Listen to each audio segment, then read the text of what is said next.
It was February 7, 1981 in Marietta, Ohio, when Lieutenant Joe Clark was enjoying an evening in with his wife. The 49-year-old police officer had served the Washington County Sheriff's Office for 14 years and was considered a passionate and dedicated officer. He was in the middle of a big case. He had been tasked with tackling a growing drug dilemma in the area. An article had just been published that morning, where he'd given an interview to a reporter discussing his plans to begin disrupting drug operations in the area by making several arrests in the coming days. He had anticipated it was going to be a busy week. He and his wife, Patricia, were enjoying the calm before the storm and watching a basketball game together. Joe gets up and heads to the kitchen for a top-up of snacks for the two of them. He had only been gone for a moment when Patricia heard what she believed was an explosion in the kitchen. There had been tinkering of broken glass, and she had thought a light bulb had exploded. Following the sound of glass breaking, there was a loud crash in the kitchen.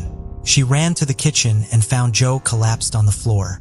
She didn't understand what had happened but had assumed that Joe had had a heart attack initially, but noticed a pool of blood beginning to spread from her husband. Paramedics arrived and confirmed that Joe had been fatally shot. Officers quickly arrived on the scene. One of their own had been ambushed in their home, and it almost seemed unbelievable. The detective assigned to the case secured the crime scene and began a preliminary investigation. The Clarks' kitchen faced their backyard with a window directly in front of where Joe had collapsed. The window was nearly missing its entire glass pane, and on the ceiling there were what appeared to be shotgun pellets. They checked the backyard, and near a tree, there had been several military boot-style shoe impressions facing the home. Also found was a number 4 buck shotgun shell.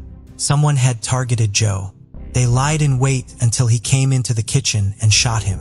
Initially, it was believed to have been connected to Joe's work uncovering the local drug operations. That same evening, another murder had taken place, and it was a small-time drug dealer. Officers thought the two murders must have been connected. Maybe the murdered drug dealer was believed to be an informant for Joe. It seemed more than a coincidence. Witnesses in Joe's neighborhood also gave an important lead. A blue Ford Pinto was seen parked near the Clarks' home. It had been idling for a long while. Nearly 10 separate witnesses said they saw a man in the driver's seat, but no one could get a good look at him. Several known individuals involved with the drug trade were all brought in and interrogated. They had been able to determine what had happened to the drug dealer, but no one interviewed knew of Joe Clark or who would have wanted him murdered. Without finding any additional leads, the case went cold. In November 2012, the Washington County Sheriff's Office had extra time and resources in their budget and decided to establish a dedicated cold case unit. The case that took the top of the list was Joe Clark's murder, now over 3 decades cold. Detective Jeff Severs took over the case and started from the beginning. They went back to the home Joe Clark had been murdered in. Although the property had changed owners several times, the home had never undergone any major structural remodels, and it was very similar to how it had been in 1981. They brought in some high-tech lasers and were able to exactly pinpoint where the shooter had stood, 31 feet from the window. Knowing the exact distance had been important. From there, they shot off a range of different types of shotguns to replicate the same damage that had killed Joe. They had been able to narrow it down to one specific weapon, a particular shotgun that was standard issue for law enforcement and military personnel. This narrowed the scope of their investigation greatly. Joe Clark had been well liked at the sheriff's office. He worked hard, he was a good cop who played by the rules, and was well liked by those who worked with him. He was just a good guy to be around. He was a true professional. He was a law enforcement officer. He was very good at what he did. However, there had been an incident in 1981 that may have made him an enemy. Back before Joe's murder, a deputy arrested a burglary suspect. The suspect would not confess and continued to maintain his innocence. The deputy then packed him into a squad car, drove him to a secluded area, and beat him until he confessed. The deputy then packed him back up, brought him back to county jail, and started the paperwork to process the confession. The suspect told other officers what had happened, and it launched an investigation into the deputy, who had not only gone against what was legally allowed as a police officer, but was also so beyond the scope of excessive force. Joe Clark had been the lead on that investigation and had been directly responsible for that deputy being fired. The deputy in question was Mitchell Rubel. Rubel had come from a long line of decorated police officers and military men. He himself had served in the Vietnam War. He had felt it had been his destiny to follow in their footsteps, but he didn't have the same dedication that other officers had. He was willing to color outside the lines of what was allowed as a member of law enforcement to get results. The worst kind of cop, the one who didn't feel that the rules didn't apply to him. He had not taken the firing well. No one else was willing to hire an officer that had been fired for excessive force. He would later find work as a corrections officer at the Noble Correction Institute, where he worked for 25 years. It was also discovered that in 1981, he also had a blue Ford Pinto, but it had been registered in his wife's name. He also had the same shotgun registered to him as well. Rubel was brought in for questioning and had produced an alibi. He said that he'd been with a man named Tom Smith all night. Officers then went to Todd Smith and brought him in for questioning. Smith confirmed the alibi but hadn't been able to remember details exactly. Officers knew there was more to the story, but Smith wouldn't talk. Eventually, Smith was offered an immunity if he was honest about the events that had happened 3 decades prior. With immunity paperwork signed, Smith started from the beginning. He said that evening he'd been home when Rubel knocked on his door. Rubel wanted a gun that he had been storing at Smith's home. He gave him the gun and said that Rubel asked him to drive him somewhere. Smith did, while Rubel instructed him where to go. Then he parked the car and Rubel got out with a shotgun. He had been the driver that witnesses had seen idling in the neighborhood that night while Mitch Rubel had waited for Joe to come into the kitchen. Smith said that he waited in the car for a long time. He'd lost track of time and had started freaking out. He heard the shotgun shot and Rubel got back in the car and they went back to Smith's apartment. There Rubel left the gun with him and threatened to kill him if he ever said anything to anyone. Detectives, now confident that Rubel was a suspect that had murdered Joe Clark back in 1981, wanted the final nail in the coffin. They wanted the weapon. They tracked down Rubel's Air Force buddies and one by one interviewed each of them, asking each of them if they had ever bought a gun off of Mitch Rubel. The last man on the list said that he had, and he was able to hand over the shotgun to law enforcement. They were able to match the gun to the shell and pellets recovered from crime scene and positively identified the gun as the same weapon that had killed Joe Clark. Mitchell Rubel, at 64 years old, was arrested on September 9, 2014 for the murder of Joe Clark in 1981. He may have been anticipating the arrest because when officers were executing a search warrant for his home, they had found dozens of illegal handmade explosives, in addition to AR-15 fully automatic rifle and several hand grenades. The explosives and illegal weapons added 7 more felony counts. He was found guilty on March 11, 2016 and sentenced to life in prison. He died in prison on March 18, 2017, apparently dying in his sleep of natural causes. Before we proceed, I've got an exciting surprise for you. We've launched a brand new channel dedicated to intriguing content such as old historical mysteries, cold cases, and particularly chilling horror stories perfect for bedtime. Drop a comment letting us know if you're a fan of horror stories or not. You can find the link in the description below. Let's find out who will be the first to explore it. Alright, let's dive back into the video. On September 24, 1996, 21-year-old Priscilla Lewis was working her shift as a waitress at the Four Corners Pizza and Pasta restaurant in Croquette, California. It was the last time her cousin, Troy Kinslow, saw her. I was across the street at the bar drinking and had seen her on her break. And the next morning, I went to the store to get something to drink and a friend said, "Have you heard about her?" Around 10:30 p.m., just before the restaurant closed, the cook went into the basement, which was shared with other tenants of the Valona Square Mall and accessible to the public. There, in the ladies' bathroom, he found Priscilla's body. She had been beaten, strangled, and left with her face in the toilet. Her cause of death was ruled asphyxia due to drowning. Priscilla's murder was Croquette's sole homicide case that year, and the tragedy shook the small community. They rallied together by plastering the area with posters pleading for information, distributing buttons with her photo on them, and offering an information reward that totaled nearly $60,000. The Contra Costa Sheriff's Office interviewed dozens of people during their investigation, analyzed numerous pieces of evidence, and served several search warrants to no avail. The case went cold and stayed that way for over 2 decades. In 2020, investigators submitted additional crime scene evidence to the Sheriff's Office Crime Lab to test using their advanced DNA technology.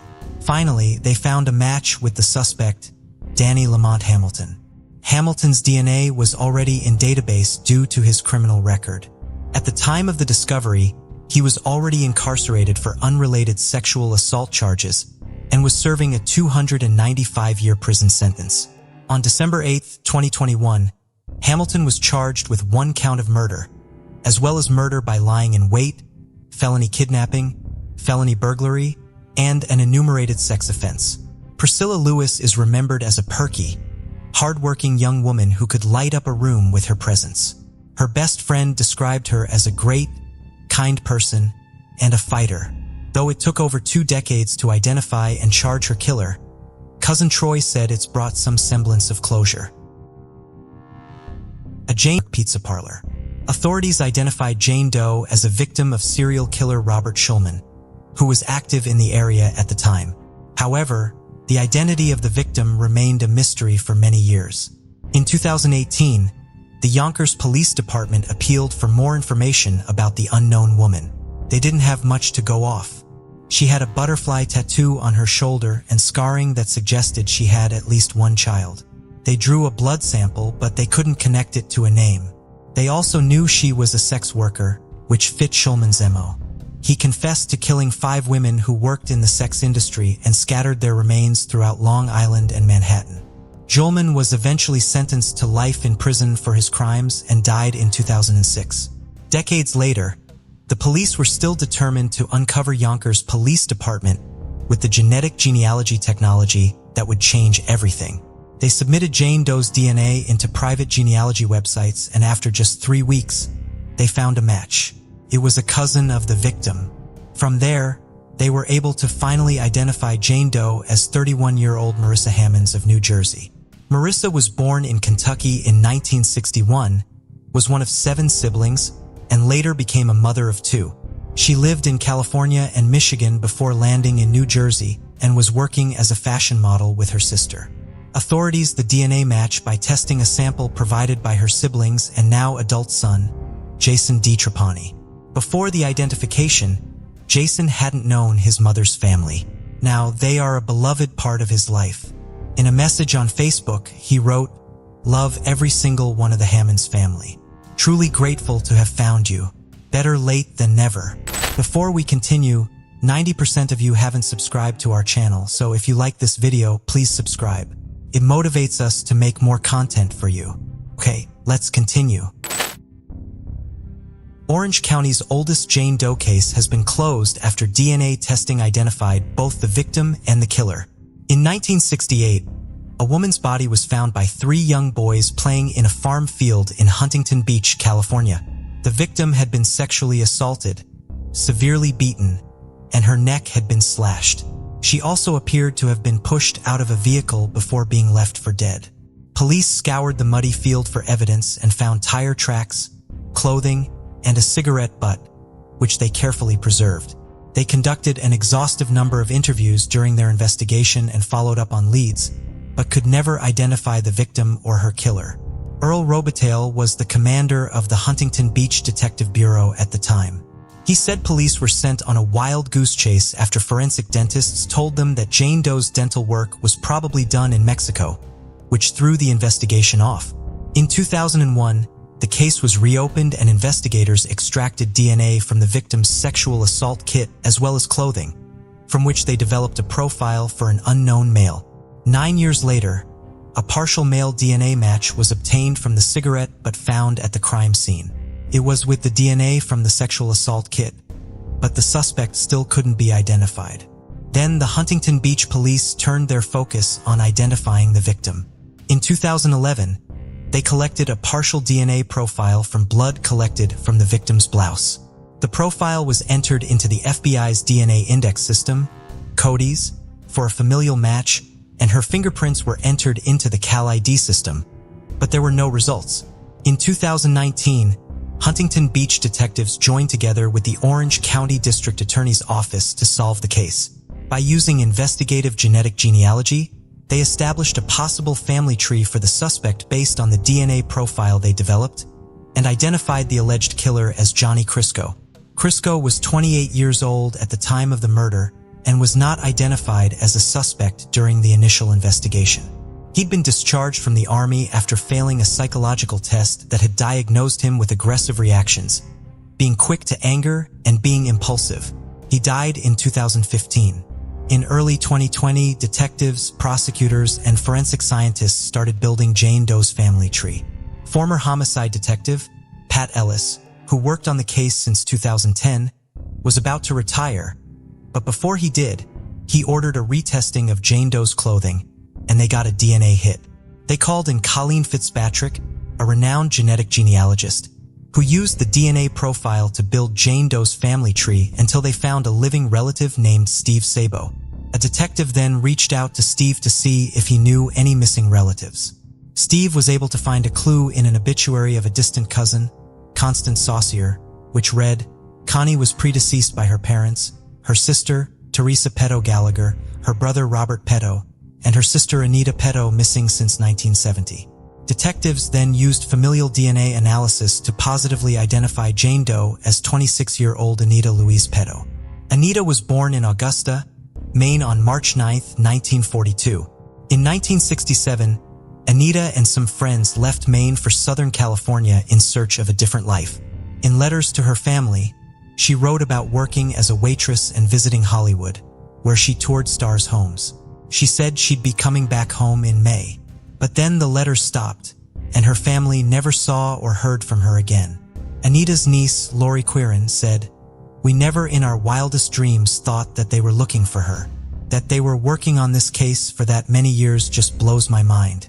I just thought we never knew what was going to happen to her." For over 50 years, Anita was buried in an unmarked grave in Newport Beach as a Jane Doe, but in the summer of 2020, she was transported to her final and rightful resting place in a family plot in Watersville, Maine, with a stone marker that reads, "We miss you." It was September 24, 2012 in Stony Point, New York, and neighbors were eating their breakfast when they heard several shotgun shots and a woman's scream ring through their trailer park. With the final boom from the shotgun, the screaming ended. Neighbors rushed to both call 911 as well as investigate the source of the attack and discovered 39-year-old Tammy Palmer badly injured in front of her house. The mother of two had just walked her children to the bus stop and was returning back when she was ambushed by a gunman who'd been lying in wait in the woods surrounding her home. The shooter was her father-in-law, 73-year-old Eugene Palmer. By the time law enforcement arrived, Palmer was unable to be located, though based on their investigation, they were sure he was the suspect they were looking for. Eugene had confessed to his niece, who lived next door to him, saying, "I couldn't take it anymore. I shot and killed Tammy. Give me an hour to get away and then do whatever you have to do. Call the police, whatever you have to do." Along with the confession, he left her with a sum of cash to cover the property taxes for the year. Eugene Palmer owned the parcel of land on which several trailer homes and cabins also resided. This included Eugene, his sister, and her two adult children, his two sons, one of whom was John, Tammy's husband, who also lived on the property with their children. Tammy and John were having domestic troubles. The couple have been together for 23 years and married for 17, but they had recently separated. Over the last decade, police have been called 19 times because of violence at their home. On more than one occasion, they had also involved Eugene. Tammy had recently been granted a protective order against John, which had forced him out of the house he lived in with Tammy. Tammy was also in the process of filing for divorce, and it made no illusions that she intended on keeping the home on Eugene Palmer's property. This allegedly enraged Eugene. He had allegedly taken to relentlessly harassing Tammy after the protective order was granted. He felt that Tammy was trying to use the government to take advantage of his generosity, and he decided to take matters into his own hands. Instead of dealing with things in court, he took it upon himself to resolve the matter by killing Tammy. The murder had been brutal. Tammy had been shot 3 times, after which Eugene hopped into his truck and headed to a nearby national park, Harriman State Park. The densely wooded 45,000-acre state park was a place familiar to Eugene. As a retired park ranger, he had spent his whole life hunting and camping in the area. His truck was discovered abandoned near the park edge. Sniffer dogs tracked his scent from the truck to a campground, but lost the scent on a roadway within the forest, within the national park. It has been almost a decade since he was last seen, and though members believe that Eugene died in the woods not long after the murder, as he had several health conditions that required him to take several medications, the FBI still wants it to be clear that they will not rest until he is located. In a statement, they said, "We're never going to be done with it until we find him one way or another, dead or alive." Survivalist professionals have stated that an experienced outdoorsman such as Eugene would have no problem staying out in the woods for as long as he wanted. The FBI, however, are exploring the possibility that Eugene may have been picked up near where the scent dogs lost his scent. They have reason to believe that Eugene may have fled to Florida and may be being assisted in hiding by friends or family members. There is a $100,000 reward for anyone with information that leads to the arrest of the now 82-year-old Eugene Palmer.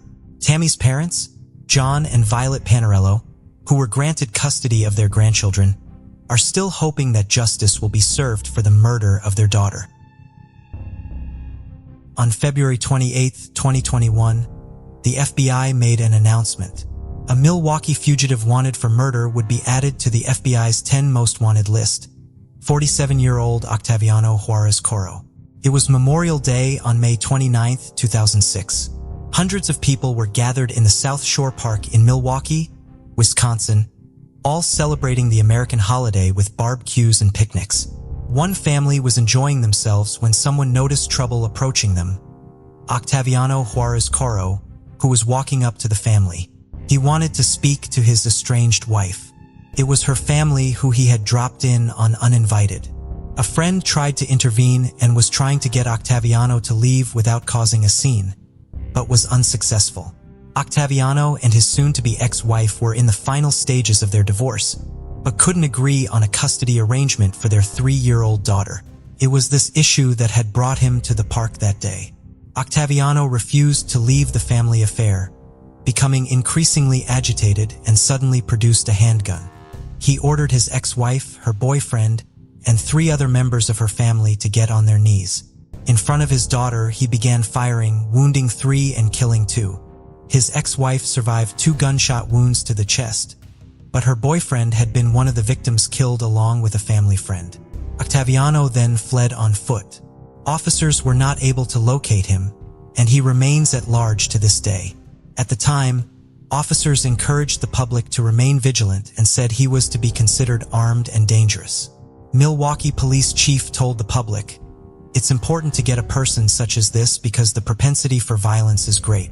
Juarez Coro is described as being 5'7", weighing 180 to 200 pounds with brown eyes and black hair that may be graying. He is believed to be hiding out in Mexico, though he also has connections in California, and he has relatives he may visit in Wisconsin. He is also known to use several aliases, including Octaviano Coro, Octaviano Juarez Coro, and Octavio Juarez. The FBI has also included an age-progressed photo to reflect what he may look like today. And again, there is a $100,000 reward for any information leading to his arrest. It was April 12, 2015 when a young couple were working the closing shift at Dunkin Donuts in Hanover, Maryland together. The couple, 24-year-old Badrash Kumar Patel and 21-year-old Palak Patel, had been newly married. It had been an arranged marriage in their home country, a small community outside Mumbai, India. Patel had family in the United States, and shortly after their marriage, they decided they would relocate there. They both got 1-month honeymoon visas, which had already elapsed in April. With the couple overstaying their visas, the couple secured jobs at a nearby Dunkin Donuts despite their expired visas. They would often work night shifts only together. They'd been working just the 2 of them that evening, and a fight broke out between them. Palak had been on the phone with her mother, expressing her desire to go back to India. She went on to say that the arranged marriage was not working and that she missed her family and wanted to come home. Patel was seen on security cameras, snatching the phone away from Palak and motioning for her to follow him to the back of the restaurant. Once Palak had followed him to the back, he ended the call with her mother, and out of range of the camera, he brutally stabbed his young bride several times. He then very calmly left the restaurant, leaving her there. It had been around 10 p.m. when the murder had taken place. There had been no customers or other employees in the restaurant, but a line had begun to form in the drive-thru. One customer was able to flag down a police officer who had been writing reports in a nearby parking lot and asked them to investigate. The officer thought that there may have been some sort of medical emergency, or perhaps the staff had abandoned their shifts without closing properly. He never expected to walk in on a brutal crime scene. While searching for any sign of staff members, he discovered Palak's body in the back of the restaurant. Police immediately start an investigation. Officers have no idea what had happened, but it was quickly discovered that the other employee on shift, the victim's husband, was missing. Officers get the surveillance footage and were shocked to discover the bold murder was caught on camera. Warrants for an arrest were drawn up for Patel, and officers were able to track his steps after he left Dunkin. He and his wife had shared an apartment across the street, and it appeared that he'd gone home on foot to pack a bag, grab some things, and then head to a nearby mall where several cab drivers were parked waiting. Police were able to locate the man that had driven the cab that Patel had taken that night, and it was determined that the driver had taken him to a hotel near the Newark Airport in New Jersey. The cab driver reported that nothing seemed odd about his interactions with Patel. He described him as very calm and relaxed. He paid cash for his fare and left without any sign that he had just perpetuated a violent murder. Patel had stayed the night at the hotel he'd been dropped off at. He paid cash to stay one night and checked out early the next morning. Using the hotel's shuttle service, he was dropped off at the Newark Penn train station, and from there he disappeared. Once it was confirmed that Patel had crossed state lines, the Maryland police were able to alert the FBI, who immediately made the case a federal investigation. Patel had been placed on a no-fly blacklist, and the FBI is confident that Patel was not able to leave the country with such a high degree of travel restrictions. Patel has family members in Canada, India, New Jersey, Kentucky, Georgia, and Illinois, and it is believed that he is likely being protected by family members. He may be using a false identity to remain in the United States. Badrash Kumar Patel is wanted for murder and is to be considered armed and dangerous. There is a $100,000 reward for any information that may lead to his arrest. Jussie Smollett's arrest for staging an alleged hate crime against himself. Back in January 2019, the Empire actor said that he was accosted in Chicago by two masked men. The attack had initially garnered national attention, but an investigation concluded that Smollett had staged the whole thing in order to bolster his career. The attacker's two brothers came forward saying that they were paid $3,500 from Smollett to stage the attack. The two brothers testified at the trial. Smollett has maintained his innocence throughout this entire investigation, but he was fired from Empire, nonetheless. The trial concluded December 7th with guilty verdict. The jury deliberated for 9 hours and found Smollett guilty of 5 of the 6 felony disorderly misconduct charges. The sentence hearing is scheduled for January 27, 2022. Though he could face prison time, it is likely he will only receive a probation, a fine, and a community service. 2021 has been a year filled with unprecedented extreme weather-related natural disasters. Mid-December, vicious tornadoes ripped through the southern United States, claiming more than 80 lives. It was the largest and deadliest on record for December since records began, and it had been caused by an unseasonably moist and unstable environment. Now, you may be wondering why natural disaster is being included in a Crimes of the Month video. Well, let me explain. At least 6 people have been confirmed deceased at an Amazon warehouse in Edwardsville, Kentucky. The $1 billion company is being scrutinized for its handling of the situation. An emergency weather alert had gone out at around 8 p.m., and drivers were recalled back to the warehouse. The over 50 employees were not allowed to leave the facility to shelter a home. Instead, they were forced to shelter in the facility. This warehouse had a storm shelter, but not all the employees could access it. Many were instructed by management to shelter in bathrooms. At this time, It is unclear why everyone wasn't in these storm shelters. Survivors recounted the chaos leading up to the tornado.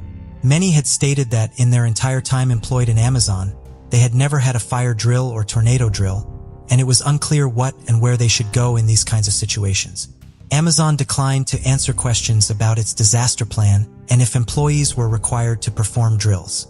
John Jasper, an associate professor of economics at Carnegie Mellon University, responded to the disaster by saying, "The cost of the time to do the drills is also the time that they are not moving the packages.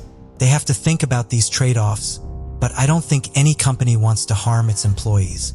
He emphasized the importance of companies ensuring that their facilities are not only safe by governmental standards, but also ensuring that employees are properly trained for emergencies to mitigate these kinds of disasters. There are people even calling to question why the warehouse had even been operating, knowing full well that there were extreme weather notices ahead of the tornado's touchdown. This never could have happened if they cared about the lives over productivity, the sister of one of the victims commented on social media. "I want them to answer for this. I want this to be a starting point of places taking the lives of their employees seriously and treating them as more than a number." Amazon pledged to assist workers and families affected by the tragedy, which included a $1 million donation to the Edwardsville Community Foundation. However, Amazon founder Jeff Bezos posted on social media immediately after the tragedy about his space rocket. After much criticism, those posts were later replaced with a statement about the tragic loss at one of his facilities. Calls from massive corporations like Amazon to prioritize the health and safety of employees ahead of profits. Amazon profits have soared well over $100 billion since 2020. For over a year, Bridget Claro had been hired to work at the BC Women's Hospital in Vancouver. Claro had allegedly used another nurse's name to get hired at the hospital, where she worked from June 2020 to June 2021. It was also discovered that she worked in Victoria for 3 weeks in November of 2020 at the View Royal Surgical Centre. The 49-year-old woman was not registered to work as a nurse in BC, nor did she have any education needed to practice nursing. And what is more shocking is that this is not the first time this woman has been caught impersonating a nurse. In 2008, it was discovered that she had stolen another woman's identity to get a nurse's job in Calgary, Alberta. In 2007, she was also caught with a forged nurse's permit in Calgary. In 2009, she was in charge with impersonating another woman and providing police with a fake name. There were also court documents in 2006 in Ontario, where she was caught using assumed identities from people she knew in order to obtain government licenses. While in Ontario, she had been working at small-town hospitals and clinics.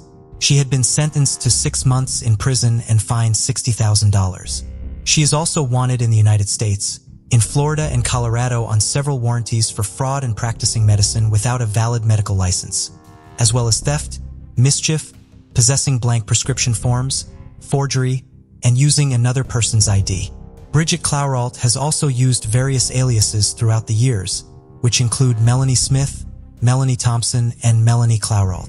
A class action lawsuit has been filed with the BC Supreme Courts.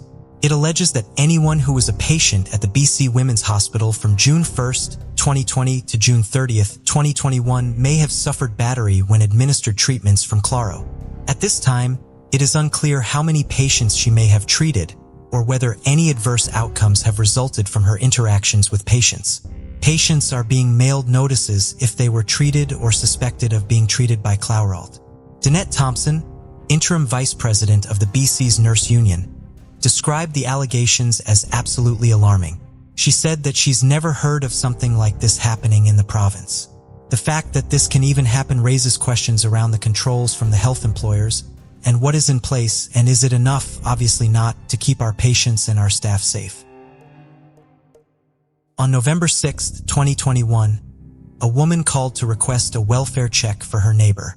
She couldn't recall the last time she had seen him, and he was a bit older and thought it would be better if a sheriff came by. Deputies arrived at the 200 block of Jennifer Lane, Seneca, South Carolina to find the resident deceased in the home. They determined that he had died sometime in July, and his body had been in the home for months before anyone noticed. Law enforcement was having a hard time identifying the man. He was known locally as James Fitzgerald, but officers couldn't find any identification that matched that. They took his fingerprints and input them into a national database and were shocked to discover what came up. The fingerprints identified him as Frederick Cecil McLean, a man who had been a wanted fugitive for nearly 2 decades. It was also determined that McLean died of natural causes at the age of 70. McLean had disappeared from San Diego, California in 2005. He was wanted on multiple counts of sexual assault on a minor and was deemed a high risk for sexually assaulting young girls. McLean had been a Jehovah's Witness and used his position in the church, a position of trust and power, to get access to children. One of his victims had come forward and said that the abuse had begun when she was 5 and had continued into her teens. It had been a shock to discover his crimes had been going on for decades. In 2005, law enforcement had been honing in on an arrest. McLean knew multiple victims had begun coming forward, and he likely had a plan for his inevitable arrest. He began selling properties for cash, as well as anything he had of value. Right before his arrest, he met with his estranged wife and children and told her that he couldn't go to prison and said goodbye before disappearing. He had been living in Seneca for at least 3 years. Law enforcement had also traced his whereabouts to Poughkeepsie, New York, and Anderson, South Carolina, where he had also used aliases. Law enforcement are continuing to determine if McLean had help in his 16 years on the run and if there are any additional victims since 2005. U.S. Marshal Steve Stafford of the Southern District of California said, "We wish McLean's fate had been determined by a court of law 15 years ago. The investigators working on this case never gave up. We hope McLean's death brings some sense of closure for the victims and their families, especially knowing that he could never hurt another child. Anyone with any information about McLean is urged to contact the U.S. Marshals directly or to local law enforcement." A UK chef has been given 4 months in prison for failing to adhere to food regulations from an incident occurring in October 2018. 40-year-old John Crutcher was a head chef at the Crew Arms in the Northamptonshire village of Hinton on the Hedges. He had been preparing a luncheon for over 35 villagers coming from church. 32 of those people ate the shepherd's pie there. For those unfamiliar, shepherd's pie is made from minced meat, usually beef or lamb, usually mixed with onions, carrots, and peas and gravy, and then mashed potatoes cover it, and then it's baked. The following day, all those who had consumed the pie began experiencing extreme gastrointestinal distress. One patron, a 92-year-old woman, was admitted to hospital, and she died of a gastrointestinal hemorrhage from vomiting. An investigation began, and it was quickly linked to the pub. It was determined that Crutcher had prepared the meal himself, and he had undercooked the minced meat. He hadn't cooled the mix before putting the fridge and failed to take the temperature to ensure it had gotten down to a safe storing temp before leaving for the night. The next day, when he rewarmed the mix, he again failed to ensure it had gotten to a safe temperature before serving to the patrons. He said in his defense, "I hate to say it, I really hate to say it, but I think I was rushed. I was rushing. Remorse is an understatement. This is something I will never forget. Because of it, I am a better chef, and it is just a shame the cost of it had to be what it was." The pub is under new ownership now, and it had only received a 1-star health report in 2018 and only 3 stars in 2017, showing that while under Crutcher's management, he had a history of improper food handling tendencies. In addition to his prison sentence, he has also been fined £13,000, about 18,000 American, for his negligence.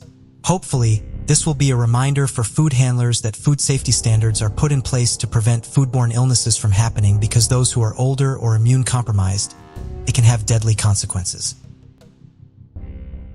In December of 1989, Carrie O'Brien Kruger was living with her husband Tracy and their 3-year-old daughter Megan in Burlington, Wisconsin. At the time, the 31-year-old mother was working in the public relations department of Gander Mountain, an outdoor retail company known as Gander Outdoors. According to Tracy, Carrie's coworker called her on the evening of December 5th, asking her to join them for a trade show in Wyoming the next day.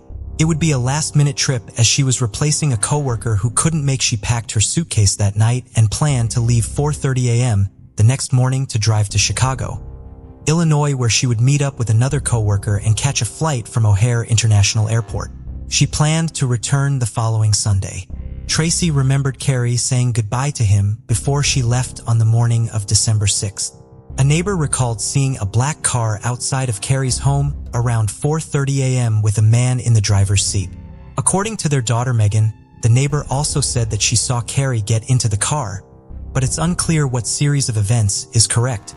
Later that morning, Tracy got a call from one of Carrie's coworkers, asking where she was and why she hadn't shown up to work.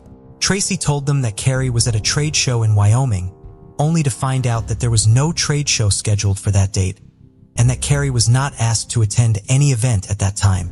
So where had Carrie gone? Tracy then called Carrie's sister, Molly, to ask if Carrie was with her, which she wasn't. Molly encouraged Tracy to call the rest of her family and see if Carrie was with them, and then to call the police. But Tracy didn't want to call the police just yet, as he believed Carrie would be back soon. The next day, Tracy went with Carrie's parents to the police station and they officially reported her as missing. During the investigation, the police searched Carrie's home but found no evidence related to her disappearance. Many of her personal belongings were still there, including her brand new makeup, winter coat, and everyday hair tools. They did, however, notice that Carrie and Tracy's mattress was missing. When questioned, Tracy said that he'd bought a waterbed to surprise Carrie with upon her return because she'd always wanted one. Her family found that suspicious because Carrie was very frugal and wouldn't have been happy with the purchase. The original mattress was never located. Friends and family say Carrie and Tracy's marriage was in trouble. There was no evidence of abuse, but Carrie had previously told friends that she was going to consider divorce if things didn't improve. Before Carrie disappeared, Tracy had purchased a truck in their name and didn't tell Carrie about it. They believe Tracy forged Carrie's signature on the loan document and told her it was borrowed from a friend since she wouldn't have agreed to buy it. Some suspect that Carrie found out about the purchase and it caused an escalating fight on the night of December 5th. Their daughter Megan said that she doesn't believe her father was involved in her mother's disappearance. She said that her dad grieved for many years after Carrie disappeared and that he'd been heartbroken. Carrie was a former journalist and an editor for the Burlington Standard Press, and she once wrote a story about changing identities, leading some to believe that she left to start a new life. Megan also said that after reviewing her mother's journal, she believes she left on her own accord. "We really truly believe that she left," she said. "From reading her diaries, and I do understand that the amount I have are from a very young age from middle school through high school. She seemed very depressed." But the rest of Carrie's family doesn't believe she abandoned her husband and daughter. Some believe that she was being poisoned before she disappeared. As Carrie had been having an unknown gastrointestinal issues that doctors could never identify the cause of. Megan has also gastrointestinal issues that flare up when she gets stressed, which she suspects is the same issue her mother had. Carrie's brother Pat said that many family members believe Tracy is responsible. "My sister would not leave Megan," he said. "Everybody believes that he did it, and it is certainly not her fault." The question remains, did Carrie lie about the trade show and leave on her own? Or did Tracy lie about the trade show to cover up a crime? Tracy said that Carrie traveled for business fairly often over the years, and he would take time off work to look after their daughter Megan, but according to Carrie's employer, she had only been scheduled to attend one out-of-town business trip back in 1987. At the last minute, saying Carrie had a chance to go to Alaska on a business trip, so he'd have to watch Megan. But when a friend asked Carrie about the Alaska trip, she knew nothing about it. Carrie's sisters also said that according to phone records, no call came in the night of December 6th from colleagues asking Carrie to join them from the trade show, as Tracy had said. According to Molly, for months after Carrie went missing, Carrie was bloody men's pajama shirt and slippers were found in a neighboring county. Her family didn't recognize the shirt, but Molly said that Tracy was known for wearing pajamas and slippers in a similar style. The analysis concluded that there was human blood on the shirt and that it matched Carrie's blood type, but the shirt was not put into evidence. Tracy took a polygraph test in 1990, which was inconclusive. He was scheduled to take another test, but it was canceled after he was hospitalized due to severe mental health issue, which he claimed caused him to forget the last 10 years of his life. Because of this, He has never been asked to take another polygraph test. Heather Springer of the Racine County Sheriff's Office is the current investigator on the case. She said that when detectives learned that Tracy had replaced the bed and couldn't locate the original mattress, the investigation turned from police suspecting Carrie left voluntarily to suspecting something else. She also stated that in 1992, Tracy's brother confided in someone that Tracy had killed Carrie. The person went to the police and reported it, but Tracy's brother said it was a joke and that he had no knowledge of what happened to Carrie. Investigators also found that Carrie and Tracy were connected to a man who'd been charged with kidnapping and murder in the 1960s. They interviewed the man but concluded he was not a person of interest. After Carrie disappeared, her parents received a fake severed finger in the mail and a CD with Guns N' Roses song, "Used to Love Her" on it. The song contained the lyrics, "I used to love her, but I had to kill her." No one was able to determine who sent the items to the family. The investigation into the disappearance of Carrie O'Brien Kruger is still ongoing, and no arrests have been made. Her story has been featured on Dateline NBC and the true crime podcast, Banished. Carrie's family is still hopeful that one day they will have answers. Her sister Molly said, "I love to think that she is out there somewhere, happy and healthy. But in my heart, I know that is not true. We all accepted that a long time ago. If there is someone who knows something, please come forward."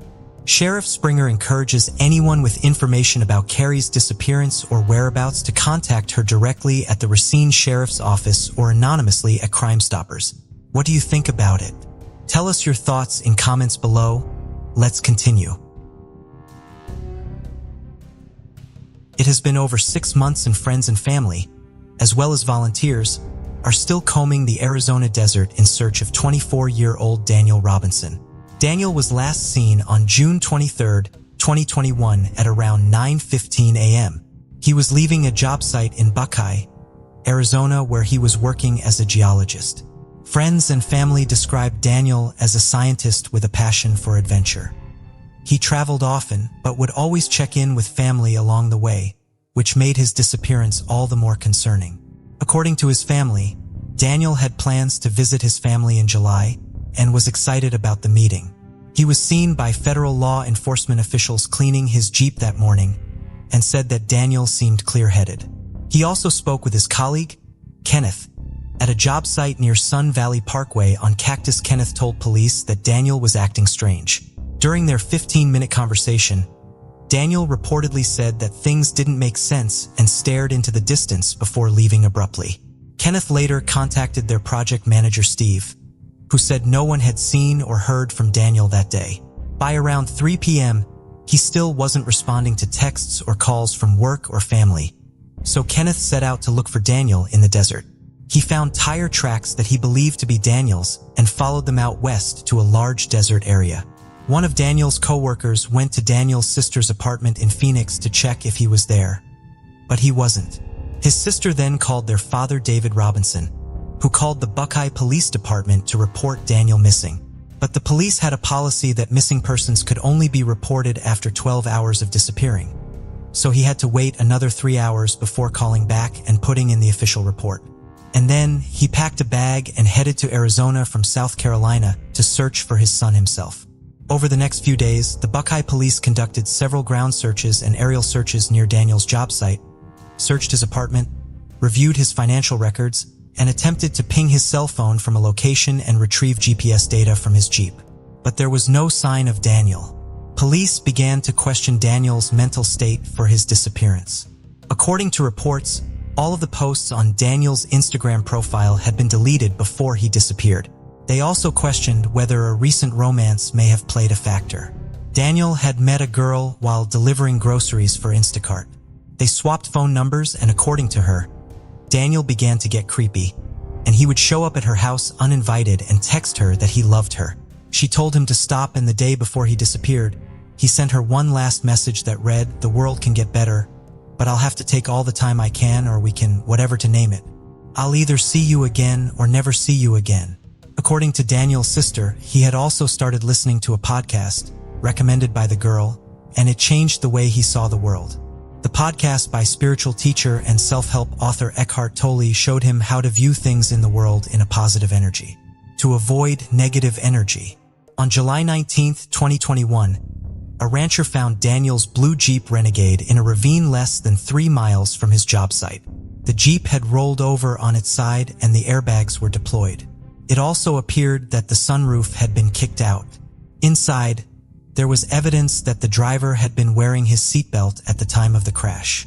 Also found inside the vehicle were several of Daniel's belongings, including his cell phone, wallet, keys, and the clothes that he was wearing on the day that he went missing.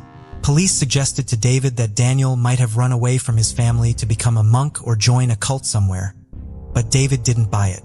Frustrated by what he believed to be a lack of progress and effort made by the police, David hired former police officer and vehicular crime investigator Jeff McGrath to help him find his son. McGrath's team ran an analysis on the vehicle. According to the Jeep system, the vehicle was involved in a collision around 1 p.m. on the 23rd, approximately 4 hours after Daniel was last seen, but no one knows what happened during that gap in time. Their report also uncovered a few abnormalities. They also found that the damage on the Jeep didn't match the terrain. A few months later, Buckeye police ran their own analysis on the vehicle. According to their findings, the Jeep was involved in a rollover crash, which was the only car crash recorded in the vehicle system. The Jeep's speed increased right before the impact, leading investigators to believe that the driver was attempting to drive up the other side of the ravine.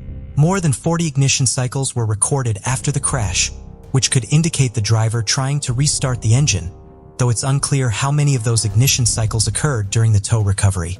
Police also stated that the 11-mile discrepancy between the crash data report and the odometer reading wasn't as strange as it may seem. In July of 2021, a human skull was found south of the Jeep crash, but it was later determined that the remains did not belong to Daniel. Additional remains were also found during the search, but they belonged to animals. According to David, several other human remains have been found in the area during their search for Daniel. David recently called for Daniel's case to be changed to a criminal investigation due to what Jeff McGrath and his team uncovered about the crash. On the change.org page he runs, David says, "Since my son has been reported missing, the Buckeye Police Department has done very little. The shortcomings of the Buckeye Police Department have been plentiful. Unfortunately, I have found that they have lied or approached the investigation in a nonchalant manner on several occasions. Daniel's family and friends continue to search for him in Arizona, supported by a crew of volunteers. Daniel is described as 5 feet 8 inches, African-American man, approximately 165 pounds, with black hair and brown eyes. He is missing part of his right forearm, including his hand. The family has set up a change.org petition and GoFundMe page to gather donations and increase interest in the case." Before we proceed, I've got an exciting surprise for you. We've launched a brand new channel dedicated to intriguing content such as old historical mysteries, cold cases, and particularly chilling horror stories perfect for bedtime. Drop a comment letting us know if you're a fan of horror stories or not. You can find the link in the description below. Let's find out who will be the first to explore it. Alright, let's dive back into the video. The Hood River County Sheriff's Office in Oregon is looking for answers to a decades-long cold case. In June of 2003, human remains, a skull and mandible bone, were found off Forest Road 4410 on Mount Hood just east of Portland, Oregon. When police discovered the skeletal remains, they suspected they belonged to a female victim of homicide. But they knew it would take time to identify the victims since at the time, more than 100 women had been reported missing in Oregon during the 2 years prior. That process ended up taking 18 years, but in 2021, the Oregon Medical Examiner was able to positively identify the remains as 36-year-old Tisha Dyer. According to family and friends, Tisha was living in Portland, Oregon at the time for disappearance, but hadn't been seen or heard from since 2002. Mount Hood, where the remains were found, is a remote area, and her family say that they couldn't think of a reason for Tisha to be there, as she wasn't an avid hiker or involved in many outdoor activities. The Hood River County Sheriff's Office, in partnership with Crime Stoppers of Oregon, are offering a $2,500 reward for any information that leads to an arrest in the case. Anyone with information regarding Tisha's disappearance and murder can submit an anonymous tip at crimestoppers.com. There is very little on this particular cold case. 62-year-old Leon Francis was a husband, father, grandfather, and veteran of the United States Marines. He lived on Wind Drive in Newport News, Virginia with his wife, Daphne, until his disappearance on the morning of January 14, 2020. Daphne would be the last person to see her husband before he went missing. At 5:30 that morning, she was sitting in her den, talking to her daughter over the phone, when Leon came into the room carrying an umbrella. He kissed his wife and said good morning as usual. When Daphne asked what he was doing with the umbrella, he responded happy birthday, which was unusual, as it was not the birthday of anyone in their family. Daphne fell asleep on the couch after finishing her phone call. When she woke up at 7 a.m., Leon was nowhere to be found. He had left behind his glasses, identification, bank cards, and medication. A neighbor's security camera showed Leon walking, still with his umbrella, down a street 1 block south of Wind Drive at 6:49 a.m. The umbrella was later found behind a Wendy's. Near the intersection of that road and Warwick Boulevard, Leon had been diagnosed with Parkinson's disease in 2009 and had to take medication 5 times a day. His condition made it vital to locate him immediately so that he could be given his medications. It may also have contributed to why he seemed confused and left his home unexpectedly that morning. While Parkinson's disease is most well known for its physical symptoms, like tremors, it can also lead to cognitive complications. An extensive search for Leon was launched. His family spoke to the local press and used social media to spread the word about his disappearance. They received an outpouring of support from the community, and volunteers organized their own searches and passed out flyers. On Sunday, February 16, 2020, a man and a woman were taking a walk in Lee's Mill Historic Park, on a path that took them along the Warwick River. They saw a man's body floating in the water, approximately 20 feet away from the shoreline, and called the police. When the authorities retrieved the man's body, he was wearing the same clothes Leon had last been seen in, and had Leon's patient identification bracelet from a recent visit to the VA on his wrist. A vigil at a local middle school had previously been organized for that night by the community and Leon's family. The vigil was originally organized in honor of Leon's 63rd birthday, which had been 3 days earlier, and still went on as a night of prayer after the discovery of his body. The body found on February 16th was initially believed to be Leon based on his clothing and the patient ID bracelet. The state medical examiner's office was able to later confirm this identification using DNA, fingerprints, and dental records. According to the Newport News Police, the body had been in the water for some time. On March 13th, the medical examiner in Norfolk announced that Leon's cause of death was drowning with exposure to environmental cold. His death was ruled an accident. While the medical examiner was able to provide Leon's family with some answers, there are still lingering questions in the case, like what Leon was doing in that area and how he ended up in the water. Leon's body was found approximately 1.5 miles away from his home. It is possible that he simply became disoriented and went in the wrong direction as he tried to walk back home. According to Leon's wife Daphne, Leon's legs sometimes gave out from under him, and he occasionally needed help getting up, both as a result of his Parkinson's disease. If he accidentally went off the path towards the marshy area of the river, it is possible he could have stumbled and gotten stuck in the mud, but this scenario remains just a theory. Leon's family held services for him on February 27, 2020, where he was remembered by his friends, family members, and volunteers who had helped search for him. We're so grateful for all the efforts and the prayers and the time that people took away from their families to make us part of their life. Daphne Thomas Francis told the Daily Press, "It's just amazing what people did together." Before we continue, 90% of you haven't subscribed to our channel, so if you like this video, please subscribe. It motivates us to make more content for you. Okay, let's continue. On May 24, 2017, 27-year-old Zachary Wilks left his home in Lompoc, California, en route to his aunt and uncle's home in Las Vegas, Nevada. From there, Zachary would be going with his uncle to Lake Powell to help him do work on a houseboat he owned. Zachary never arrived at his aunt and uncle's home, and no one in his family could reach him by cell phone. His brother reported him missing on May 26th. Zachary's black 1994 Honda Civic was found upside down in a culvert off of Highway 166, east of Soda Lake Road in Maricopa, California. Police believed that the car had been involved in a single-vehicle accident and had not been located during the extensive searches made in 2017 because it had been hidden by dense brush off the side of the highway. However, Zachary's remains were not inside the vehicle, and there were no obvious signs of him nearby. On February 26, 2020, Zachary's mother Elizabeth announced in the Facebook group created to help in the search for her son that recent DNA tests had confirmed that Zachary had died at the site of the accident.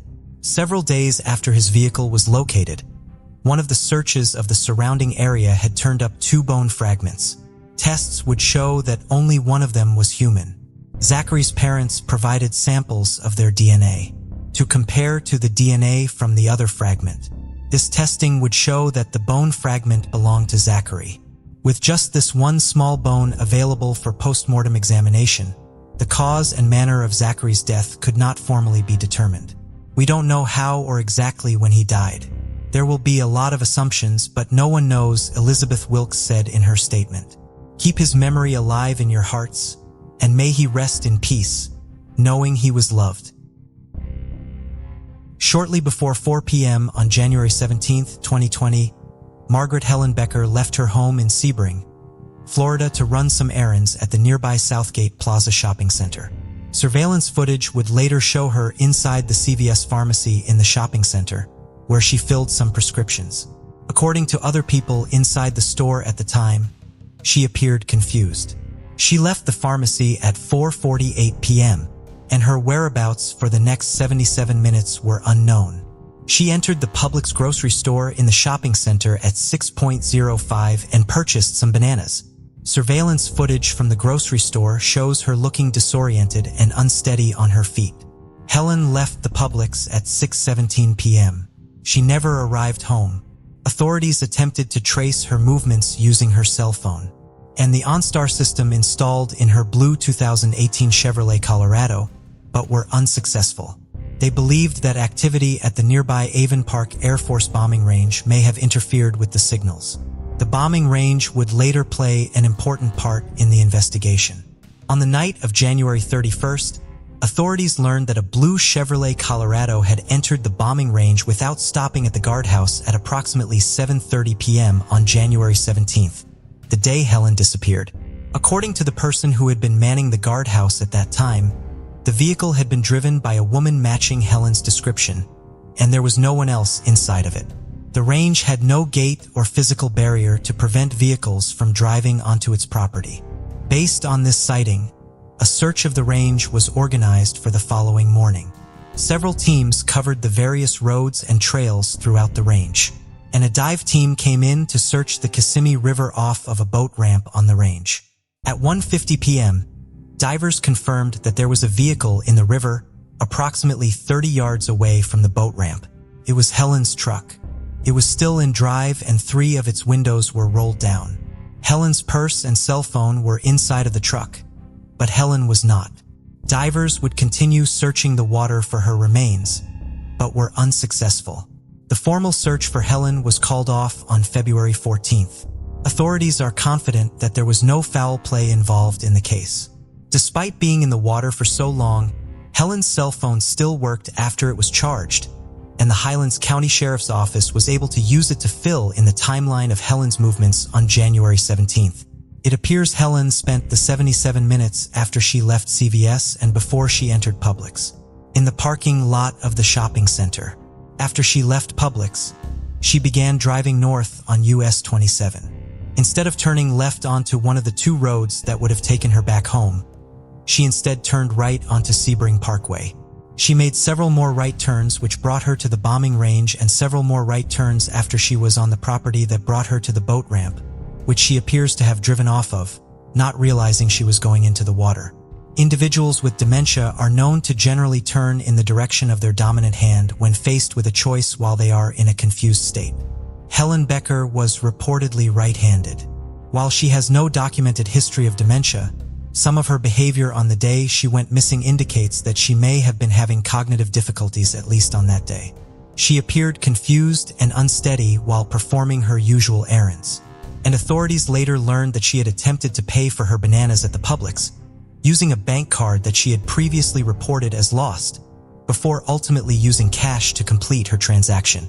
The Highlands County Sheriff's Office is waiting on downloads of data from Helen's vehicle to see if they will provide any additional information, but they do not expect them to change the direction of the case or answer all of the questions in the case that may never be definitively addressed. This update has not been conclusively linked to a case previously featured on this channel, but since there is an appeal to the public for information involved in it, I have decided to include it in this video. In January of 2020, reporter Joseph Kohut of the Scranton Times-Tribune received an anonymous letter. Your story made me realize that it is not too late to tell what I feel I should have reported to the state police or the Scranton police that night more than 30 years ago. Letter opened. It was signed, perhaps just a foolish old woman. The writer of the letter claimed that one night, more than 30 years ago, she had driven onto Interstate 81 North at the music entrance. While on the interstate, she heard a female scream. She then saw a fire and heard the screams intensify. After the screaming stopped, she could smell burning rubber and fuel. The other people in the car with her, including her husband, dismissed the incident as teenagers throwing a party in the woods off of the interstate, but she could not shake the feeling that the female she had heard screaming had been killed. However, she never reported the incident. Authorities do not believe that the letter's author is foolish, based on some of the details she provided in her letter. There was information in there that the time frame fit with other high-profile cases that had gone on in the same time. Scranton Police Captain Dennis Lukashevitz told ABC 16 News. Based on some of the details relayed in the letter, the incident the letter describes may be tied to Frank Ocelani. Ocelani was convicted of the 1989 rape and murder of Renee Waddle. The burning body of the 9-year-old had been located along a private roadway. Ocelani is currently serving life in prison. While he has only ever been convicted in this one case, Ocelani is a suspect or person of interest in 3 other major unsolved cases in Scranton, which occurred between 1978 and 1987. I have previously featured one of these cases, the 1986 disappearance of Michelle Jolene Lakey. Jolene went missing on August 26, 1986, while walking to her home in Scranton after visiting her mother in the hospital. She may have gotten into a yellow car approximately a block away from her house. Scranton police are asking for the woman who sent the letter to come forward. There has been a lot of construction along the section of I-81 described in the letter, and they need more information from her in order to identify exactly where they need to search and narrow down the timeline in order to determine if what she heard and saw that night could be tied to any of their open cases, including Jolene's. They want her to know that she does not need to be concerned about getting into trouble if she comes forward, and faces no legal action for not reporting what she observed all those years ago. Nick Maas was born in the Netherlands in 1939 and emigrated to Canada in 1957. 2 years later, he began working as a clerk for the Bank of Montreal. He was employed by them for the next 35 years, steadily moving up to positions with more and more responsibility. His various positions had him working in Halifax, Montreal, and Vancouver over the years. He was an active member of the Dutch-Canadian community and belonged to and held leadership positions in professional associations for this community. Nick married and had 2 children, but that marriage ended in divorce. In 1984, he met the woman who would become his second wife, Lisa. Lisa had also been married before and was also an immigrant, having been born in China. In Vancouver, she was working as a hairstylist. The couple met at a hair salon on Cambie Street, where Lisa would cut Nick's hair. Nick did well in his banking career and eventually became the manager of the elite private banking center at the Bank of Montreal. At the beginning of 1994, he retired from his position at the bank but continued to work. He worked as a stock promoter and received a directorship at Turbidine Technologies, a publicly traded company that was developing technology to reduce emissions from diesel engines. On August 10, 1994, Nick and Lisa were invited to join some of their friends at the Symphony of Fire fireworks display over Vancouver's English Bay. They had to turn down the invitation because they had a business dinner that evening. Nick was reportedly meeting with a businessman from California who had $10 million he was considering investing in Turbidine Technologies. Nick made a reservation for 4 at his favorite restaurant, Trader Vic's in the Cole Harbor neighborhood of downtown Vancouver, for $830 that night for the dinner. No one showed up to the restaurant for the reservation and no one called to cancel it. The staff at the restaurant was surprised by this. They were familiar with Nick because he was a regular customer, and it was out of the ordinary for him to fail to show up for a reservation without at least calling to cancel it. The restaurant employee who took the reservation knew Nick and was able to confirm that it was in fact Nick who called to make it. 2 witnesses would later come forward, placing Nick and Lisa in the area of the restaurant around the time they should have been there for their meeting. Both of these witnesses knew the couple personally and claimed to have seen them on the night of the 10th at the Garden Lounge at the Westin Bayshore, which was next door to Trader Vic's. The couple was allegedly there from 6:30 to 10:30 p.m. According to the witnesses, Nick was drinking a bottle of wine and was dressed in a casual jogging suit. Lisa appeared to have come there straight from work, still dressed in the clothes she wore at her job. Neither witness believed that Nick and Lisa were dressed as though they were on their way to an important business appointment. The following morning, August 11th, Lisa made 2 phone calls from her husband's cell phone. She called the salon where she worked and left a message with a coworker that she had been called away for a few days for a court case. She then called Nick's business partner to say that he would be gone for a few days. Cell phone records would later show that the calls had been routed through a repeater on Bowen Island. This means that the calls could have been made from or near the couple's home in North Vancouver, or from a fairly large area along the coast. No one saw or heard from Nick or Lisa after these phone calls. After a few days, Lisa's sister became concerned and went over to the couple's home. When she arrived, she found the front door unlocked and the security system disarmed. There were 2 plastic zip ties on the floor by the front door of the home. The couple's 17-year-old Persian cat, Spider, was alone in the home with no food. According to Nick's children, he adored Spider and would never have left him uncared for. The couple's car was in the driveway, and their passports had been left behind. Their bank accounts were left untouched. While some have speculated that Nick and Lisa had entered some sort of witness protection program, the 2 main theories about their disappearance are that they met with foul play or that they staged their own disappearances. There have been numerous theories about what circumstances could have led to either scenario. Most of these theories could provide potential motives for someone to harm the couple, but could also be reasons why the couple would be fearful enough of being harmed to abandon everything and leave Vancouver. Nick's job with the Bank of Montreal had given him connections in some of the most affluent social circles in Canada, but his business relationships also gave him ties to several financial scandals. One of his associates, Fred Hoffman, conned members of Vancouver's Dutch community out of millions of dollars with a Ponzi scheme. He, along with more than $10 million, vanished in April of 1991. Almost a third of that amount had been taken from a retired anesthesiologist from Seattle, who had been introduced to Hoffman by Nick Mass. Nick had also been a personal banker for Harry Mall. One of Mall's many endeavors had been creating the Pine Ridge Capital Group, which collapsed in 1992. A scandal arose during this collapse when millions of dollars worth of investors' funds went missing. Mall eventually moved to the Cayman Islands. One of Nick's business relationships also had him involved in an active legal case in 1994. Nick and Lisa went missing just before Nick was due to testify against a businessman who had been one of his former clients and was on trial for allegedly stealing $100,000. However, Nick was only an incidental witness, according to Crown prosecutors. His disappearance was still successfully used by the defense lawyers in the case to get a 7-month-long delay in the trial. Nick Mass did appear to be under an unusual amount of stress for most of 1994, according to those close to him. He had become unusually secretive and tense, and appeared to be concerned for his safety. This stress was very apparent to others at a funeral he had attended just before his disappearance. He was reportedly unusually distraught, and said he wanted to get out of town for a while.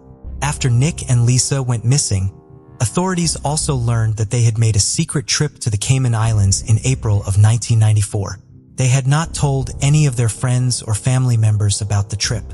During their time there, the couple set up a bank account and had their wills drawn up. Nick's son, who was also named Nick, hired a private investigator named Ozzie Caban to look into his father and stepmother's disappearance. The two men had a falling out after Caban came to the conclusion that Nick Sr. and Lisa had staged their disappearance. He based this belief off of statements from witnesses he would not identify, and a claim that he was able to use his connections to learn that Nick and Lisa's account in the Cayman Islands had more than $100,000 in it. Other reports indicate that the account held $50,000 worth of stocks. Authorities say that they have not found any evidence that Nick and Lisa fled their home to start a new life somewhere else. While Nick's position in the exclusive private banking center of the Bank of Montreal had given him connections to politicians, wealthy businessmen, and multimillionaires, it should be noted that Nick himself was not as wealthy as his clients. His highest annual salary from the bank was reportedly $85,000. While this is certainly not a small salary, and is equivalent to more than $130,000 today, Nick's assets were nowhere near those of the clients whose money he helped manage. Nick and Lisa were hundreds of thousands of dollars in debt between their mortgage, credit card debt, and business expenses. Financial stress is of course a potential motive for Nick and Lisa to have wanted to run away voluntarily, and Nick's position in the financial community may give the impression that he could afford to do so. However, while some of Nick's clients could have certainly financed such an action, it is unclear how Nick and Lisa would have been able to do so. Financial considerations aside, Nick Mass Jr. believes that his father was too straight-laced and conservative to take the sort of risks involved with faking his disappearance and starting a new life. In 2001, he, his sister Tanya, and Lisa's sister Loretta petitioned the courts in British Legally Dead. Authorities also believe that Nick and Lisa were victims of some sort of crime, even though the exact nature of that crime remains unknown. On July 30th, 2019, shortly before the 25th anniversary of the couple's disappearance, the North Vancouver detachment of the Royal Canadian Mounted Police held a press conference with Nick's children, Nick and Tanya, to appeal to the public for information.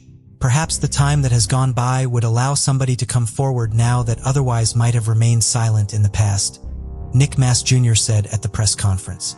Nick and Tanya also announced that they were doubling the amount of the reward they are offering for information in the case from $25,000 to $50,000. Despite the amount of time that has passed since they have seen their father and stepmother, and the fact that they believe them to be deceased, Nick and Tanya still hope to find answers about what became of Nick Sr. and Lisa. Everybody loses their parents at one time in their life, but then you have a funeral and we don't have that, and that part has been extremely difficult.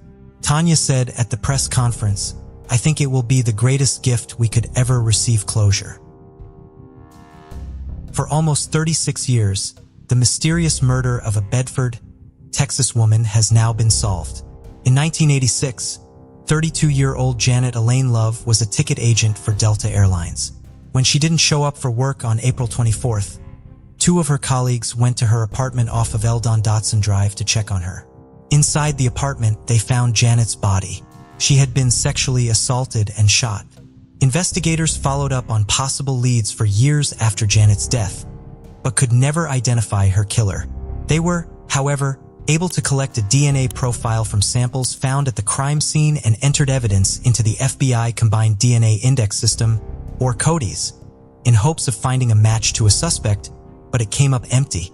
As technology improved, so did investigators' chances of solving the decades-old cold case. In late 2020, a Texas Department of Public Safety grant, called the Sexual Assault Kit Initiative Program, gave Bedford police the funding and resources that would change everything.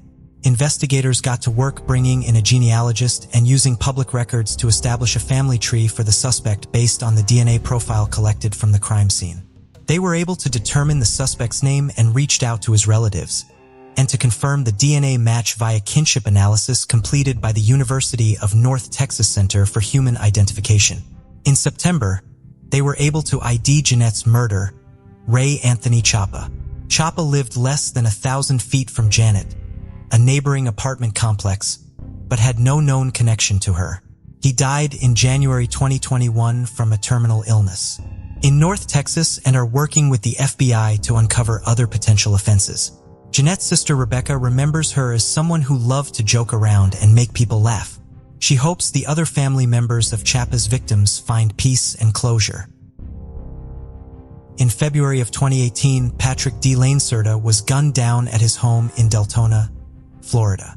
The 25-year-old was newly engaged to his girlfriend, Vidi Devaney, and the two were excited to start their life together, especially after the tumultuous relationship Vidi had with her ex-boyfriend, Gregory Bender. Vidi had broken up with Bender, a wealthy hedge fund manager, after discovering he had a wife. Though he claimed the marriage was a business arrangement, made so the wife's child could attend school in a specific district. After Bender and Vidia broke up, she met Patrick, but when Bender found out about their relationship, he began sending threatening texts and voicemails to the couple. The couple was granted a restraining order against Bender, in which he was ordered to surrender his collection of guns. For a few months, the threat stopped, that is until the morning of February 27, 2018, when Vidia received a call from Bender. She didn't pick up but was suspicious of why he'd been reaching out again. He started to worry for Patrick's safety and rushed over to his home, but it was too late. She found Patrick dead from a gunshot wound in his driveway. Padette immediately suspected Bender, but the police had no evidence to arrest him. Then Bender's soon-to-be ex-wife, Damara Sanchez, sent in a tip. She'd heard about the murder on the news and realized it sounded similar to what she found in one of Bender's notebooks.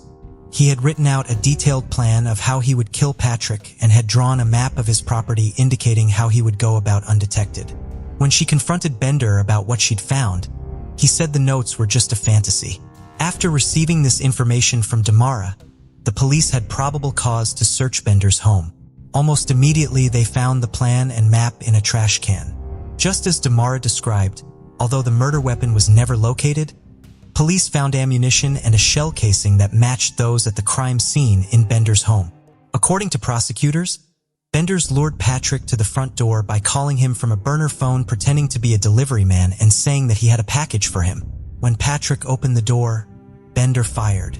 Bender was arrested in connection to Patrick's murder and did not take the stand during the trial. On May 28, 2021, after 2 hours of jury deliberation, he was found guilty of first-degree murder in the death of Patrick de la Cerda. He is currently serving a life prison with no possibility of parole. In 1992, Helen Cardwell was ready to start fresh. The 35-year-old had just moved to Niles, Texas from West Virginia and was living at the Leaning Tower YMCA.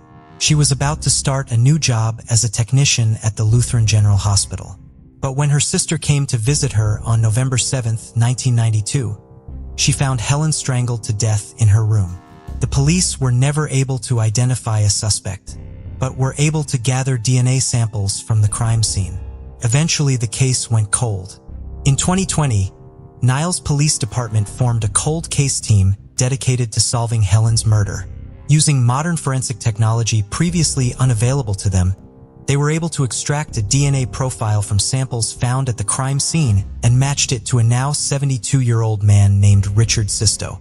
Sisto had been living in the Niles area at the time of Helen's murder, though police wouldn't say if there was a known connection between the two. But even though police were able to identify Sisto as a suspect, they had a hard time locating him until a search in a police database revealed he was already in custody for a parole violation in Harris County, Texas. In August of 2021, police traveled to Harris County to interview Sisto and collect another DNA sample, and in October, he was charged with the murder of Helen Cardwell. Helen's sister Noka expressed her gratitude to the NAZ police.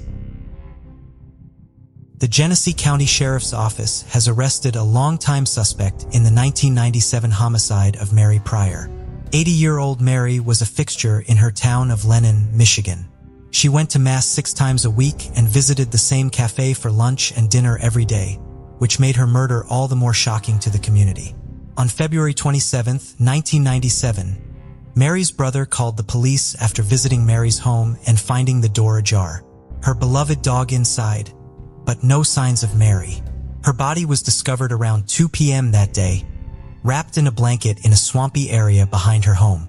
She had been sexually assaulted and beaten, and the perpetrator was never found. In 2002, Genesee County Sheriff Chris Swanson was assigned to the case. He'd kept a copy of Mary's obituary on his desk to make sure he never forgot his mission. In 2004, he interviewed a suspect named Michael Burr, who was a junior in high school at the time of Mary's murder. Though Burr couldn't be arrested at the time due to lack of evidence, they were able to get a DNA sample from him. Swanson told him that next time he saw him, he'd be in shackles and charged with murder. And in November of 2021, that promise came true. Thanks to technological advances in DNA testing, investigators were able to compare the DNA collected from the crime scene to the DNA collected from Burr. And it was a 1 in 1.9 octillion match. Burson has been charged with murder, criminal sexual conduct in the first degree, and kidnapping. It has been 35 years since 4-year-old Jessica Gutierrez was taken from her home in Lexington County, North Carolina, and now the man responsible for her disappearance and murder has been charged. On the night of June 5, 1987, Jessica was sleeping in her room with her 6-year-old sister Becky, but when their mother Deborah woke up the next morning, Jessica was nowhere to be found. The room was littered with paper, the front door was open, and the curtains were torn off the window. Becky told her mother that Jessica had been taken by the man with the magic hat and beard. Their mother then called the local law enforcement, who conducted an unsuccessful search of the area. Investigators determined that someone had broken into their home and had taken Jessica before leaving at the front door. A single fingerprint was found on the windowsill of the bedroom.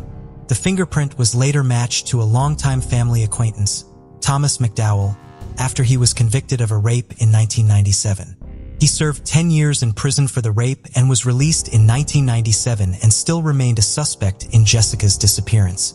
During his time in prison, McDowell allegedly confessed to a cellmate that he kidnapped a girl in Lexington County and that he'd been wearing a tall cowboy hat at the time. The cellmate reported the information to the police, who repeatedly searched the landfill but found nothing. Authorities questioned McDowell, who offered to confess to the crime in exchange for immunity from prosecution, but that was denied. At the time, there wasn't sufficient evidence to prosecute McDowell for the crime. But in 2020, the Lexington County Sheriff's Office cold case team took another look at Jessica's case. With the help of the FBI, analysis from the Child Abduction Rapid Deployment Team, and prosecutors from the South Carolina Attorney General's Office. Attorney General Alan Wilson said newly discovered information helped them confirm McDowell was the perpetrator. Jessica's mother, Deborah Gutierrez, was relieved her daughter's killer has finally been caught. "I'm glad God brought me to see it," she said. "I prayed he would bring me through it, and we waited for this a long time." In January of 2022, McDowell was taken into custody and charged with kidnapping, first-degree burglary, and the murder of Jessica Gutierrez, who is still missing and presumed dead. He is currently being held at the Wake County Detention Center without bail. Marissa Rolfe Harvey was 15 years old when she found out she had a half-sister. She had been adopted when she was 3 and was living with her family in New York when one day in December of 1977 her newfound sibling showed up at her door. Marissa was thrilled about the discovery and begged her parents to let her visit her sister in San Francisco in the coming spring. They reluctantly agreed, and she flew to the city during her Easter break. Arriving on March 24, 1978, she spent the weekend with her sister and on Monday asked to go horseback riding, which was one of her favorite hobbies. Her friend's sister dropped her off at the Golden Gate Park stables, but they were closed and Marissa was left stranded and alone. When Marissa didn't return home to her sister's apartment later that day, she called the police and reported her missing. The next day, a man found Marissa's body in Sutro Heights Park, less than half a mile away from the stables. According to the coroner, Marissa had been badly beaten and strangled to death. The San Francisco Police Department conducted an exhaustive investigation, but ultimately could not identify a suspect in Marissa's murder. Then, in October 2020, the department's cold case unit reopened Marissa's case. Supported by advanced technology from the department's Forensic Science Division, the police identified a suspect, 76-year-old Mark Stanley Personette from Conifer, Colorado. On December 15, 2021, Perzinski was arrested by Jefferson County Sheriff's Office in Colorado and held without bail on the charge of being a fugitive of justice. His criminal record included aggravated sexual assault, and the San Francisco Police Department is asking other law enforcement agencies to review similar cold cases in which Perzinski may be a suspect. Investigators in Connecticut have solved a 2001 cold case after re-examining a conch shell used in the murder. Rosemary Moniz of New Bedford, Connecticut was found dead in her home on March 23, 2001, when her father stopped by to pick her up for a doctor's appointment. The 41-year-old had been beaten to death with a fireplace poker, a conch shell, and a cast iron fireplace kettle. Since the Bristol County's District Attorney's Office and Massachusetts State Police Unsolved Crime Unit reopened the case. Investigators reviewed photos of abrasions and contusions on the victim's face, and they were caused by the conch shell's exterior, and determined that the perpetrator had to have put his fingers inside the conch shell to strike the victim. When they re-examined the conch shell and tested it for DNA, they found a full profile.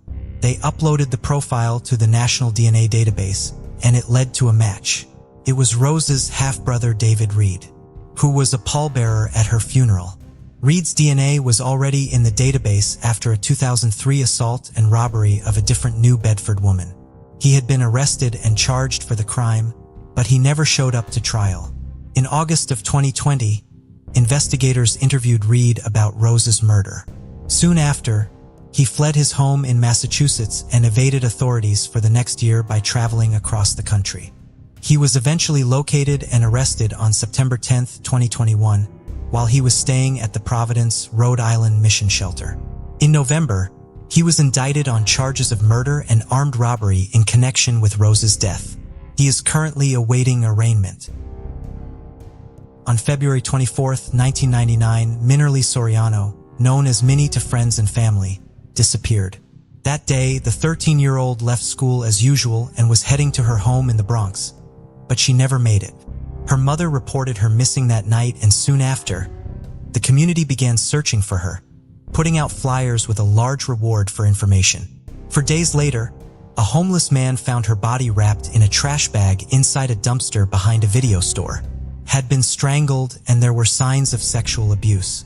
Authorities questioned family members, neighbors, classmates, and teachers and conducted a nearly year-long investigation, but found no leads.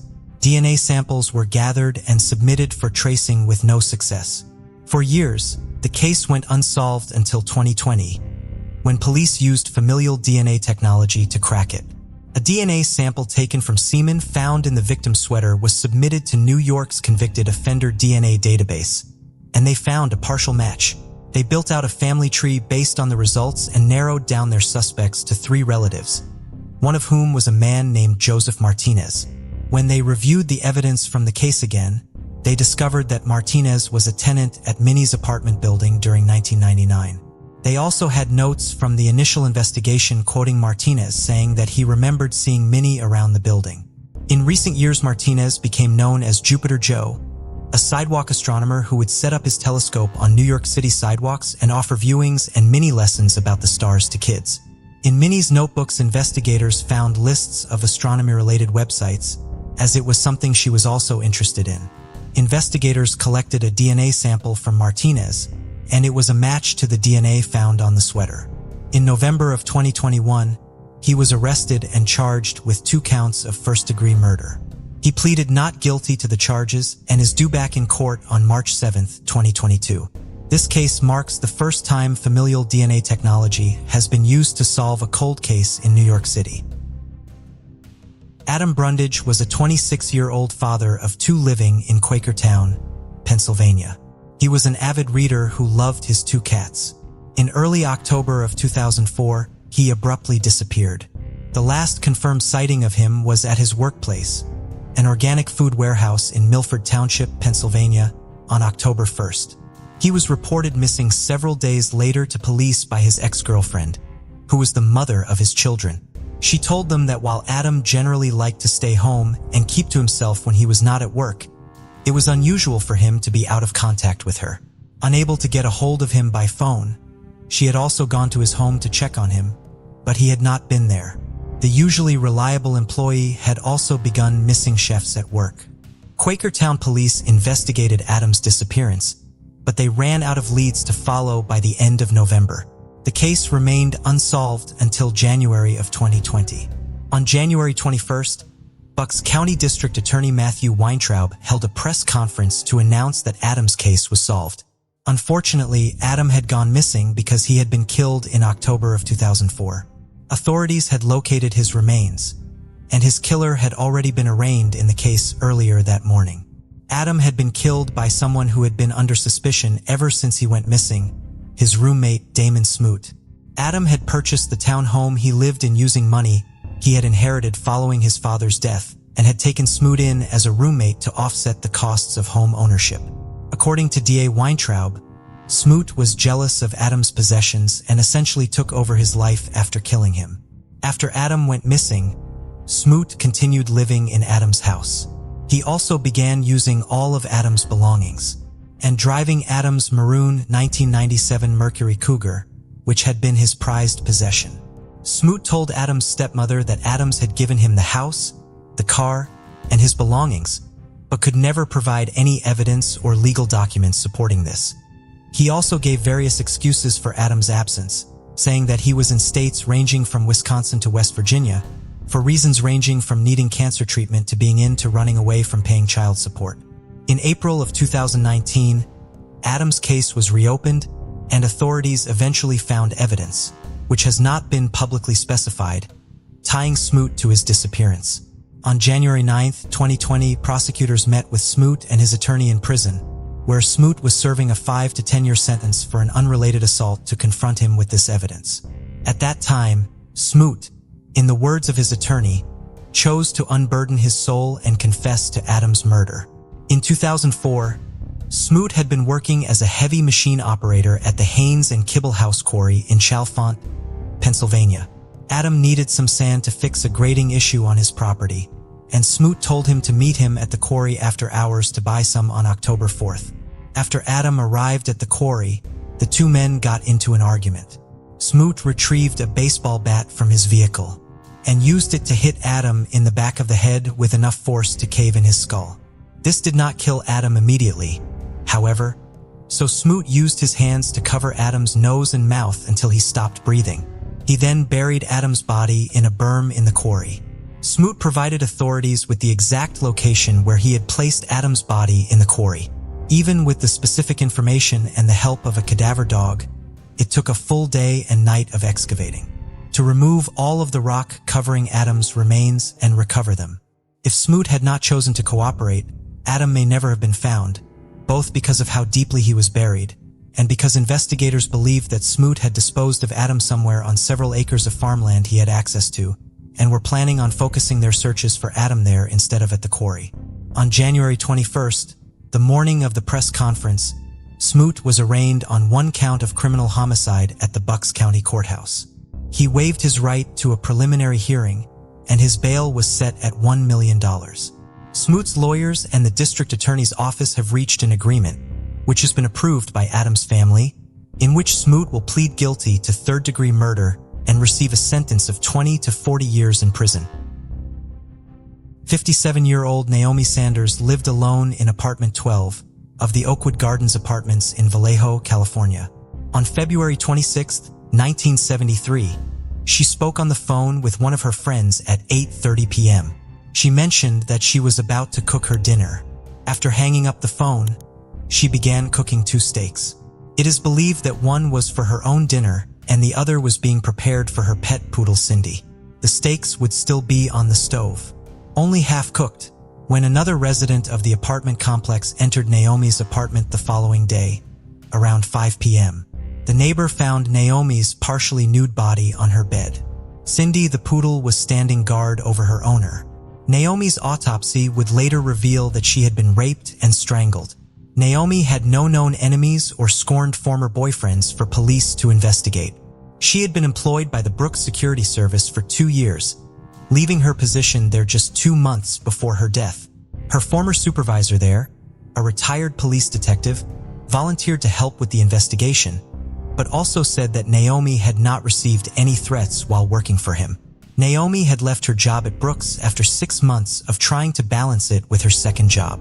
She worked as the building manager for her apartment complex and had a large cardboard sign with the word open written on it in her front window. Inform passersby that there were apartments available in the complex and that she was available to discuss them. Potential new tenants would routinely come speak with Naomi about the complex, meaning her killer could have faint interest in living at Oakwood Gardens as a means of getting inside her apartment. Naomi's case went cold, and several decades would pass before authorities found new avenues of investigation. In 2014, Naomi's clothes were resubmitted to the California Department of Justice Laboratory for testing. These tests revealed semen stains, from which a DNA profile was developed. Unfortunately, there was no match to the profile in the CODIS database. In 2016, police tried to use familial DNA to identify Naomi's killer. They compared the DNA profile from the crime scene to offender databases first in California and later nationwide, to see if a relative of the contributor of the DNA had committed a crime and therefore had their DNA profile on file. They did not find any such relatives.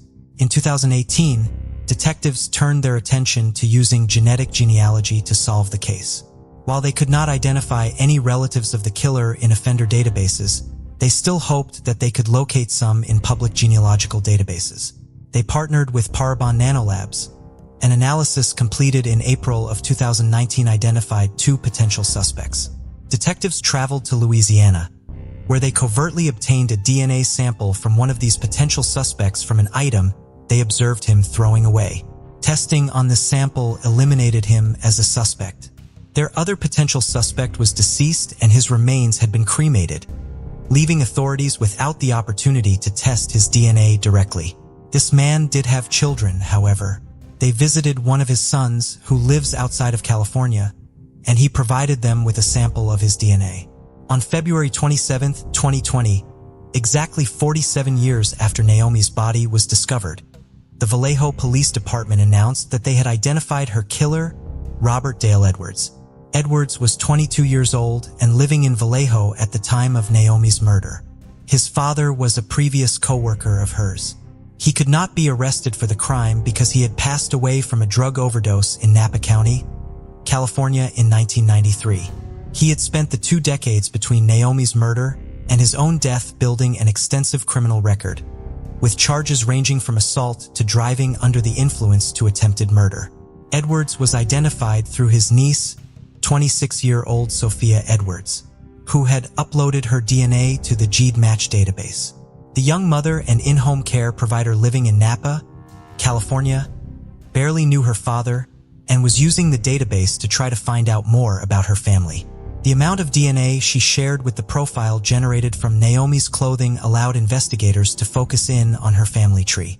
While Sophia never met her uncle, she did have old pictures of him and was shocked to see his face on the evening news following his identification as Naomi's killer. Edward's son, who provided his DNA to police in order to confirm his father's involvement in Naomi's case, has not been publicly identified. His half-brother, however, has spoken publicly about the case. Robert Edwards is a 42-year-old married father who lives in Fairfield, California. He does not know his half-brother, who provided his DNA to police, and he did not know his father. His mother left his father when he was just a few months old, because of his violent behavior, which she had viewed as a reaction to the time he had spent serving in the Vietnam War. While the younger Robert Edwards knew his father was not a good man, he was still shocked to learn of his involvement in Naomi's case. All this was shocking to me. I knew my dad was not a nice man after the war, but never thought he was a murderer or rapist, he told the Daily News. Naomi had no children of her own, but having 9 brothers and sisters, she has a large extended family. Following the announcement of the identification of Robert Dale Edwards as her killer, 2 of Naomi's nieces released a statement on behalf of their family. Many family members directly affected by the loss of Naomi have also passed, and unfortunately, they cannot be afforded the truth as to what happened, they wrote. Those of us who do remember the stories of Naomi's life and untimely death can now feel closure thanks to the determination and teamwork of the Vallejo Police Department and partnering law enforcement agencies. May Naomi now rest in peace. In 1992, 57-year-old James Essel was a beloved father and a small business owner. He owned the Sugarloaf Mountain Market, a convenience store in Comus, Maryland. In the early morning hours of March 22, 1992, a customer discovered James' body inside of his store. He had been hit over the head and stabbed 29 times. What little money had been in the store's cash register had been taken. James had apparently fought fiercely for his life, as blood from his assailant was left behind at the scene. The blood was the only real clue investigators had to work with. Comus was small, rural, and close-knit. The robbery was unusual for the community, and the murder was almost unthinkable.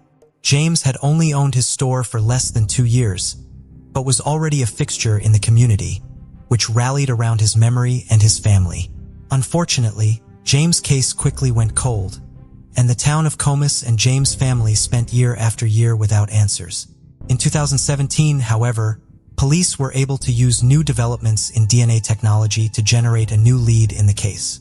They contacted Parabon Nanolabs, who used their snapshot DNA analysis service to generate images of the individual whose blood was left behind at the scene, one showing him as a young man, and another of what he may look like having aged 30 years. These images were released to the public, but did not result in an arrest in the case. Authorities then turned to genetic genealogy to help identify James's killer. Using public genealogy databases, they were able to identify relatives of the perpetrator and eventually identified a potential suspect in late January of 2020. That suspect was 51-year-old Hans Hewitts, who was living in Virginia Beach. On February 10, 2020, investigators obtained a warrant to collect a DNA sample from Hewitts. On February 11th, they obtained the DNA sample from him. When asked about the case, Hewitts only acknowledged once getting into a fight with someone many years before, but he was unaware that the other man had died. The DNA from the cheek swab taken from Hans Hewitts was quickly processed. It was a match to the blood left behind at the crime scene. On February 12, 2020, detectives from the Montgomery County Police Department in Maryland, in conjunction with the U.S. Marshals, went to arrest Hewitts on charges of first-degree murder, felony murder, and robbery with a dangerous weapon. Authorities went to Hewitts' home on Maitland Drive, where they found him inside of his car. When they tried to arrest him, Hewitts pulled a gun. A neighbor was recording the brief police standoff from down the street, and on the video, police can be heard telling Hewitts several times to put down his weapon. He did not.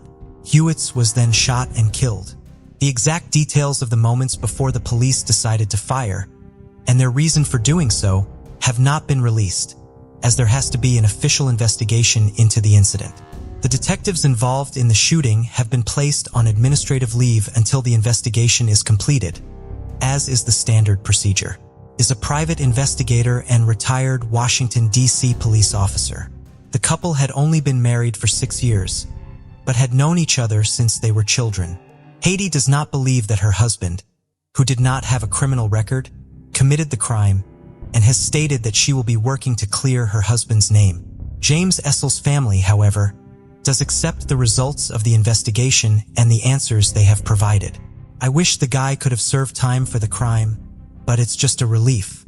James' daughter, Perpetua Edwards, said, "To know that it's over is a huge relief for me and my siblings."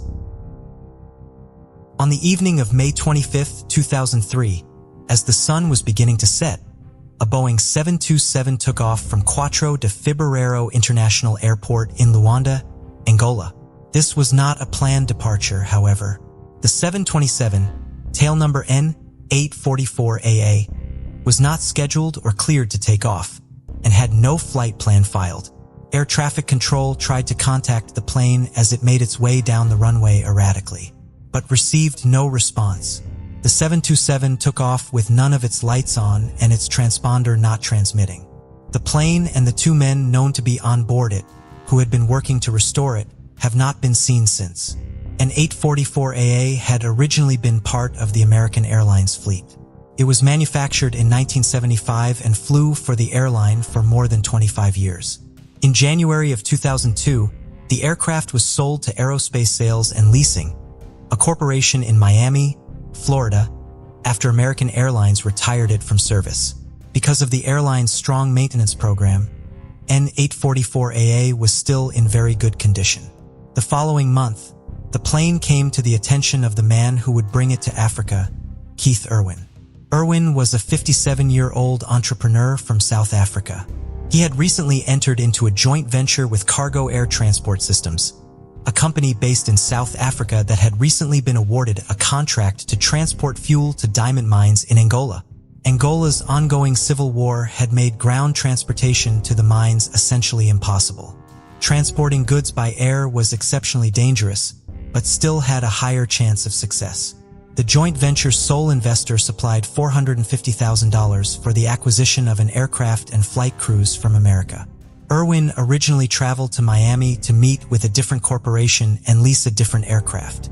He originally planned to lease a 727 for a year and hire 2 flight crews, each with 3 members, for the same amount of time. This deal fell through and Irwin lost $140,000 in the process. The 6 crewmen were still available, however, and Irwin soon met Maury Joseph, the owner of Aerospace Sales and Leasing, who had 3 recently retired 727s for him to choose from. Under his agreement with Joseph, Irwin would purchase an aircraft rather than lease it.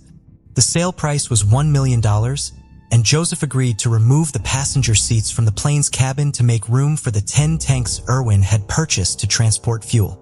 Irwin provided a down payment of $125,000 and was supposed to pay the rest of the amount he owed within 30 days. Irwin was allowed to take the plane to Angola, but Joseph sent one of his employees, Mike Gabriel, along with the 6 crew members, to ensure that the remainder of the money would be paid. Keith Irwin, Mike Gabriel, and the 6 crewmen left Miami on N844AA on February 28, 2002. However, they did not arrive in Angola until March 14th. Irwin and his partners had failed to acquire the necessary permits to land the plane in Angola, leaving them in limbo for 2 weeks.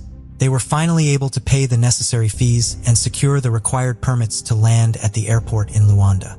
During this time and through this process, Irwin also spent all of the remaining $185,000 that had been invested in the joint venture. Several of the 6 crew members who had come to Angola to fly the 727 had previously worked in various parts of Africa. But the conditions they faced on this job were far worse than any they had previously worked under. The apartment where they were housed in Luanda had no drinkable water or electricity and was near an open sewer. They were concerned about the heavily armed security guard assigned to the project. Of most concern to them was the fact that their passports had been taken away from them by the company that had hired Irwin's joint venture to transport fuel when they arrived in Angola. Their request to get the passports back was denied by the company, and they only received them after getting the U.S. Embassy to intervene. 2 out of the 6 crew members flew back to the United States once they had their passports back without receiving any of the salary they were owed. The other 4 crewmen stayed on in hopes of eventually being paid once all of the problems surrounding the venture were worked out and they were able to begin making the flights they had been hired to perform. Those flights would not begin for several more weeks. In addition to losing 2 of the members of his crew, Keith Irwin also lost his partner, Cargo Air Transport Systems, and had to find a new backer for the venture.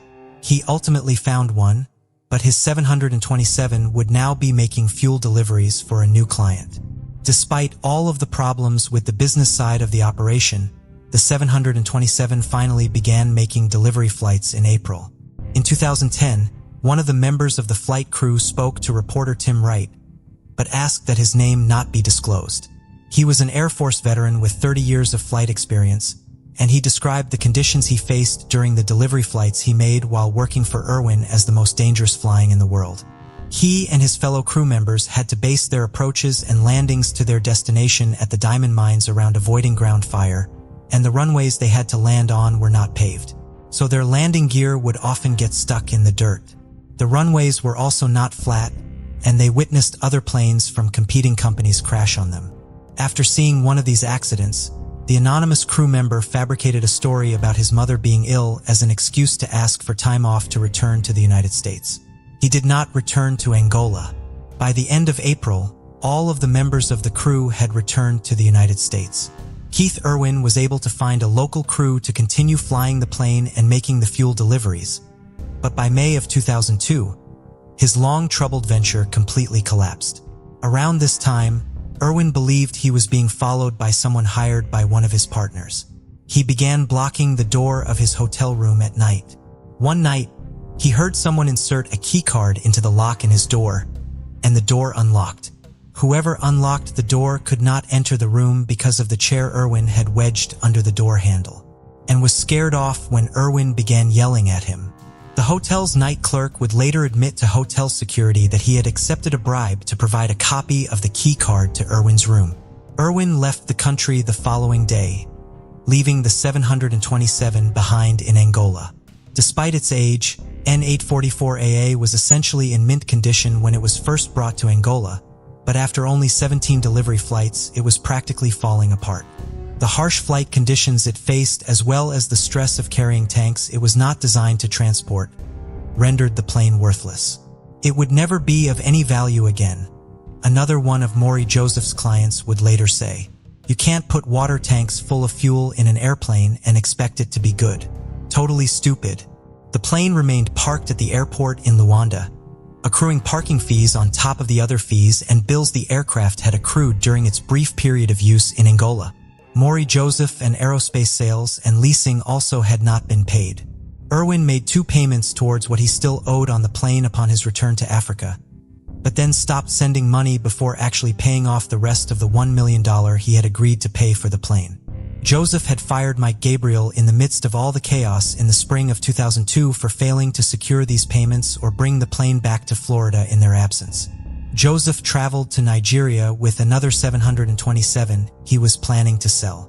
He brought with him a man named Ben Charles Padilla, who was a freelance flight engineer and aircraft mechanic. Padilla was a native of Pensacola, Florida, and the son of a millwright, and his talent for working with all things mechanical had been clear ever since he was a child. He had an interest in aircraft from an early age and earned a private pilot license in addition to all of his technical certifications. He lived in Florida with his fiancée of 15 years, his stepchild and child, but was often away from home as he worked around the world as a freelancer, usually in locations across Africa and Asia. Ben came to Nigeria with Maury Joseph and the 727 to help with its transport and to explain its systems to its new owner once the sale was fully negotiated. In April of 2003, Joseph then sent Padilla to Luanda to oversee the process of making the repairs on N844AA necessary for it to return to service. While the plane as a whole was essentially junk at this point, it had relatively new engines which were still of value. In order to recoup some of the losses he incurred from his disastrous deal with Keith Irwin, Joseph put the engines alone up for sale. He found a buyer for them in Johannesburg, South Africa, and needed N844AA flown there so that they could be removed from the plane and the sale could be completed. In Angola, Padilla was able to make arrangements with Air Gemini, an airline based out of Luanda, to make the necessary repairs to the 727 at their repair station at Quatro Delaware Figueroa International Airport. He hired local mechanics and oversaw the work, which progressed according to plan. In May, he hired crew members, again through Air Gemini, to help him fly the newly functional plane to Johannesburg on May 26th. On May 25th, Padilla and John Matantu, a worker from the Republic of the Congo Padilla had recently hired, took the plane out of Air Gemini's hangar and onto a runway in order to run its engines as part of a systems check. It was during this check that the plane mysteriously took off and disappeared, along with Ben Padilla and John Mutantu. The following day, Marie Joseph was waiting for the plane in Johannesburg when he got an angry call from someone from Air Gemini, demanding to know why the plane had left Luanda ahead of schedule and without the crew that had previously been arranged for the flight. Knowing that he had not authorized any such changes and that Ben Padilla would not have made any such changes without his permission, Joseph notified the U.S. Embassy in South Africa that a large aircraft had been stolen and called his wife back in Florida to ask her to contact the FBI. Given the fact that the plane was seemingly stolen just 20 months after 9/11, American intelligence agencies immediately took interest in the plane's disappearance. The State Department sent word to every American embassy in Africa about the plane going missing. U.S. Central Command considered sending more fighter jets to one of their joint bases in Africa. While there have been reports of the CIA and NSA looking into the case, Only the FBI and State Department have had official investigations into the plane's disappearance. The FBI ended their investigation in 2005. There are, of course, a myriad of other reasons why a 727 might be stolen. To be sold on the black market, to transport goods on the black market, to be disassembled for parts, and so on. Not everyone believed that the plane had actually been stolen, however. According to now retired U.S. Marine General Maston Robeson, who was the commander of U.S. forces in the Horn of Africa at the time of the plane's disappearance, the intelligence community also considered the possibility that N844AA had gone missing as part of an insurance fraud scheme.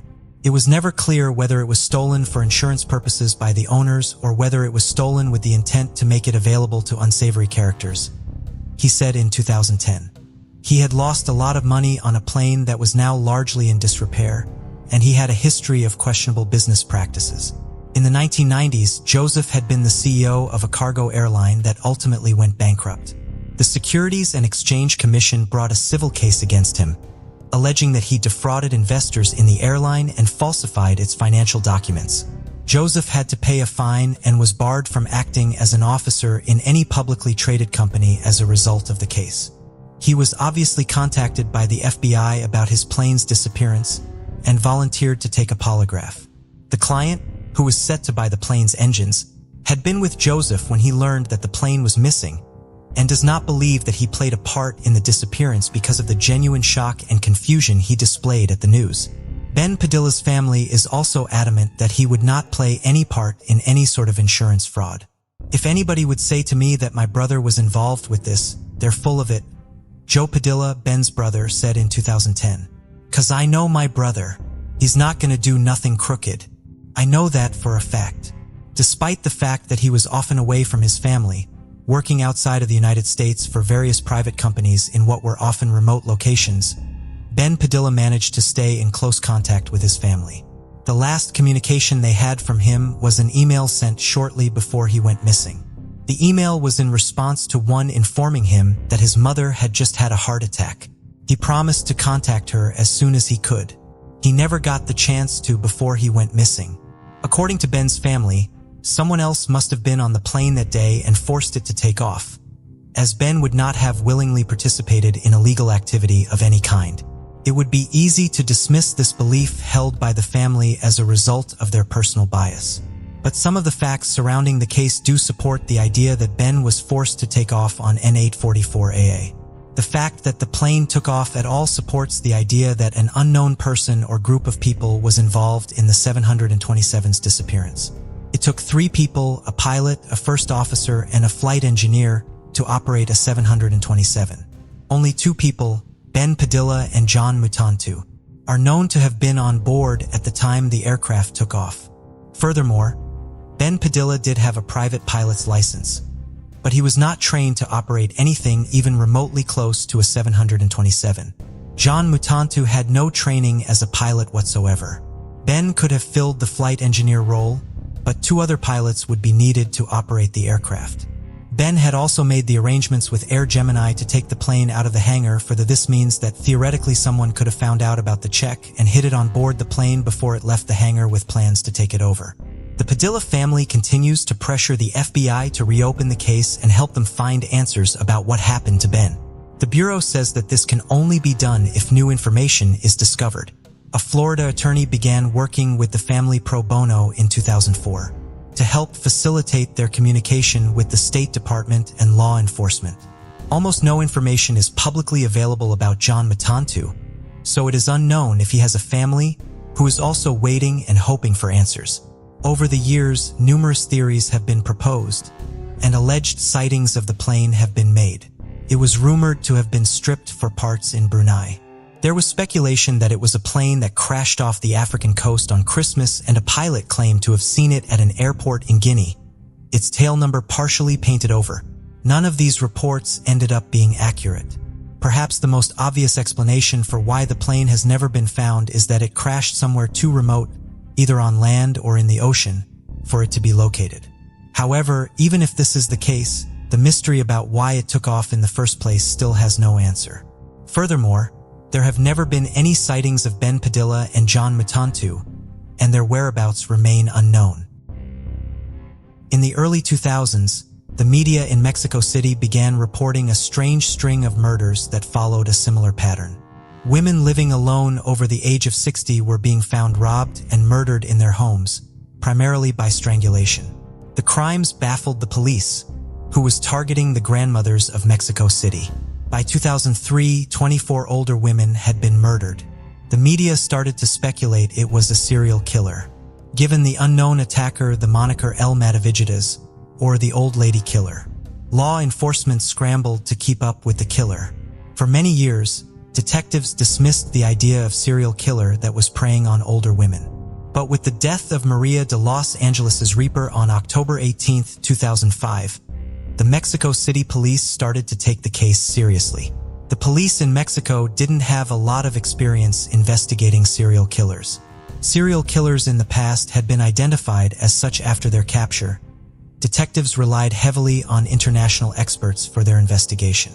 The Deputy Attorney for Central Preliminary Investigations, Renato Sales Heredia, announced that there was enough evidence to support the theory that there was a serial killer at work. A 100-person team was dispatched to look into the case, led by Guillermo Ziz, who was notoriously known as the homicide prosecutor. It would be the largest manhunt ever undertaken in Mexico.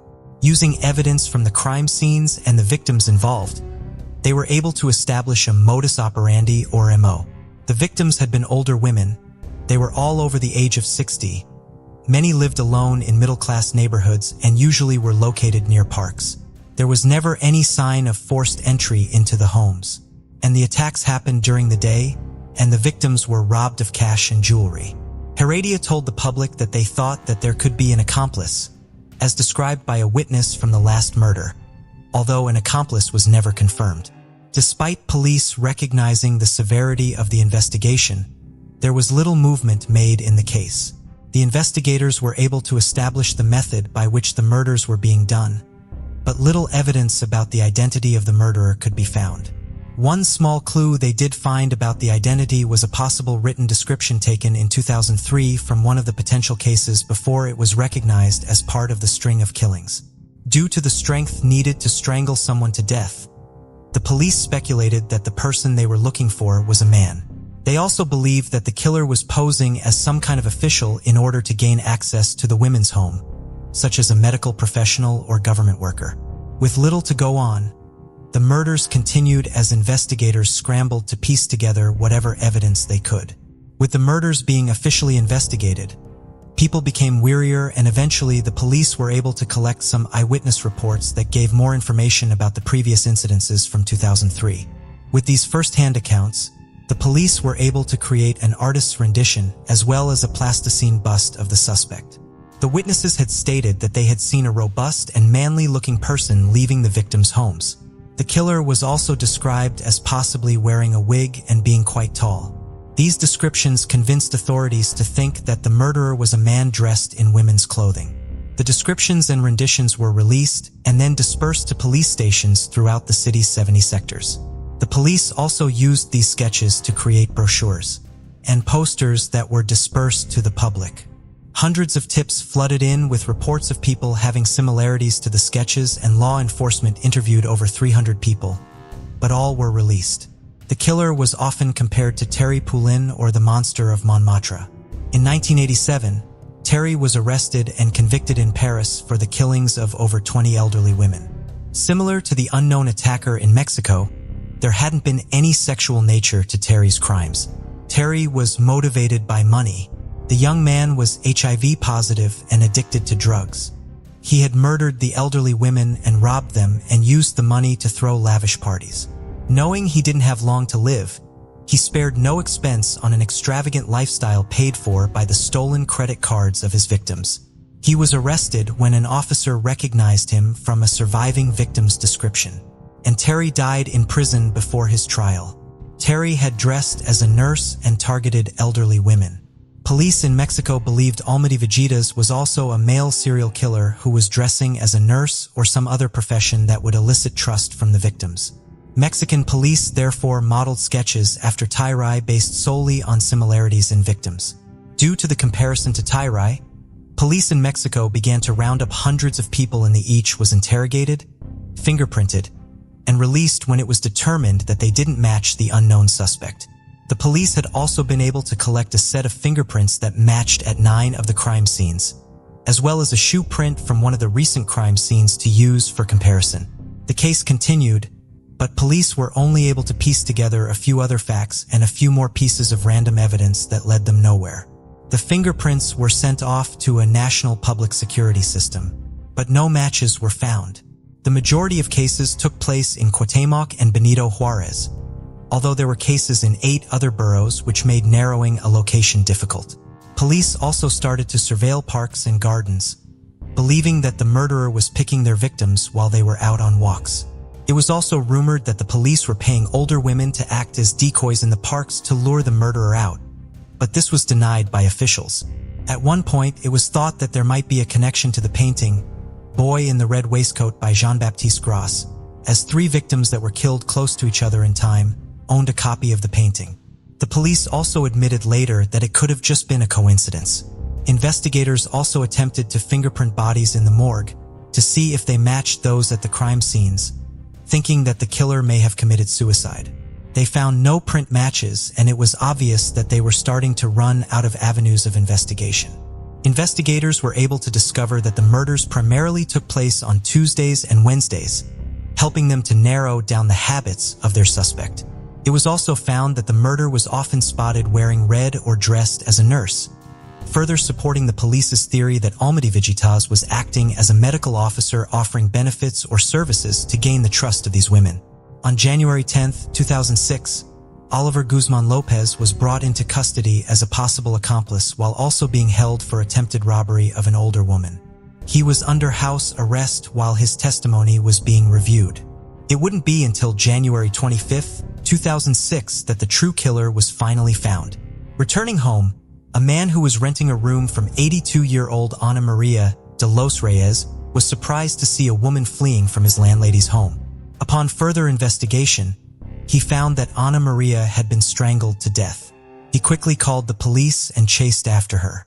The police caught the suspect and were extremely surprised at what they unveiled. The serial killer was in fact a woman by the name of Wana Barza.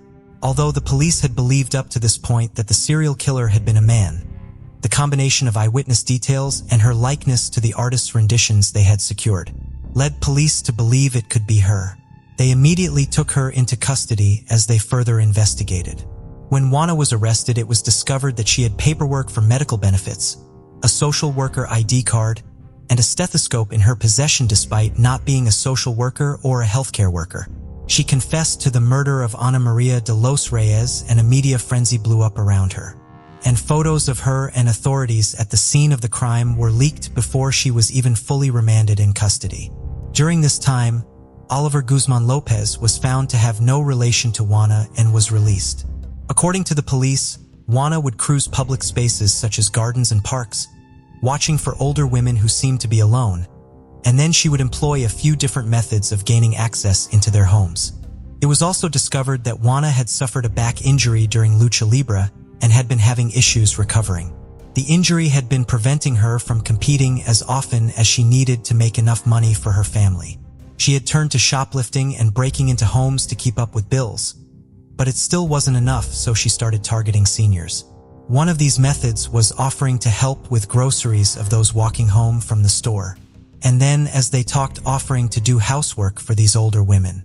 Also, as previously theorized by police, she would go to women's homes with medical papers, an ID card, and stethoscope while pretending to be a social worker offering free checkups in order to discuss and provide pension benefits.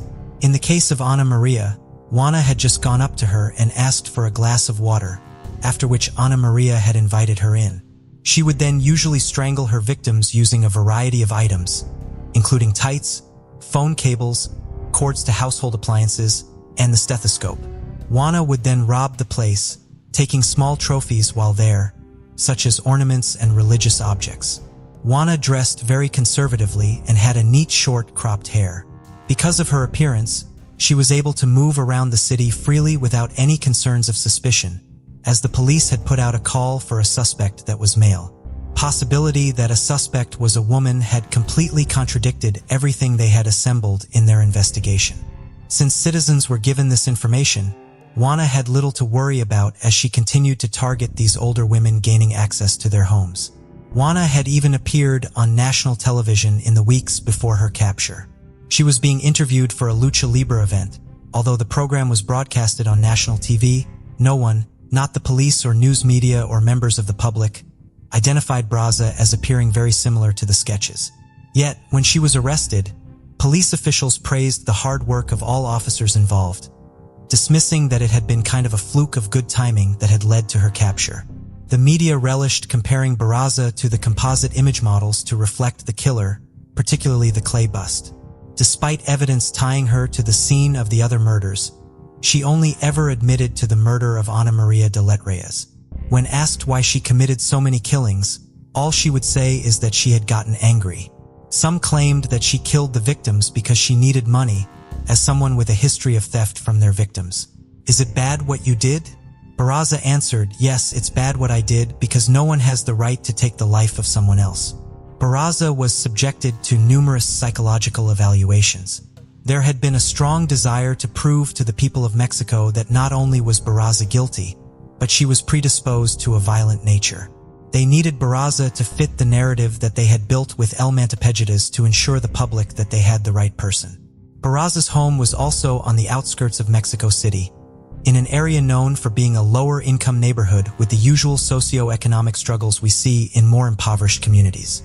It had high rates of crime and lacked infrastructure, and this was used as further evidence to distance Barza from the general public. Wana Barza was a 48-year-old single mother of 4 who lived in Mexico City, doing a combination of street vending and miscellaneous housework to support her family. Her oldest son had died tragically during a mugging when he was only 12. His attackers had killed him using baseball bats. According to her lawyer, Wana stated that she was proud to say she had kept things going on her own.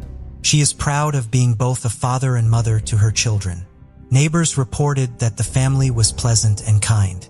Neighbors and those who knew Wana and her family were shocked to discover that she had been the serial killer because they reported the family as being pleasant and kind.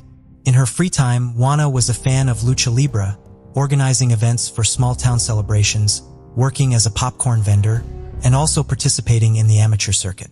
She performed as a rudo, a wrestler that acts like a bad guy in a match. She went under the name of La Dama del Silencio, or the Lady of Silence. Police asked her about this title, and she stated it was because she was a quiet person that liked to keep to herself. Wana had also described herself as rudo to the core. It was because of this hobby that Wana had the needed strength and technique to strangle people to death, as well as giving her a muscular appearance mentioned in many eyewitness reports. Upon further investigation, they also found an altar to Santa Muerta, a folk saint of death. At the time, the figure was associated with criminals and drug runners. Still, practices around the saint are becoming much more common and have less of a negative reputation as they are seen as the granter of wishes and psychopomp of sorts. However, when she was arrested, it was used as further proof that she was guilty. In the eyes of the police, it was the saint only criminals associated with. Wana Barza's past is not really confirmed, but according to a few sources and her defense team, she had been born in a village north of Mexico City in the state of Hidalgo in 1956. Wana never learned to read or write and grew up in a tragic situation. Wana's father was allegedly a police officer who was not in her life for long before her mother started seeing another man. Her mother was reported to be an alcoholic sex worker and was both neglectful and abusive to Wana. She would allegedly trade Wana to men for alcohol. At the age of 12, Wana was permanently traded to a man, reportedly for 3 beers. She had been kept as a prisoner for the man, and her mother lied to the rest of the family and claimed that Wana had gone off to start a new life with him of her own free will. Eventually, she was found and rescued by her uncles when she was 17. She then moved to Mexico City to start a new life. Wana was illiterate and forever resented her mother for the abuses she had suffered as a child. Her mother died when she was 20 years old due to alcoholism. It is due to this past that many believe that she was compelled to commit this murder spree later on. It even had been speculated that Wana's attacks were based on suppressed resentment towards her mother and the treatments she had received. Wana's mother had already passed away by the time of the murders, So through her heinous actions, Wana could live out the revenge that she was never able to get while her mother was alive. And this was a fact that was confirmed at her trial when she told the court, "I got angry. I killed old ladies because my mother mistreated me, bit me, cursed at me, and sold me to an old man."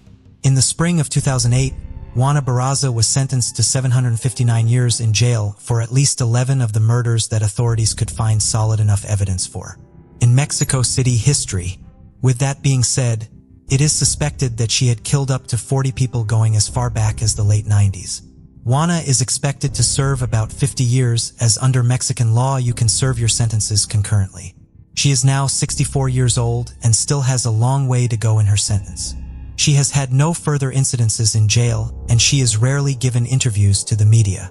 Wana Barza has since become a folk figure under her moniker La Matafajitas, appearing in television programs based on her story, having a Criminal Minds episode inspired by her, and having multiple songs and ballads written about her. Peggy Cox was dedicated to her family and her faith. The devout Catholic met her husband through a church group, and the couple became the proud parents of 2 daughters and a son. In 1973, Peggy's husband was injured in an automobile accident and went into a vegetative state.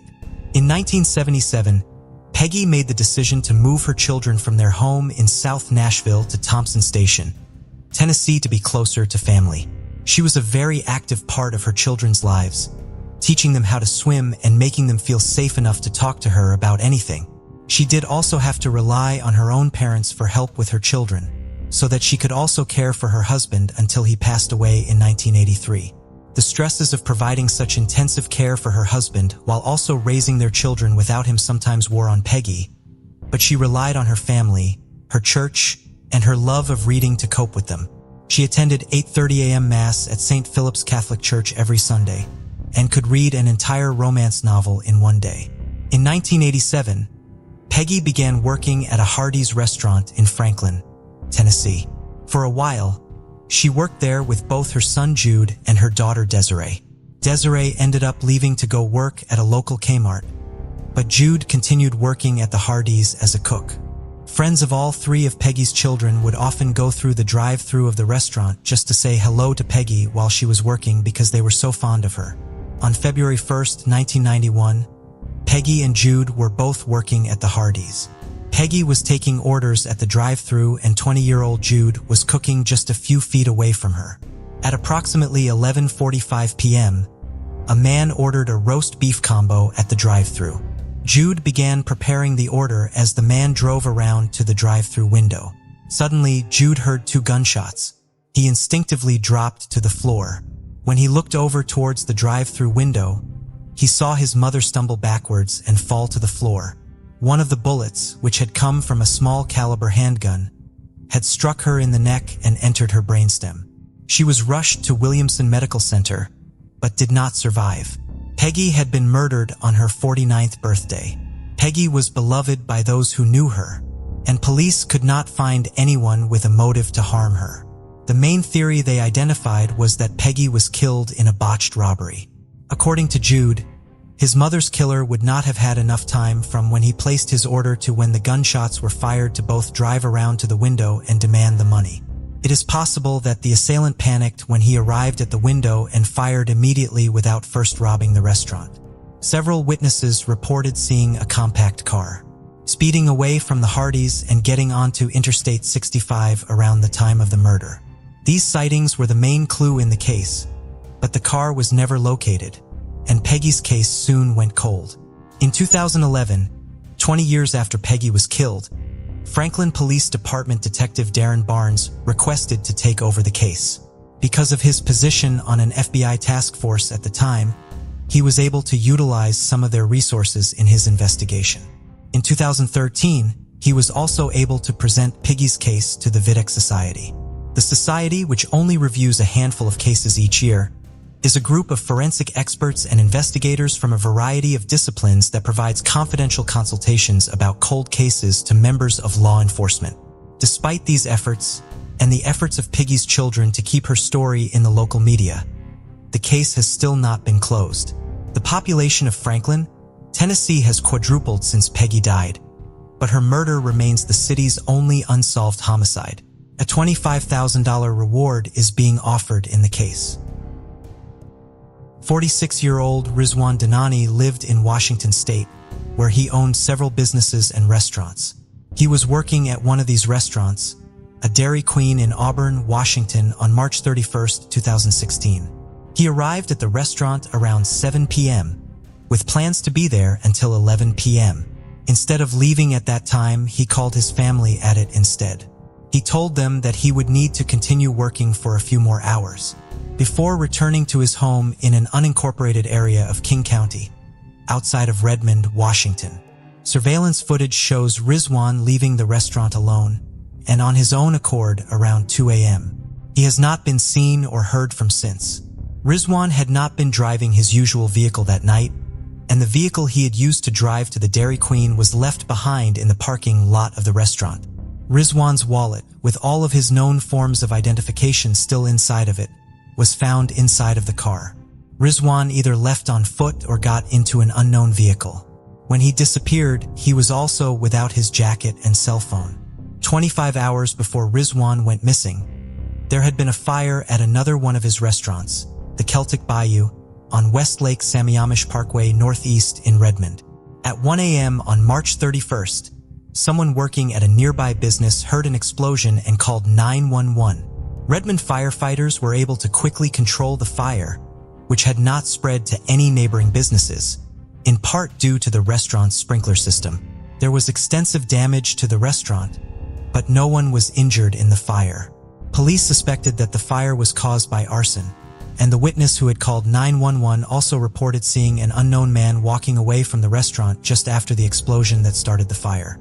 The authorities arrived at RZswan's home at 5 a.m. that morning to inform him of the fire and to interview him. RZswan had also gone into the Redmond police station to provide them with more information later in the day. Police do not consider RZswan a suspect in the arson. They are concerned about his well-being and believe that his disappearance may be related to information he may have about the fire. He remains missing. Nancy Theiabald was witty, clever, independent, and accomplished. At Indian Hill High School in Cincinnati, she was a member of the National Honor Society.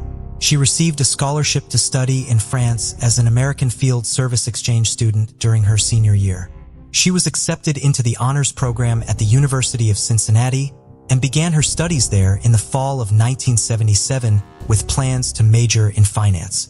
Dr. Jerry Theiabald had been a veterinarian at the Cincinnati Zoo, but decided to open a veterinary clinic in Florida. He, his wife, and youngest children made the move to Pompano Beach, Florida, but Nancy and her two older siblings decided to remain in Ohio. The three siblings lived together in an apartment on Deccabock Street in the Clifton neighborhood of North Central Cincinnati. In addition to attending school full-time, 18-year-old Nancy found a part-time job working at an Arby's restaurant that was less than 2 miles from where she lived. She began working there in October of 1977, and her supervisor immediately noticed that she was a conscientious worker who was always nice to everyone. Nancy was last seen at the Arby's on November 16, 1977, when she was working a late shift. She did not normally walk home after her night shifts, usually calling her brother Michael or a friend for a ride. On this night, however, she walked home. Michael would later report that he had left their apartment around the time Nancy got off of work, so he may have just missed a call from her asking for a ride. It has never been confirmed if Nancy did in fact call home, or any of her friends asking for a ride. Whether by choice or by necessity, because she could not find someone to pick her up, Nancy left the Arby's at 10:50 p.m. to walk home. She never arrived. Nancy's family knew that something was wrong as soon as she disappeared. According to her family, Nancy was simply too dedicated to her education and family to simply walk away from all of her responsibilities, and she had nothing to run away from. She also did not have a driver's license or a car. When she left the Arby's that night, it is believed that she only had $10 and her work uniform with her. Nancy remained missing for almost 6 weeks. On December 27th, a farmer discovered her body frozen into the mud in a creek bed on his property near Westchester in Butler County, north of Cincinnati. She was partially nude. A rope was around her neck and her hands were bound behind her back. Her autopsy would reveal that she had died of strangulation and had been sexually assaulted. Nancy's case went cold for decades. In 2000, the Butler County Sheriff's Office announced that they would be reopening 4 cold cases. One of these cases was Nancy's. Sheriff Harold Gabbard also announced that he believed that Nancy had been killed by the same person who had committed 2 of the other murders being reopened. 22-year-old Tammy King was a mother of a 4-year-old son, Michael. She went missing on October 25, 1982, while she was 5 months pregnant with her second child. Her body was discovered in Riley Township, Ohio, on November 13th. 24-year-old Victoria Hinzer was reported missing by her roommate a few days after she failed to show up for her shift as a waitress at a Red Lobster restaurant on October 20th, 1976. Her body was found in a wooded area in Ross Township, Ohio, by a man walking his dog on October 31st. All 3 women were attractive brunettes from Cincinnati. They had all been sexually assaulted and strangled before being left, either nude or partially clothed, in remote areas in southern Butler County. They were killed in different years, but at the same time of year, between the end of October and the middle of November. They had all recently been working in the food service industry. Victoria and Nancy were both still employed at restaurants, and Tammy had recently worked at one. The sheriff's office had a suspect they believed to be connected to all 3 cases, although they did not publicly identify him, beyond revealing that he was an inmate at the Chillicothe Correctional Institution. Investigators went there to interview him, but he did not wish to cooperate. This suspect was not the only lead the sheriff's office was following. They also hoped that the more advanced technology that was now available to them could provide them with a suspect. Hair and fiber samples were submitted to a lab for analysis, but the effort did not solve any of the 3 cases. Nancy's family has remained dedicated to finally resolving her case, even after decades without answers. Nancy's brother Joseph, who was just 11 years old at the time of her death, kept his sister's memory alive, in part by naming his youngest daughter after her. He lives in Florida, where he works as an insurance investigator. He has also been investigating Nancy's murder. While looking at Nancy's autopsy report, he noted that blood that may have belonged to her killer was found on her sweater. When he asked the authorities in Butler County about the blood in 2019, he was told that it had recently been resubmitted to the lab for new DNA testing. So far, this testing has not located a match to the DNA. If the contributor of the DNA can ever be identified, however, it may be the break in the case that will finally close it. Maurice Neifel married his wife Jean in January of 1946, when they were both just 21 years old. The couple had 2 daughters, Kimberly and Candace, who went by Candy. In 1958, the family moved to Harchington, Nebraska. Eventually, Maurice would become the town's mayor, but not because he ran for the office. Rather, their respected businessman became the first person in town history to be elected to the position based solely on write-in votes. After decades of helping her husband with his dry cleaning business and raising a family with him, Jean passed away in 1978. In 1983, 58-year-old Maurice was living in Sioux City, Iowa. He owned and operated Pfeff Cleaners on West 26th Street. He had a girlfriend, Joyce Fish, who he had been dating for a few years. Joyce would be the last known person to see Maurice on Valentine's Day of that year. He left her home around 9:30 that night, driving his brown 1981 Fleetwood Cadillac. He has not been seen since, and his vehicle has never been located. Joyce and Maurice had plans for him to pick her up the following morning, February 15th, and drive her to work. Maurice never arrived. Joyce began making calls to try to locate him, but with no success. Maurice never arrived at the dry cleaners that day, which was out of character for him. Joyce and her daughter Lori reported Maurice missing to the authorities on the morning of February 16th. At the time of Maurice's disappearance, he was hoping that his daughter Candy would end her marriage. Her husband, Delbert Buchan, was facing charges that could earn him his 4th prison sentence. Maurice reportedly had found evidence supporting the charges against his son-in-law and was willing to testify against him. Maurice vanished before he had the chance to. While this certainly would have given Delbert a motive to get rid of his father-in-law, there is no evidence connecting him to the case. Candy passed away in 2004, and Delbert passed away in 2008. Today, Maurice will be 95 years old, making it unlikely that he can be found alive. Maurice's name is inscribed on his wife's tombstone, in hopes that one day the mystery of his disappearance will be solved, and he can be buried alongside her. In 1995, 21-year-old Ronald Duck Jr., who was known as Ronnie, was serving in the United States Navy and training to become an electronic communication technician. He had just returned from 3 months at sea in February and was set to board the USS Stephen Groves again on Valentine's Day. The weekend prior, he traveled from Naval Station Pascagoula to his hometown of Eclectic, Alabama, to visit his family before he was sent back out to sea. His wife, Suzette, was just weeks away from giving birth to their first child. After returning to Pascagoula, Ronnie was given liberty on the evening of February 13th.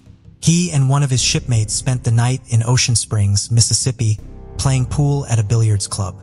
They returned to the naval station at approximately 3:15 a.m. on February 14th. The guard at the station's first gate saw Ronnie in the car with his shipmate when they arrived back. When the car reached the second guard station, however, Ronnie was not in it. Ronnie allegedly got out of his shipmate's car to go speak with someone after passing through the first guard station. There was reportedly a sighting of Ronnie at 3:30 a.m. along the docks around the naval station, just 50 yards away from where he was supposed to board his ship later that day. Ronnie did not report for duty on the ship as scheduled. The Navy initially treated Ronnie as being absent without leave, but his family believed that his disappearance was not voluntary. Ronnie's maroon pickup truck was found in the parking lot at the naval station. The floorboards were muddy, and a carton of cigarettes and some sailor's ivory soap Ronnie had purchased for his time at sea had been left inside of it. Ronnie's wife had written him a $40 check out of their bank account so that he could cash it in order to have some spending money. But he never cashed the check. If Ronnie left on his own accord, he did so without any resources whatsoever. Ronnie's family believes he met with foul play, largely because he had told them that he feared for his life when he had visited them a few days before his disappearance. During a previous time at sea, Ronnie had been asked by a group of other sailors to buy them all some marijuana. The person he tried to buy it from turned out to be an undercover naval intelligence officer. Ronnie cooperated with the officer's investigation and testified against another sailor. That sailor received a less than honorable discharge from the Navy for smoking marijuana on board the ship a few days before Ronnie went missing. Ronnie had also helped Naval Investigative Services before, when he had been stationed in Michigan. Some of his current shipmates learned about this and believed that Ronnie was working undercover for them. Ronnie told his family that because of all this, he was receiving threats. Ronnie's family came to Pascagoula after he went missing to set up a command center and post flyers asking for information. They made frequent trips from Alabama to Mississippi to search for him, but with no success. Ronnie's mother, Beverly, spent most of her time trying to find new leads in the case so that she could find her son's remains and give him a proper burial for the 15 years following his disappearance.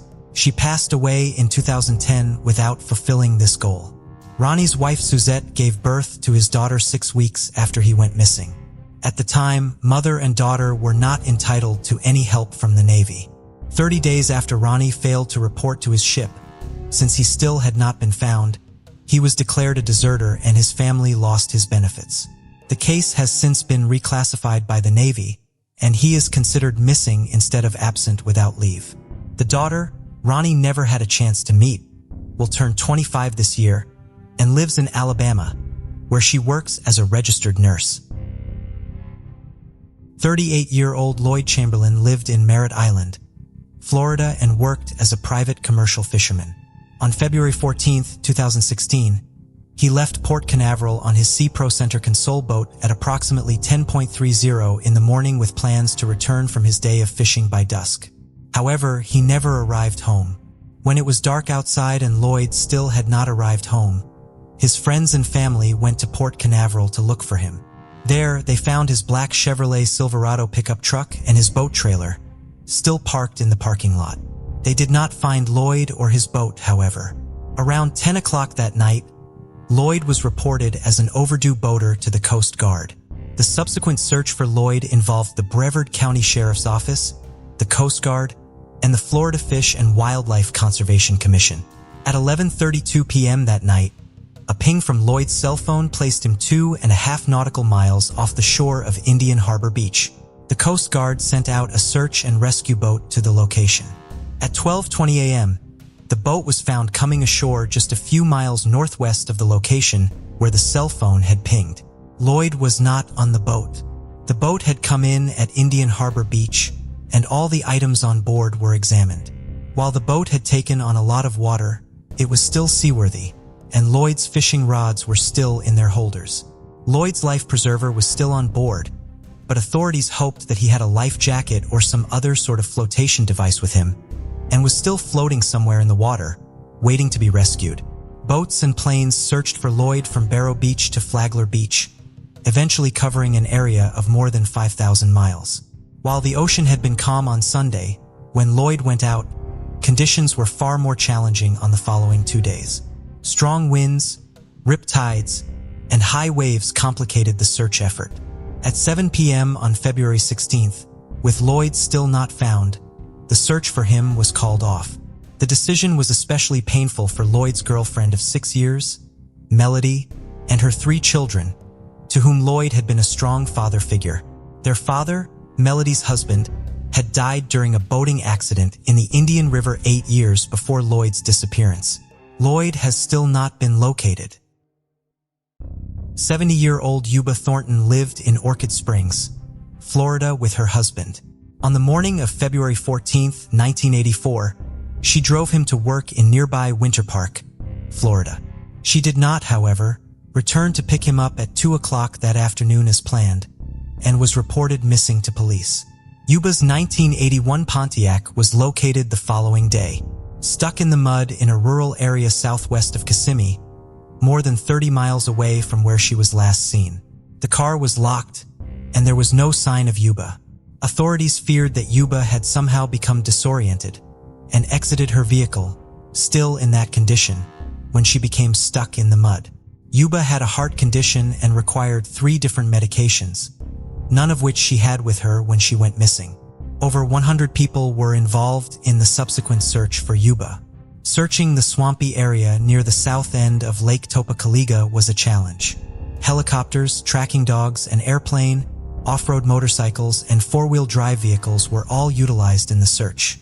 Members of the search team also looked for Yuba on foot and on horseback.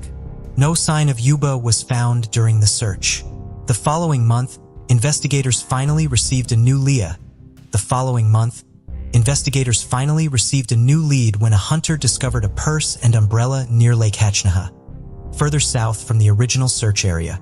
Yuba Thornton's identification was inside the purse. This discovery resulted in a new search being conducted.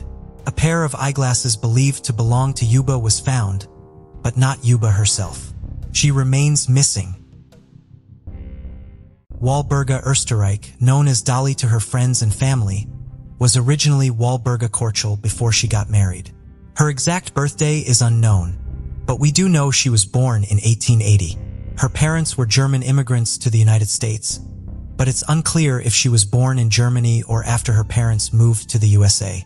Dolly grew up in Milwaukee, Wisconsin, surrounded by many German immigrant neighbors, and she was raised in a German community. Her family faced financial struggles, so she started working at a textile mill owned by Fred Österreich when she was 12 years old. Though we don't have much information about her life with her family, we do know that she was a charismatic, sweet, and charming girl. She was very outspoken, and it didn't take long for her to make friends. She was quite well liked at the textile mill where she worked, and this was where she caught the attention of Fred Österreich. Soon Fred and Dolly got to know one another, and they began courting soon after. Fred, who was 17 at the time, would often meet Dolly, who was 12. Their young love blossomed, and when Dolly turned 17, the two of them got married. In 1898, both Dolly and Fred found themselves in a rather good position. Fred was managing his family's business while Dolly helped Fred. They were happily married. When he entered his 20s, Fred became a very successful man as he began to open a number of other businesses apart from his family's textile mill. One of those successful businesses that he owned was an apron factory. Dolly, who as a child faced financial troubles, now had no problems at all. She was now able to afford a better lifestyle than she was previously living. But though her husband Fred was bringing home good money, this also meant that he had to work long hours.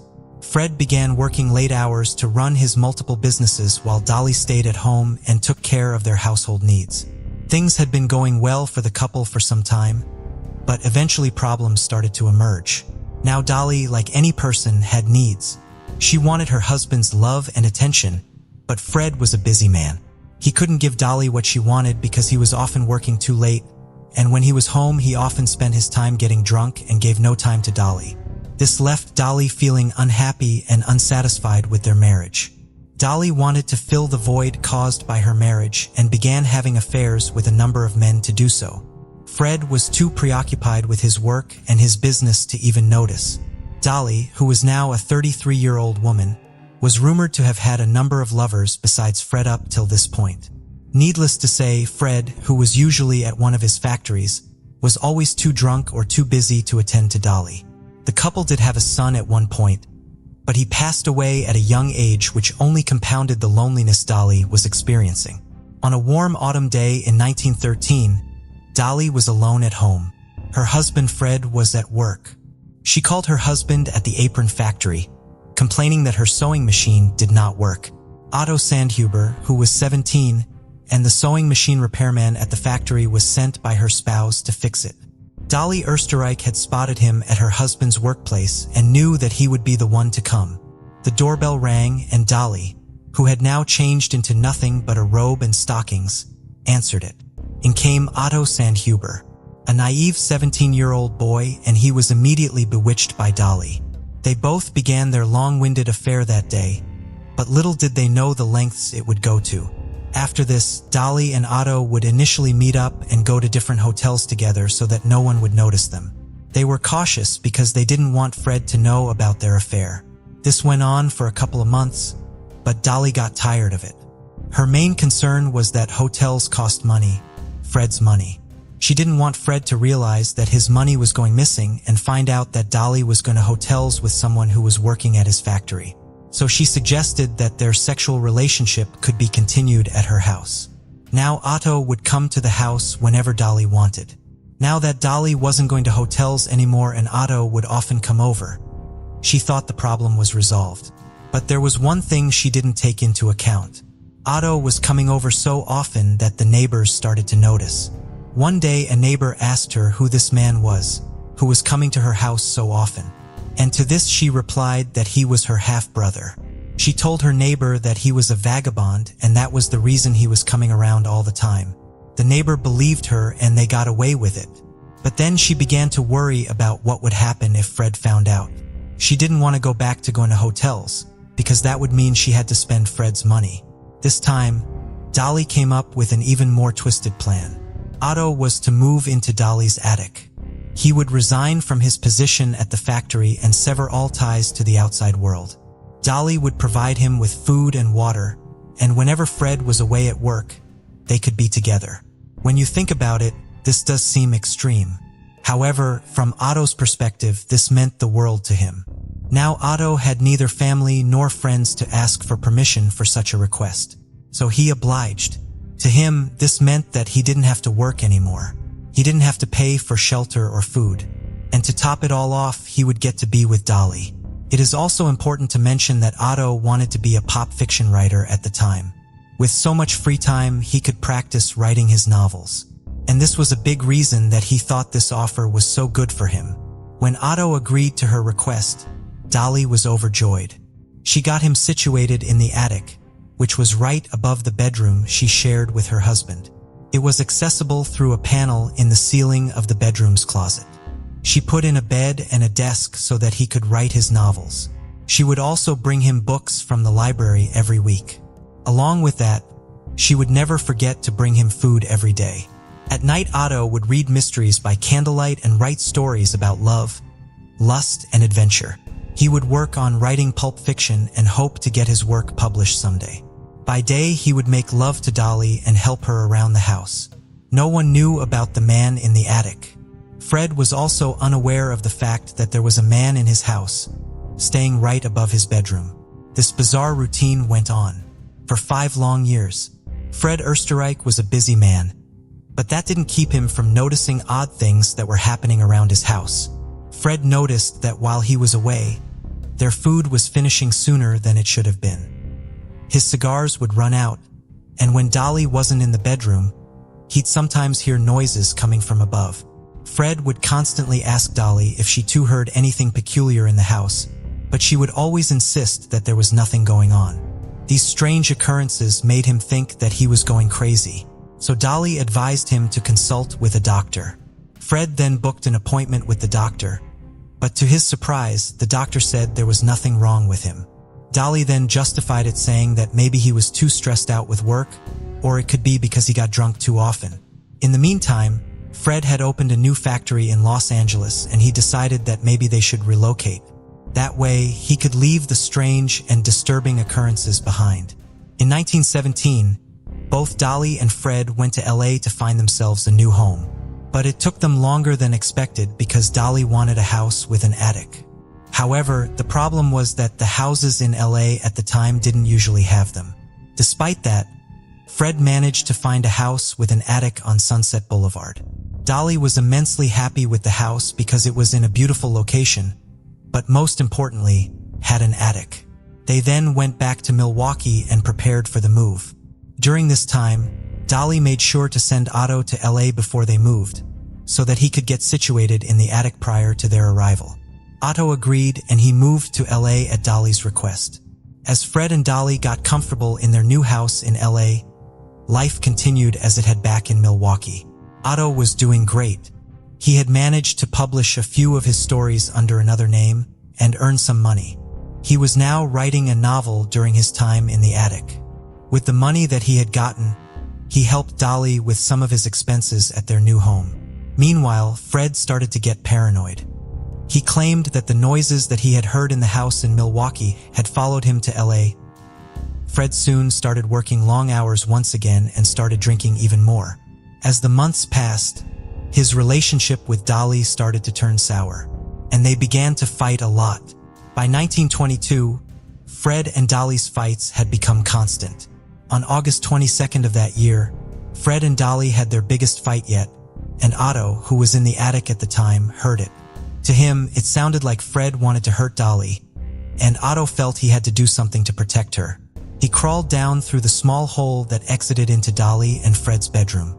He then found 2 .25 caliber pistols that were on the table, and ran towards Fred and Dolly. When Fred saw Otto, he immediately recognized him, since he used to work for Fred at the apron factory. Fred couldn't believe that the noises he had heard from the ceiling were actually because Otto had been living there. In a split second, he realized that his wife had been lying to him and had been having an affair behind his back for 10 long years. Fred and Otto then got into a fight. In the ensuing struggle, 3 times in the chest, and Fred died instantly. This was when both Dolly and Otto started to panic. They then came up with a plan for Otto to lock Dolly in a closet from the outside and take the key and the guns with him to the attic along with all the cash in the house and Fred's expensive diamond watch. They knew the neighbors would report the gunshots, and this way Dolly would have an alibi and it would look like this had been a robbery gone wrong. When the Los Angeles police showed up at the large house located at 858 North Andrews Boulevard, the scene they found was the man of the house, rich businessman Fred Österreich, lying on the floor shot dead. His wife Dolly Österreich was locked in a closet. When they let her out, she frantically cried and said that a strange man had broken into their home and robbed them. However, on investigating the scene, the police found only the husband's watch and some cash missing, with plenty of other valuable items still in the house. Something about the crime didn't seem quite right, but on the surface they accepted the story of a burglary gone wrong. Dolly was a suspect in the murder of Fred Österreich, but the police couldn't understand one thing. How could she have locked herself in the closet if she was the one who killed him? With no further evidence, they soon dropped the charges against her, and she was in the clear. She even held a funeral for Fred and soon inherited the millions that belonged to her husband. Dolly was now a rich widow. Not only was she rich in terms of wealth, she was also rich in love. Her lover Otto Sandhuber could now live out in the open with her. The two of them soon relocated to a new home which also happened to have an attic. But here was the twist. Since Fred was now gone, Dolly could have Otto live out in the open with her, but instead he continued to live in her attic. Otto continued writing pulp fiction, and with the money he earned from his published articles, he was allowed to purchase a typewriter, since there was no one there to hear it now. Meanwhile, not long after this, Dolly managed to get herself a new lover. This time, it was her own lawyer, the same lawyer who defended her when she was a suspect in Fred's murder, and had helped handle Fred's estate after his death. His name was Herman Shapiro, a successful lawyer and an eligible bachelor. When Dolly saw him, she fell in love with him instantly. She was so smitten by him that she made her first mistake. One day she decided to give Herman a gift, a diamond watch. But the problem was, this was the same watch as the one that was allegedly stolen the night that Fred was killed. It didn't take long for Herman to notice this, as he was aware of the missing watch as her lawyer. He asked Dolly about this. To cover for herself, she told him that she later realized the watch hadn't actually been stolen, as she had found it under a window seat cushion sometime after the night her husband died. Herman had his doubts, but he loved Dolly, so he remained silent. Herman, who was a big-time lawyer, went back to working long hours, and this left Dolly unsatisfied. Even with Otto in the attic, she decided to go out and find another lover. The next man she approached was Roy Klum. Now, Roy was an aspiring actor and a businessman and had a flashy lifestyle which attracted her. The two became very interested in Dolly. Soon after, the two started having a sexual relationship. For Dolly, Roy kept her occupied while Herman was busy with work. And when Roy wasn't available, she would be with Herman. And if neither was around, Otto was always there in the attic, still infatuated with her. As time went by, Roy started to get extremely fond of Dolly, which is why when Dolly asked him to do something suspicious, he did it without question. She persuaded him to ditch a gun for her, saying it resembled the burglar's gun that had killed her husband, and she didn't want to get in trouble. Roy agreed and tossed this gun in the La Brea tar pits. Once the job was done, Dolly felt like she could breathe a little easier without having to look over her shoulder. However, there was still the second gun in her possession. To deal with this, she approached her neighbor and sweet-talked him into burying the other gun in his backyard, telling him the same story she told Roy. Dolly was quite a sweet talker, and he agreed to her request and buried the pistol under a rose bush in his garden. Now that the two crucial pieces of evidence that killed Fred Österreich were done with, Dolly finally felt free, but she did not know that the worst was waiting for her. Almost a year went by and no one knew who had killed Fred Österreich on the night of August 22nd, 1922. However, by July of the next year, a detective received a tip that Herman was wearing a watch that looked exactly like Fred's. This excited the police, and the case of Fred's shooting soon became an active investigation. The detectives wanted to take this piece of information and connect it to the missing pieces of the puzzle. To their surprise, they found out it was none other than Dolly who had given him the watch. In the statement when Fred's body was found, she said that a robber had stolen all of Fred's personal and valuable belongings, which included the diamond watch that was currently on Herman's wrist. This now made Dolly the prime suspect in the murder. This was coincidentally also the time when Dolly decided that she no longer needed Roy Klum, perhaps because she had got what she wanted after using him to dispose of the gun. However, Roy was not happy with this. In fact, he was so upset that he went to the police with the story and told them all about the gun that Dolly gave him and what he did with it. The next day, when the headlines hit the papers, her neighbor also walked into the police station with the second gun. Here, he confessed that she had given him yet another pistol shortly after the murder, asking him to dispose of it because it too closely resembled the gun that killed her husband, and she did not want to get into trouble. The case became a hot topic, and soon the police had recovered the pistols from both locations. However, they were badly decayed. Despite this, the police were able to determine that the two were of the same caliber as the gun which murdered Dolly's husband, Fred Österreich, but both were too rusted to determine whether they had fired the fatal bullets. Dolly was subsequently detained by the authorities under suspicion of murder. While Dolly was detained, she realized that Otto was still in the attic, and no one was home. Fearing for Otto's well-being, she confided in Herman and told him that her vagabond stepbrother was living in the attic of her home and requested him to check on his well-being. Herman was puzzled when he heard this. He went straight to her house, and when he knocked on the trapdoor leading to the attic, a thin, pale man answered. This was when Herman finally met Otto Sandhuber, Dolly's attic lover. When Herman and Otto wasn't Dolly's stepbrother. Rather, he was a part of her life before she even settled in her LA home. Herman was completely baffled when he found out the truth that the person who lived in Dolly's attic was actually the person who killed Fred RZswan. He was the person whom the police were looking for, and all this time he had been living in Dolly's attic.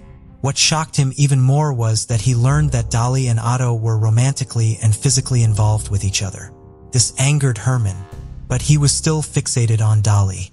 He could have handed Otto over to the police, but instead he told him to leave the area right away. Otto, on hearing that Dolly was in jail and that he might soon become a suspect, finally left his hideaway without putting up a fight. He moved to Canada, changed his name to Walter Klein, and started living a new life. Dolly, on the other hand, did not serve prison time as the police could not prove that she was involved in the murder of Fred RZswan. So she was released on bail. At this time, Herman moved in with her. The charges against Dolly were eventually dropped since the police couldn't find any evidence proving that she had murdered Fred. Years passed and the mystery of Fred's death remained unsolved until after 7 years. Herman ended his relationship with Dolly in 1930. In 1930, after breaking up with Dolly, Herman went to the police and spilled everything he knew about Otto, including how Dolly had kept him in the attic for 10 long years. A second warrant was issued for Dolly's arrest. She was charged with conspiracy. Meanwhile, Otto Sandhuber, who was living as Walter Klein, was charged with murder. Otto, who had now started a new life, became the prime suspect. When he was caught, he confessed that he was the one who had killed Fred on the night of August 22, 1922. Otto Sandhuber was interrogated, and this was where he told his story.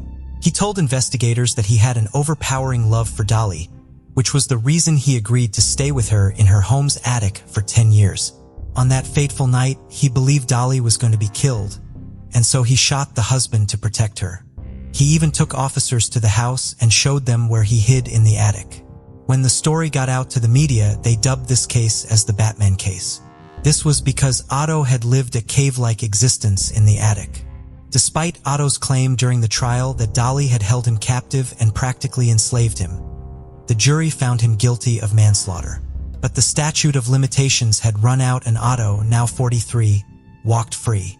Walburga Dolly Ostrich was a smart woman. She was a sweet talker and had inherited millions of dollars of her husband's money. For her own trial for conspiracy, she hired renowned defense lawyer Jerry Geisler. During her conspiracy trial, Dolly testified that Otto had shot her husband and made it appear like a robbery, and she insisted that she was not involved in killing her husband.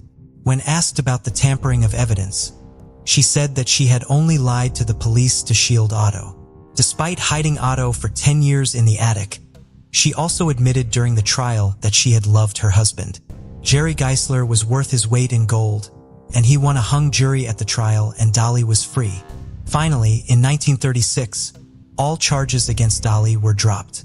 She then found her second husband, Ray Burt Hedrick, a year later. They stayed in Los Angeles together for 30 years, until she passed away in 1961 at the age of 80. What do you think about this shocking case surrounding the life of Dolly RZswan? Do you think she deserved to stay free after all she did? Let us know your thoughts in the comments below. Before we proceed, I've got an exciting surprise for you. We've launched a brand new channel dedicated to intriguing content such as old historical mysteries, cold cases, and particularly chilling horror stories perfect for bedtime. Drop a comment letting us know if you're a fan of horror stories or not. You can find the link in the description below. Let's find out who will be the first to explore it. Alright, let's dive back into the video. Tammy Sellers Holland was born in the town in 1964. There's not much information about her early years, but she had 2 sons while she was married.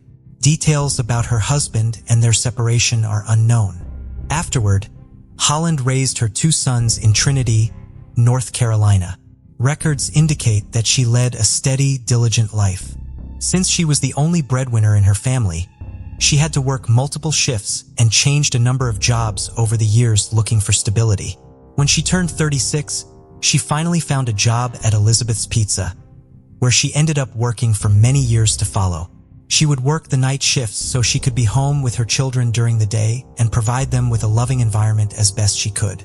After some initial challenges, things finally began to go smoothly for the family.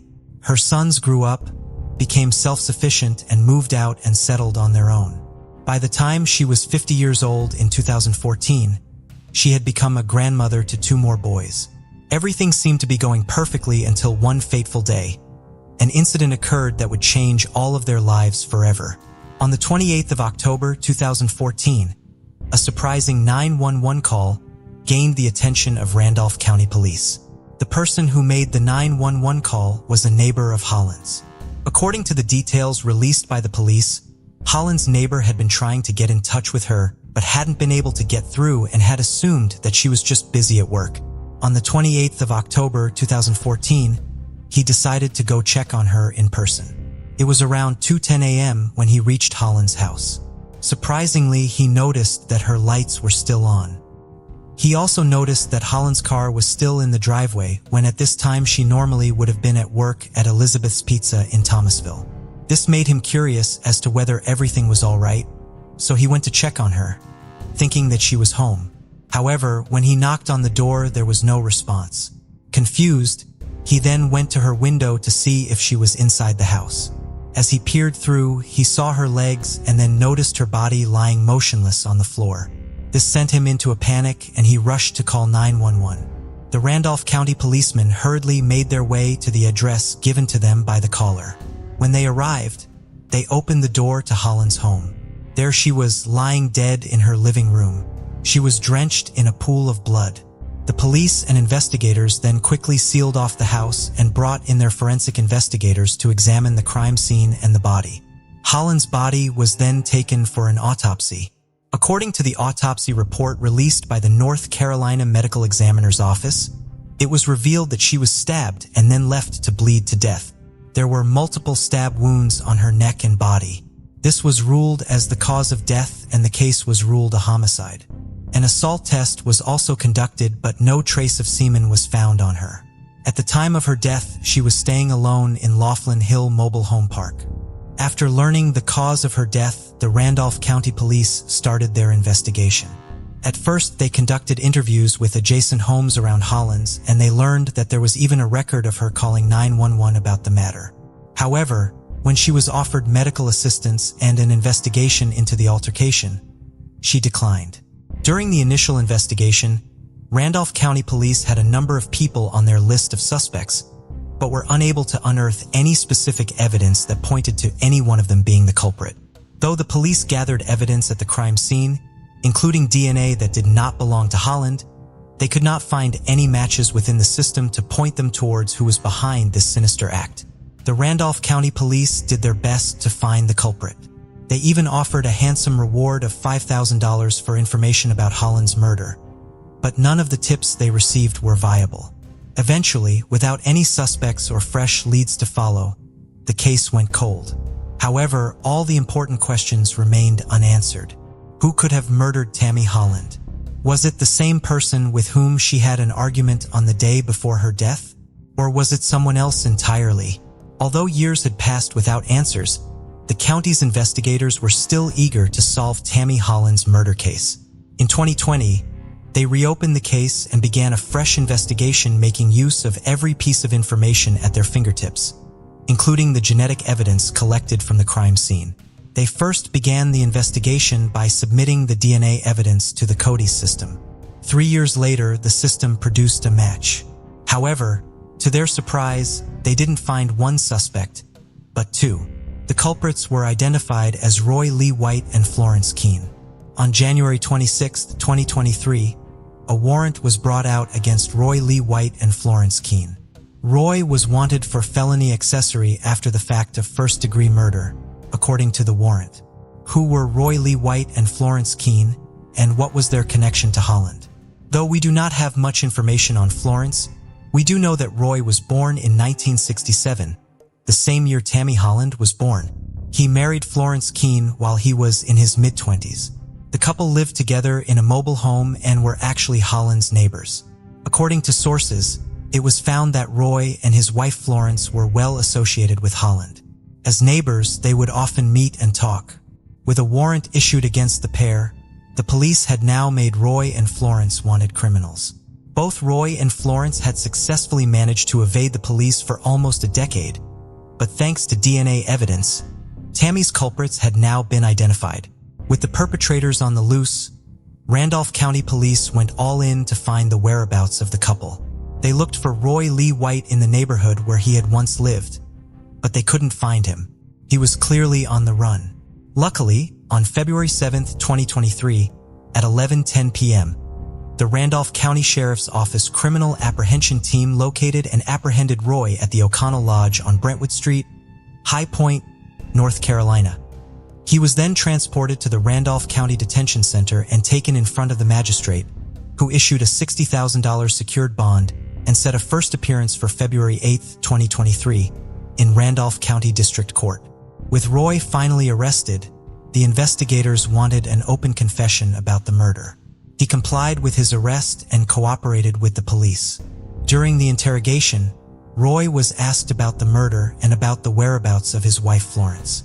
In an open confession, he revealed that on the night of October 28, 2014, it was Florence who stabbed Holland while she bled to death in her home. Roy had quickly assumed control of the situation by concealing the knife that was used to kill. When the investigators came to their door after the murder, the couple managed to play their part, which was simply enough to not get themselves arrested. They were successful in that, and the police never had any idea that it was them who had committed the crime. The couple then managed to stay out of trouble for almost a decade until DNA evidence led straight to them. However, in 2018, Florence died due to natural causes, which led to Roy getting evicted from his home.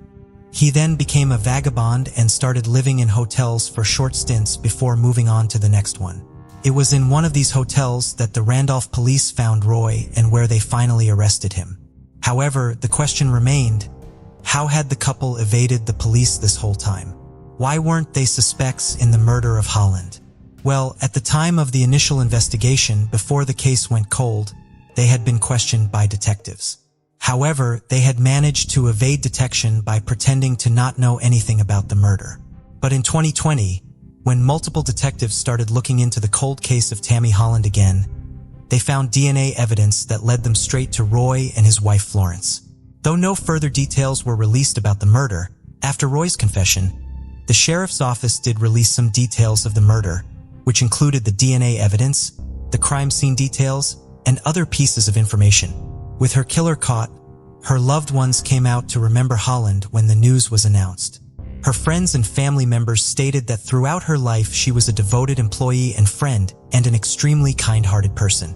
Aldo DePorto, the owner of Elizabeth's Pizza where Holland was employed till her last day, said, "She was always happy, smiling when she came in." He also noted that Tammy Holland was the kind of person to always be there for her coworkers and she got along with everyone. She was one of the good people in the world and a very good person to work with. With Holland gone, the staff had continued to feel her loss for all those years. "We still remember her," he said. "We remember the way she was and we're never going to forget her, you know? She's going to be a lifetime deal." DePorto also added that he doesn't want to judge Roy or Florence. Instead, his thoughts are with Holland's family. "We keep Tammy in prayer," he further added. "We love the way she was when she was working here. We keep her in her hearts and I pray for her family." What are your thoughts about the case of Tammy Holland?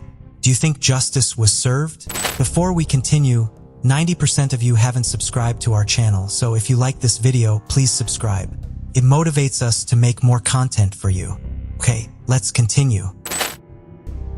William Newton was born on July 26, 1965, in Eau Claire, Wisconsin. His father was Richard Harriman, but his parents were not married.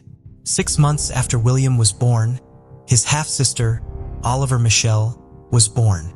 The two siblings were incredibly close as they grew up. As a child, William found a love for art and spent a lot of his spare time writing creatively. His poems were a window into his soul, filled with vivid imagination. He was also an avid reader and yearned for the day when he could share his own stories with the world. Newton was a very intelligent young man. Richard once told the media about his son. Newton spent a good portion of his childhood in the city where he was born. It was there he attended both primary and middle school. Upon completing middle school, he moved with his mother, whose name remains unclear, to the city of Ladysmith, which is also within the state of Wisconsin.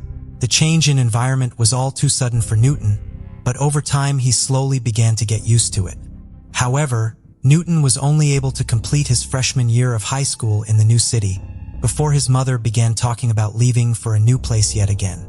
This time around, they moved to the city of Oklahoma. This was in the year 1980. Newton soon got tired of the seemingly endless circle of moving from one place to another and desired more stability. And so one day he packed his bags and traveled down to be with his father, Richard. He was only 16 at the time and had made up his mind to begin living with his father. He was certain that he would welcome him with open arms. However, this turned out not to be the case. Upon getting to Richard's home in Eau Claire, he was given a shocking reception. Instead of the warm welcome he had anticipated, he was told to leave, and Richard refused to let him inside, slamming the door shut in his face. The cold treatment was a stark contrast to what Newton had expected, leaving him broken and defeated. But in that moment, something inside him shifted. He embraced his independence and made the bold decision to set off on his own. The next 3 years would see Newton traveling around the United States. One of the cities he lived in was Oklahoma, and there he met a man named Terry Elliott with whom he started a romantic relationship. Newton also discovered that he had a passion for beauty and makeup, and so he decided to turn it into a career by taking steps to become a professional beautician. He learned all about skincare, makeup techniques, and the latest beauty trends, and within a matter of months, he had earned his beautician license. In 1984, he moved to Los Angeles and began a new life there. Despite the challenges that came with starting a new life in a new city, he didn't have to wait long for employment opportunities to come knocking. Armed with his wealth of expertise and experience, he quickly caught the attention of an entertainment company producing music videos. Soon enough, they hired him as a beautician and a choreographer. In addition to this, Newton took up a job at a gay bathhouse known as the Hollywood Spa. One fateful night at the spa, he met a man by the name of David Ray, who took an instant liking to him.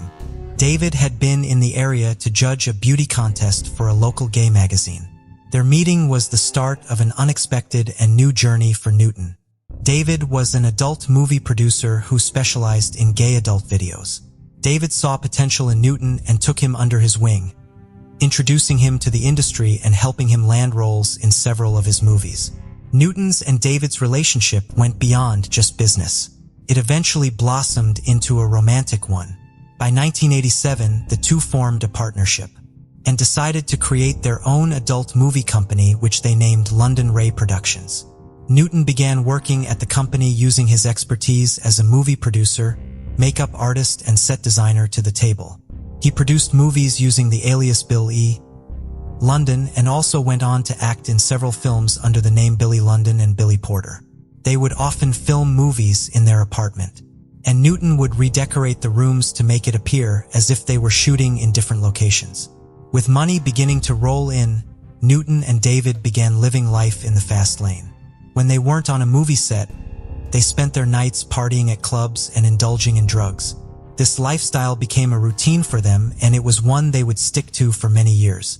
In 1990, the lovers' relationship took a hit, and they began to live separately. Around that time, Newton also felt like he had enough of Los Angeles and that he needed a change of scenery. And so he decided to temporarily move to Las Vegas, where his sister Michelle was living at the time. He was tired of LA, Newton's sister Michelle recalls. He just needed a mental health break. Apart from the fact that Las Vegas was going to offer him something new and exciting, it would also afford him the chance to meet up with his mother, who at the time was planning on settling in the area.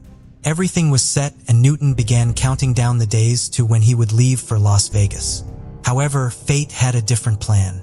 On the evening of October 28, 1990, Newton visited a popular club in Los Angeles known as Rage Nightclub. He made his way towards his favorite spot within the club and sat down to observe those who were making merry around him. Before long, Newton was feeling the rhythm and he joined in the fun. He sipped on a few drinks and let loose, losing himself in the excitement of the night. Hours flew by and soon enough he realized it was time to go home. He got up to leave and anyone who saw him at that moment would be able to instantly tell that he was intoxicated. He managed to make his way to the exit and left the building. That would be the last time anyone would see him alive. The next day, as the week began on a Monday morning, most Los Angeles residents carried on with their daily routines, unaware of a murder that would terrify many. That same morning in an alley, directly behind Santa Monica Boulevard, a homeless person searched through dumpsters seeking for food or discarded items. When he opened one particular dumpster, he got the shock of his life. Sitting right in the middle of the trash and staring right back at him was a human head. The rest of the body was nowhere to be found, but the homeless man could spot a pair of feet that had been carelessly thrown beside the head. It was all too much for him to take in, and the man closed the dumpster in horror. He quickly raised an alarm, alerting others about the vile discovery, and in no time, police officers arrived on the scene in their vehicles. The person with the dismembered head in the dumpster was soon identified, and it was none other than Newton. Retired Detective Wendy Burnt was one of the first officers to arrive at the scene on the day of the murder, and was shaken to her core by how brutal it was. It was just so heinous in my mind that something like this could happen, and it didn't matter to me that Bill was gay or that he worked in the adult content field, Wendy said. The autopsy that was performed on Newton revealed that he had an addictive drug known as methamphetamine in his system before he was killed. There was also evidence to show that he had been strangled before being beheaded. Detectives immediately began an investigation to determine what exactly had happened to Newton, and how he ended up in such a state.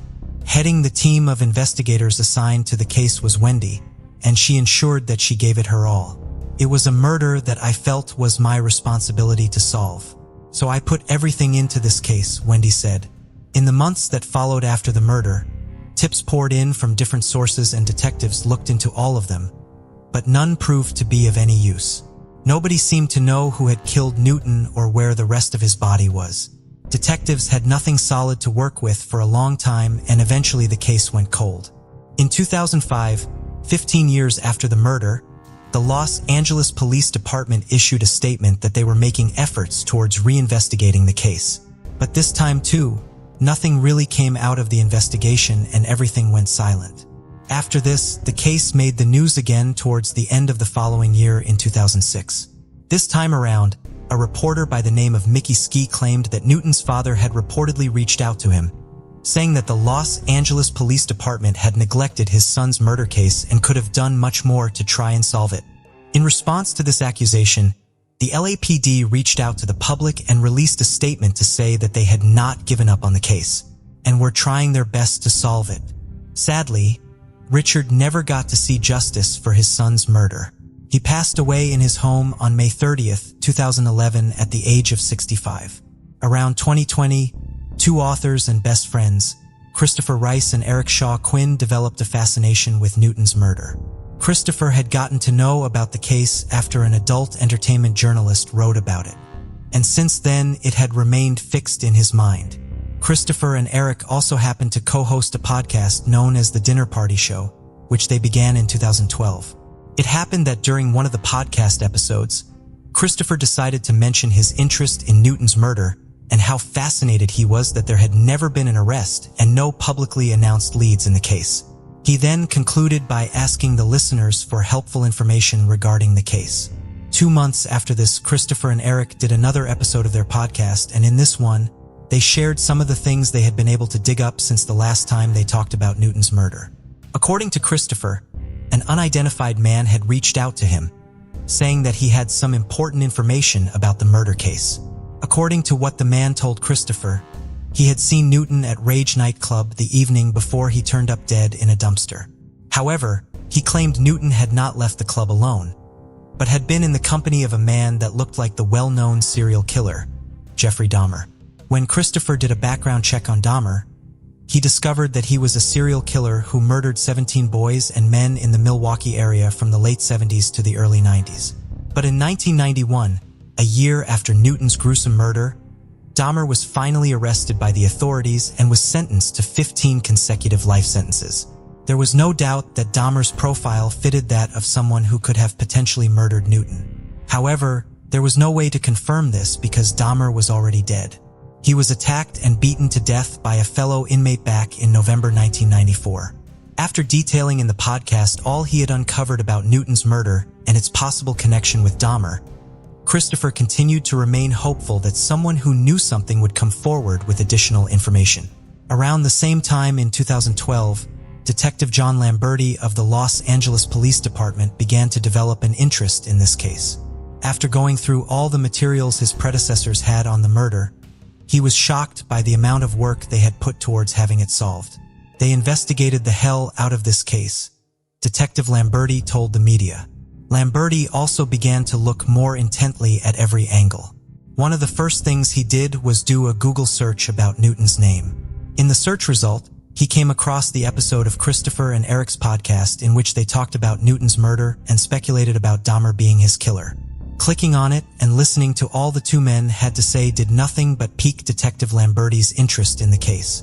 At some point after this, he reached out to both Christopher and Eric to schedule a meeting with them. During this meeting, the three men swapped information and talked extensively about all they knew about the case. From that moment, an alliance was formed and they had one mutual goal, which was to solve the case for good. While all of this was going on, Rachel Mason, a documentary filmmaker, has also gotten obsessed with the case and was busy carrying out her own underground investigation. She had learned about Newton's murder by accident. This was back in 2017 when she was working on a documentary about an adult bookstore and gay adult content store called The Circus of Books. While looking for solid content for the documentary, she paid a visit to a local writer and an activist by the name of Mike Szymanski. Mike had an old collection of West Hollywood photos and he had agreed to allow her to look through them. As he and Rachel were going through one of his notebooks during the search, a brittle newspaper article from 1990 suddenly fell out and caught Rachel's eye. The article was about Newton's murder and how the authorities had no leads as to who had carried out the act. Rachel immediately asked Mike about what it was all about, and Mike gladly filled her in on all the details he knew surrounding the mysterious murder. She was intrigued by the story she heard. However, she did not think much of it after that. She went to work on the Circus of Books film, and after completing it, she immediately started searching for a new project to work on. It was during this period that she recollected the story she had heard from Mike about Newton's murder. She couldn't shake it off and slowly grew fascinated by it. This made her take a closer look, and she also began investigating the case. Rachel was determined to gather every piece of information she could find. For this, she resolved to ask the public for any tips or insights they might have. And that was when she received a message from Clark Williams, a gay stay-at-home dad living in Sherman Oaks. Williams grew up in Eau Claire, Wisconsin, just like Newton.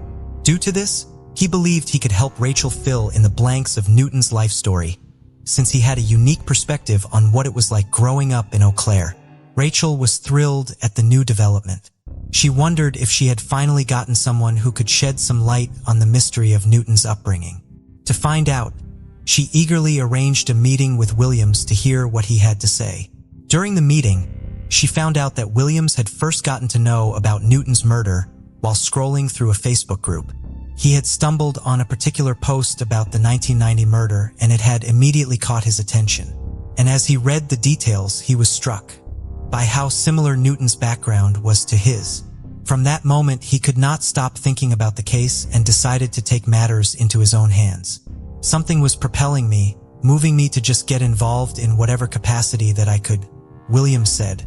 What I really wanted to do was to help tell Billy's story, because I think he reflected the lives of so many young gay men and teenagers who came up in that time, he added. After connecting with Rachel and sharing all that he knew with her, he began to nurture an even deeper interest in the murder. Eventually, Detective Lamberti also got to find out about Rachel and William's interest in the case, and he soon brought them into the fold. Every one of William's free moments became an opportunity for him to try and get closer to solving the case. It wasn't long after this that he learned of a local amateur detective named Rick Pace who had dedicated a good portion of his time and energy to cracking the mystery of Newton's murder after it had occurred.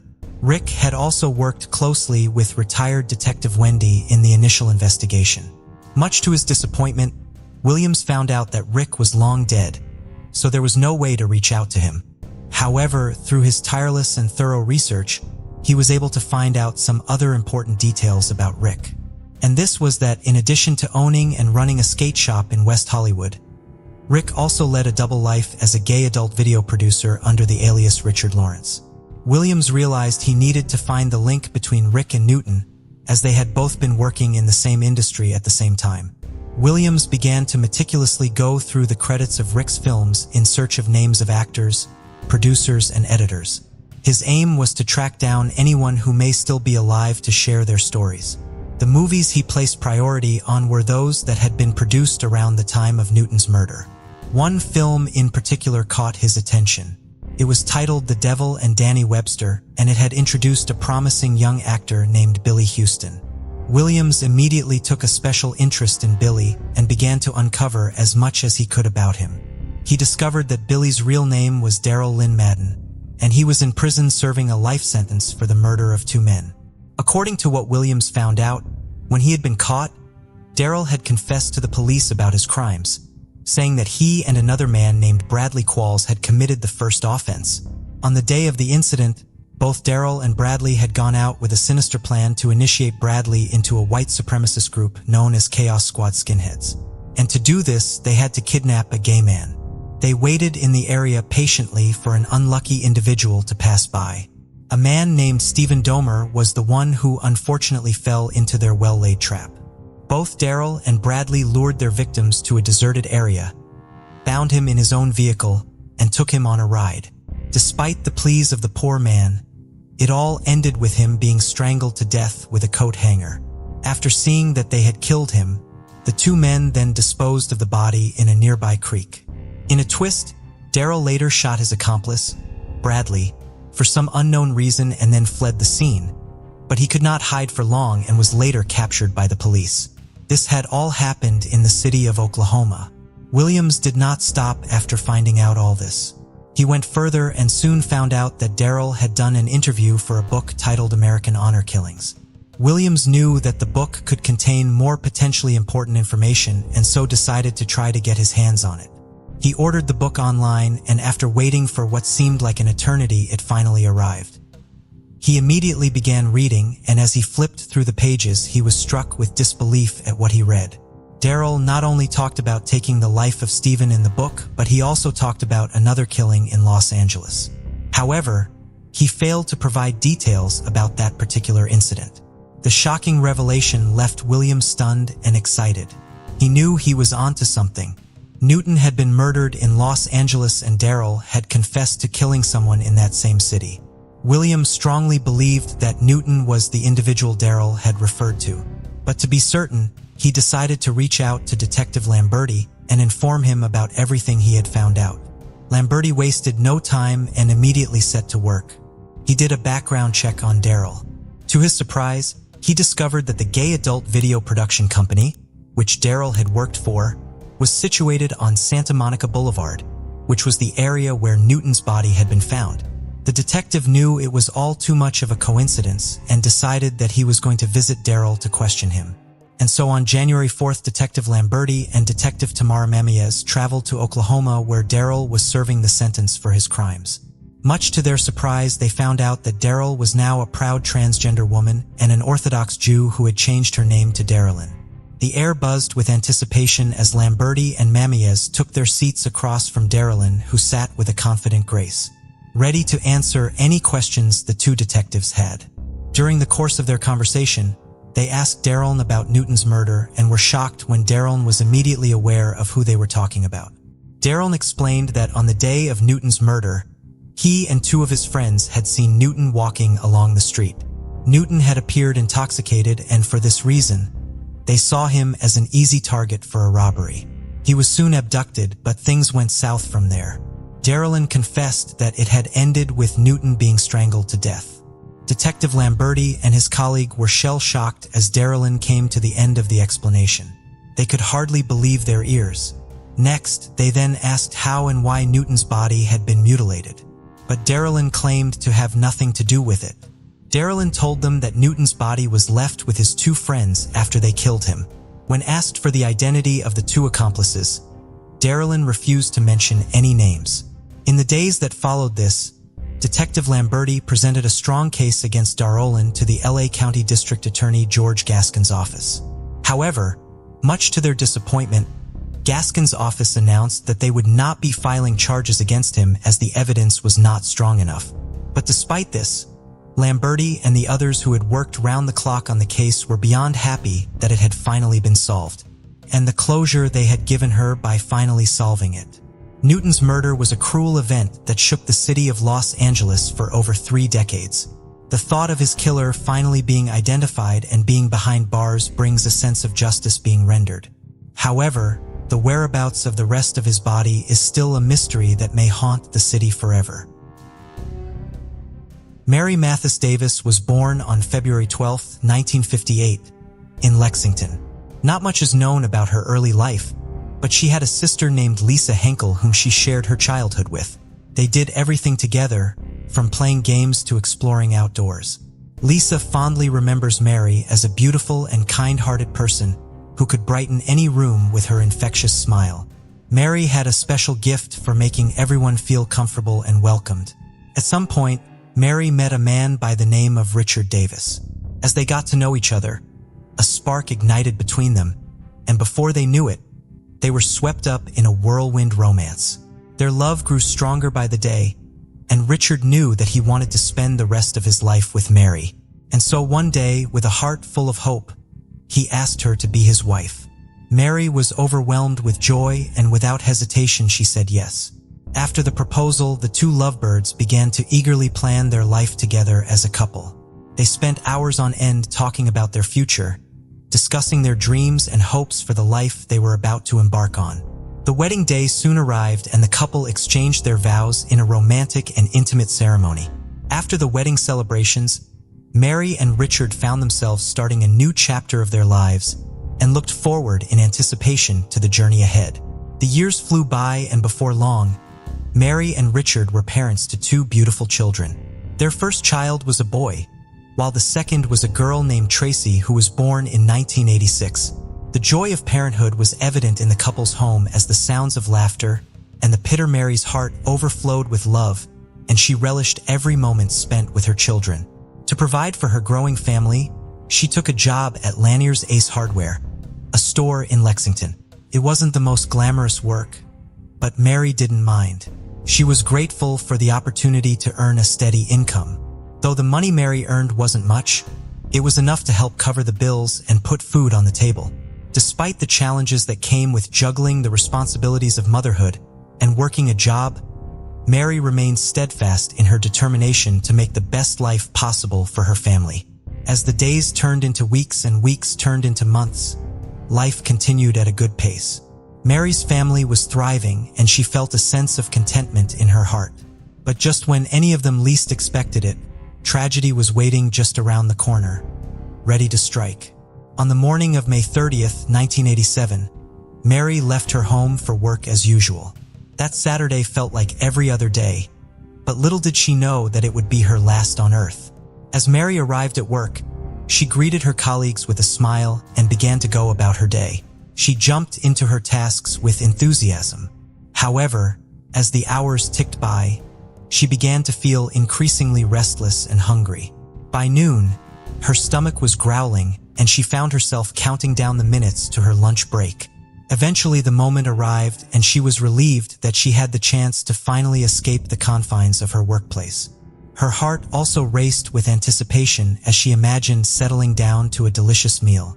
She reached into her bag to make sure that she had enough money to buy herself lunch, and after confirming this, she made her way out of her store and headed for a nearby restaurant. This would be the last time anyone would see Mary alive. She never returned to work, Once the time for her lunch break was done, her absence became more noticeable with each passing second. Her colleagues couldn't help but wonder what was keeping her. As the minutes turned into what felt like hours, their confusion turned to worry. What could be taking her so long? Was she okay? A million questions raced through their mind as they tried to make sense of Mary's prolonged absence. With no sign of her return, they knew that they had to find her and fast. Without hesitation, one of them volunteered to search for her at the restaurant she had gone to for lunch. With heart racing, the coworker rushed to the restaurant, but Mary was nowhere to be found. The restaurant staff there were of no help either, and the situation was becoming increasingly dire. The coworker returned to the hardware store and reported that there was no sign of her. With this, fear began to grip the workers at the hardware store, and they knew they had to take more serious action. Without wasting another moment, they picked up the phone and dialed the emergency line. They told the operator everything they knew, and within minutes, the police were on their way. They also called Mary's parents and her husband to let the family know what was happening. It was a difficult call to make, but they knew that it was the right thing to do. Police immediately began searching for Mary that very day, but at first the search yielded nothing. There was simply no trace of her. As the news of Mary's disappearance spread, the community became gripped with fear and uncertainty. Mary's family, on the other hand, were left to grapple with the agony of not knowing where she was or what had happened to her. However, they prayed and hoped that their beloved Mary would be found safe and sound. Richard could hardly sleep a wink that night. He tossed and turned in bed as his thoughts kept him awake. He knew deep down that something was terribly wrong. Mary's disappearance did not make sense to him, and he knew that it was not just a simple case of getting lost in the city. His thoughts drifted to their children and how he would face them the next day. They had been asking about their mother, innocently unaware of the danger she might be in. Richard couldn't bear the thought of telling them that she might never be coming home again, but he knew that he had to be strong for them. As the sun rose the following day, the search for Mary continued, but all the efforts seemed to be in vain.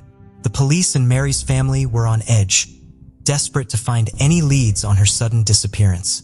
As the day went on, the police suddenly received an emergency call that a dead body had been discovered behind the building of a local supermarket known as Winn-Dixie. A small team of police officers immediately raced to the scene. As they arrived, they saw a small crowd gathering around the area where the body had been discovered, and the officers quickly moved in to secure the area. They could see that the body had been there for some time. It was already beginning to give off a faint smell of decomposition. Upon closer inspection, they were able to identify the body as that of the woman they had been searching for. Shock and disbelief were evident on the officers' faces, but they knew that they had work to do. The cause of death was not immediately apparent, so the police began to search the surrounding area for any clues. They also questioned the employees at the supermarket, but none of them seemed to know anything. Following this, the body was then taken away for an autopsy. That same day, a uniformed police officer arrived at the home of Mary's parents. He asked for Mary's father, who immediately stepped outside to speak to him. The air was thick with tension as the officer delivered the heartbreaking news. He explained what little they knew about what had happened to Mary and offered his condolences. The news was devastating, and Mary's father was left shattered and grief-stricken. The rest of the family was also shocked and saddened. A few days after Mary's body was found, the results of the autopsy were out, and they revealed that she had been strangled to death. In addition, it was also discovered that she had also been sexually assaulted. With this, her death was ruled a homicide. And so, as Mary's family struggled to come to terms with her loss and were left to pick up the pieces, the authorities began an investigation into her death. There were a lot of unanswered questions, and they were determined to get to the root of it all. Detectives had with them pieces of evidence in the form of DNA that had been collected from the crime scene. However, due to the lack of technology at the time, there was little that could be done with this, running down every lead and tip that came their way. They even asked for help from the public, hoping that someone would come forward with information that would crack the case wide open, but to no avail. The killer seemed to have vanished into thin air, leaving the detectives feeling defeated. The days dragged on, turning into weeks and months, but the killer remained elusive. With each passing day, the detectives felt their grip on the case slipping away. Mary's family, however, never gave up hope and believed that one day justice would be served. They tried their best to move on with their lives, but the wounds of grief remained fresh in their hearts. In 2011, almost 25 years after Mary's murder, her sister Lisa made a bold move by speaking out about the tragedy that had befallen her family. She opened up to the media about the heartbreak they had endured, sharing how difficult life had been without her beloved sister by her side. As Lisa reminisced on their happy memories together, she also shared that the family had never given up hope that one day they would get the closure they so desperately sought. Yet despite the heartache and loss, she revealed that the family had no interest in seeking revenge and that forgiveness was something she was willing to extend to whoever had taken Mary's life. In 2022, a new team of detectives that were assigned to the murder case decided to review the evidence available. They were well aware of the advances in DNA technology and knew that they had a better chance of solving the case now as compared to when it happened back in 1987. Following this, the detectives then submitted some physical evidence to the North Carolina State Crime Lab, going by the positive result that was obtained from the analysis of the evidence. The North Carolina State Bureau of Investigation was contacted to take a look at the case. Things began to move at a fast pace from there. The State Bureau of Investigation reached out to OTHRM, a private laboratory in Texas that specializes in forensic genealogy. DNA evidence from the case was then sent to OTHRM, and their scientists were able to develop a genealogical profile for an unknown male suspect. After months of hard work, the unknown male suspect was finally identified. It was a man by the name of Russell Grant Wood. The discovery was a relief for detectives, and they knew without a doubt that the case was finally close to being solved. However, there was a problem. After doing a check on Russell's background, they found out that he had died back in 2013 at the age of 58, so there was no way to bring him to justice. According to what Lexington Police Chief Robbie Rummage later revealed during a press conference, Russell had been previously identified as a suspect in the case, but due to lack of sufficient evidence at the time, detectives had no choice but to direct their focus away from him. That was not all. It was also discovered that both Russell and Mary had known each other, but it is not clear what kind of relationship had existed between them. If Russell had been alive, the state would have proceeded with indictments and charged him with first-degree murder, first-degree kidnapping, and first-degree rape. On February 3, 2023, Mary's surviving family were notified of the breakthrough in the case, and they expressed their gratitude to the detectives for their dedication to the case. We prayed that one day we would find the person who violently murdered our beloved Mary. We now have some answers. Although that won't bring Mary back, it does give us a sense of closure, Lori Martin, Mary's niece, had said. Mary's family later held a celebration in honor of her memory at the Forest Hill Memorial Park on February 12, 2023. She would have turned 65 on that day if she had still been alive. Mary was a light in this world, and we were blessed to have her as long as we did. She was a loving mother, sister, wife, aunt, and friend. We know she is resting easily in the arms of our Lord and Savior, Lori said. Although the mystery surrounding Mary's death has been unraveled and her killer has been identified, there are still a lot of questions that we will never know the answers to. What kind of relationship do you think existed between Mary and Russell? Let us know your thoughts in the comments section. This is Rachel Zendejas, born on November 20th, 1960. She had an older brother named Roy Rodriguez. Details about their early life are sparse, but Roy had already established himself by the time Rachel started supporting herself financially. Rachel married young and became a mother to 2 daughters while still in her teens. Her first daughter, Eva, was born in 1978, followed by Monica in 1980. However, Rachel faced challenges in her marriage. So at the age of 20 in 1980, she decided to leave him. However, Rachel wasn't well off financially, which also meant that with the divorce, she would have to start working and supporting herself and her 2 daughters. By 1981, a year after the birth of her youngest daughter, she was finally free from her toxic. However, instead of simply working odd jobs and struggling to get by, she aspired to have a degree. And since she hadn't been able to complete her studies because of her marriage and children, Rachel thought that she would finally take this opportunity to continue her studies. She enrolled at Oxnard College in California. While she got back on her feet, she moved in with her brother in Camarillo, and he helped her get her family together and get back on her feet. Being a full-time student, working shifts at a part-time job, and being a full-time mom, things were difficult for Rachel. She was finding it difficult to split her time and attention between all these things, so she decided to hire multiple babysitters for her 2 kids while she was out at work or college. During the day, she would go to college, then work her shifts, and then she would return home in the evening. Her babysitters would only make their way home if it was too late. Rachel would often drop them off at their homes herself. This was Rachel's routine until the fateful event that would change the lives of those around her. On January 18, 1981, 2 newspaper delivery boys stumbled onto Rachel's naked body in a carport in Camarillo, near her brother's apartment complex where she was living. She had never returned home the night before after dropping the babysitters back home. When the newspaper boys saw the body, they quickly called 911 and reported the matter. When the police arrived at the crime scene, an immediate investigation was launched. Rachel's body seemed to have bruise marks over her neck and shoulders. Her body was also found completely bare. When the investigators conducted an autopsy, they found that Rachel had been strangled to death. She had also been forcefully assaulted prior to her murder. The gravity of the crime was heavy, which made the police want to find the killer as soon as possible. They theorized that Rachel had been ambushed outside her brother's Camarillo home. She was then assaulted on the patio of a nearby vacant apartment and then strangled and died of asphyxiation. The police conducted detailed interviews with neighbors and others who lived in the vicinity, hoping to find out if anyone had seen or heard anything the night before. According to her neighbors and her brother, Rachel had gone to drop off the babysitters like she did most days after returning from work. However, on that day, something bad happened when she got out of her vehicle after returning home.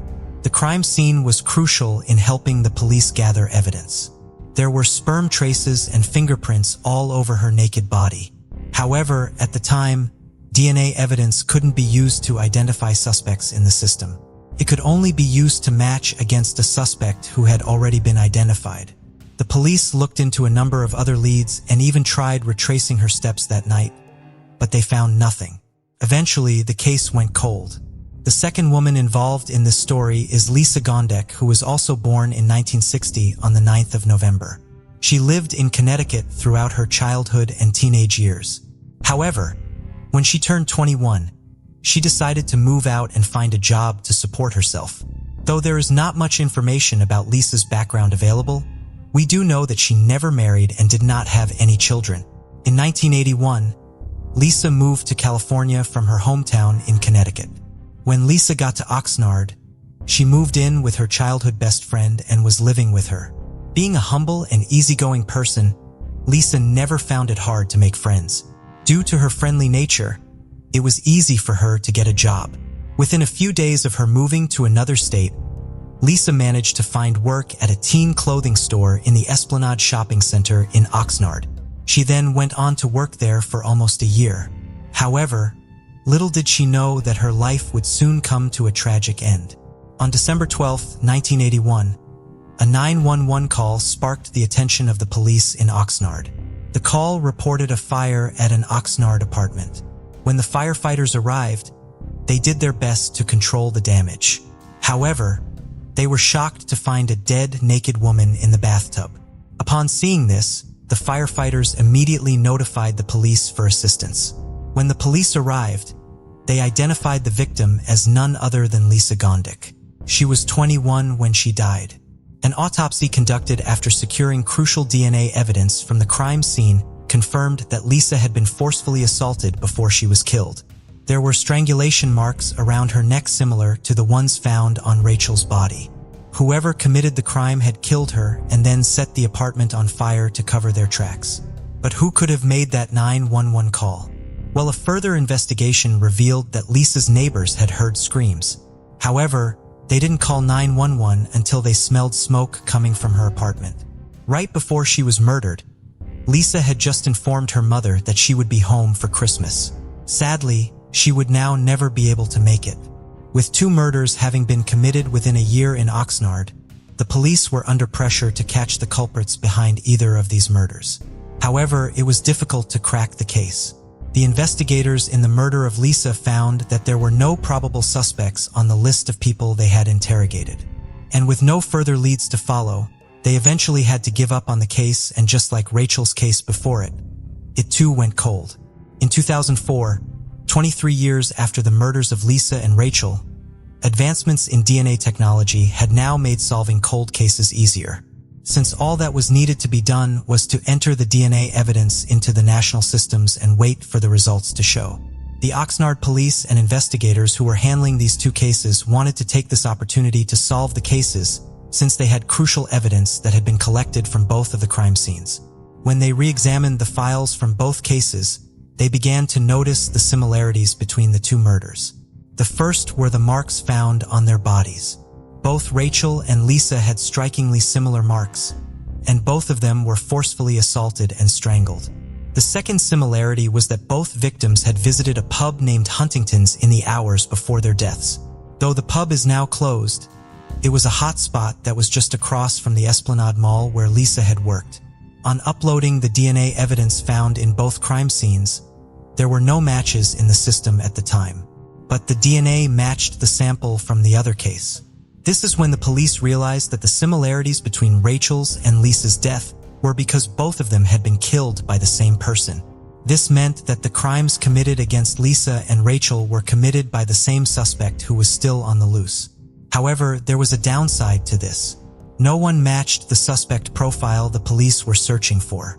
There was no information on the suspect in the national systems, which eventually made the case turn cold once again.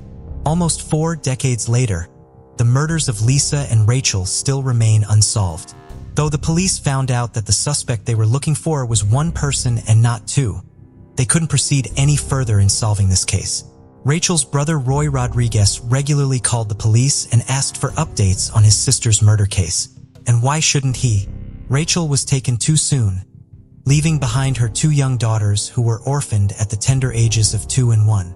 In order to try and find a match, the detectives and police officers working on this double homicide cold case decided to team up and work with genetic genealogists in 2019. The hunt for the suspect led to the cold cases being opened again as active investigations. This time, the investigators reviewed user-submitted DNA profiles that were made publicly available. This they thought was a great start, as it would provide them with enough information to learn more about their genealogy and perhaps even trace the suspect through their family tree. As the team worked together, they managed to finally narrow down their search to one person. This person also matched the evidence at the crime scene in 1981. His name was identified as Tony Garcia, and he was now a 68-year-old man. Tony Garcia was born in 1955. His birthplace was in the state of New Mexico. When he grew older, he joined the Navy. After completing his services with the Navy, Tony then found work as a karate instructor in Oxnard, California. When the Ventura County Police then tracked his age and his whereabouts in 1981, they found that Tony was 26 years old at the time and would often visit Huntington's. It was there that he noticed Rachel and stalked her. He then showed up unannounced on January 18, 1981, and ended her life. Lisa Gondek also used to frequent the same pub after Rachel was murdered, and this led to her death almost 11 months later. After these revelations, further background checks done on Tony revealed that he worked as a carpenter after the killings in 1981. What was even more astonishing was that Tony was actually in the same town the whole time. Once he had settled in Oxnard, he continued to live there, even after committing these heinous crimes. All the time that the investigation into Rachel's and Lisa's murders was ongoing, he managed to remain hidden in plain sight. However, why hadn't the Ventura police found him suspicious? Well, no one knew it was him until 2019, when DNA evidence gathered from the crime scene revealed his identity. He managed to evade arrest for another 4 years. No one could find him. It was only quite recently, in February 2023, that Ventura County law enforcement arrested and charged Garcia for 2 counts of murder with special allegations. These charges included multiple killings, kidnapping, and forcible sexual assault. However, The district attorney's office could not decide whether to seek the death penalty or life in prison without parole. The 68-year-old was booked, and bail was set at $2 million bond. In February 2023, Eric Nazarenko, the Ventura County District Attorney, gave a statement on the case. After more than 4 decades, justice is finally coming to the families of Rachel Zendejas and Lisa Gondek. Thankfully, Ventura County Police never gave up on solving the murder of these 2 young souls, Lisa and Rachel. All we know for now is that Tony is held at Ventura County Main Jail while police search more information from the public, including any possible links to other crimes. What did you think about the solving of these cold cases of Rachel Zendejas and Lisa Gondek? Do you think justice was served? Gillian McKeon was born on October 30th, 1983, in Drogheda, Ireland, to parents George and Edith. A few years later, her family moved to Australia when her father was offered a job in Perth. In Australia, she attended Bull Creek Primary School and later continued her education at Ross Moyne High School. A friend from primary school said Jill had a huge passion for drama and was a natural entertainer. She was such a vivacious girl, really bright, bubbly, and so gorgeous. Her family would return to Ireland in 1996, where she would attend a grammar school and then later on a community college. Her parents returned to Perth in 2004, but she stayed in Ireland and attended University College Dublin, where she would ultimately obtain her Bachelor of Arts degree. During her time as a student, she worked in the student bars. It was also here that she met Tom Marr, and they soon started a relationship. Her big personality packed a huge punch. Bright and friendly, she had a huge impact on those she met. A childhood friend said, "Jill was just the most beautiful soul. She was nice to everyone she met, and she wouldn't hurt a fly." In 2008, Jill and Tom married, and the following year they relocated to Australia. After settling in Melbourne, she began working for the Australian Broadcasting Corporation, also known as ABC. Her job at ABC was as a unit coordinator and also included occasional on-air work at the 774 ABC Melbourne radio station. Her parents were again living in Perth, and she kept in regular contact with them too. The bond between her and her family remained strong. Her brother Michael moved back to Australia after living for a while in Canada. No matter where they were in the world, they always paid time for each other. Jill went out with co-workers to the Brunswick Green Bar on Sydney Road. After staying there for a while, they moved on to Bar Etiquette, which was also located on Sydney Road. As the night began to wind down, at around 1:30 a.m. Jill decided it was time to leave, and so left the bar on foot to walk back home to the flat she shared with Tom. According to the Irish Independent, her brother had attempted to call her several times, but got no answer. Back at the flat, Tom woke up to realize she still hadn't come home, and so went out to search for her at around 4 a.m. After going everywhere he could think of without finding a trace of her, and with her still not answering her phone, he contacted the police. As the news that she was missing began to circulate, her colleagues at ABC took to Twitter to get the message out there. A Facebook page called Help Find Jill Ma was set up on the 23rd of September, and a poster campaign was launched to circulate as many images of her as possible. The scale of the search and media interest was huge. Within just 5 days of the Facebook page being launched, it had received over 100,000 likes. As the search continued on September 24th, an important discovery was made. In the laneway near Hope Street, Jill's bag was found. Hope Street was not far from where she lived with her husband. Following this, the police made an announcement that so many people had been dreading. They were handing the case over to the homicide squad. Her husband Tom also went before the media to talk about his wife's disappearance. The following day, officers had yet another breakthrough. An employee of the Duchess Boutique, a bridal shop on Sydney Road where she had been out with her friends, handed in some CCTV footage that was then released by Victoria Police.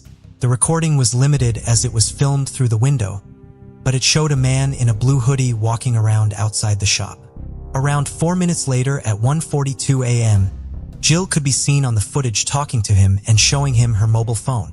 This was the last known sighting of Jill Ma. Following the uncovering of the CCTV footage, they decided to change tack. They were now looking for the man in the blue hoodie. They also checked her cell phone records, which showed that her phone had been moving down the freeway on the night she disappeared, meaning it must have been in a car.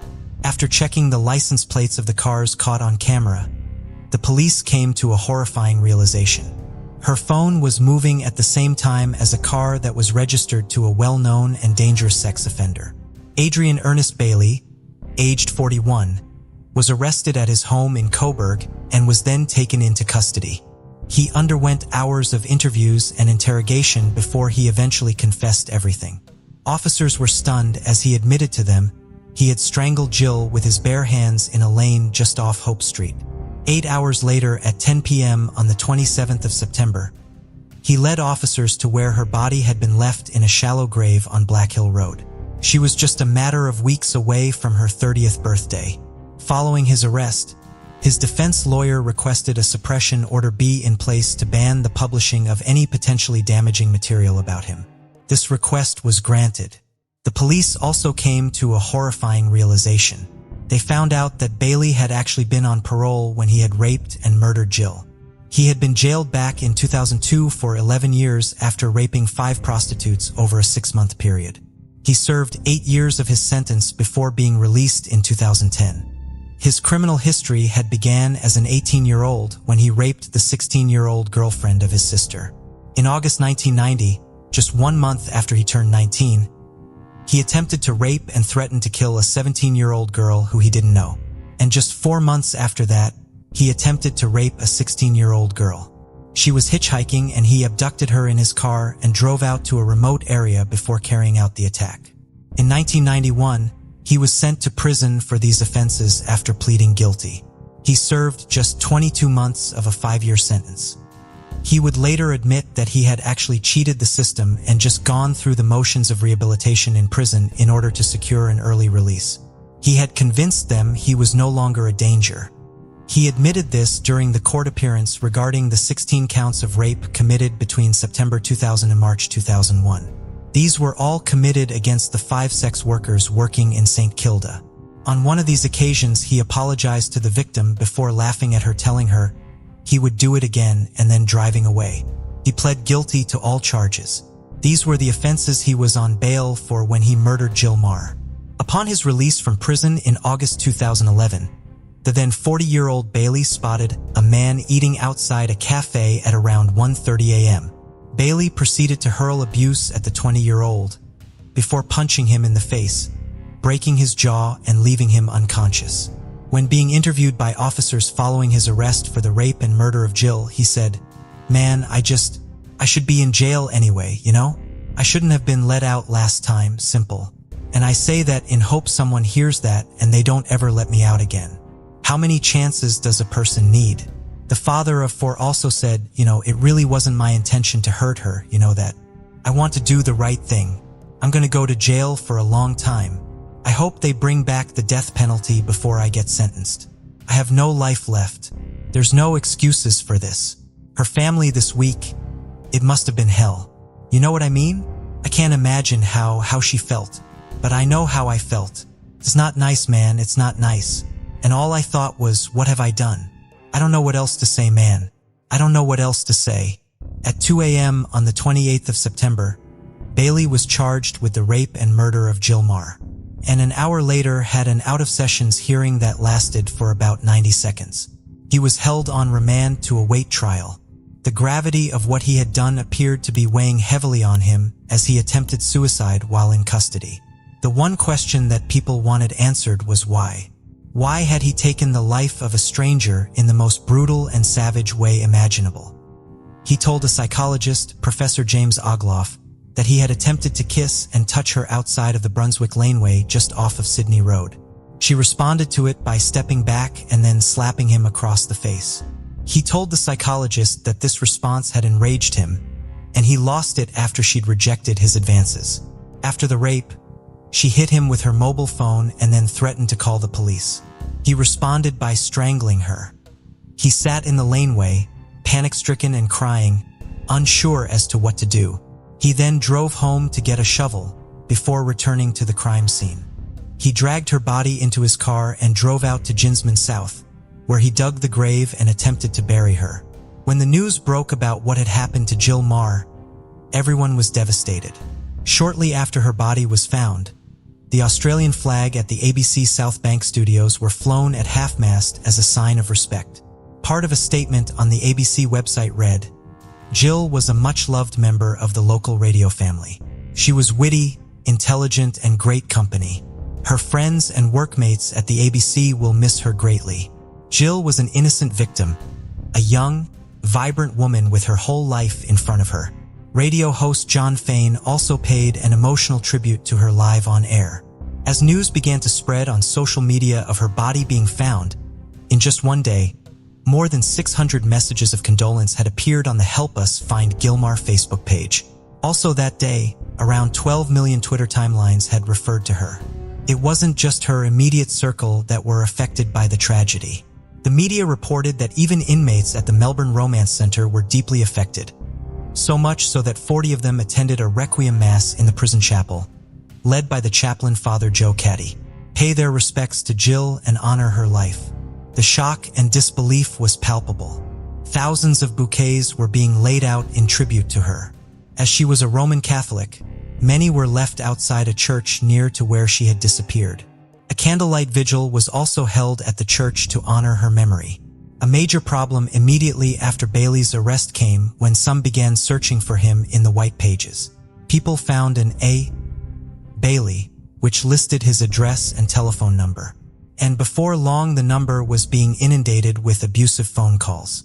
The problem was this wasn't Adrian Bailey. It was a man called Andrew Bailey. After the case of mistaken identity came to light, the phone calls and harassment stopped when people realized they had got the wrong person. In her hometown of Drogheda, Ireland, a memorial service was held on the 28th of September at St. Oliver's Community College, with thousands in attendance. On the 30th of September, just 2 days after Jill's body was found, a Melbourne photographer, Philip Verna, organized a public march. He said he only expected around 100 people to turn up, but the response was massive. More than 30,000 people walked side by side along Sydney Road in memory of Jill. The themes of violence against women became talking points in the media too. After Bailey had been charged, various Facebook users began to create pages about the case. As some of them were openly hostile towards Bailey, the Victoria Police tried unsuccessfully to have the pages taken down. As a result of this, the Premier of Victoria suggested it might be necessary to reform the law so that social media coverage could not prejudice a potential jury.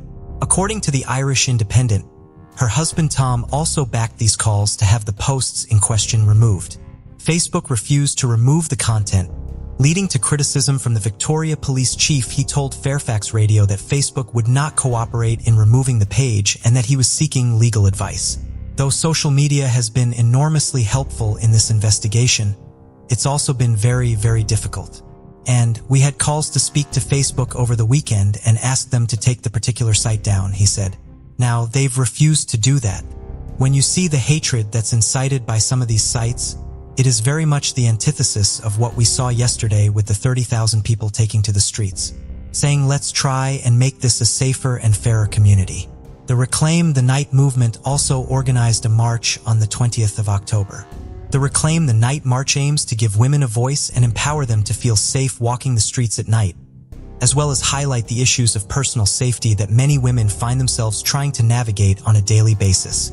On the 4th of October, Jill Meagher's private funeral service took place at Melbourne Faulkner Memorial Park. The family thanked the public again for their support and the condolences that they had been offered. Those in attendance included colleagues from ABC and police officers who were working on the case. The considerable media attention led to a special area for journalists to observe from while the funeral was taking place. As Jill still had family back in Ireland, the following day a formal memorial mass took place at St. Peter's Church in her hometown of Drogheda, with hundreds attending. The priest who had married her and Tom, Father Oliver Devine, presided over the Massachusetts. The whole town was brought to a standstill as people silently marched through the streets. Her uncle Michael was given countless books of condolence from passers-by. At a pre-committal hearing in January 2013, a 2-day committal case in the Melbourne Magistrates Court was scheduled to start on March 12, 2013. According to various news reports, Bailey intended to fight the charges against him. However, on April 5, 2013, he entered a plea of guilty to the rape and murder of Jill Ma. 21 days later, he was back in court to answer for several other sexual assaults in Melbourne, dating back to the year 2000. On these charges, he entered a plea of not guilty. Deputy Chief Magistrate Felicity Broughton also granted the defense's application to extend the existing suppression order banning the publication of damaging or potentially prejudicial material about him, with specific reference to the internet. On the 12th of June, Bailey appeared in court for a pre-sentence hearing. During this hearing, victim impact statements were read out from the Marr family and others, including Jill's supervisor from ABC, Catherine Hurley. The devastation caused was immeasurable, and it was also revealed in Catherine's speech that many of Jill's colleagues from work had to seek counseling following her murder. Her widow, Atam, said in a statement, "What was stolen from me on September 22, 2012, was love, my best friend, and my entire world. I think of the waste of a brilliant mind and a beautiful soul. I am half a person because of this crime." Her brother, Michael, said, "I am in dreadful pain. I must carry on living a full life, yet I will never forget my sister." During this hearing, Bailey's lawyer, Saul Holt QC, said that Bailey understood he deserved a life sentence and that he was remorseful, saying, "There is a sense of true remorse and true empathy about what he has done." Part of Bailey's apology was also read out to the court. "I'd like to apologize for my actions. That night, I destroyed a precious life and many others." Prosecutors hit back at the claim that he was remorseful, arguing that as he had attempted to conceal the murder, that proved he wasn't sorry for his actions. During the meeting, the suppression order was also lifted by Justice Jeffrey Nettle, which allowed for Bailey's extensive history of rape and violence to be revealed and reported on. The courtroom was packed out and the public gallery was full at the Victoria Supreme Court. Adrian Ernest Bailey was sentenced to life in prison with a non-parole period of 35 years for the rape and murder of Jill Marr. When sentencing him, Justice Nettle said that Adrian Bailey was a sexual deviant, who either killed Jill because she was threatening to call the police after being raped by him, or because the idea of taking her life aroused him. "You were larger and stronger than she, and you used that physical advantage to dominate her. In effect, you dragged her off the streets late at night while she was peaceably going about her own business, within a stone's throw of her home." He also explained that had he not entered a plea of guilty, he would have received life in prison without the possibility of parole.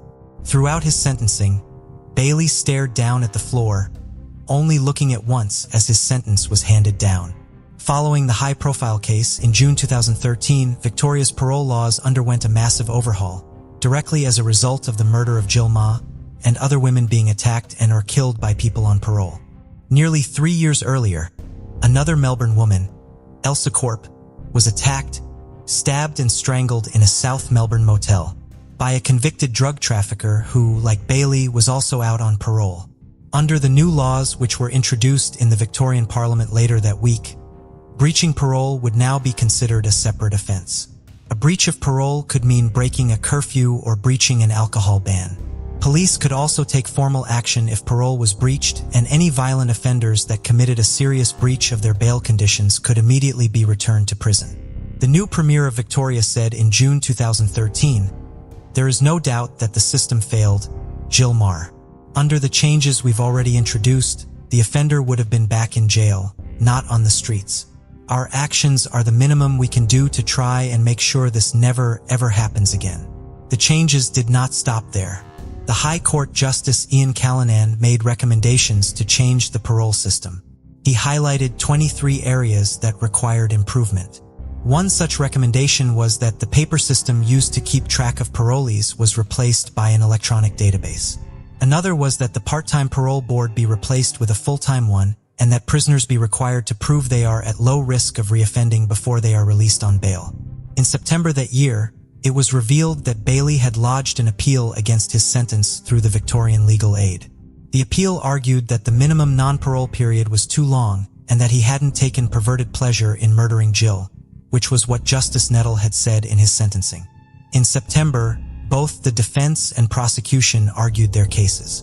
On the 26th of September, after less than 10 minutes of deliberations, his appeal was dismissed. More controversy arose in November that year, when a senior police sergeant with Victoria at a fundraiser for the Prostate Cancer Foundation of Australia. During the talk, he showed a photo of Jill's body that had been taken at the crime scene. The detective apologized following an outcry and stated that the photograph had only been briefly displayed and that he had the backing of Jill's family to use it.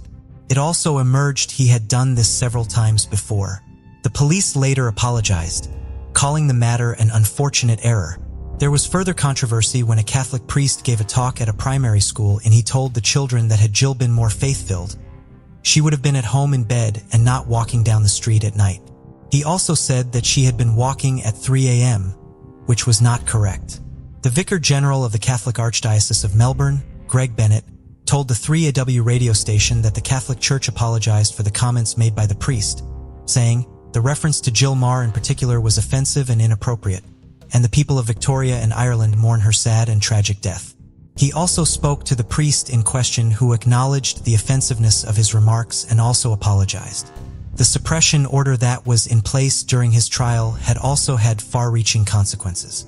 Australian TV and radio presenter Darren Hinch was ordered to pay a fine of $100,000 after he had attempted to reveal Bailey's long rap sheet of sexual offenses and rapes. This was in breach of the suppression order. He failed to pay the fine, and therefore, on January 17, 2014, the 69-year-old began serving a 50-day prison sentence. Almost 2 years after he had began his sentence for the rape and murder of Jill Marr, Bailey was found guilty of 3 more rapes committed before he had killed her. These 3 trials were all held separately between 2014 and 2015. His victims were 2 sex workers and a Dutch backpacker. In the case of the backpacker, he had pretended to be a good Samaritan, telling her she was being followed by a car in the Bayside suburb of St. Kilda as she walked home from the pub. Believing he was genuine, she accepted his offer of a lift and got into his car. He then drove her to an isolated spot where he brutally raped her. An e-fit was issued and she was able to identify him from a photo board. The survivors of all 3 rapes had come forward due to the high level of publicity following Jill's abduction and killing. By that point, he had now been convicted of sexual offenses against 12 different people. The systems of the Victoria Police were once again in the firing line. It emerged that Bailey's DNA had been obtained in 2001 after he had sexually assaulted another woman, but this DNA was not being held on the Victoria Police's DNA database. In April that year, the Victorian coroner announced plans to hold an inquest into Jill's death were no longer going to go ahead. Her family welcomed this news, saying all they wanted was closure. The non-profit organization Legacy Australia, that helps provide support to servicemen and women and their families who were hurt or killed in action, set up an online condolences book. By July 2015, more than 3,000 people had signed it, many saying they had never even met Jill but felt compelled to offer their thoughts and prayers. Bailey was sentenced to a further 18 years in custody, meaning his non-parole period was extended from 35 years to 43. The following month, on the 25th of June, he lodged an appeal against 2 out of the 3 convictions and the extended non-parole period. In the summer of 2016, Bailey lodged yet another appeal against one of his rape convictions and was given a 3-year reduction to his sentence. During the court proceedings, Bailey's lawyer explained that following psychological testing, he was not deemed to suffer from psychopathy, but rather he had been diagnosed with borderline personality disorder. His borderline personality disorder manifested itself in extreme and severe mood swings, as well as poorly controlled anger. He also said that as a child he had suffered sexual abuse at the hands of an older female relative, as well as physical abuse at the hands of his father. Despite his efforts to reduce his sentence, he will be in his 80s before he can even be considered for parole, and even if that happens, a parole board must be satisfied that he is no longer a danger to the public. In November 2020, Bailey's mother broke her silence to give an interview about her son's case. She explained that prior to Jill's murder, she tried to tell the police that she believed he was dangerous, and that the police had failed to heed her warning and take the appropriate action. Jill's devastated widow, a Tom, left Australia and returned to Ireland in August 2013. In November the following year, he made a trip back to Australia to promote the White Ribbon campaign, aimed at stopping violence against women. In June 2013, He gave an interview with ABC and explained how he felt the justice system had let his wife down. He also wrote an essay for the White Ribbon website called The Danger of the Monster Myth, tackling the stereotypes that many have about sex offenders. Part of the essay reads, "We cannot separate these cases from one another, because doing so allows us to ignore the fact that all these crimes have exactly the same cause. We can only move past violence when we recognize how it is enabled, and by attributing it to the mental illness of a singular human being, we ignore its prevalence, its root causes, and the self-examination required to end the cycle. Male self-examination requires this courage, and we cannot end the pattern of men's violence against women without consciously breaking our silence, although nothing can ever be done to ease the pain that has been caused." Jill's friends and family are determined that her and her impact will never be forgotten. Tom has said that following the death of his wife, the writings of Maya Angelou have been a source of peace and comfort, with the following in particular resonating with him. "History, despite its wrenching pain, cannot be unlived, but if faced with courage, need not be lived again." Danvers, Massachusetts, is home to approximately 27,000 people. Originally called Salem Village, Danvers has a rich history and is dotted with many landmarks and popular attractions. It is perhaps most famous for its connection to the Salem witch trials of 1692, after which the town was later renamed Danvers. This particular case begins in Danvers High School in 2013. 24-year-old Colleen Elizabeth Ritzer had been at Danvers High School for about a year and taught 9th grade algebra. She was born to Tom and Peggy Ritzer and had 2 younger siblings. They all described her as positive and optimistic, with a big heart and a genuine passion for helping people. Family was everything to Colleen, and people said she cherished every moment she spent with them. Colleen knew from a young age that teaching was what she had to do.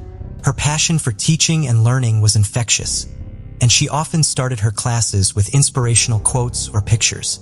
She was very active on social media, posting puzzles and games to help her students learn, and people said she would always find time to help anyone struggling with their studies. Many of her students said they didn't even like mathematics until they had Colleen as a teacher, but her unique style, positive outlook, and willingness to help anyone finding things tough meant she quickly proved very popular with students. Tuesday, October 22, 2013. As the school day drew to a close and the building started to empty, Kayleen was finishing up some bits in her room.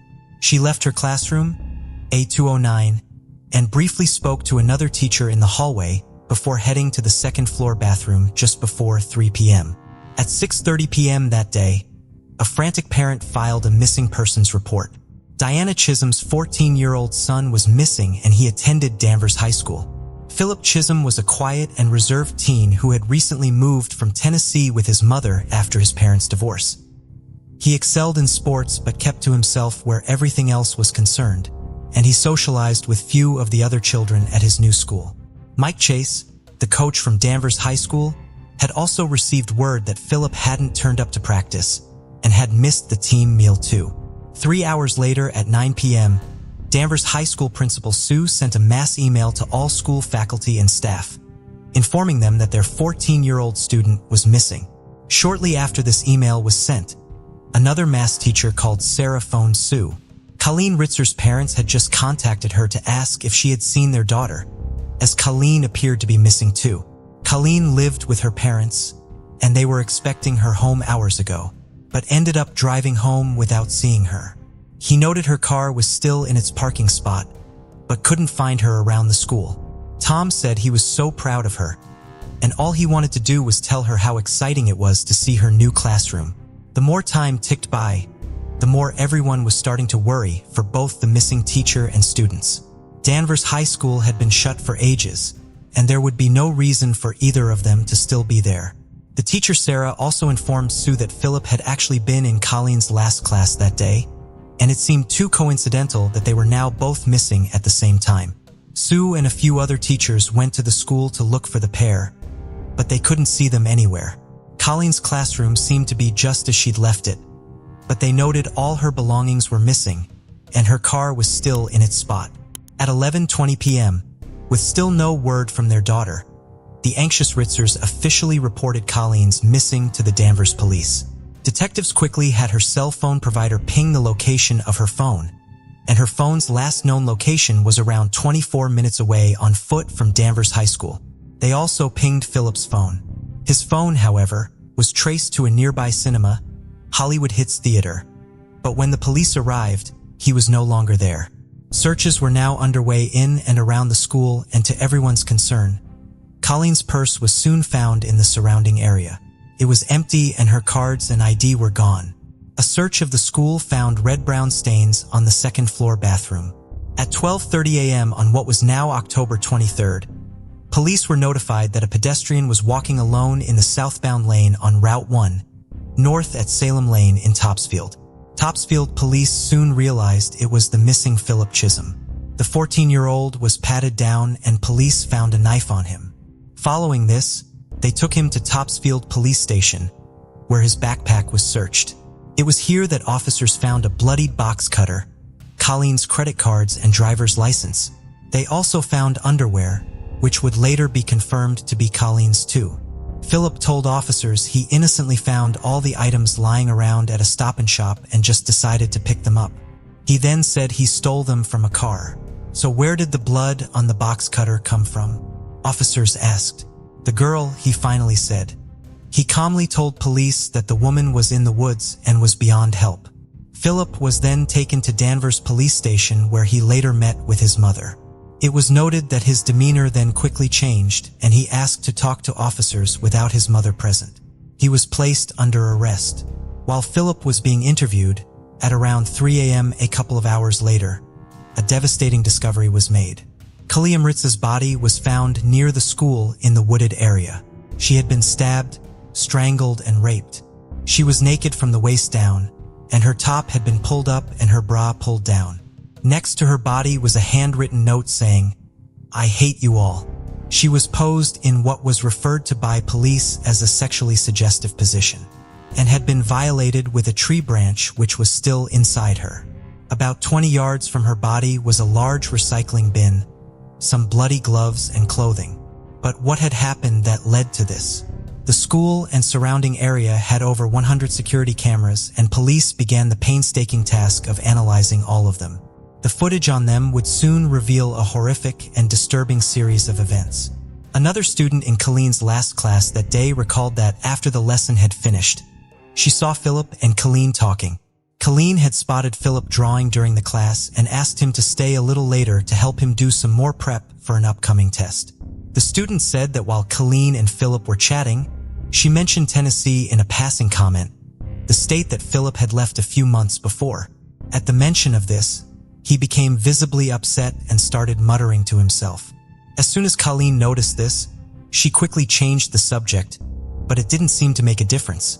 Shortly after the pair finished talking, Colleen left the classroom heading for the second-floor bathroom. A minute later, Philip Chisholm started to follow her. He then strangled her, stabbed her 16 times with a box cutter, and raped her. At 3:06 p.m., a female student entered the same bathroom. She told investigators she saw the back of a person who appeared to be changing. The person's rear was exposed, and the clothes were piled on the floor. Not wanting to disturb whoever it was she thought was changing, she quickly turned and left. Philip then left the bathroom. Over the next few minutes, he ran in and out of the school building, eventually returning to the classroom and fetching his and some of Colleen's belongings. He put on a black ski mask before bumping into another student and taking the mask off. At 3:14, he pulled a recycling bin into the bathroom and put Colleen inside it. He put his black ski mask back on and pulled the bin into a lift before dragging it out towards the student parking lot. When he got Colleen into the woods using the bin, he sexually assaulted her with a 3-foot-long tree branch before leaving her body on the ground, partially clothed, covered in sticks and leaves. At 3:30 p.m., the mother of another student saw Philip running near the school. She relayed this information to the principal at about 6 p.m. that day. Around the same time, Diana had reported him missing. Philip then returned to the building about half an hour later, with blood on his jeans and without his shoes. He changed his clothes, heading back into the second-floor bathroom one more time, and stayed on site for a while longer, skipping his after-school sports practice. He then left the building completely. He went straight to the cinema and purchased a ticket for a 4:30 p.m. film showing. He left at around 6 p.m. and then used Colleen's credit cards at a nearby Wendy's. Near the cinema, police later found both Philip and Colleen's smashed phones, indicating that Philip had destroyed Colleen's phone near the school surroundings, which is why her phone's last known location was there. The pathologist said there were 2 causes of death: asphyxiation and the 16 stab wounds to the neck, 3 of which hit major blood vessels. They said it was not possible to say which killed her, but the pathologist said that she believed the asphyxiation happened first, because the knife wounds to the neck were so severe, it would have been too difficult to strangle her after stabbing her. Medical examiners believe Colleen was likely still alive when Philip dragged her body into the woods behind the school and subjected her to the horrific sexual assault with the tree branch. A professor of psychiatry at Harvard Medical School said cases such as these were off the charts rare. I personally have never seen anything like this in the hundreds of cases I've had and the thousands of cases I've supervised, he said. Despite the overwhelming amount of evidence, including Philip's partial admission, he pled not guilty. In Massachusetts, anyone 14 years old or above who is charged with murder is automatically tried as an adult. Philip was tried as an adult on the murder charge and as a youth offender on the charges of armed robbery and aggravated rape. Philip attacked a youth services worker. He followed her into a locker room, where he choked and beat her before other workers intervened. The worker suffered injuries to her face, jaw, neck, and back, and Chisholm then faced further charges and a separate trial for attempted murder in this case. His trial in Colleen Ritzer's case, however, began in 2015. Philip's lawyers did not dispute Philip killing Colleen, but argued that it happened during a psychotic episode that had been triggered by Colleen mentioning the word Tennessee to him. On this basis, they asked for the jury to find him not guilty by reason of insanity. Defense attorney Denise Reagan said that Philip's family also had a history of mental health issues and that he likely suffered from them too from an early age. A psychiatrist that testified for the defense also said that Philip probably has early onset. They said that it was obvious that Philip had planned the attack in advance, as he already brought a ski mask, gloves, and a box cutter to school that day, and this was not a psychotic break based on the conversation they had in the classroom. Philip's defense lawyers also fought hard for him to be acquitted of the sexual assault in the woods. They disagreed with medical examiners, saying that they thought Colleen had already died by the time the assault with the tree branch happened, meaning that Philip should be acquitted of that part of the crime on that basis alone.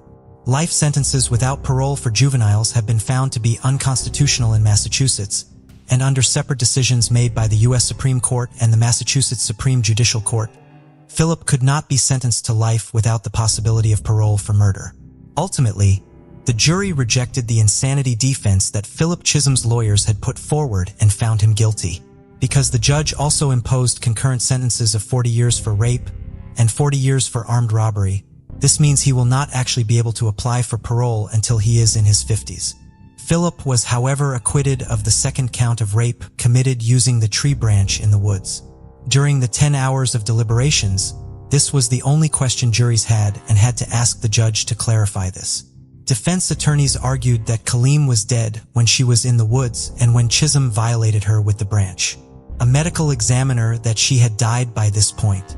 Jurors ultimately believed she was no longer alive at this point, and Massachusetts law requires a live victim to convict someone of rape. Unlike other states, Massachusetts doesn't have a law against abuse of a corpse. Philip Chisholm was placed in a state juvenile detention facility and will stay there until he turns 21. He will then be sent to a state prison. Philip's mother reached out to the Ritzer family and said, "The words can't express the amount of pain and sorrow these past 2.5 years have been. However, there is no one who has suffered more than the Ritzer family. My utmost esteem, prayers, and humble respect is with them today as they continue their journey to heal."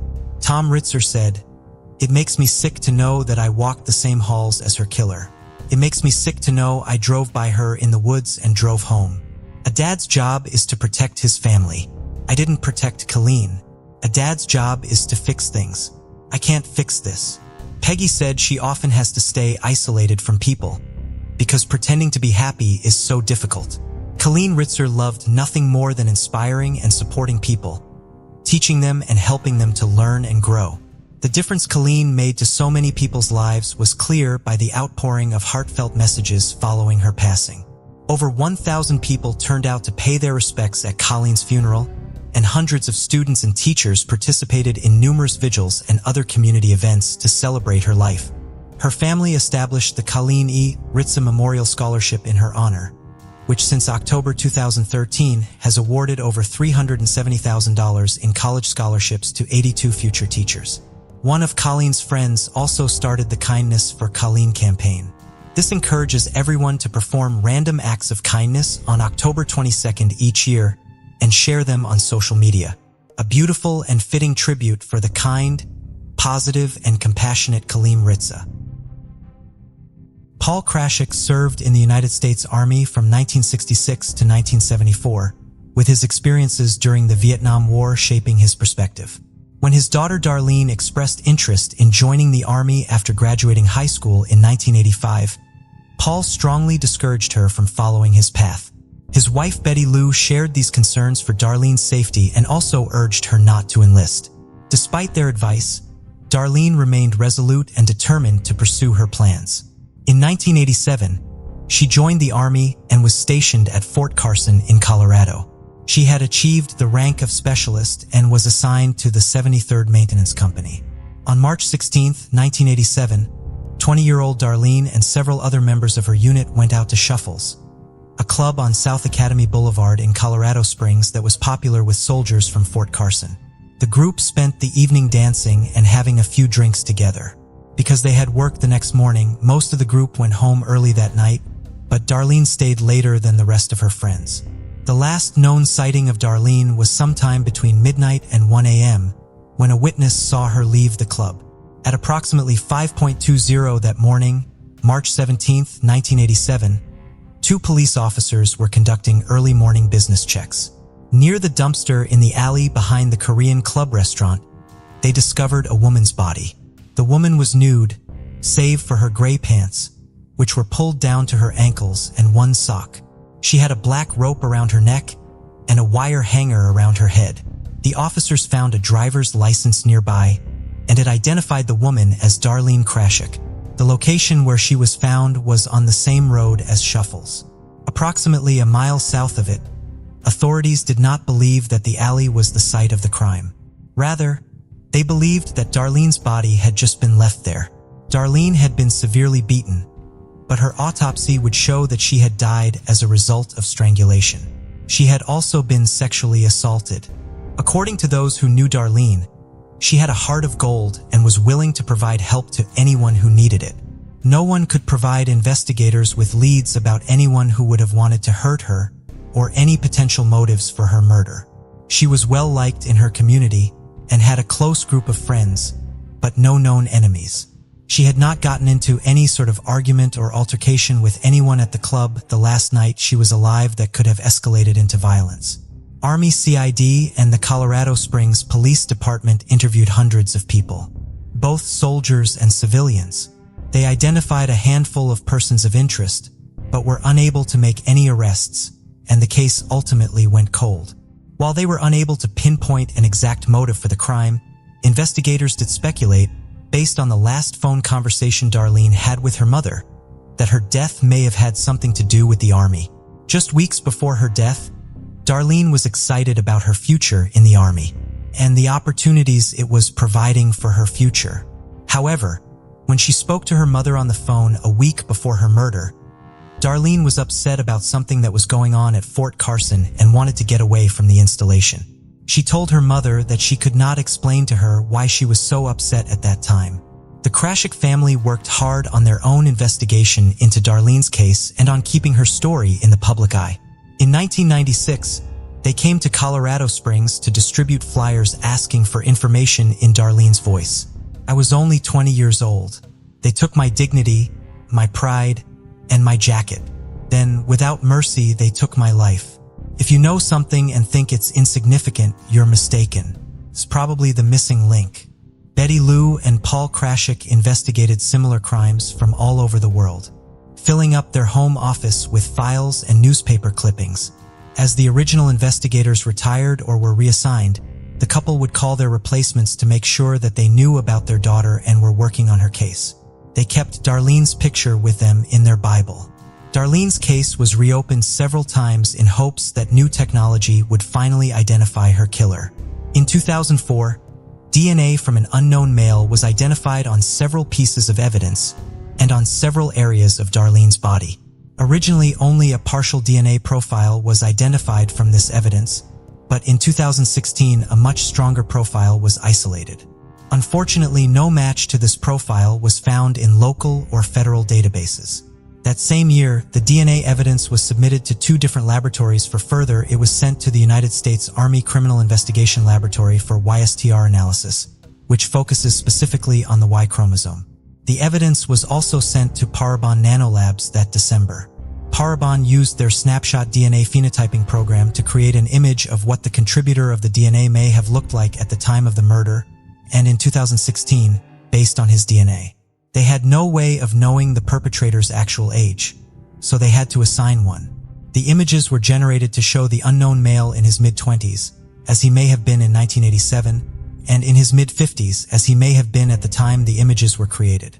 These images were released to the public in March of 2017, but despite the offer of a $10,000 reward from the Army, no one came forward, correctly identifying the man in the images.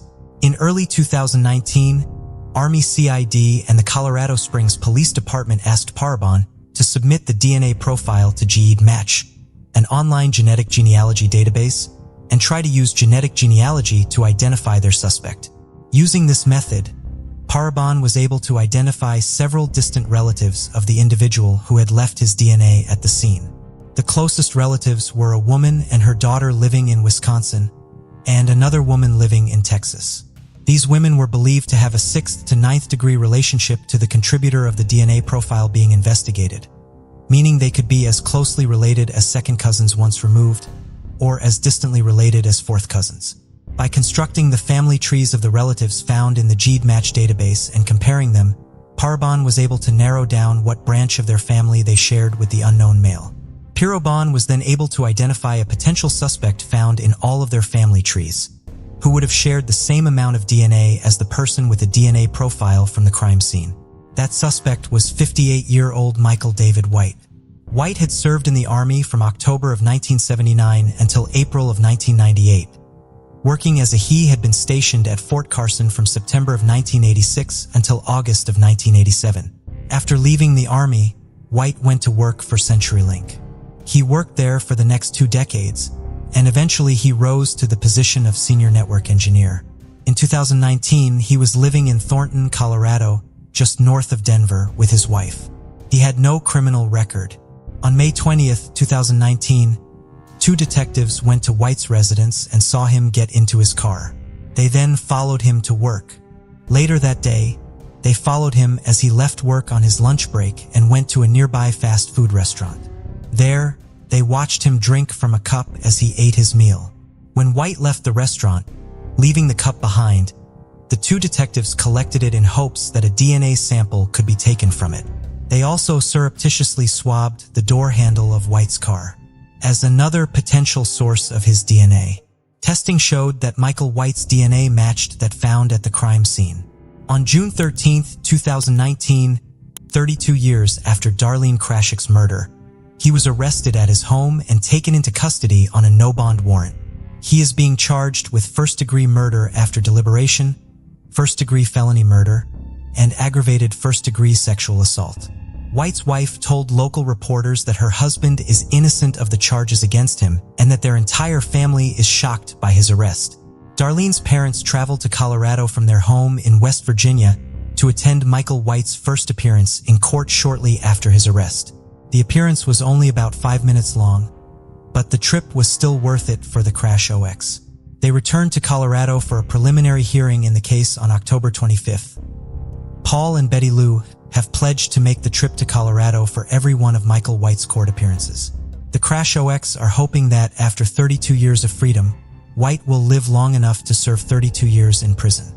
He had his probation. Now it's time to do his time, Paul told Fox 21 News. I would just tell him that I feel sorry for his mother, Betty Lou said in the same interview. He took my life away from me when he took Darlene, so I can only imagine what his mother feels knowing what he did. Michael White is currently being held at the Criminal Justice Center in Colorado Springs, and his next court appearance is scheduled for February 18, 2020. Jameen was born on March 31, 1989 in Independence, Louisiana. Although there is very little known about his early life and details such as the names of his parents or the schools he attended remain a mystery, one thing that is known for certain about Jameen's childhood is that he had a sister named Chastity Jackson. Despite the lack of information about their early years, it was clear that the two of them shared a special bond that could not be broken. Growing up in Independence, Louisiana, the siblings relied on each other for comfort, support, and love, and as they grew older, their relationship only grew stronger. People who knew Jameen describe him as a sweet young man who was always beaming with joy and spreading kindness wherever he went. Everyone who crossed his path was struck by his infectious smile and warm heart. His gentle personality and quiet disposition made him a beloved figure among his family and friends. He also had a deep love for his family, whom he held close to his heart. But there was more to Jameen than just his kind-hearted nature. He was a gifted artist who had a talent for drawing. His sketches were a reflection of his boundless imagination and his ability to capture the essence of the world around him. Jameen was also a devoted member of his church community, regularly volunteering his time and resources to help those in need. Apart from this, Jameen also had a close friend by the name of Monterey Page. Monterey lived in the same neighborhood and attended the same school as Jameen. He was also well known by Jameen's family. Despite Jameen being 4 years older, the two got along quite well. There was no doubt that Jameen's days were filled with laughter, love, and endless possibilities. He had his whole life ahead of him, with plans and dreams that seemed like they would soon be within reach. But when they least expected it, things took a turn for the worse. July 23, 2010 started out like any other day for Jameen. He got out of bed and started his morning routine, completely oblivious to the fate that awaited him. As he went about his usual business, running errands and taking care of responsibilities, little did he know that he was completing a sequence of events that would ultimately lead to his untimely death. Perhaps if he had known what was going to happen, he would have chosen to remain indoors throughout the day rather than venture outside. Some minutes before 11 p.m. on that fateful day, an emergency call came to the Independence Police Department. The caller, who seemed to be in a state of panic, reported that someone was lying unconscious on Kem Street near a roadside ditch.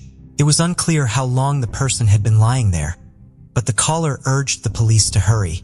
The police officers on duty immediately sprang into action and rushed to the scene as fast as they could. When the police arrived at the scene, they were greeted with a chilling sight.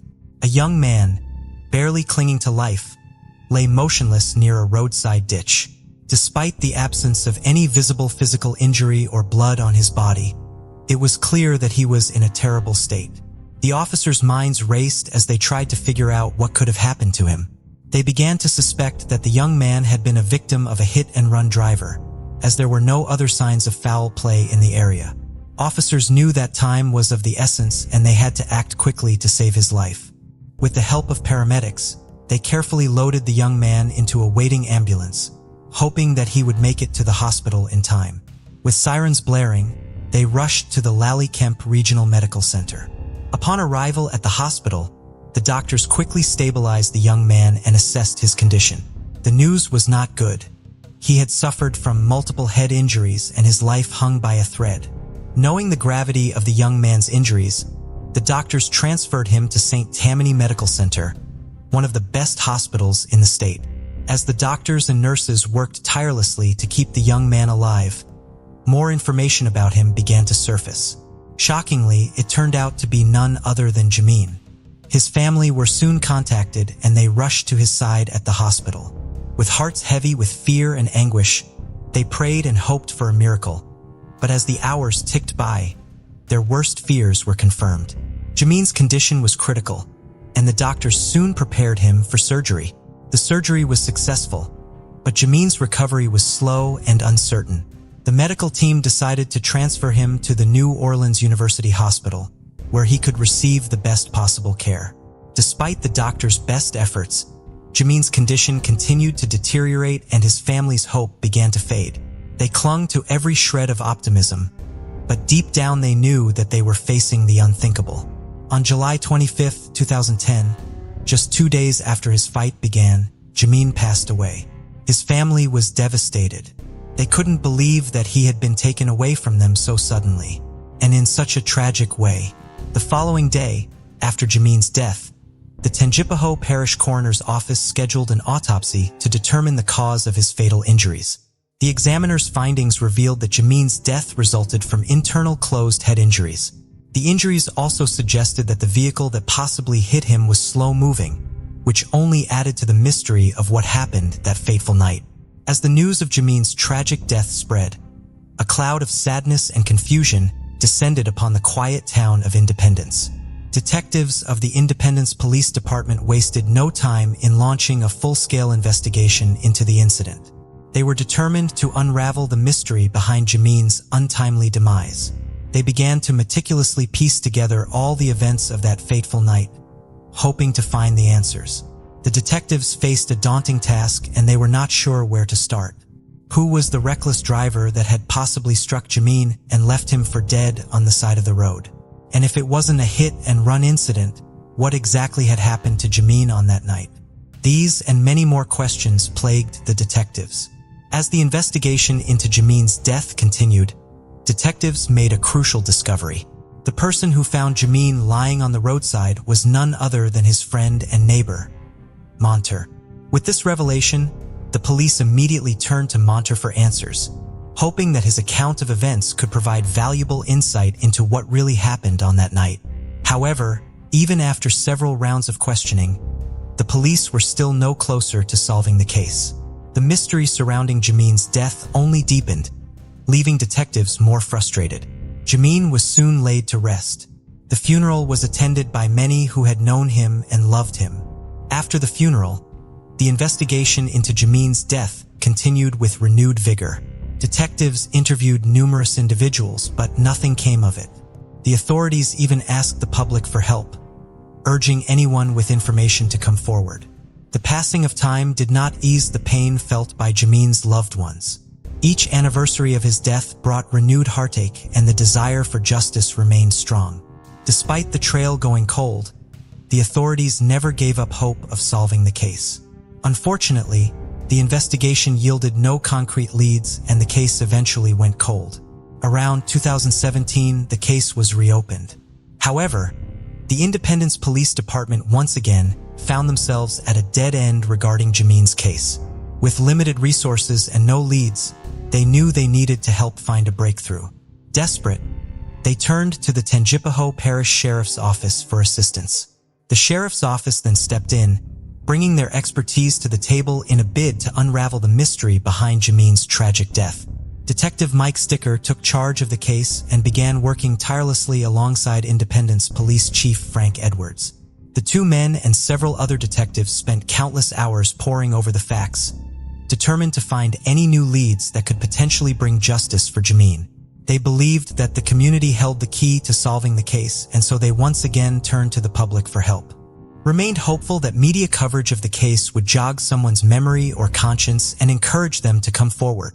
6 long years later, in January 2023, the breakthrough in Jameen's case finally came when a mysterious witness, whose identity was kept confidential, stepped forward. The witness had been carrying a heavy burden of guilt and finally felt compelled to come clean. His story was nothing short of jaw-dropping, and took the investigation in a completely different direction. According to the witness, Jameen's death had not been caused by a hit-and-run driver as previously thought, but by someone close to him. The individual told police that the person responsible for Jameen's death was his friend Monterey. While the exact details of the witness account are still undisclosed by detectives, the gravity of Monterey's actions were finally revealed. Following this, detectives began to look for him. His whereabouts were finally traced to Chambers County, Texas, and on February 10, 2023, officers finally arrested him. Even though he had been 17 when Jameen died, authorities decided to charge him as an adult. Up until 3 years ago, once you reached the age of 17, "You were considered an adult offender in the state of Louisiana," said Tangipahoa Parish Sheriff Jimmy Travis. Monter was charged with second-degree murder, multiple failure to appear counts, and one charge of jumping bail. As it turns out, Monter's legal troubles seem to have started long before he became a suspect in Jameen's murder. He had been previously arrested and had pleaded guilty to multiple drug charges. This was back on November 16, 2021. At the time, the court had ordered him to wear an ankle monitor and return for sentencing 3 days later on November 19th. However, instead of complying with the court order, Montre decided to flee to Chambers County, Texas, and also removed his ankle monitor illegally in the process. News of Montre's arrest for the murder sent shockwaves through the community, especially to Jameen's grieving family. At first, they could hardly believe it when they heard that their son's own friend was responsible for his tragic death. But as the reality set in, a sense of relief washed over them. The rest of the community also struggled to come to terms with the truth behind the case. It was a betrayal that cut deep, and people wondered how something so senseless could happen between two friends. Many were left with lingering questions and a sense of unease. But above all, there was a collective hope that this would bring closure for everyone involved. On February 27, 2023, Montre pleaded guilty to several charges in the drug-related case and was sentenced to 90 years in prison. At the moment, he is also awaiting trial for the murder of Jameen. After a long investigation, the truth behind Jameen's death finally came to light. Thanks to the perseverance of law enforcement and the bravery of a witness who came forward, justice was served. While nothing can bring back Jameen, his family and the community can finally have closure and begin to heal. But what do you think would have happened if the witness had not come forward with the information that Jameen was murdered by his friend Montre instead of being a victim of a hit and run? Let us know your thoughts in the comments section. Before we proceed, I've got an exciting surprise for you. We've launched a brand new channel dedicated to intriguing content such as old historical mysteries, cold cases, and particularly chilling horror stories perfect for bedtime. Drop a comment letting us know if you're a fan of horror stories or not. You can find the link in the description below. Let's find out who will be the first to explore it. Alright, let's dive back into the video. June 26, 2004 was a serene day in Wright City, Missouri. However, the city was stunned when a maintenance worker stumbled upon a gruesome discovery in a rest area along the bustling Interstate 70. While trimming the brush, the maintenance worker noticed something suspicious. Out of curiosity, he went to investigate it further and ended up uncovering a decapitated torso. The sight sent shockwaves down his spine. He immediately called the police and informed them about what he had found. It was a discovery that shocked the town of Wright City. The human remains had no head or limbs and was simply a torso. Since the remains were found in a secluded area, investigators theorized that the body was dumped in this area, but the victim was most likely killed elsewhere. But what they found provided more questions than answers. The torso was dressed in a simple black bra, and there were scars from a previous appendectomy and C-section visible on her body, but not much else. All the investigators found at the crime scene were some DNA samples on the victim's body and a knife. After an initial examination of the crime scene, her torso was taken for an autopsy, but because the body was without hands, legs, and a head, it eliminated almost all possible ways in which she could be identified, making it impossible to know who the victim was and how she ended up in that place. As there was not much evidence found at the crime scene, police were relying on the autopsy report for more information. But unfortunately, even the autopsy report could not pinpoint an exact cause of death. It was suggested that the neck had been ruthlessly severed, but it was impossible to clearly say how she met her demise. Initially, it was believed that she was a victim of organ trafficking, but they found that no organs had been removed from the body, which indicated that the murder was not to steal her organs. The case left investigators scratching their heads as they tried to piece together the puzzle of her final moments. The discovery set off a major investigation, with many detectives working tirelessly to find any leads that would help solve it. This was the start of a lengthy investigation, which would puzzle police for many years to follow. As a first step, Investigators interviewed people who lived in the nearby area and urged them to jog their memory in search of something unusual they might have witnessed in the area around the time of the discovery of the remains. Some witnesses said that they saw a white utility van in the area the day before the torso was discovered. But while that information looked promising, it did not generate any new leads. Even after a thorough investigation, the police could not come up with any suspects. Without much evidence or suspects, the case eventually went cold. The investigation was reignited in 2014, when Lieutenant Matt Schmutz of the Warren County, Missouri Sheriff's Department took over the case and started to investigate missing persons in the area that matched the characteristics of the victim. The following year, he began to talk with investigators in Madison County, Illinois, on a missing persons case that shared similar traits. Then in April 2006, a person who could have been from the woman's family whose name was went to the Warren County Sheriff's Department. When he realized that the torso could be his sister's, he provided DNA for an identity test, but the testing was inconclusive.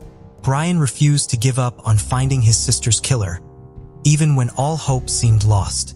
Even though his initial attempt to provide DNA evidence failed, he didn't give up. After years of failed attempts to identify the remains found in rural Missouri, a new lead was finally uncovered. This lead was Ashley Kinnear, who was likely the oldest daughter of the woman, and who was contacted due to information Brian gave to the police. An expert suggested getting DNA samples from the woman's relatives, including her oldest daughter Ashley Kinnear and 2 other siblings. Thankfully, they agreed to provide the DNA for testing, which ultimately led to a breakthrough in the case. And in 2016, the Missouri lab found a match. Finally, the identity of the torso was revealed. It was stated that the victim was Deanna Howland, also known by her aliases Deanna Froelich or Deanna Kinnear. Records show that Deanna was married more than once and had multiple aliases, including Deanna Barker, Deanna Kinnear, and Deanna Froelich. She had at least 2 children and was born in Belleville, Illinois in the United States. Despite her struggles and the difficulties she faced in life, Deanna Howland was a person with hopes and dreams, loved by her family and missed by those who knew her. Her tragic death at the hands of a murderer is a reminder that every person, no matter their struggles, is deserving of justice and respect. Deanna was a woman who lived a troubled life, battling addiction and often living as a transient. She was known to frequent areas of Illinois such as Granite City and East St. Louis and was recognized by many as a prostitute who had problems with the consumption of illegal drugs. Despite her struggles, Deanna was a caring mother to her children. Her daughter Ashley Kinnear remembers her as a loving and devoted parent. Ashley became concerned about her mother's well-being when her mother failed to show up for a school play that she had promised to attend in May 2004, and there was no further contact after that. Deanna's disappearance was out of character, and her daughter knew something was wrong when her mother didn't even call her on her birthday, something she never missed. For all this time, Ashley had been confused and disheartened regarding her mother's disappearance. She had tried to contact every possible person she could think of or knew about, but still she had gotten no information about her mother. The only thing she could do was wait for her mother to show up one day. From this, it is clear that despite her troubles, Deanna was clearly a caring and loving mother who always made an effort to stay in touch with her children. Authorities finally made a breakthrough in the case of Deanna Howland in 2022. The suspect was found with the help of a DNA report. The DNA that investigators got from Deanna's body and from the knife which was found at the crime scene was what finally helped them crack the case. The defendant, whose identity has been released, was linked through his DNA evidence that investigators found on Deanna's body. Took years of testing and analysis through forensic genetics to make the connection, but the evidence was finally conclusive in 2022, which led them to a 63-year-old man. The man was identified as Mike Anthony Clardy, a longtime resident of Maryland Heights, Missouri. The quiet life that Mike Clardy and his wife were leading came to an abrupt end when police arrested Clardy on January 10, 2023 at their Maryland Heights home. This wasn't the first time Clardy's life was disrupted, as he had an accident in 2004 that rendered him legally blind. But this time it was due to his alleged involvement in this heinous crime. The suspect was able to hide from the police for 2 decades but was finally identified. Court records show that Clardy was not linked with any other killings and did not have a criminal record. But now Clardy is facing second-degree murder charges in relation to the killing of Deanna Howland. The next step was to uncover the whole truth behind the heinous crime. Clardy, who had been compliant with the arrest, was brought in for interrogation, as the detectives probed and more crucially about the remains that were found. In 2023, after almost 2 decades, justice was finally served for Deanna Dennis Howland as her killer Mike Clardy was charged for her murder.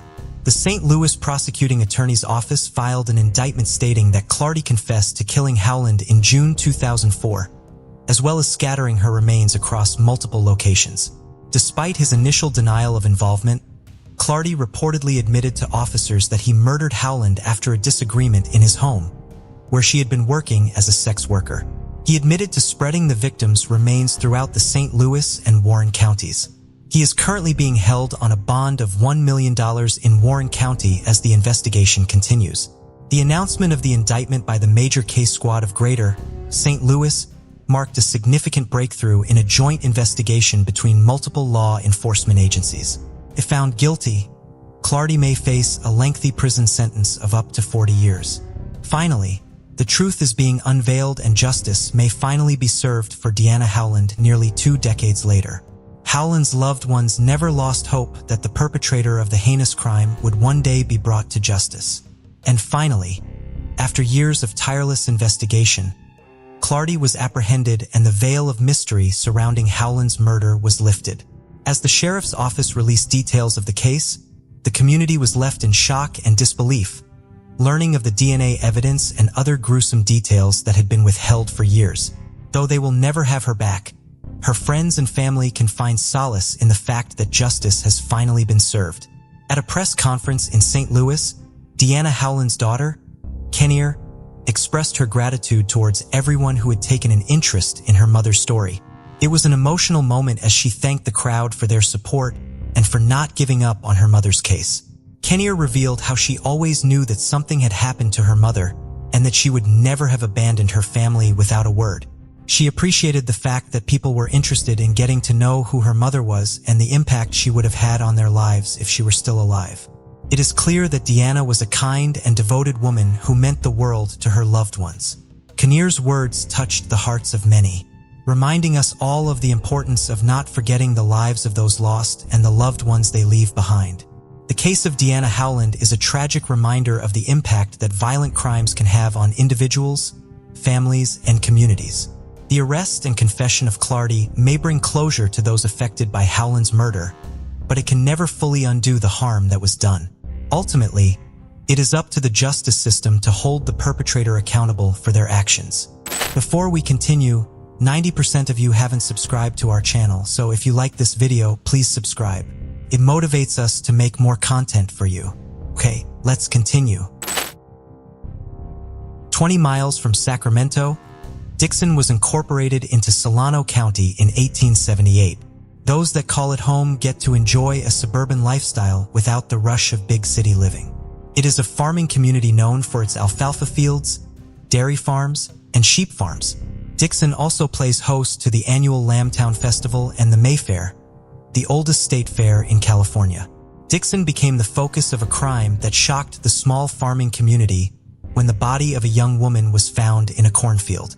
On August 3, 1980, at around 3 p.m. in the height of summer in the United States, 2 cornfield workers were busy clearing a field near Seavers Road in Dixon. As they made their way through the stalks of corn, on the ground they noticed something unusual. The men cleared a path and discovered the body of a young woman. Without hesitation, they called their manager, who contacted the police immediately. Within moments, officers from the Solano County Sheriff's Office arrived and cordoned off the scene. It was ruled a homicide as the victim appeared to have been shot multiple times. They searched the immediate area for clues but found nothing.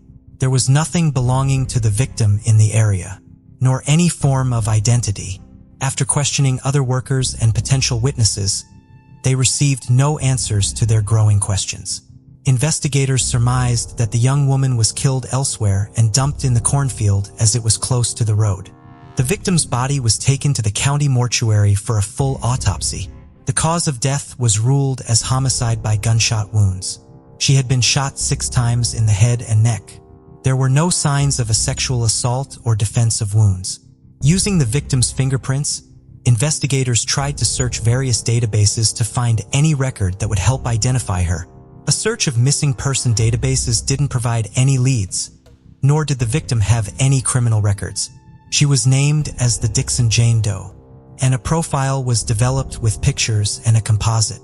In the report, she was described as being white with brown eyes and dark brown hair cut into a punk rock style.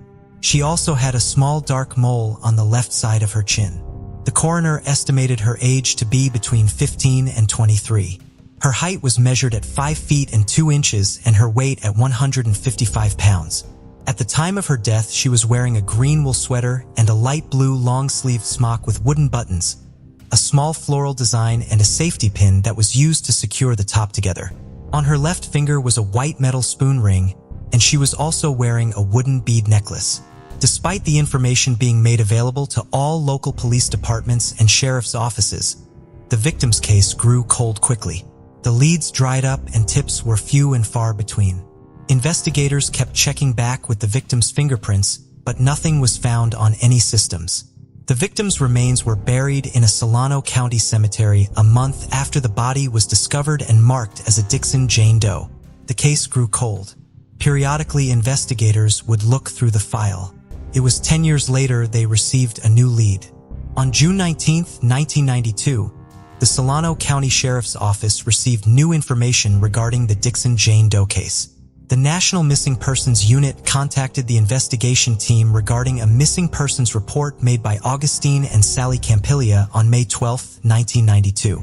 They reported that their daughter, 21-year-old Holly Ann Campiglia, went missing in July 1980. They had reported Holly Ann missing in July 1980 after receiving a letter from her that stated she did not want to have any more contact with them. They tried to trace the address on the letter but discovered that it was from a fake street address. Holly Ann's parents then discovered that the missing persons report that they filed initially in July 1980 was somehow deleted from the national database 2 weeks after it was made. Investigators ran the details received through the database. They also requested DNA samples to test against that of their Jane Doe. 5 weeks later, the Campiglia family received the devastating news that Holly Ann was, in fact, the Dixon Jane Doe. Holly Ann Campiglia was born in 1959 to parents Augustine and Sally Campiglia. She was the eldest of 5 daughters and raised in Cherry Hill, New Jersey. She was a free spirit according to her family and always cheerful. She adored her sisters and often sewed their dresses and helped with styling their hair. Her father Augustine said she was a talented and artistic person. Life had seemed to be on track for Holly Ann as she was performing well in school, scoring straight A's. However, it was in her senior year in 1976 that Holly Ann began to change.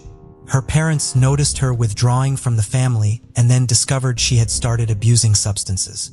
They also noticed the change in her mental health and her emotional breakdowns.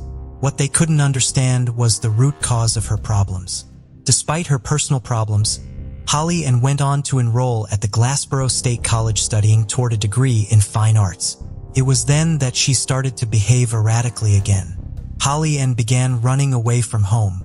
The first incident occurred in 1977. She disappeared for over a month before her parents found her, walking along Route 70 about a mile from their home.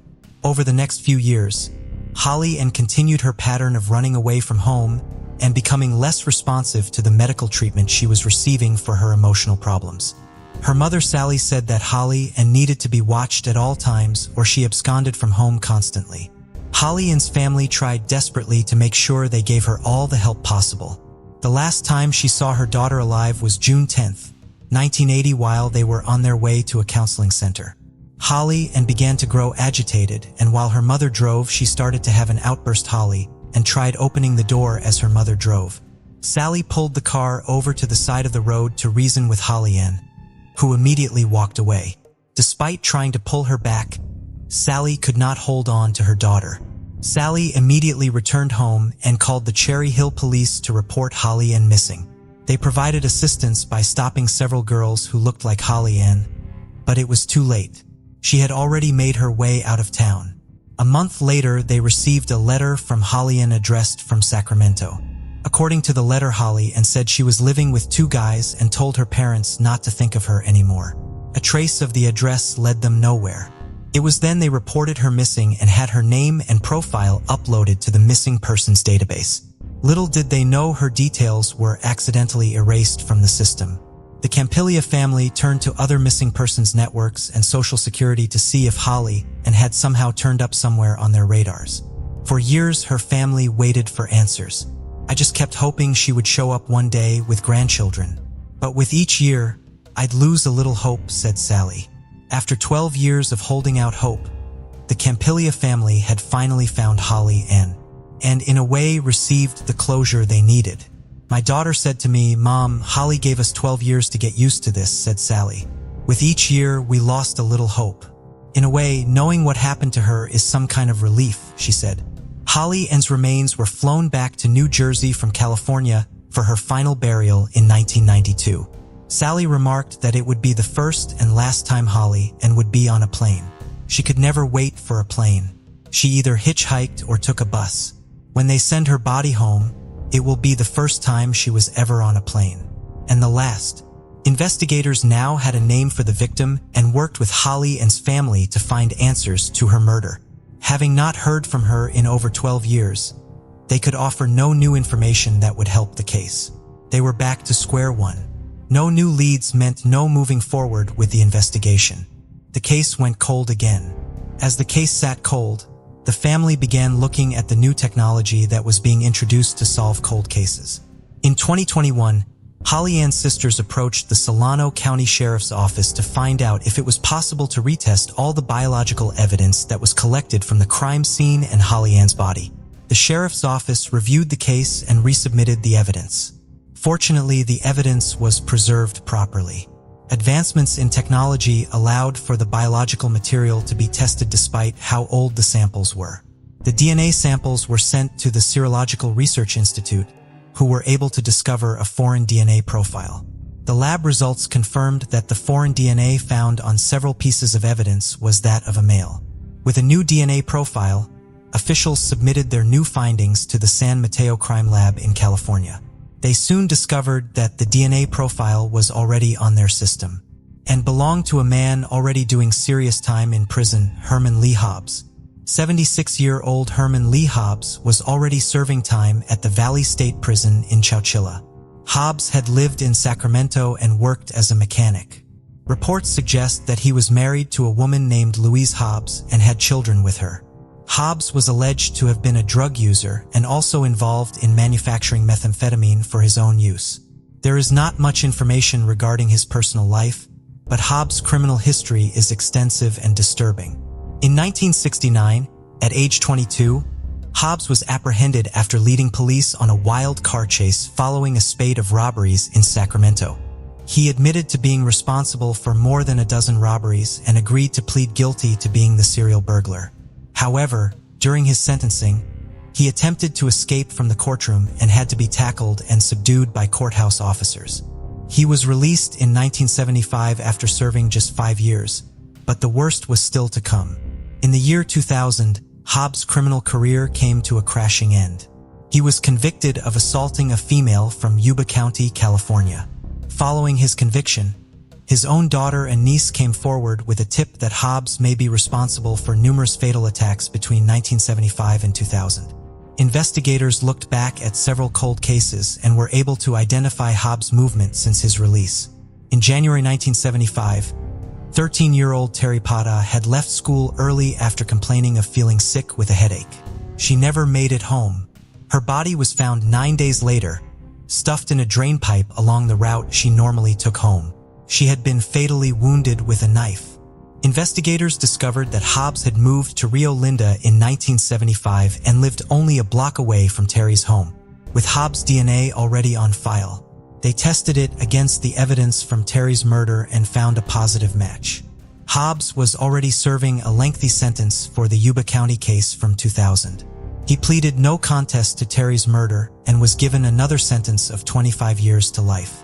Another cold case resurfaced following Hobbs' arrest. In the year 2000, loggers working near the Yuba County foothills discovered the skull of a woman. The remains were sent off to an anthropology lab in California for DNA testing. The results proved that the skull belonged to 29-year-old Brenda Ann Tucker, who was reported missing in May 1994. Her clothes were found neatly folded by a creek in the Rackerby area, and her car was discovered in a parking lot of a Brownsville market. Brenda was classified as missing until December 2000. After the results from the autopsy, it was proved that it was a gunshot to the back of her head that killed her. Furthermore, witnesses came forward after the discovery, claiming that Brenda was murdered. The case went to trial while Hobbs was serving his sentence for Terry's murder. Yuba County Detective Sergeant Phil Spadini testified at the trial. In court, he said that witnesses claimed to have seen Brenda leave Hobbs' residence shortly before he too was seen leaving. He also said the clothing belonging to Brenda was found about a half a mile from the home he shared with his wife Louise in 1994 and included a towel from Hobbs' own home. He further added that Brenda's remains were found a short distance from where Hobbs lived in 1984. Spadini also brought forth 2 calls received from women in Yuba County that alleged Hobbs assaulted them, one of which said her assault occurred near the woods where Brenda's remains were found. Brenda's family said that Hobbs knew them well and was often a house guest during the 1990s. DNA found on the black pants that Brenda was last seen wearing proved to be a match to Hobbs. But on September 17, 2002, during his arraignment, a judge dismissed the case, stating that there was insufficient evidence to link Hobbs to Brenda's murder. Investigators were also looking into a possible link between Herman Lee Hobbs and the disappearance of 35-year-old Jennifer Lynn Wallace from Dobbins in Yuba County. Jennifer was reported missing by her estranged husband in November 1997, after failing to meet him as scheduled. In 2023, Hobbs' name resurfaced after DNA found at the Holly and Campillia crime scene matched his own during the reinvestigation of the case. A warrant was issued to obtain Hobbs' DNA in order to confirm a direct match. It proved to be a positive match to the male DNA profile found on the evidence. Hobbs was charged and arrested on February 24, 2023 for the murder of Holly and Campillia. He was transferred from the state prison to Solano County Jail. He is being held without bail and on a state prisoner hold. Hobbs is set to be arraigned on March 13, 2023 in the Solano County Superior Court in Fairfield. Investigators are currently working on investigating 5 other cases that may be linked to Herman Lee Hobbs. Following the confirmation of Hobbs' involvement in the death of Holly and Campillia, the Sheriff's Department released a statement thanking the Campillia family and the investigators working the case. "We are grateful to the Campillia family for their patience and assistance, to the labs whose new technology allowed additional testing of older evidence, and to the staff who worked tirelessly to help bring closure to a lifetime of waiting," they said in a statement. Sadly, Holly and sister Karen died aged 47 on June 11, 2009 from natural causes.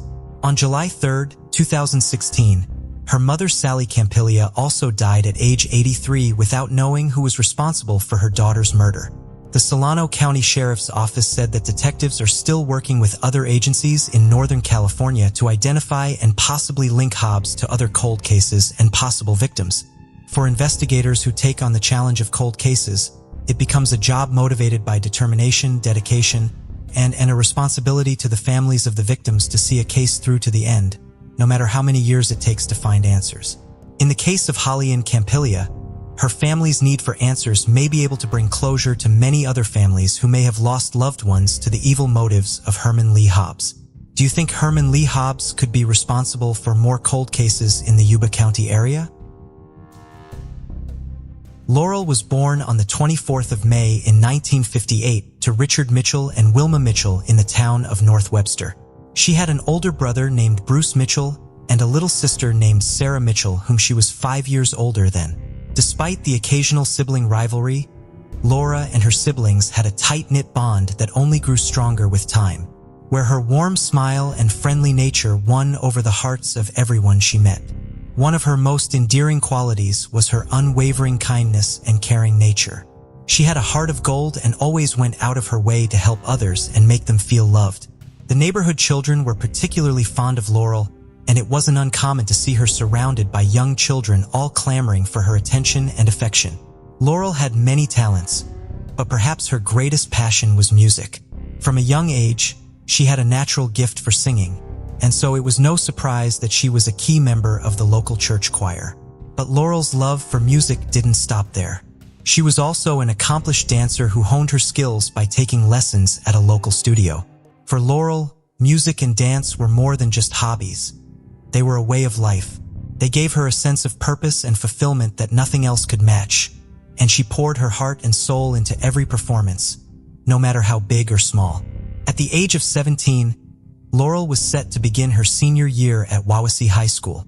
However, before the new school year began, she decided to take up a job at the Cokesbury Inn, a small restaurant located in Epworth Forest. For her, working at the restaurant was a perfect opportunity to gain valuable experience while earning some extra money. She was determined to make the most of every moment, and with this attitude, she threw herself into the job with all the energy and enthusiasm she could muster. In no time, she had become a favorite among the staff and the customers. By 1975, Laurel was living life to the fullest. Friends she loved spending time with and a bright future ahead of her. But unbeknownst to her, fate had other plans. As the sun rose on August 6, 1975, the Mitchell family began their day, unaware that a life-changing tragedy was waiting just around the corner. Laurel, Sarah, and a friend of Laurel's who was staying over with the family got up early and eagerly tackled their morning chores. Bruce, the elder brother, was not home at the time because he was already married and serving in the Army in California. Soon, Richard and Wilma left for their respective workplaces after bidding their daughters goodbye. By mid-afternoon, Laurel also set off for work. She arrived at the Cokesbury Inn in time for her shift, ready to take on the day with a smile on her face. As she greeted customers and went about her duties, time seemed to fly by. Before she knew it, the clock struck 10 p.m., signaling the end of her shift. Earlier that day, she had made plans to meet up with some of her friends at Adventureland, a popular amusement park located just half a mile away from her workplace. And so, when a coworker offered to drive her home after work, she politely declined. At around 10:15 p.m., Laurel said her goodbyes and stepped out of the bustling inn. The night was cool and quiet, with only the sound of crickets chirping in the background. The anticipation of spending a thrilling evening with her friends kept her energized as she walked towards Adventureland. As she walked away from the inn, she was swallowed by the darkness, never to be seen alive again. Meanwhile, Laurel's parents were oblivious that something bad had happened and believed that she was just out having a good time with her friends. Her friends, on the other hand, assumed that she had gone home after work since she did not show up. For some reason, they also decided to change their plans and headed over to a county fair in Warsaw instead of the amusement park. At around midnight, Laurel's friend returned to Richard and Wilma's home. She had been part of the group Laurel was supposed to meet up with. Wondering about Laurel's absence, the friend's shock turned to alarm when she realized she had never made it home. The friend then explained to Laurel's parents how the night had gone and how Laurel had never shown up for the planned outing. Their hearts sank after they heard all that Laurel's friend had to say. They knew in their gut that something was amiss. Laurel was always responsible and would never stay out past curfew without letting them know. Both Richard and Wilma exchanged worried glances, trying to think of what to do next. They decided to give it some time and wait for Laurel to return home. But as the minutes turned to hours, their anxiety grew and they knew they couldn't just sit and wait any longer. Something had to be done. They called the police and reported that Laurel was missing. The dispatcher took their information and promised to send a unit out to their home to take a report. As the sun began to rise and the night turned to dawn, news of Laurel's disappearance spread quickly throughout the neighborhood. Concerned neighbors and friends gathered together to search for her by combing through the woods and checking roadsides. Back at home, Laurel was found dead. Laurel's younger sister Sarah woke up and was deeply upset when she discovered that her sister was not at home. Although she was supposed to attend a softball practice that morning, she was in no mood to do so. Her parents, however, urged her to go, and so she left home with a heavy heart. That same morning around 10:30 a.m., a fisherman named Glenn Dixon and his son Hager set out on the Elkhart River hoping to catch some fish. The river was about 15 miles away from Laurel's place of work. As the fisherman and his son were about to begin fishing, they suddenly spotted a fully clothed body floating in the water. They approached it, and upon closer inspection they realized that it was a dead body that had likely been floating for a while. It was a shocking discovery and a gruesome start to their day. The fisherman and his son contacted the authorities, and soon the once peaceful riverbank was swarming with police officers. Everyone was determined to find out the identity of the victim and what had happened to her. The air was tense with anticipation, and after what seemed like an eternity, the officers finally discovered that the victim was none other than Laurel, the young teenager who had been reported missing by her distraught parents just hours earlier. Soon after, her body was taken away for an autopsy. A few moments after the discovery of the body, a convoy of police vehicles pulled up outside Laurel's parents' home. Richard and Wilma were anxiously waiting for any news of their daughter's whereabouts, but they were not prepared for the news that was about to be delivered to them. As the officers told them what had happened, Richard's eyes filled with tears, and Wilma as well was inconsolable. When Sarah arrived home from her softball practice not too long after, she could sense that something was not right. She found it strange that there were multiple police vehicles in the driveway. With a growing sense of unease, she hurried inside to find her parents in tears. The look on their faces made her heart drop. With a shaky voice, her father broke the devastating news that her beloved sister, Laurel, was dead. From that moment, Sarah's world would never be the same again. Days after Laurel's body was discovered, the results of her autopsy were released. The report stated that she had died by drowning, but there were no apparent signs of trauma aside from bruises on her hands and shoulder. To make matters worse, the report also revealed that she had been sexually abused. The news sent shockwaves throughout the town, and people began to question who could have committed such a heinous act. An investigation was immediately launched by the authorities, and they worked tirelessly to solve the mystery surrounding Laurel's tragic end. With many questions unanswered, detectives began to conduct interviews with potential witnesses. One such witness, a man named Frank Overmeyer, came forward and shared a revelation. He claimed that on the night of Laurel's disappearance, he heard what sounded like the trunk of a car being slammed shut. He suspected that the vehicle in question was an Oldsmobile. This statement by the witness would not make much sense to detectives until several years later. Now, at the time of Laurel's death, detectives collected and stored the clothing and belongings from her body.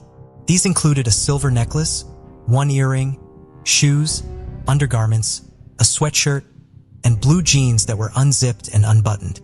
Unfortunately, due to the lack of technology at the time, there was little that could be done with the clothing. However, it was only a matter of time before advancements in forensic technology would breathe new life into the investigation. Laurel's funeral was held at a large church in the heart of the town, and it was attended by an enormous crowd of well-wishers, friends and family members who had come to pay their respects to the young woman, who had been taken from them far too soon. "I don't remember the sermon at all," Sarah said. "I just remember sitting between my dad and my brother, and they were both squeezing my hand so hard."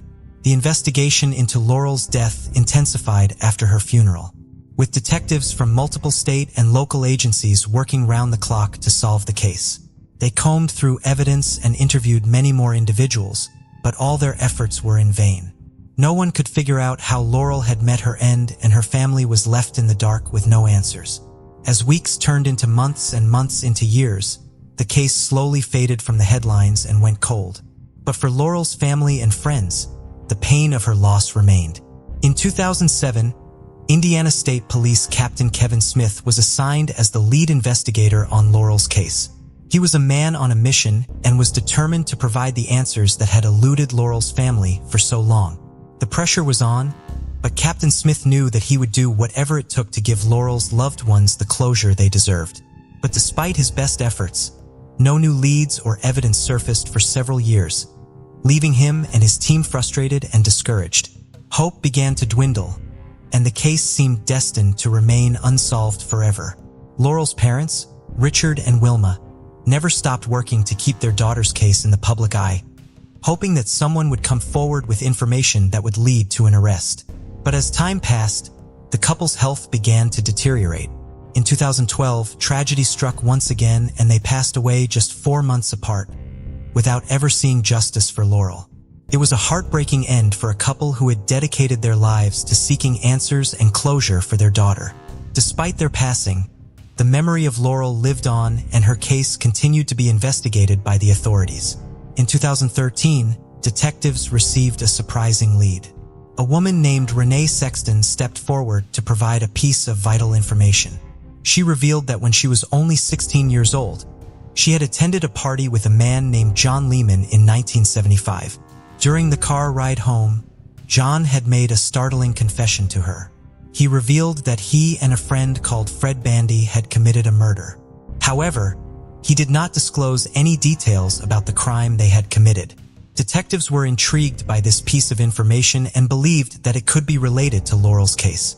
In 2014, a year after Renee's account, detectives received another tip, this time from a man named Bill McDonald. Bill had been a high school sophomore in 1975 and claimed to have met Fred at a party shortly after Laurel's death. Fred had allegedly boasted about committing a crime around the area where Laurel's body was later found. This new development made detectives hopeful, and it prompted them to take a closer look at both Fred and Lehman as potential suspects. They dug deep into the two men's past, but their search yielded nothing significant on Lehman. However, this was not the case for Fred. They discovered that he had been in trouble with the law before. He pleaded guilty to abuse and contributing to the delinquency of an individual. It was an unsettling discovery that left the detectives wondering if this was just the tip of the iceberg. They knew they had to keep digging if they were to uncover the truth about Fred's possible involvement in the murder. In 2019, the items of clothing and belongings collected from Laurel's body were taken out of storage and re-examined by Captain Smith. With cutting-edge technology and modern techniques now at their disposal, he was hopeful that they could finally unlock the secrets hidden within these items of evidence. With this, he submitted some of Laurel's clothing to the state laboratory for DNA testing. Forensic scientists worked diligently for several weeks to analyze the evidence and, in the end, their hard work paid off. They were able to produce a male DNA profile found on the clothing. The discovery brought renewed excitement to the case, and detectives couldn't help but wonder if this was the breakthrough they had been waiting for. With the help of the DNA profile, Captain Smith and his team were able to eliminate some of the other suspects they had been looking at, and narrowed their search down to only two individuals on their radar, Fred and Lehman.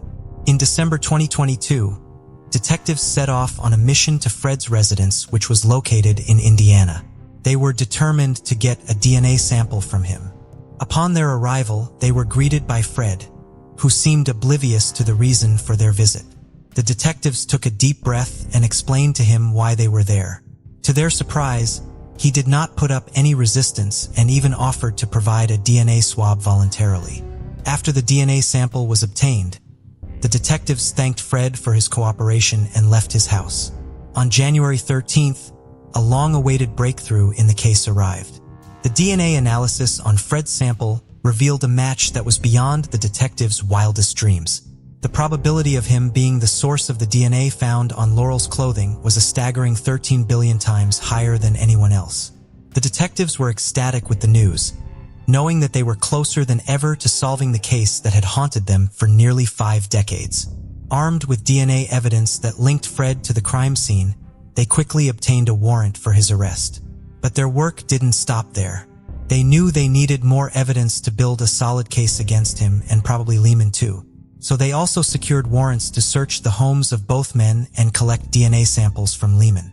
Detectives also discovered that Fred had owned and driven a 1971 Oldsmobile at the time of Laurel's murder. With this knowledge, detectives were able to piece together the horrifying sequence of events that possibly led to Laurel's death. They believed that Fred and Lehman had forced her into the car, driven her to the river, and then deliberately drowned her. It was a shocking and disturbing revelation that sent shivers down the spines of everyone involved in the case. On February 6, 2023, a team of detectives arrested both Fred and Lehman at their respective homes, and they were charged with first-degree murder. At the time of their arrest, they were both 67 years of age.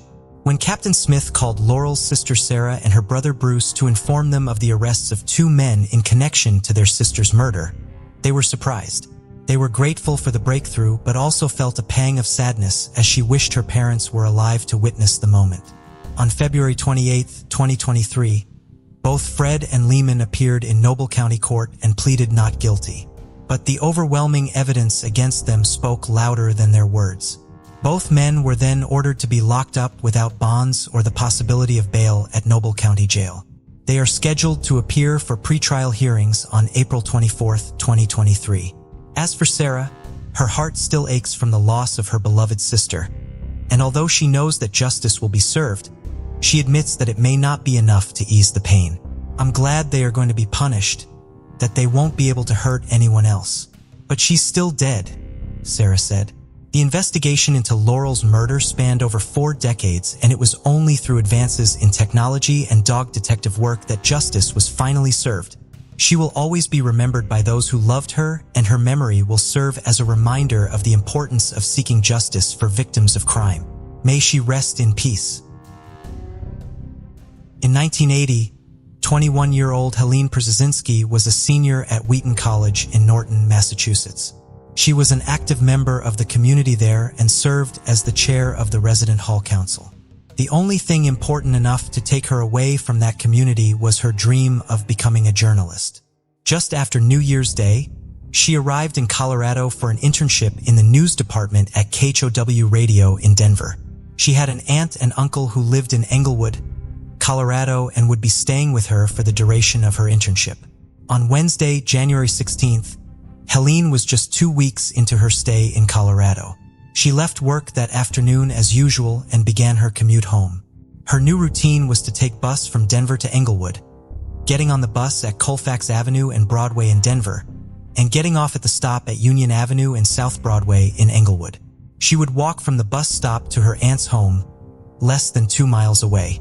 Helen was responsible and punctual, so her aunt knew something was wrong when she failed to arrive at her home that evening.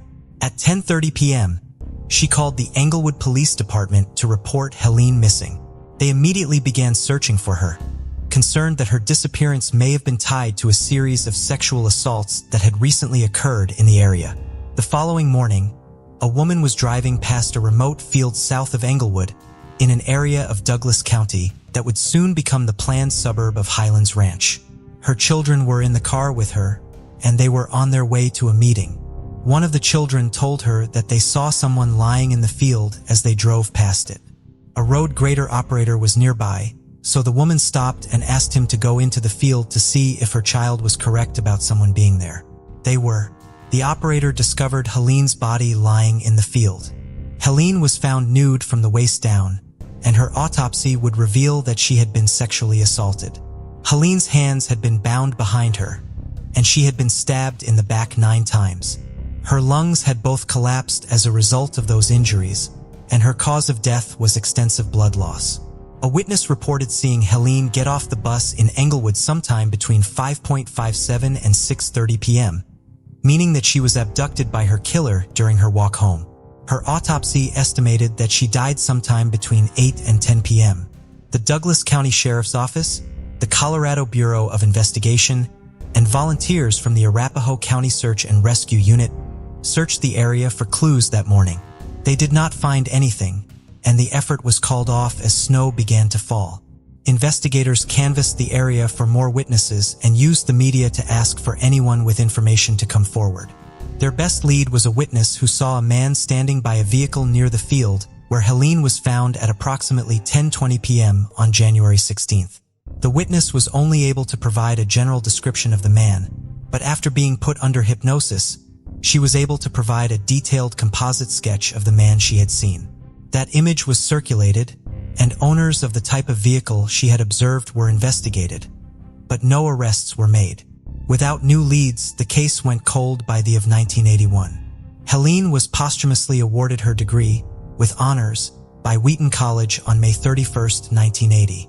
Helen's friends and family helped create a scholarship in Helen's memory, which is awarded to a senior at the college. The school also awards the Helen Perzinski Leadership Award to a senior dedicated to the Wheaton community, who has enriched the campus environment through contributions to student life and commitments to others, as Helen did during her time there. A major force in keeping Helen's case from being forgotten in the decades following her death was her high school choral group. As a student at Hamilton Wenham Regional High School in Massachusetts, Helene had been a member of the school's singing group, Club Harmony. Other former members of the group have been actively maintaining the scholarship fund Helene's parents initially established in her memory.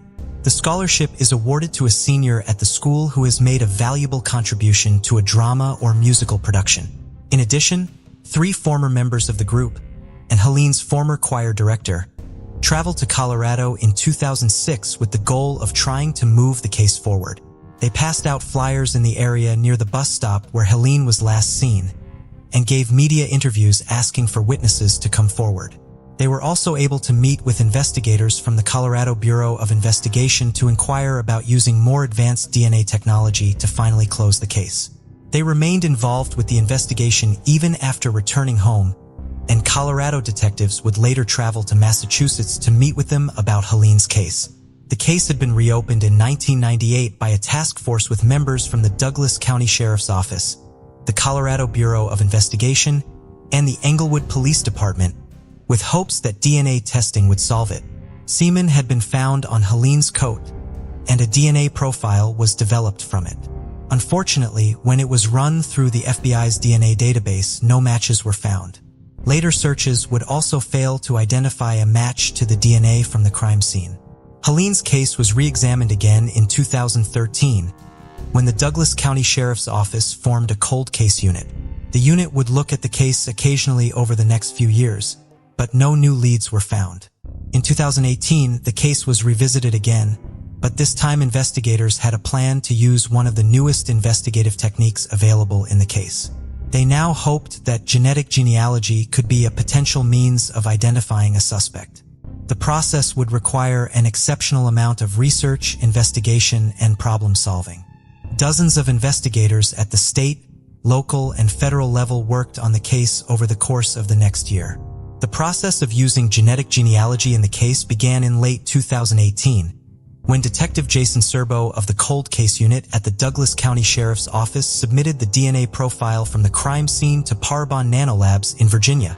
Parabon prepared to be uploaded to GEDmatch, an open-source genetic genealogy site originally designed to help individuals locate distant relatives and construct family trees. The site also has an option that allows users to authorize law enforcement agencies to compare their DNA to samples from unsolved cases. If individuals who are even distantly related to the suspect provide this access, authorities can study their extended family trees to identify potential suspects based on the amount of DNA they share.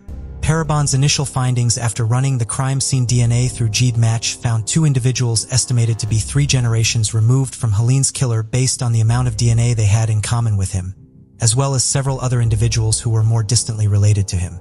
Several of these individuals allowed Detective Serbo access to their family trees and personal genealogy research. Ultimately, Parabon and Detective Serbo came to the conclusion that Helene's killer was most likely the son of a woman named June Estes. They believed she had a total of 4 sons, but were only able to identify 2 of them. Those 2 sons had been 10 and 11 in 1980, and were therefore eliminated as suspects. June Estes led a tumultuous life, using 6 different surnames over the course of her life and living in multiple states. This made trying to identify her other children very difficult. Investigators still tried to find them, but also continued investigating the possibility that the killer fit into the family tree they were constructing somewhere else. As more and more people uploaded their DNA profiles to GEDmatch, the authorities had more and more information to work with. One woman from Georgia named Jessie, who is distantly related to the killer, has publicly detailed the process of being contacted by investigators and asked to assist in the genealogy research they were performing to identify Helene's killer. Jessie was an early listener of The Murder Squad, a podcast launched by investigative journalist Billy Jensen and retired cold case investigator Paul Holes in April of 2019. Jensen and Holes were both connected to the Golden State Killer case, in which a suspect, Joseph James D'Angelo, was famously arrested decades after the last known crime, thanks to genetic genealogy. Jensen helped complete Michelle McNamara's book on the case, I'll Be Gone in the Dark, after her sudden death in 2016, and Holes worked on the case for many years, retiring just prior to D'Angelo's arrest in April of 2018. Jensen and Holes are therefore vocal advocates of the use of genetic genealogy. They also hoped that their podcast could be used to teach their listeners ways to responsibly help solved cases. Since the beginning of the podcast, they have explained how individuals uploading their DNA profiles, obtained through commercial DNA services like Ancestry.com or 23andMe for personal use, to databases such as GEDmatch, and making them available for comparison to law enforcement, could potentially provide important leads in unsolved cases. Jessie had previously had her DNA analyzed through 23andMe. After hearing Jensen and Holmes explain how she could make her DNA available for investigators to compare it to samples from cold cases, she decided to submit her DNA profile to GEDmatch and uploaded it to the database in April of 2019. In early June of 2019, Jessie received an email from Detective Serbo. He told her that he was working on a cold case from 1980 when he ran DNA found at the crime scene through GEDmatch. Jessie's profile came up as one of the very partial matches. He estimated that Jessie and Helene's killer were third cousins. GEDmatch does not make an individual's full DNA profile available to law enforcement. They also only make available the information users choose to share. When someone uploads their DNA profile to the database, they can opt to use their legal name or make a username.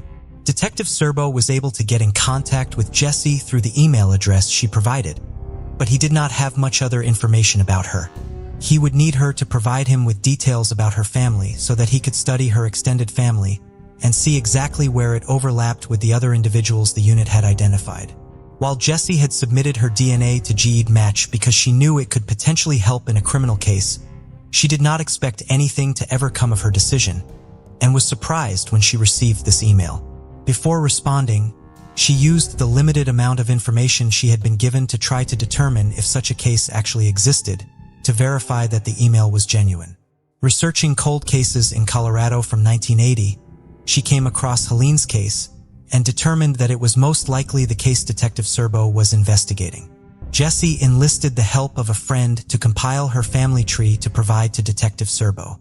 In addition, she had both of her parents, who had also previously used commercial DNA services, upload their profiles to GEDmatch. This allowed investigators to determine that Jessie was related to the suspect through her father's side of the family. Detective Serbo left the sheriff's office to become a senior criminal investigator for the Denver District Attorney's Office in July of 2019. The task of investigating the vast amount of information being gathered from GEDmatch users then went largely to Detective Shannon Jensen. In addition to Parbon Nanolabs, Detective Jensen also worked closely with a Colorado-based company, United Data Connect. She was able to fund this additional genetic genealogy work thanks to funding from Metro Denver Crime Stoppers. Helping Detective Jensen with the investigation was Joan Hanlon, a professional genealogist working for United Data Connect. Detective Jensen had recently hit a dead end with a potential suspect in Arizona, but Ms. Hanlon provided new ideas to keep the investigation moving forward. She helped Detective Jensen identify key family members of individuals who were already cooperating in the investigation, who should have their DNA tested, and began researching different descendant lines. Over several months, other distant relatives were identified and contacted, and certain descendant lines were eliminated from consideration. The work was tedious, but ultimately provided the information needed to finally close Helene's case.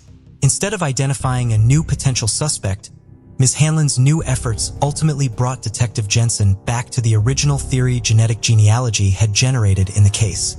Thanks to Ms. Hanlon's work, Detective Jensen located a family member who could finally tell her about the two unidentified sons of June Estes. This family member revealed that after June had suffered a nervous breakdown, her husband, William White, had taken her boys away from her. He eventually sent them to live with their Uncle Fred. The boys were named William and Curtis White, and the relative was able to provide details like where they had been born and places they had lived. This information allowed Detective Jensen to finally identify the previously unknown sons of June Estes and investigate them as potential suspects. One of the brothers, William White Jr., had an extensive criminal record. Detective Jensen learned that his DNA had been entered into the Combined DNA Index system in 2010. Since the sample from Helene's coat had been run through that database after 2010 and had not matched to William White, she knew that he was not her suspect. However, she still had his DNA compared to that from the crime scene. In November of 2019, it was confirmed that William White was not the suspect she was looking for, but YSTR analysis, a type of analysis specific to the Y chromosome carried by males, revealed that William and Helene's killer came from the same paternal lineage. The investigation was on the right track. June's other son with William White Sr. had been born Curtis Allen White, but he was using the name James Curtis Clanton by 2019. In 1975, while living under another alias, Curtis White had raped a woman at knife point in Arkansas after gaining entry into her home by asking to use her telephone. He pled guilty to first-degree rape and was sentenced to 30 years in prison. However, he would only serve a fraction of that sentence. After stealing a car while trying to run away from home as a teenager, White had been sent to live at the Southern Christian Home, a children's home in Arkansas. After he was sent to prison in 1975, one of his former counselors from the home got in contact with him and offered to help him get back on his feet. The counselor was now living in Douglas County, Colorado, and offered to let White come live with him, his wife, and 5 children. He also promised to help him get a job. This offer played a major role at White's parole hearing in early 1979. "I want to be paroled because I have people that care about me now and I have adjusted myself," White said at the hearing. Having a support system in the form of a counselor apparently made White a good candidate for parole, and he was released from prison on March 6, 1979, after serving only 4 years of a 30-year sentence. His parole agreement allowed him to move to Colorado to live with his former counselor and assigned him to a parole officer there. White did live with the counselor and his family for a year, as he had assured the court and worked at the landscaping job the counselor had secured for him. This placed him in the area at the time of Helene's murder. White would later move to Englewood and work for a backing company, but he moved back in with the counselor and his family after just a few months. By 1982, he had moved to Florida and changed his name to James Curtis Clanton. He would be married and divorced twice over the years, with the first marriage lasting only 30 days. In 1998, he was arrested for domestic battery in Palm Beach County. His mugshot from this arrest would be the first image investigators in Colorado would see of him. It bore a striking resemblance to the composite sketch of the suspect developed back in 1980. While Clanton's criminal history, resemblance to the sketch, and place within the family tree investigators had constructed made him look like a promising suspect, these details by no means proved that he killed Helene. In order to eliminate or confirm him as the suspect, investigators would need to test his DNA, which was not in any database. They therefore began the process of trying to surreptitiously collect a DNA sample from him to test against the DNA from the crime scene. Detectives Tim Vinot and Troy Crosswhite of the Douglas County Sheriff's Office were assigned to try to get a sample from Clanton. They spent the week of Thanksgiving, 2019, surveilling Clanton, following him around Lake Butler, Florida, where the 62-year-old was living and working as a truck driver. Their first attempt to get a sample of his DNA from a discarded milk carton was unsuccessful, so their surveillance continued. On November 30th, they followed Clanton into a bar called the Full House Lounge just before noon. They watched him drink several beers, pouring each bottle into a mug. After Clanton left the establishment, the detectives collected the beer mug from the bartender. It was sent back to Colorado for analysis. The DNA found on the mug was a match to the DNA found at Helene's crime scene. On December 11, 2019, a little more than a month shy of the 40th anniversary of Helene's murder, James Curtis Clanton parked his truck near his home, as was his routine. As he walked away from it, he was arrested. With the assistance of the Union County Sheriff's Office, Clanton was taken into custody without incident and extradited back to Colorado. Clanton was being charged with first-degree murder and second-degree kidnapping. He could not be charged with sexual assault because the statute of limitations for that crime had expired. Authorities have so far not connected Clanton to the other sexual assaults committed in the area around the time of Helene's murder. Clanton's arrest was announced at a press conference on December 16, 2019, the same day he appeared in court to be formally advised of the charges against him. Investigators and District Attorney George Brauchler were prepared to take the case to trial. However, at a court hearing on February 21, 2020, Clanton pled guilty to the charges against him. This plea to these specific charges requires that he be sentenced to life in prison. However, because of the statutes in place in 1980 when the crime was committed, he will be able to apply for parole after serving 20 years in prison. As he would be 82 years old at that time, he may not live long enough to even have the opportunity to make such an application. Helene's friends and family are extremely grateful for the work of all the investigators and the tenacity they showed by not giving up on solving Helene's case. Unfortunately, the passage of time between Helene's murder and the arrest of her killer meant that many of her loved ones did not get to see the case solved. In addition to her beloved grandmother, Julia, all of Helene's immediate family, save for her older sister, Janet Johnson, passed away before Clanton's arrest. Her brother, Chet, passed away in 2009 at the age of 63, and her parents, Henrietta and Chester, passed away within 3 months of each other in 2012. Janet Johnson wants the focus of this case to remain on Helene and her memory. In a statement she released through the Douglas County Sheriff's Office, she described her younger sister as her best friend and a loving relative to her entire family. Hatching up and killed, Helene would have gone on to do great things. "There has not been a day that goes by that we haven't missed her," Johnson said in the statement. "The detectives and everyone else who helped make this day happen are my heroes." On Friday, May 24, 1957, Emmanuel Akinyemi was working at the Gloucester Road Underground Station in London.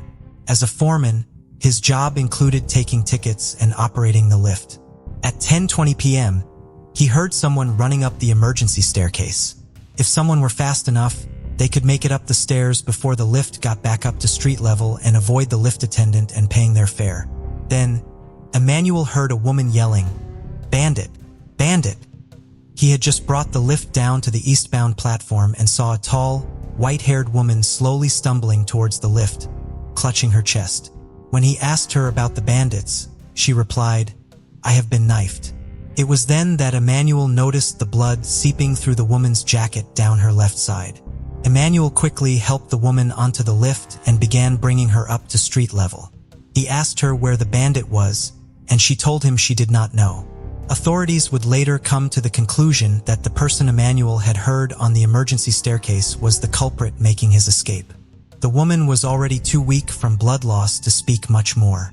Once the lift reached the street level, Emmanuel left the woman with the station inspector and ran to call for help from a nearby public phone. Police Constable Ron Sherfield of the Metropolitan Police happened to be passing by outside of the station and was called in to help. He stayed with the woman as she was transported to St. Mary Abbott's Hospital, and she spoke her final, labored words to him, "I was on the platform, then stabbed." The woman passed away not long after she arrived at St. Mary Abbott's, just after midnight on May 25th. The woman was 73-year-old Countess Teresa Lubenska. The native of Poland had been living in London since the end of the Second World War. She had spent the night of May 24th having dinner with friends at their home in Florence Road, Ealing. She had left the gathering with Father Krzyzanowski, a Polish priest.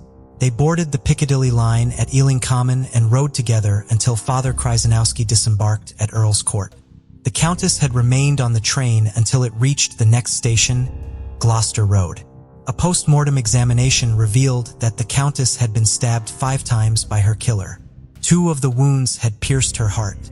The other 3 wounds were in her chest, stomach, and back. The weapon used was a very small knife, no more than 2 inches long.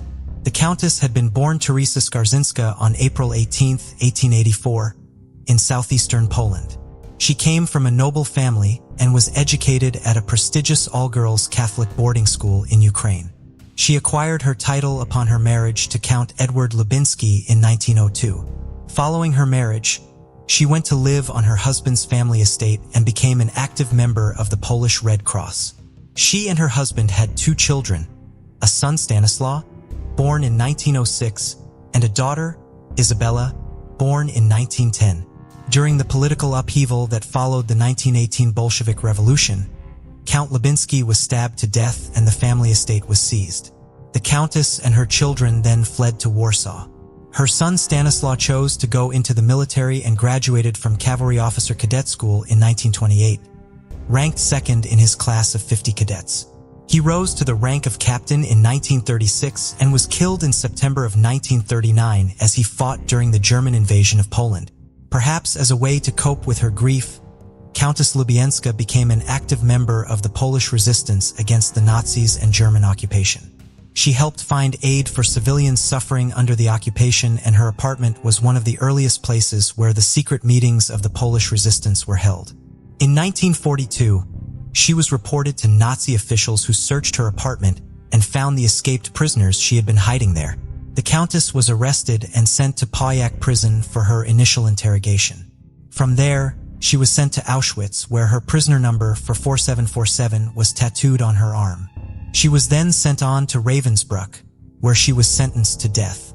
Her sentence was commuted at the last minute due to the intervention of the Swedish Red Cross. Countess Lubenska would remain at Ravensbrück as a political prisoner for over 2 years, during which time she was tortured and became gravely ill. Despite all this, she remained serene and strong, according to those held with her. Instead of focusing on her own suffering, she instead tried to help her fellow prisoners, to whom she showed great kindness. She earned the nickname the White Angel during her time in the camp for her efforts. The Countess was able to survive in the camp until she was finally released and then fled to London, where she was eventually reunited with her daughter. She lived modestly in a one-room flat in Cornwall Gardens, Kensington, and dedicated her life to helping other displaced persons and concentration camp survivors. She founded and was the chair of the London Association of Polish Ex-Political Prisoners in Germany. Her work over the years following the war had put her in contact with more than 1,000 fellow Poles now living in England and 5,000 Poles scattered throughout the rest of the United Kingdom and Europe. Following the Countess' death, the General Secretary of the Federation of Polish Exiles in London, Mr. T. Hesiak, said, "This is a great shock and loss to the Polish community in London. The Countess was very well known and very well esteemed throughout Poland and by every Pole in this country. She was a woman of much bravery, very religious, and always the champion of the poor." On Sunday, May 26th, more than 3,000 Polish exiles attended Mass at Brompton Oratory, where special prayers were offered for the Countess, described by the officiating priest as a devout and brave daughter of Poland. Following the Mass, more than 300 people remained in a private chapel, lighting candles before an image of Our Lady of Czestochowa and kneeling in prayer until early evening on behalf of the Countess and her memory. The Countess' political and social activism was, of course, immediately considered as a potential motive in her murder. Her daughter, Isabella, was convinced that the crime had a political motive. It is possible that her killer could have held extreme political views and disagreed with the Countess' opposition to the Nazi Party or her work on behalf of displaced persons. A popular theory in the Polish community at the time was that Countess Lubenska had been murdered by a Soviet agent or by a treacherous member of the Polish community now working for the Soviets. However, the small knife used in the murder seemed like an improvised weapon, and the well-lit platform full of witnesses was an unlikely location for a planned assassination. A more popular theory early on in the investigation held that the Countess had run into someone she recognized from her time with the Polish resistance on the platform. She perhaps saw someone from Poland who had cooperated with the Germans during the occupation. This theoretical person may have felt it necessary to kill the Countess on the spot to prevent her from exposing their secret. Supporting this theory was the fact that the Countess had a remarkable ability to remember faces. She could remember people with ease, even though she knew so many people as a result of her work. Countess Lubenska's activism and ties to the war, of course, may also have been purely coincidental, and she may have been the victim of a random crime, such as robbery. There was no indication that someone had tried to grab her handbag, but she could have been killed by a panicked thief following a botched attempt to steal from her. Those who knew the Countess believed that she would have fought back against anyone trying to rob her.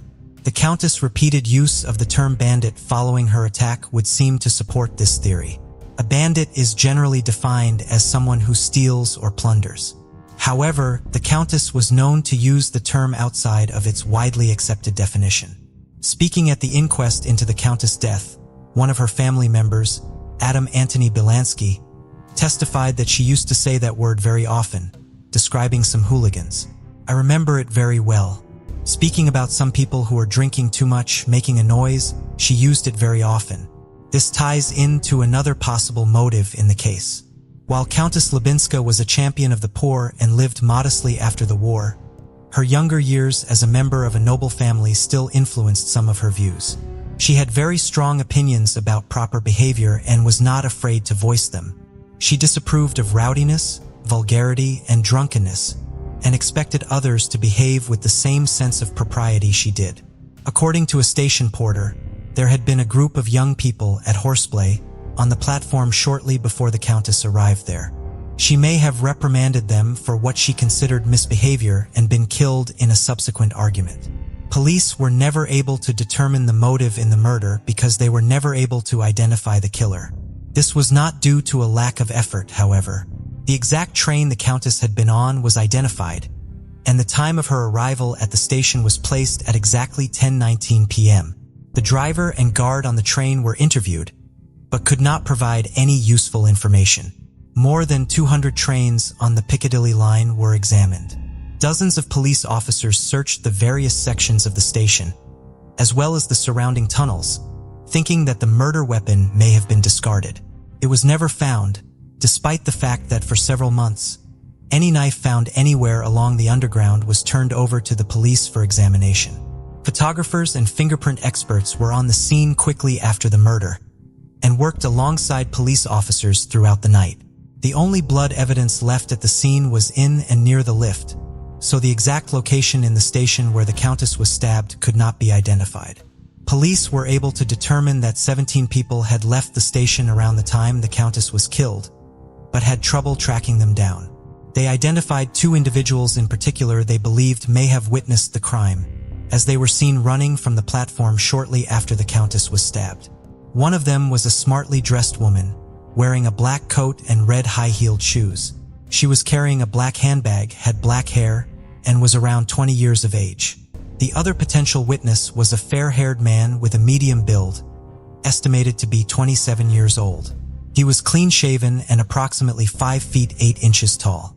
Neither of these witnesses came forward, and no one could identify them to police.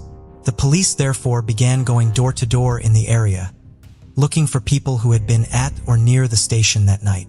More than 2,000 homes were visited as a part of this effort.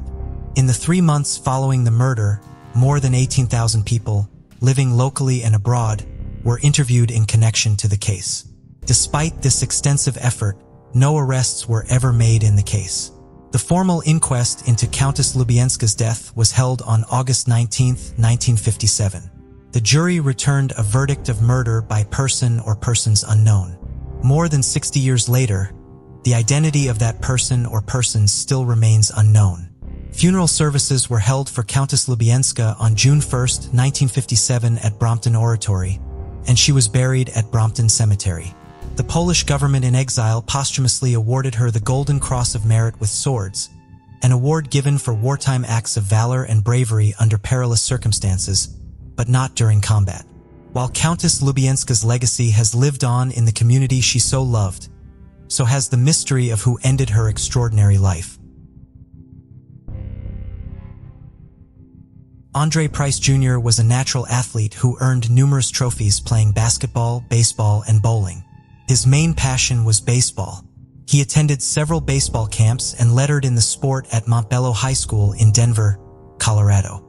He graduated high school in 1992 and tried out for several minor league baseball teams, although he was never signed to any of them. Andre became a father to a daughter named Desiree around the time he graduated high school and worked tirelessly both to take care of her and to provide for her.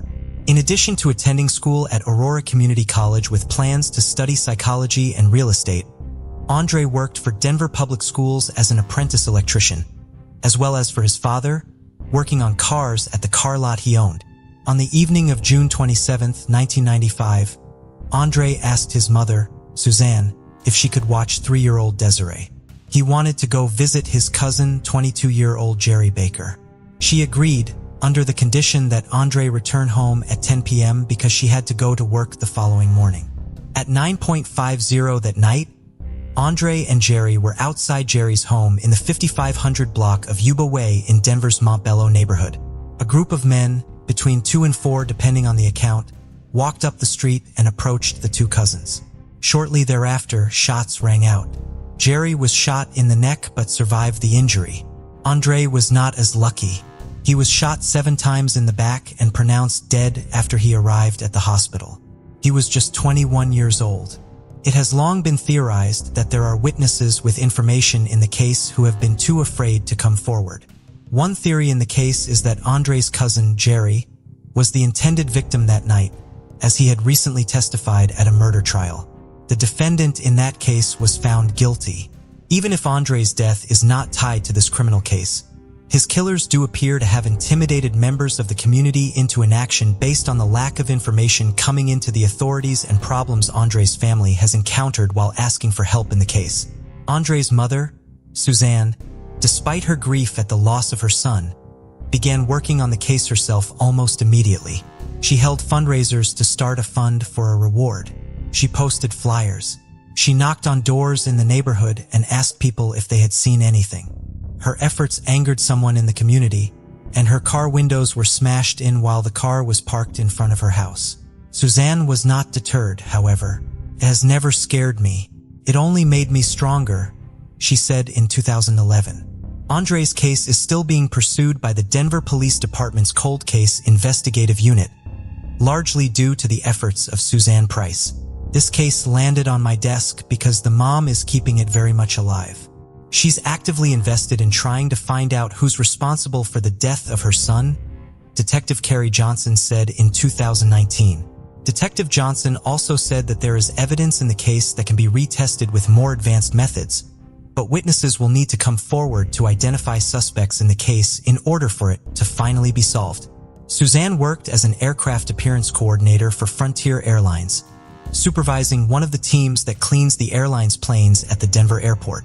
In 2010, she appeared on an episode of the CBS show Undercover Boss, unknowingly training the airline's CEO, Brian Bedford, on how to quickly clean a plane in between flights. Bedford was both impressed by Suzanne's work and personality and moved by Andre's story. As a result, he offered to name an aircraft after Andre. Suzanne was also allowed to choose the animal that appeared on the plane's tail. She chose an antelope because, like Andre, it was very fast. The plane bearing Andre's name was dedicated on April 1st, 2011. Suzanne cleaned the plane several weeks later on Mother's Day, making sure that it was the cleanest plane in the fleet. Suzanne retired at the end of 2019, with plans to dedicate the time she previously spent working to investigating her son's case. On February 3, 1972, in Boone, North Carolina, there was a snowstorm coming. Bryce Durham, who was 51 years old, went to a Rotary meeting where hardly anyone came because of the bad weather. Afterward, he went to pick up his wife, Virginia, from their Buick car dealership. Their 18-year-old son, Bobby, was with them and needed a ride home. Bryce decided to leave their car at the dealership and borrow a more suitable vehicle for driving safely in the snow. Later that evening, their oldest child, Ginny Hall, who lived with her husband about 4 miles away, was watching the Winter Olympics with her husband, Troy, when they received a strange call. It had been Troy who answered, and he wasn't able to discern what the caller was saying, but he told Ginny it sounded like her mother.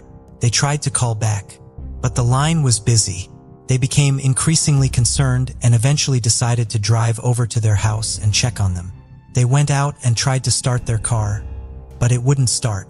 They knocked on the door of their neighbor, who was a retired private detective who offered to drive them. Ginny stayed in the car, while Troy and the neighbor went into the house. Immediately, they knew something wasn't right. The house had been ransacked. Troy saw that the telephone had been ripped from the wall, and the TV was still on in the living room. They also heard the sound of running water coming from the bathroom, but other than that, the house was silent. The bodies of Bryce, Virginia, and Bobby were discovered in the bathroom. Troy ran to a neighbor's house where he called the police and an investigation began immediately. The call from the Durham's house had come in around 10:30 p.m. with Ginny and Troy arriving about 15 minutes later. Officers arrived shortly after. The vehicle that Bryce had borrowed was missing from the driveway. Neighbors reported seeing the vehicle leaving the Durham house around 10:30. The vehicle was recovered several hours later, abandoned with the doors closed, engine running, and the wipers still going. The vehicle also contains stolen items from the house, indicating to officers that robbery hadn't been the primary motive in the attack. No one could understand why the family had been targeted. They had moved to Boone 18 months prior from a neighboring county, and they opened up their dealership. Everyone who knew them described them as quiet, keeping to themselves, but hardworking. No one knew of anything that could explain why they had been murdered. An autopsy was done, and it was determined that Bryce and Bobby had been drowned, and Virginia had been strangled. Nothing of value was taken from the home. Cash and jewelry had been left behind. Detectives had 4 suspects in mind and interrogated them several times, but there was no evidence tying them to the crimes and they had to be released. Without further evidence, the case went cold for 50 years. Then, in 2019, a tip was called into the Watauga County Sheriff's Office. A man named Shane Burt believed he had information that his father had been involved in the Durham case. His father, Billy Sunday Burt, who was already incarcerated in Georgia, had told him that he had been involved in a family murder in North Carolina, and also revealed a snowstorm had almost caused them to be caught. His father had passed in 2017, and he wanted to pass on the information in case it would help the case. Burt also implicated a man named Billy Wayne Davis as having been involved. So police looked him up and discovered he was also incarcerated in Georgia. They discovered Burt and Davis had been involved in a Georgia mob. Davis confirmed that, along with Burt, Bobby Jean Gaddis and Charles David Reed had also been involved. Davis, now 81, and the only survivor, said that he had only acted as the getaway driver and that the others had murdered the family. Davis said that they had murdered them because there had been a hit out on Bryce and they were just fulfilling the contract, but he said he didn't know why a hit had been placed or why Bryce had been wanted by a local mafia. We are confident that we now know who committed these crimes. Sheriff Hagman said in the statement, "This is a much-needed turning point for the Durham case. Though they don't believe they will ever know who hired the men to kill the Durhams, they are confident they know who did it and have closed the case after 5 decades. What do you think about it? Tell us your thoughts in comments below. Let's continue." It was on June 5, 1995 in Atlanta, Georgia, when 14-year-old Nicole Smith was walking to school with her little sister. Early in on the walk, Nicole realized she forgot something she needed for class and turned around and headed back towards her house. To save a little time, Nicole cut through a small wooded area that she normally didn't walk through alone. It was in this shortcut that a man confronted her, brutally assaulted her, and shot her twice in the face. Nicole's body was found later that day, and a massive investigation followed to find the man who killed her. A DNA profile was established in 1995, but detectives were never able to find the person it belonged to. Detectives collected over 50 blood samples from suspects and compared them to the DNA of the killer, but none were a match. Without further evidence, the case went cold. In 2002, the case was reopened and worked on for 2 years, but again, no new leads were found. In 2004, their killer had attacked another young teenager, 9 years after Nicole's murder. The victim was 13, and this victim survived the attack and had been able to work with a sketch artist to generate the first composite image of their suspect. Hundreds of persons of interest were interviewed. The case was even aired on national television, being featured on America's Most Wanted. But again, without any new leads, the case went cold. With the increase in genetic genealogy being used to solve cold cases, Atlanta detectives thought this case had a good chance at being solved. They sent out samples in 2021, and just before Christmas, they were notified that they had a match. The man they had been looking for 26 years was 49-year-old Kelvin Arnold. Arnold had never been a suspect in either investigation and was not known to the victims, nor did he have a criminal history. They were disappointed to discover that Arnold would never be able to be arrested, as he had died in August of 2021 of liver and kidney failure. Officials are looking to see if there are any more victims connected to Arnold, but said in a statement that the state of Georgia has a significant backlog of untested sexual assault kits, and it may take time. This is kind of an odd cold case, and I'm not even sure if it was a cold case or more of a forgotten case. It was the early morning hours of July 17, 2007, in Thonetta Sassa, Florida, when a 911 call came in. The caller was identified as Jonathan Burns, and he claimed that he had been attacked by one of his tenants. He said that he was suffering multiple stab wounds. Twina Otman had been killed in self-defense. The detectives arrived on the scene and found the 41-year-old victim located outside her home. She was deceased and had a large laceration on her neck, as well as several wounds on her chest. Burns, who was 43 at the time, also had 2 wounds to the abdomen. Burns was taken to the hospital to have his wounds treated, and it was also noted that he had several scratch marks on his hands and had several small cuts on his fingers. During the investigation, officers had discovered a trail of blood that led to the area behind Burns' home. There, they also found a bloody knife in a garbage bin and later determined it had been Burns' DNA. They also discovered that Burns' blood was not found anywhere near Twina's body, nor was her DNA found on the knife. They also discovered that Tanya was disabled and used a walker and wheelchair to get around. Though she could stand, she would have had great difficulty attacking someone without her mobility aids, and someone able-bodied could easily have gotten away from her. This is where it kind of gets strange. The evidence was shown to the state attorney, who concluded there wasn't enough evidence to charge Burns with murder, and the investigation just stopped. Burns wasn't interrogated or even challenged on his series of events. Neighbors weren't interviewed, it just stopped, and officers were directed elsewhere. Fast forward to 15 years later, when the Hillsborough County Sheriff's Office Cold Case Unit decided to reopen this case. On January 14th, they went back to Jonathan Burns and interviewed him about the events that had occurred. When Twina had been stabbed to death, Burns told detectives that he had been drinking heavily that night and Twina had started yelling at him while he was doing his closing procedure for the common areas of the mobile home park they lived on. Twina had been a tenant for a long time and he claimed he walked over to talk to her and she just stabbed him. When other tenants of the park learned that detectives had come by to interview Burns, they started calling into the sheriff's office to share information. Several witnesses claimed that in the days following Twina's death, Burns was drunk and had admitted to doing something wrong and needing to face it. Another person stated that Burns had told them that Twina had gotten what she deserved and that he would do it again if given the chance. A third person said that when they asked Burns how he had been stabbed, he told them that he had stabbed himself in the abdomen so that the self-defense would look legitimate. Burns had written a letter detailing what had actually happened that night. He said that he saw Tanya outside of her home while he was closing up the park for the night. He stated that they got into an argument and then he went home, grabbed a knife from his kitchen and went back to her home. He said that she had tried to go inside, but he stabbed her several times and cut her throat. He then went back home and stabbed himself, and tried to hide the knife before calling 911. The letter was turned over to law enforcement, who were able to validate it with the evidence from the crime scene. When asked why he did it, he just said that he didn't like her. He wanted to hurt her. He said in a statement, "Unfortunately, I killed her. This was a terrible tragedy that I am responsible for.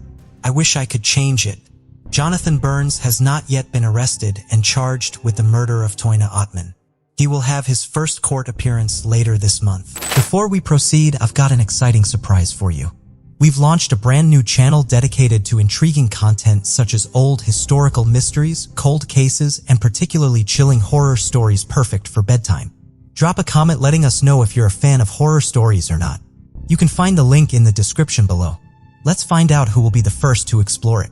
Alright, let's dive back into the video. Thomas Brown was a standout student in high school. He was a senior, played football for the state team, acted in the drama club, and served as class president. His sudden disappearance and the discovery of his death have puzzled investigators, who couldn't figure out if he was murdered, had an accident, or took his own life. Thomas grew up in Canadian, Texas, a small community where he was known as kind, reliable, and responsible. His teachers and classmates liked him a lot. Thomas lived with his mom and stepdad, and his older brother Tucker was away at college but came home to visit for Thanksgiving weekend. The day before Thanksgiving, on November 23, 2016, had seemed normal. Around 6 p.m., Thomas went to meet up with some friends. They hung out for a few hours, just driving around, chatting, but eventually they all decided to head home around 11 p.m. Thomas had a midnight curfew and left himself plenty of time to get home. He was seen at 11:28 p.m. at Frank's Oil and Gas, and there was a charge on his debit card for gas. He was driving his red Dodge Durango and was seen one more time at 11:38 p.m., heading in the direction of his house. Thomas's mom, Penny, checked her phone at midnight and thought it was odd that Thomas had missed curfew. It was very unusual for him, and if he knew he was going to be late, he always called or texted to let her know he was on the way home. She waited a little bit longer, but woke her husband up around 12:30 a.m. and told him she was going out to look for Thomas. Tucker was still awake, watching a movie with his friend, and was also enlisted to help search. Their initial concern was that Tom had gotten in an accident and using separate vehicles, they drove around. Thomas's friends were also called. They confirmed they saw Thomas drive off to go home around 11 p.m. and hadn't heard from him since. They had also been surprised that Thomas hadn't made it home yet. His friend said, "My first thought was that he had just gotten a flat tire. I mean, nothing ever happens in Canadian, nothing terrible. So I was concerned, but I didn't have a huge amount of concern." After searching for 2 hours with no sign of Thomas, Penny called the sheriff's department and reported Thomas missing. A deputy joined the search. Tucker went back to the house where he and his friend had been hanging out, but Thomas wasn't there either. There were several volunteer search parties that morning, all to no avail. Everyone was extremely worried because it was very out of character for Thomas not to come home or contact his parents when he knew they would be concerned. One of the volunteers owned a helicopter sales and service company, and he took one of his choppers up in the air to search for Thomas's car. They found it under a small cluster of trees near the town's water treatment plant. There was no sign of Thomas near the vehicle. It was found unlocked and seemingly abandoned. A costume from a drama production, towels, jumper cables, and the car showed no signs of malfunction. There were, however, several stains that were later determined to be dried blood and a .25 caliber shell casing on the floor of the vehicle. Missing was his wallet, cell phone, keys, and backpack. The news of Thomas's car being discovered postponed many residents' Thanksgiving plans. A huge gathering of volunteers on foot, horseback, and on ATVs were out in full force searching for Thomas. The man with the helicopter also got his son to fly a second helicopter around, and the two of them stayed low to the ground and searched. A tracking dog was also brought in, but the dogs couldn't pick up Thomas's scent anywhere near the vehicle. By the end of the day, authorities were still fairly certain Thomas hadn't left town.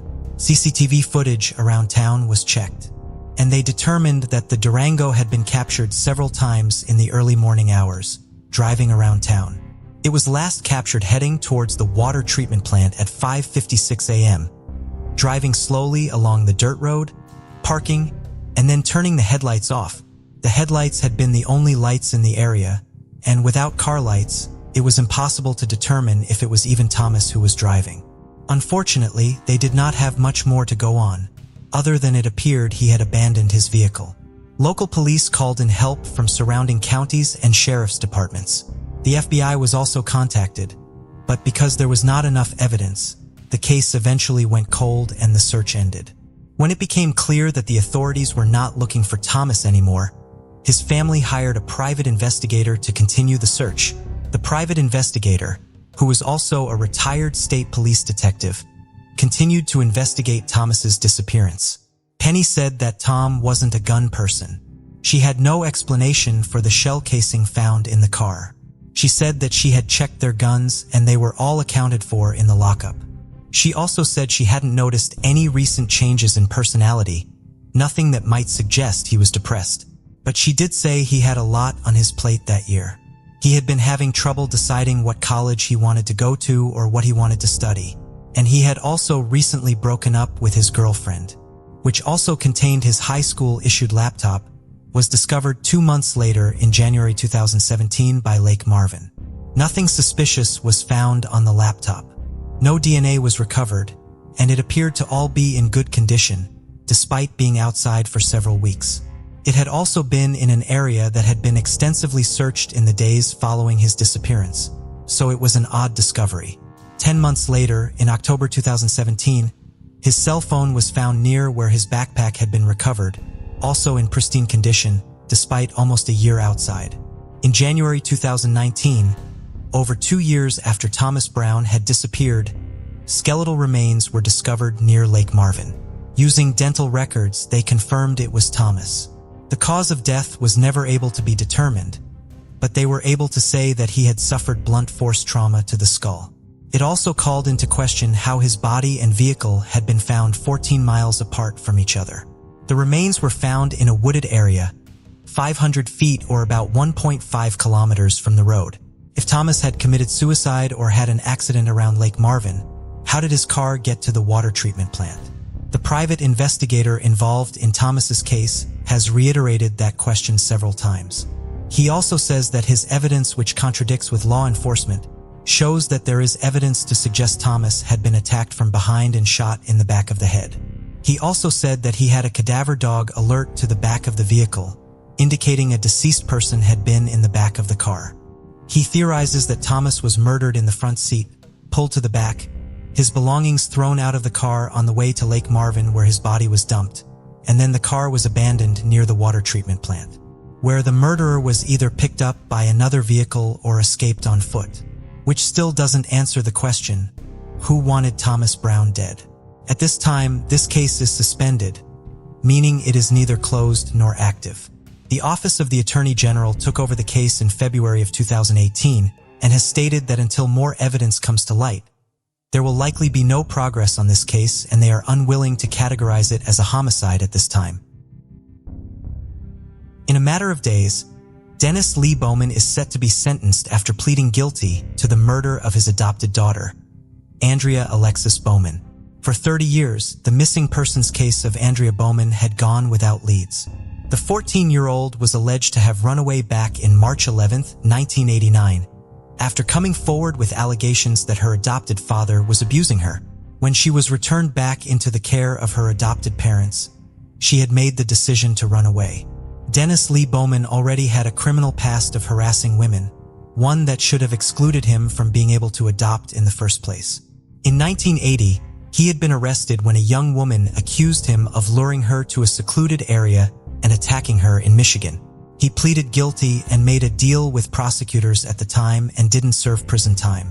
Perhaps due to his connection of being a naval reservist assigned to the USS Piedmont, in 2019, Parabon Nanolabs connected his DNA to a cold case murder, that of 25-year-old Kathleen Doyle. Kathleen had been assaulted and stabbed to death in 1980. At the time, Bowman was 31 and was in Norfolk, Virginia for a 2-week annual active drill. He was arrested for that murder in 2019 in Allegan County, Michigan. Upon his arrest and faced with multiple sources of DNA connecting him to the murder, Bowman confessed. Following his confession, the then 71-year-old was charged with burglary, first-degree murder, and rape. In that case, he had been sentenced to 2 life prison sentences and faced the rest of his life in prison. Also, while he had been awaiting sentencing for the previous murder trial, Bowman again made another confession. He told detectives that he had murdered his 14-year-old adopted daughter in 1989. He claimed that he had come home early and discovered Andrea packing a duffel bag. She also had some cash that had been in the home for emergencies, as well as cash from a tax return that had been waiting to be deposited in the bank. He claimed he had been angered and struck Andrea, causing her to fall backward down a staircase. He said that she broke her neck and he buried her in the backyard. Officers were deployed to where he said he buried her. Detectives in Virginia and in Michigan are concerned there may be additional victims out there, who had been her co-worker in the 90s, had repeatedly broken into her home. Michael John Olson had moved to West Palm Beach, Florida to advance his career. The 20-year-old was a passionate golf player and had hopes of working in some capacity in the golf industry. He was a business student at the University of Minnesota and had decided to take a year off to work and maybe get his foot in the door. Michael was described as responsible, a super likable guy that was reliable and very sweet. He grew up in Adena, Minnesota, where he had lived his whole life. He had grown up in a loving home, and he was close to his siblings and parents. He called his parents often to update them on his life, and they said he was very excited to start his new job. Shortly after his move, he got a job at the President Country Club. He hadn't secured an apartment yet, so he was staying at the Howard Johnson Hotel near the country club. He loved working at the country club. It gave him the opportunity to golf there when he wasn't working. Florida was the place to be for golf, and working at the country club gave him the best advantages. On Friday, November 30th, Michael had the day off. He had spent the morning golfing, and then he went to a local rental agency to find an apartment to rent. At 6 p.m., he met up with some of his coworkers at a dog track that was near his hotel. His friends say that he placed a couple of bets, but no one could say if he had won or lost that night. The group went to a nearby bar to watch a boxing match on the TVs, and then bar hopped until around 4 a.m. His friends said that Michael hadn't drunk much and was just hanging out. They said they dropped Michael off at his car, and he said good night, and I'll see you at work in the morning. And then he drove off. Michael didn't see them the next morning, as he missed his shift. His friends thought that was extremely unusual and called the motel. He also didn't answer the phone in his room. They called the front desk, who also tried to reach him, but had no luck. After their shifts ended, they drove by the hotel and noticed Michael's car wasn't in the parking lot.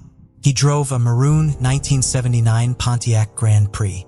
The following morning, they went back to the hotel and asked the clerk if Michael had checked out. They confirmed he had not, and they tried to call him again.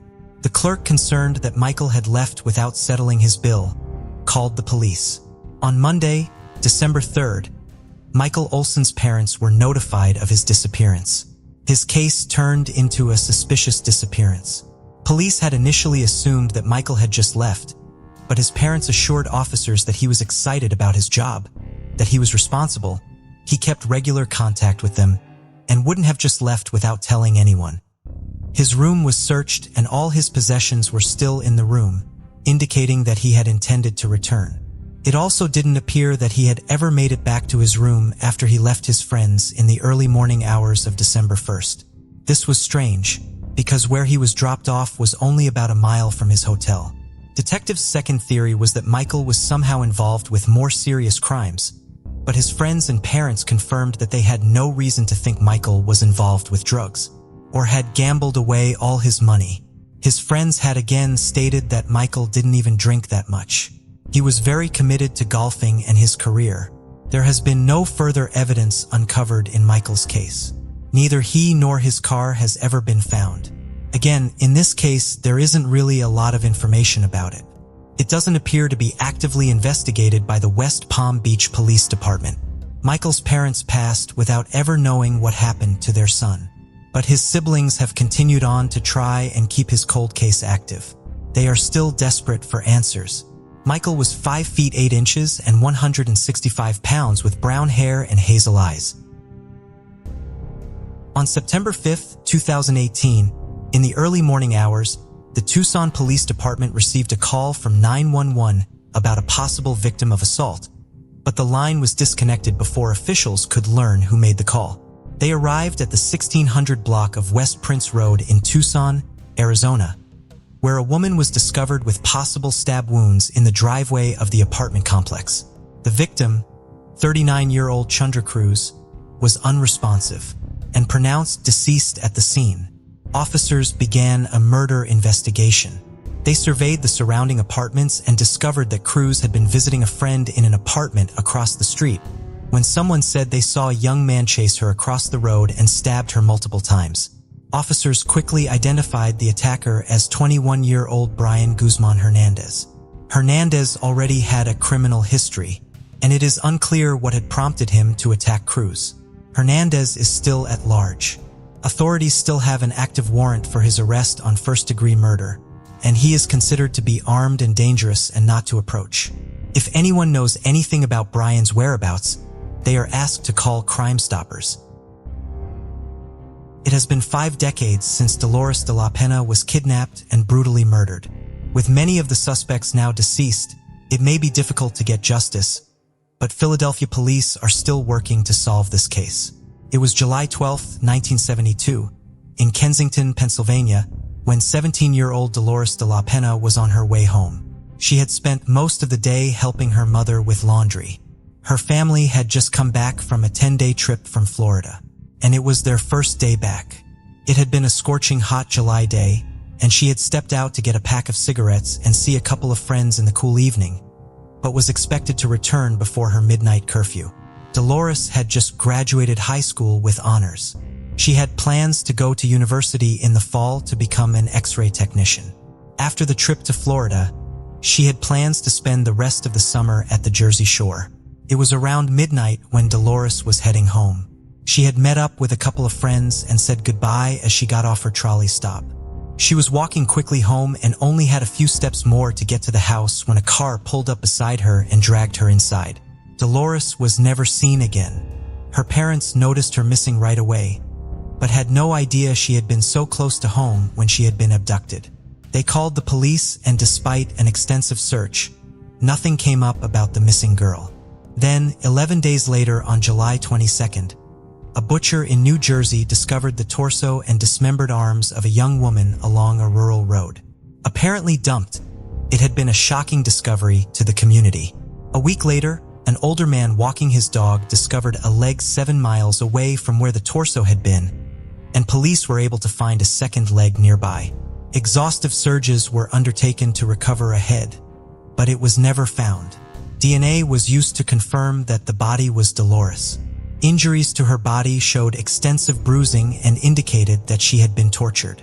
No one could understand why a teenage high schooler had been brutally attacked in such a way. Years later, in the mid-1990s, a witness came forward that may have provided some answers to decades-old questions. He had been 16 at the time and had claimed to have been there when 6 men abducted Dolores. He claimed that the men were part of a local biker gang, one that he had also hoped to become a member in, and said the 2 people had identified Dolores as being the thief of a substantial amount of drugs. He said they kidnapped, tortured, and dismembered Dolores and dumped her body in revenge. Officers have conducted hundreds of interviews and interrogations in connection to Dolores' murder, but have yet to turn up any incriminating evidence. They say that most of the suspects they have are now deceased, but they are still committed to solving her murder officially. Dolores' parents passed before ever knowing what happened to their daughter. In 2020, they dug up a storage unit based on a tip and hoped to uncover new evidence, but the expedition turned up empty. They are still hopeful that new evidence will turn up or new witnesses will come forward. Before we continue, 90% of you haven't subscribed to our channel, so if you like this video, please subscribe. It motivates us to make more content for you. Okay, let's continue. On May 24, 2016, Aubrey Jace Carroll's father, Michael, dropped him off at the bus stop.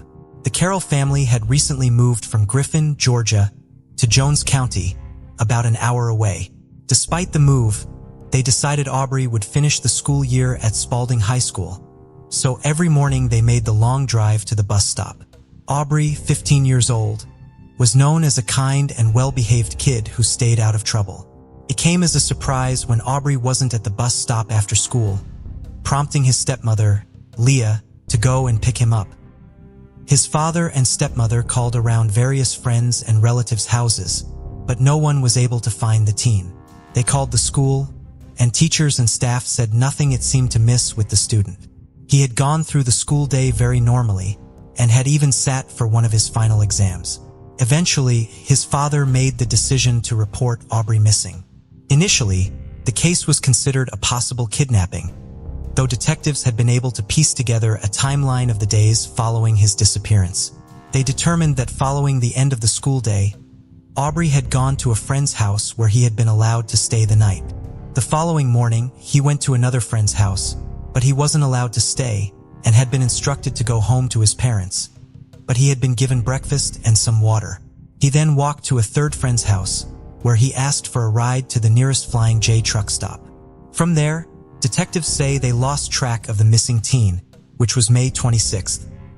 Aubrey's father and stepmother said they had no idea why their son would want to run away, though they did admit that Aubrey had gotten in trouble the previous weekend, but stated that wasn't a big deal and declined to elaborate on what that incident had been or the subsequent punishment. Aubrey's mother hadn't learned of his disappearance until weeks later, only learning of her son's disappearance from an Amber Alert on social media. She had been shocked to learn that her ex-husband and his wife actively deceived her. She had repeatedly tried to call and arrange visits with her son, but had been told he wasn't home or didn't want to talk to her. It had been this that made her suspicious of Michael and Leah. According to her, Michael and Leah ran a very strict household, and Aubrey was often getting in trouble for small things and constantly put on restriction, which was a frequent punishment that put limitations on him seeing his friends.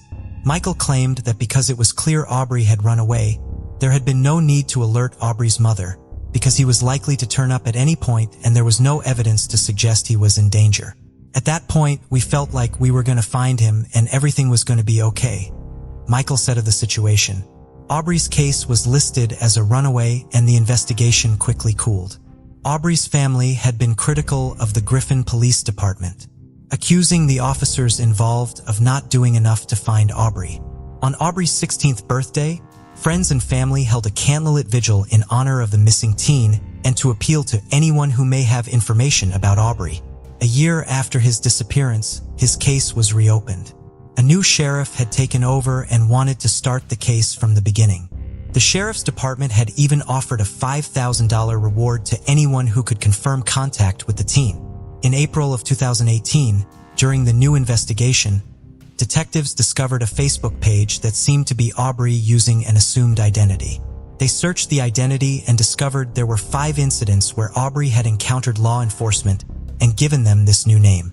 They had been able to track some of his travels from Alabama to Arizona and determined that he was traveling with a group of people who were also living a nomadic lifestyle. The families were notified of the Facebook page, but all had agreed to not reach out to Aubrey in case he went into hiding again. They decided instead to wait until law enforcement could catch up with him and pick him up. Now 17, Aubrey connected with FBI agents and was able to give them his story. He told us that he left on his own and had not been abducted, hurt, abused, exploited, or harmed in any way. He gave this video message to prove he was okay.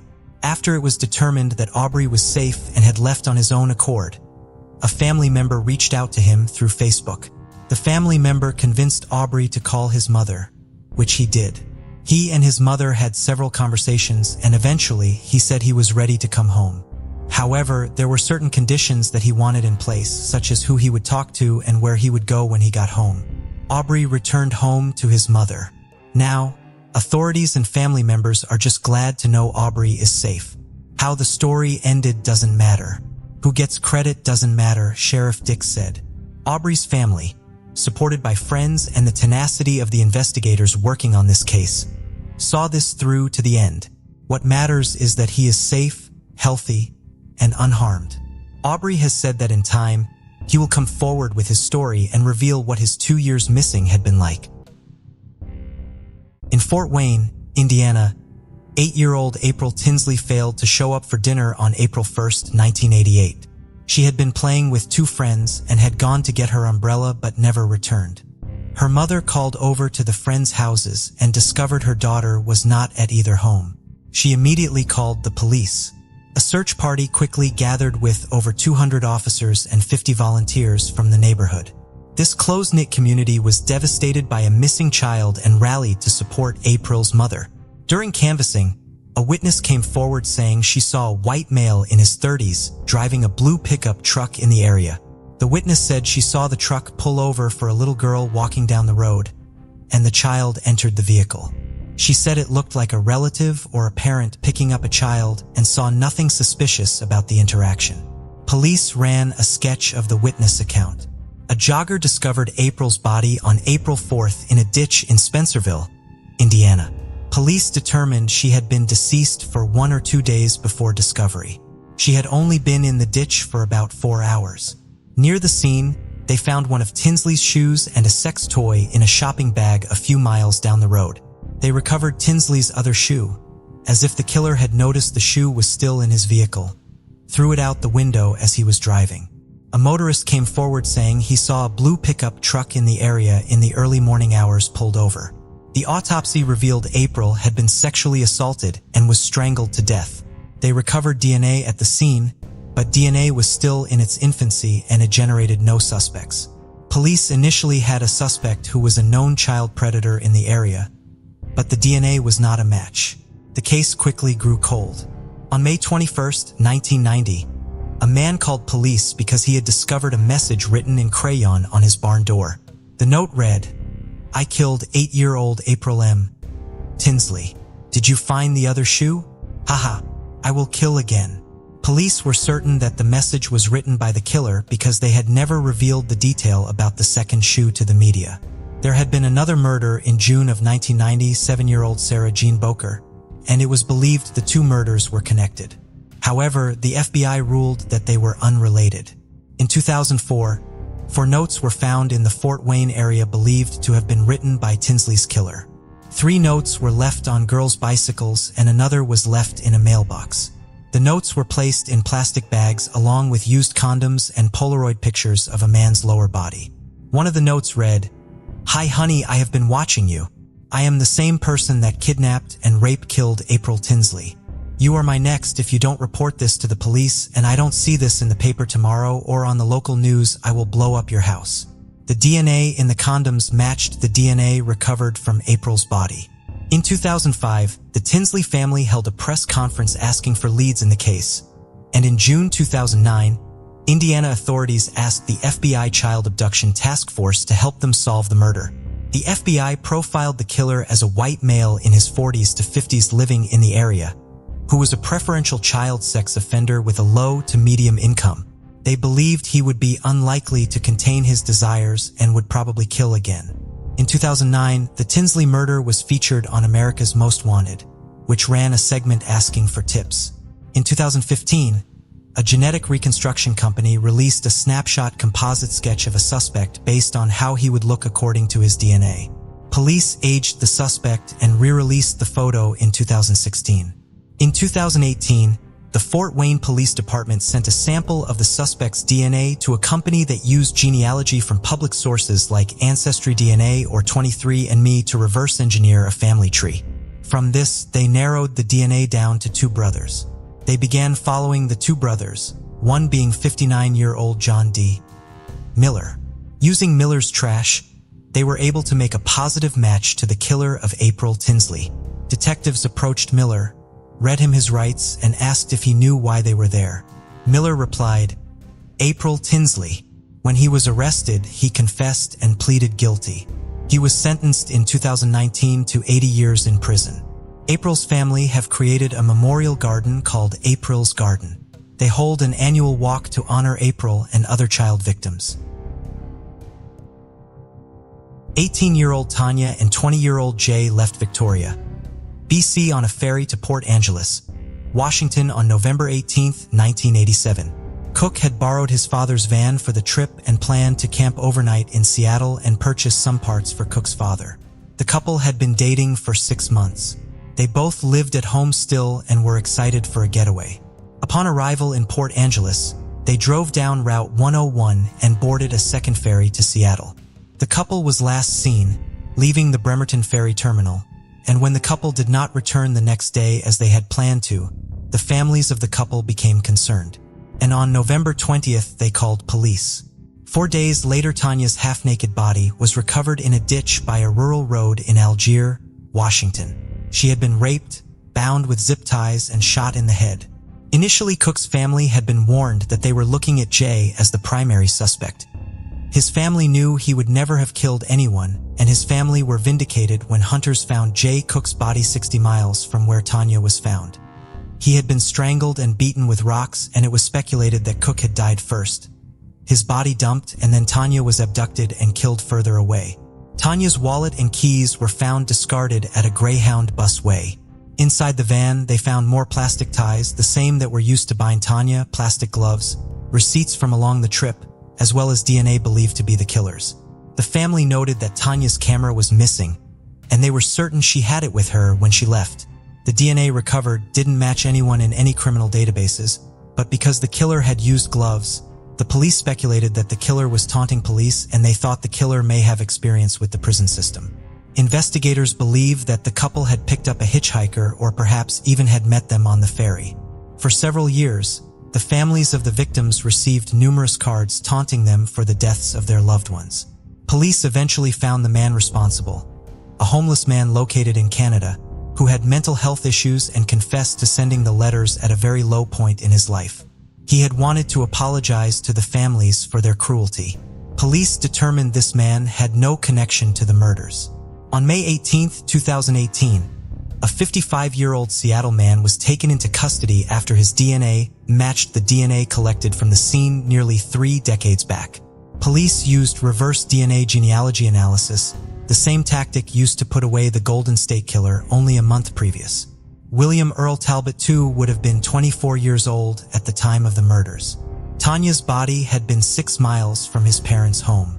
He worked as a truck driver for the last 20 years. He had no criminal record except for a charge of indecent exposure, and he was never a suspect or had been tipped to the police prior to the DNA connection. He was charged in the abduction, rape and murder of Tanya von Kohlenberg and the murder of Jay Cook. Talbot is now being investigated for other crimes in the area, as well as locating Tanya's camera. His trial will begin June of 2019.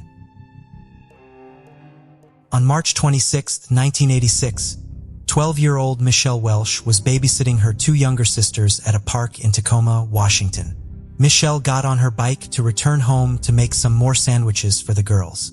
While Michelle was gone, her sisters went to nearby businesses to use the washroom. They had also made a call home to check in on their older sister and let her know where they were, but no one picked up. Michelle returned to the park and was unable to locate her sisters. She was last seen at 1:30 p.m. talking to an unidentified man. Her sisters returned to the park, waited, and Michelle didn't return. They went in. The investigation was the man that Welsh had last spoken to in the park. He had been described as possibly Hispanic, 25 to 35, 5 feet 8 inches, with black hair and a possible mustache. Another suspect was a man seen in the park observing young girls, and he was described as 24 to 25, 5 feet 9 inches and skinny, wearing dirty, ripped clothing. Sketches were drawn up for the 2 sightings, but the leads ran cold quickly. Police had also looked into a known child killer, David Fisher, but the police couldn't connect him to the area of the crime. There had been a similar murder case in the area, Jenny Bastian, a 13-year-old who had been sexually assaulted and strangled in the Tacoma area. Her body had also been found in a remote, wooded area, and police were certain the murders were connected, being only 6 months apart and the same area. DNA evidence collected from the scenes determined the killers were different men. Jenny Bastian's murderer was located in Illinois. He had been in the police database. In the Welsh investigation, her murderer didn't appear to be in any databases, but in 2016, police hired a genetic genealogy to be done on the DNA evidence, and they were able to narrow down the search to 2 brothers. Gary Hartman had remained in the area his entire life. Police put both men under surveillance and observed Gary Hartman while he was in a restaurant. He used a napkin several times, and the police were able to collect the napkin and get a positive DNA match. They arrested the 66-year-old man the following day during a traffic stop. Gary Hartman spent the last 2 decades working as a nurse. He had worked in the Western State Hospital as a community nurse specialist. He had no formal complaints and no criminal record. Welsh denies these charges. Before we proceed, I've got an exciting surprise for you. We've launched a brand new channel dedicated to intriguing content such as old historical mysteries, cold cases, and particularly chilling horror stories perfect for bedtime. Drop a comment letting us know if you're a fan of horror stories or not. You can find the link in the description below. Let's find out who will be the first to explore it. Alright, let's dive back into the video. Harvey Eugene Whitaker, who went by Gene, was born in Kokomo, Indiana on October 6, 1926. He was a very responsible and disciplined young man. He grew up on a farm with numerous siblings, with whom he was close, and worked as a typesetter for the local newspaper. He joined the Army shortly after he graduated high school. He managed to rise to the rank of corporal in under 2 years. In the summer of 1947, 20-year-old Gene was in the Engineer Corps, assigned to the Armed Forces Special Weapons Project at the top-secret Sandia base, which was located on the outskirts of Albuquerque, New Mexico.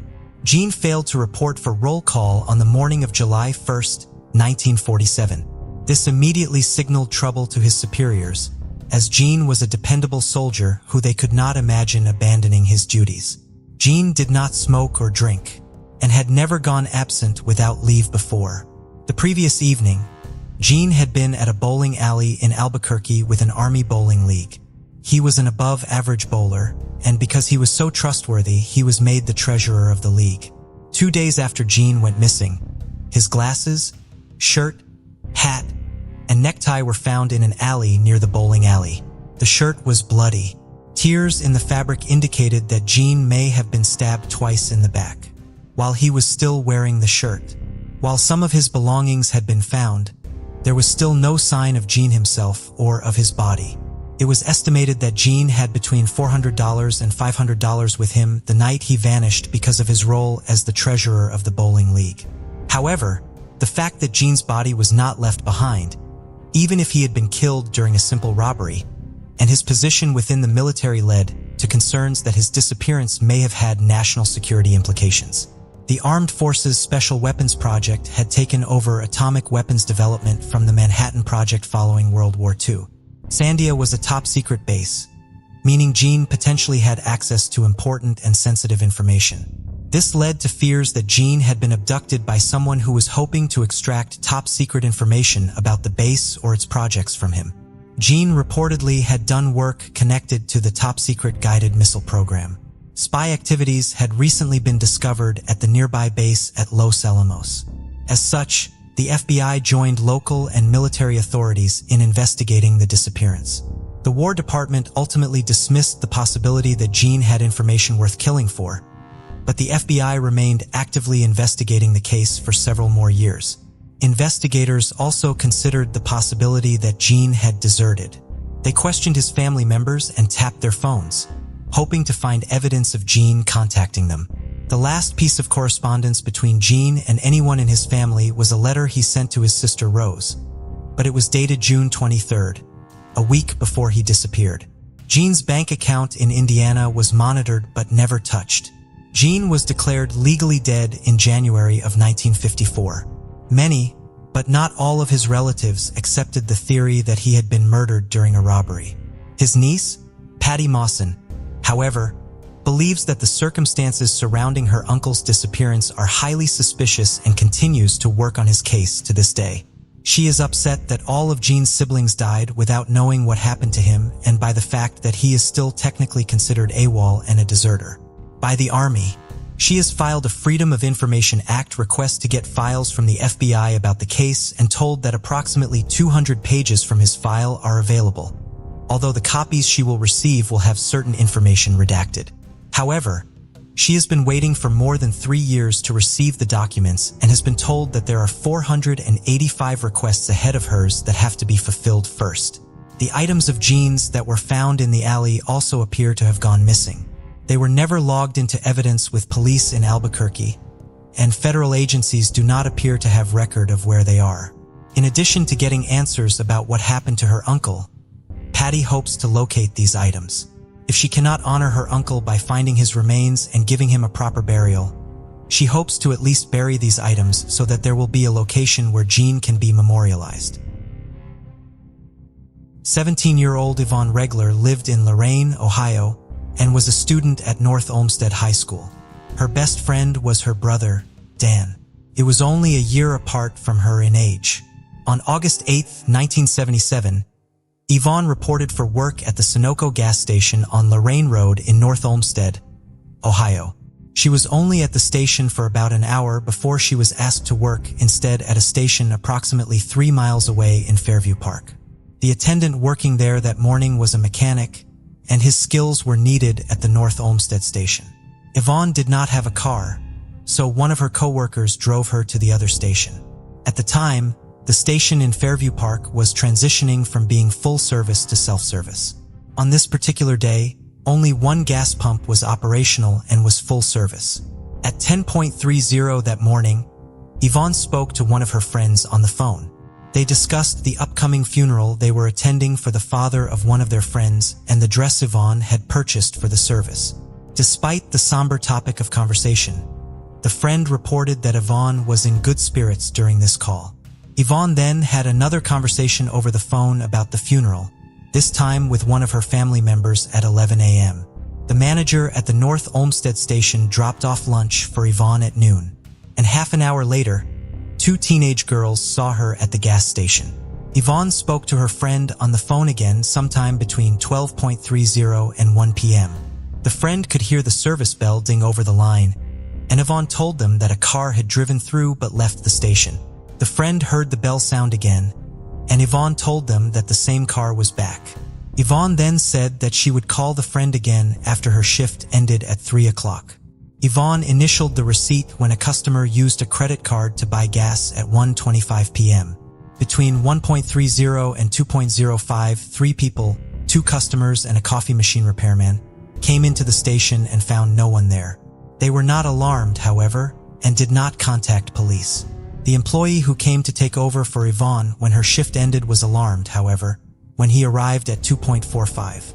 Yvonne was nowhere to be found, but her purse, partially eaten lunch, cigarettes, and book were still there. He called over to the North Olmsted station, and the manager, who had seen Yvonne less than 3 hours earlier, rushed over to help look for her. When he and the other employee could not find her, they called police at 3:30. There were no signs of a struggle inside the station, and there was still $300 in cash in the register.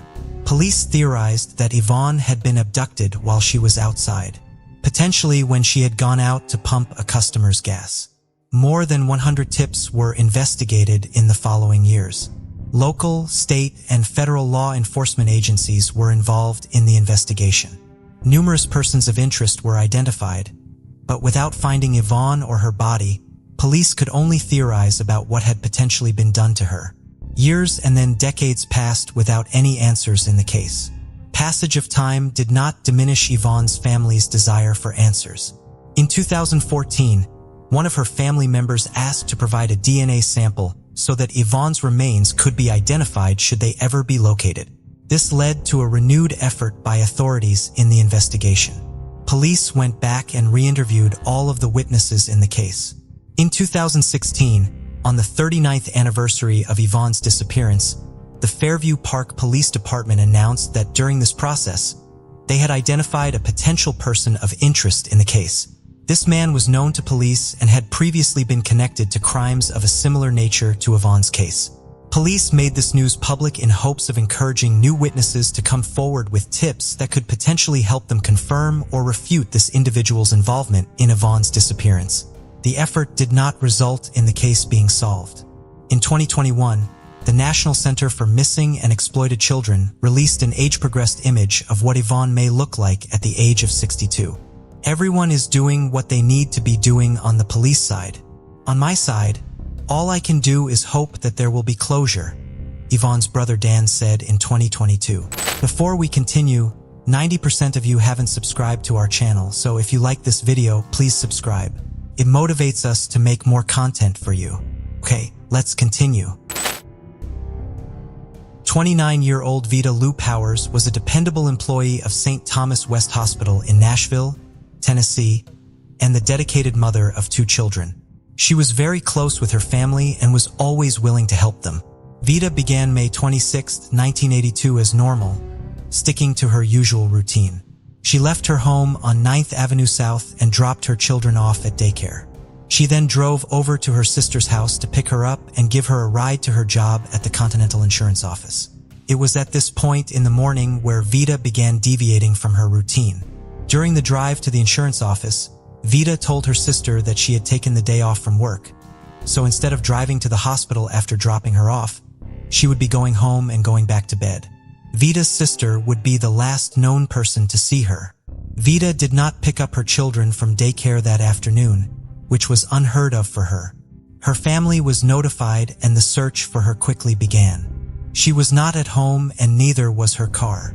In Orange, 1975, Chevrolet Monza, a formal police report was taken on May 28th and police joined the search. Vita's car was located on May 30th, abandoned on 14th Street South near Edge Hill Avenue, just a few blocks away from her home. According to police, the location was unusual, and it appeared that someone had tried to conceal the car so that it would not be found right away. Vita's purse and eyeglasses were found inside the vehicle. This was concerning because Vita had very poor eyesight and relied heavily on her glasses. The glasses being left behind led police to believe that foul play was involved in Vida's disappearance. Police do have a person of interest in the case, but not enough evidence to conclusively tie him to Vida's disappearance.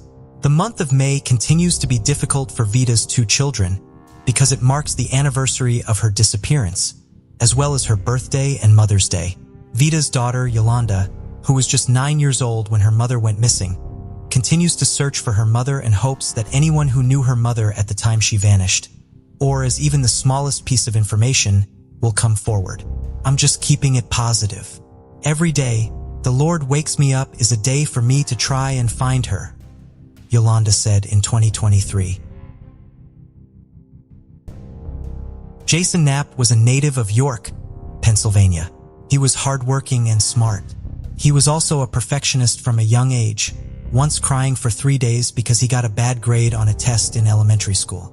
As he got older, his commitment to excellence quickly paid off. He played 3 sports in high school and had lots of friends, to whom he was very loyal. He was accepted into the mechanical engineering program at Clemson University in South Carolina. He was a member of the ROTC, and in 1998, 20-year-old Jason was pledged into the National Society of Pershing Rifles, a national military honor society. His hobbies also required a great amount of skill, as he enjoyed target shooting and mountain biking. Jason normally called back home to speak to his mother Deborah in Pennsylvania every day. During their call on Saturday, April 11, 1998, he told her about his induction into the Pershing Rifles and how he and a friend had been out looking for an apartment. This would be the last time Deborah spoke to her son. Deborah did not get any calls from her son in the next few days, which was unusual, but she assumed he was busy studying in preparation for the end of the semester and making arrangements for his housing in the following school year.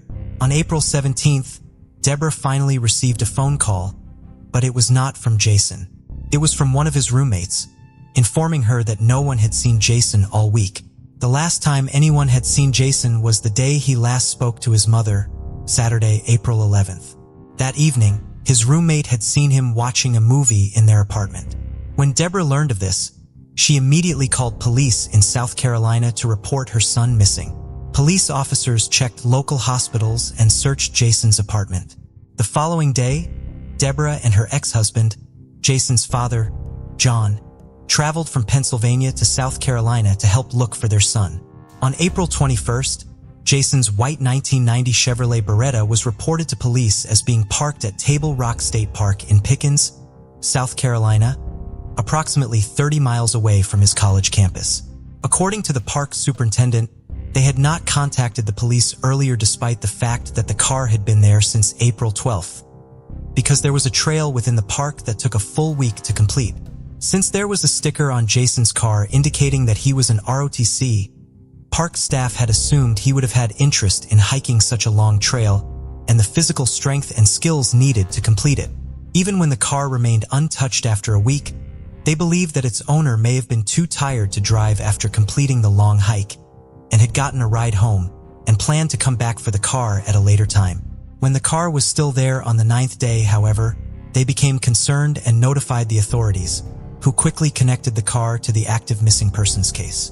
Authorities believe Jason entered the park between 3 and 5 p.m. on Sunday, April 12th, the day after his last phone conversation with his mother.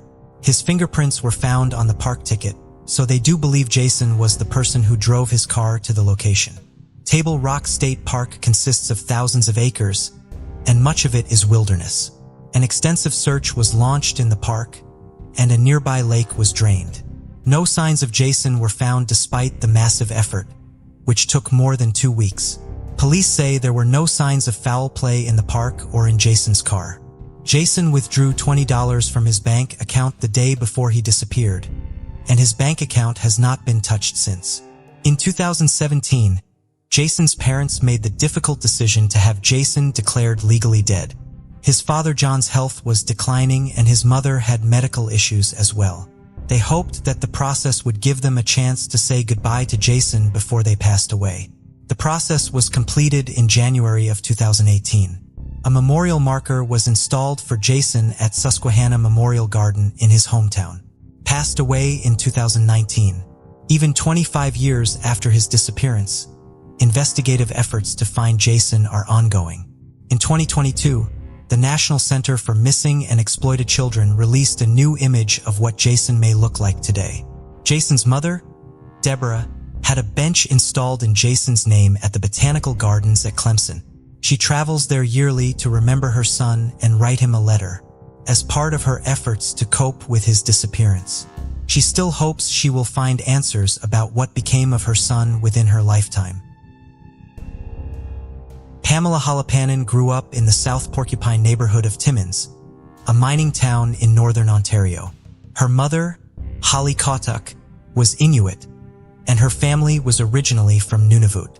Like many Indigenous individuals in Canada, Holly was sent to a boarding school.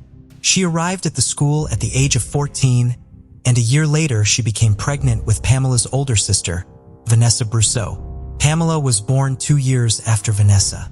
Holly did her best to actively raise her daughters in their Inuit culture and teach them to embrace their heritage and their daily lives as much as possible.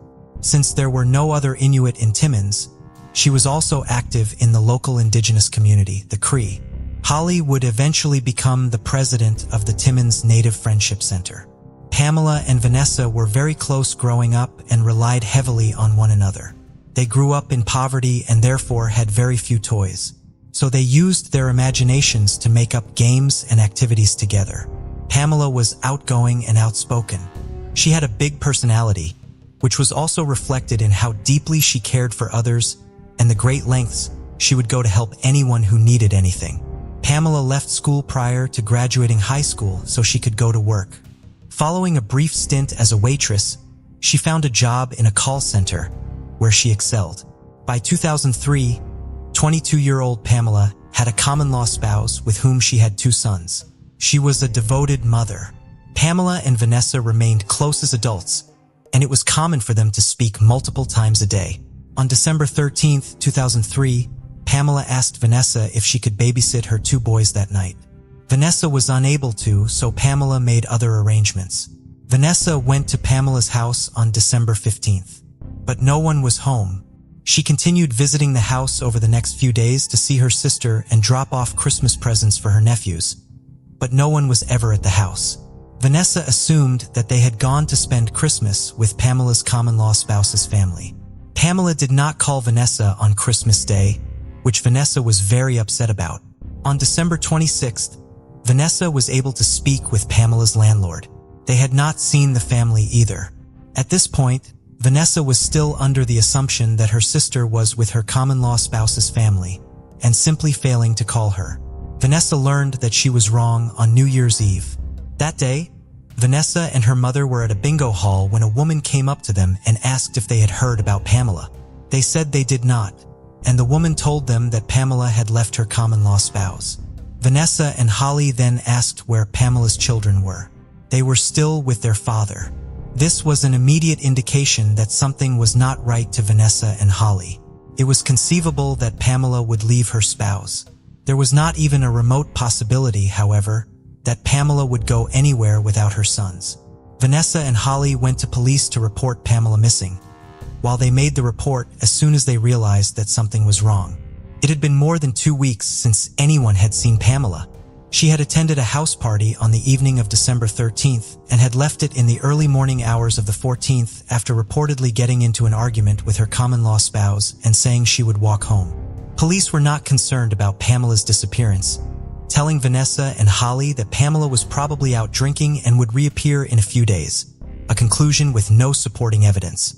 Understandably frustrated by this disregard for Pamela's well-being, began their own search, organizing friends and family members to create and distribute flyers and to search for Pamela.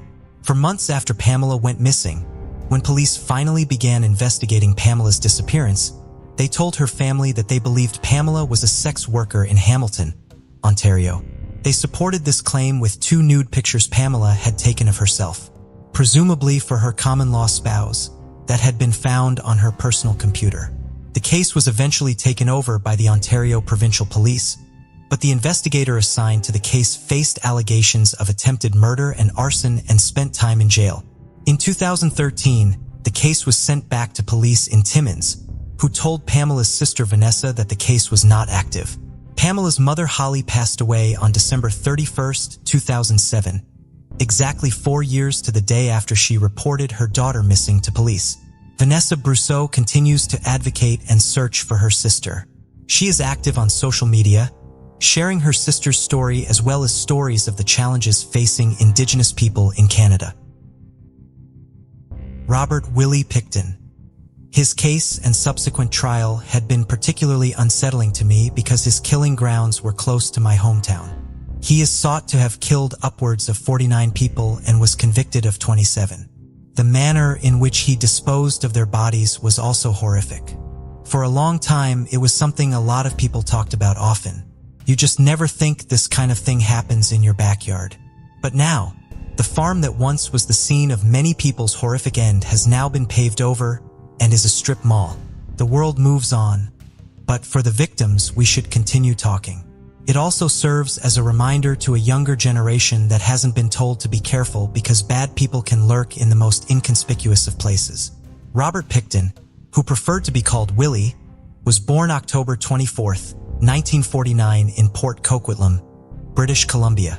Little is known about his childhood or family background, but it is reported that his father was absent in his childhood and he was raised by his mother, Louise Pickton. She was described as a workaholic who was tough and had eccentric tendencies in raising her children. She would work her children for long hours on the pig farm even on school days, but that wasn't entirely unusual for a smaller farming community.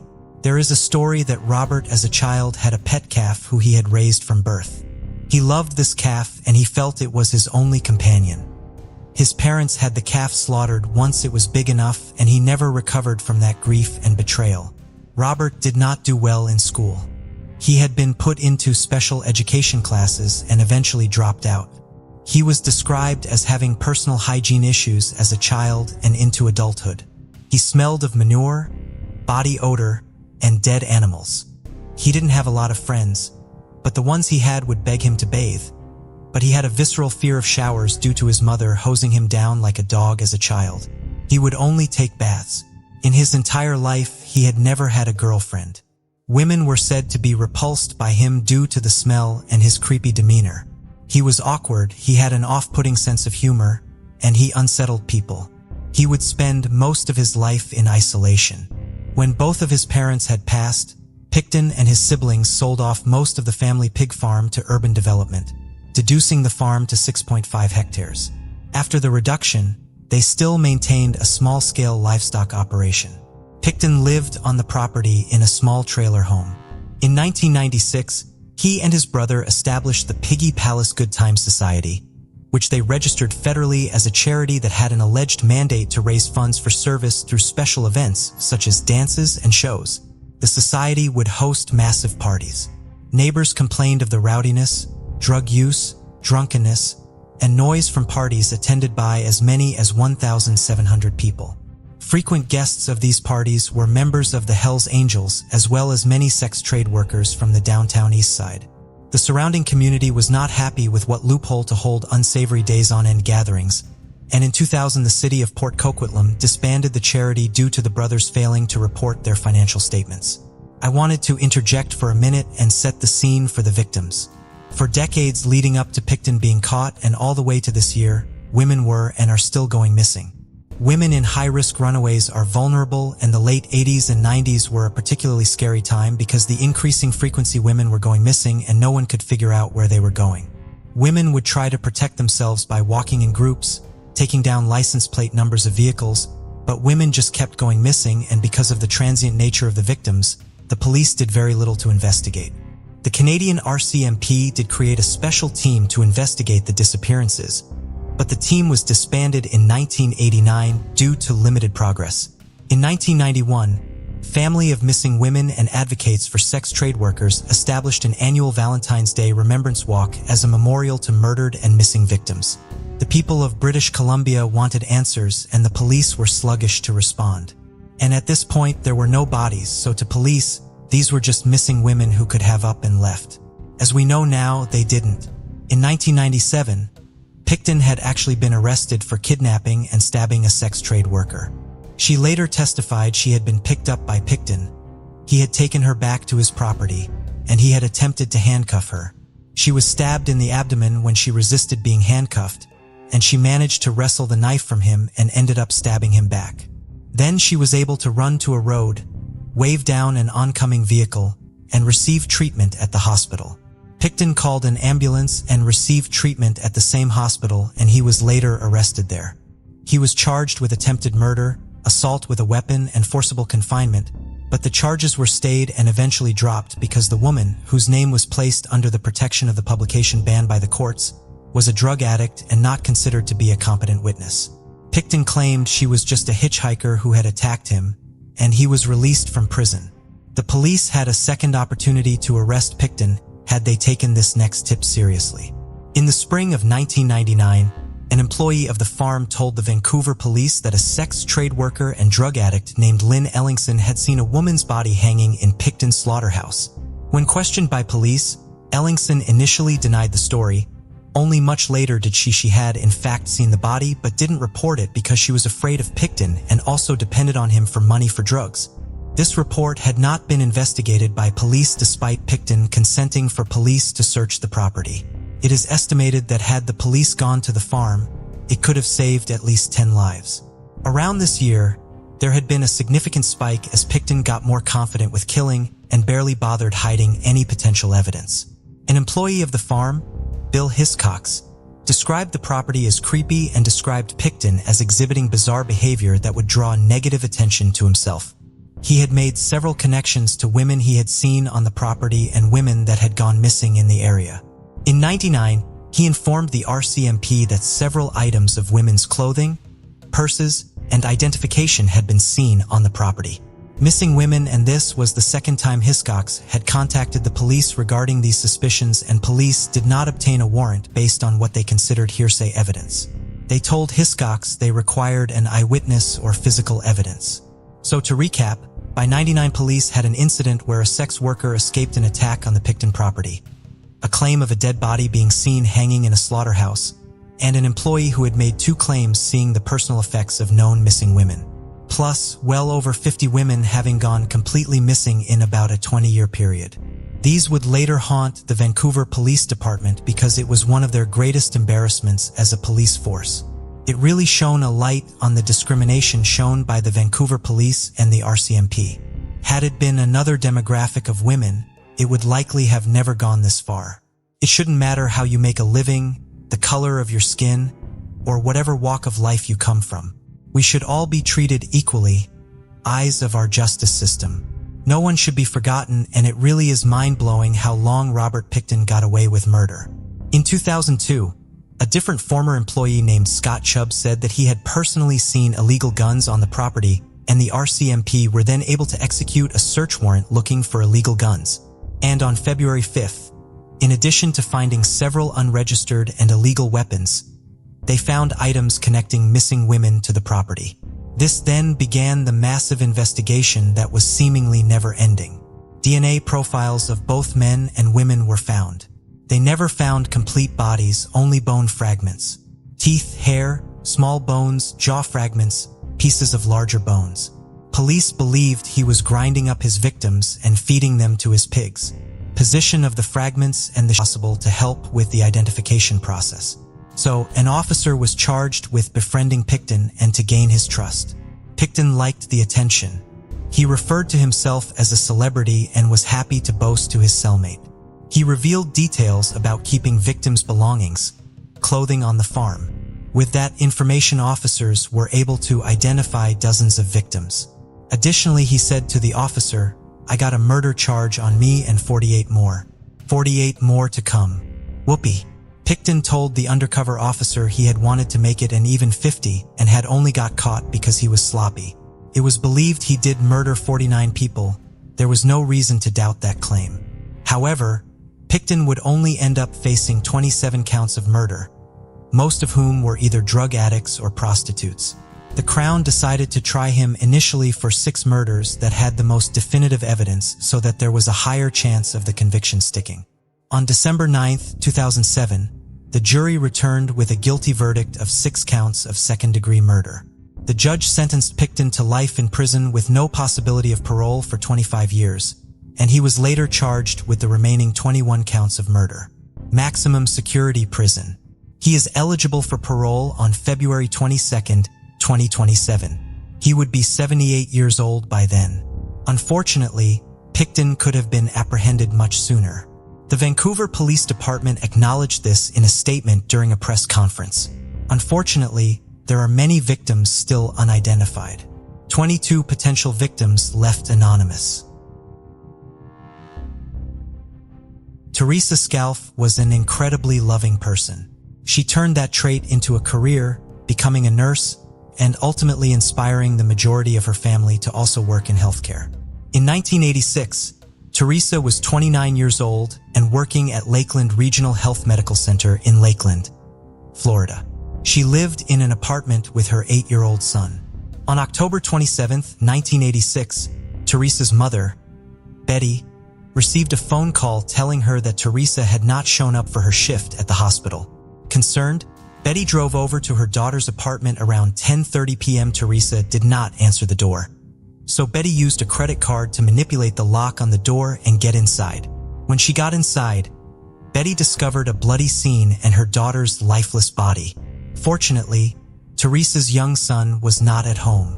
Teresa had been stabbed to death and nearly decapitated as a result of the depth of the wounds to her neck.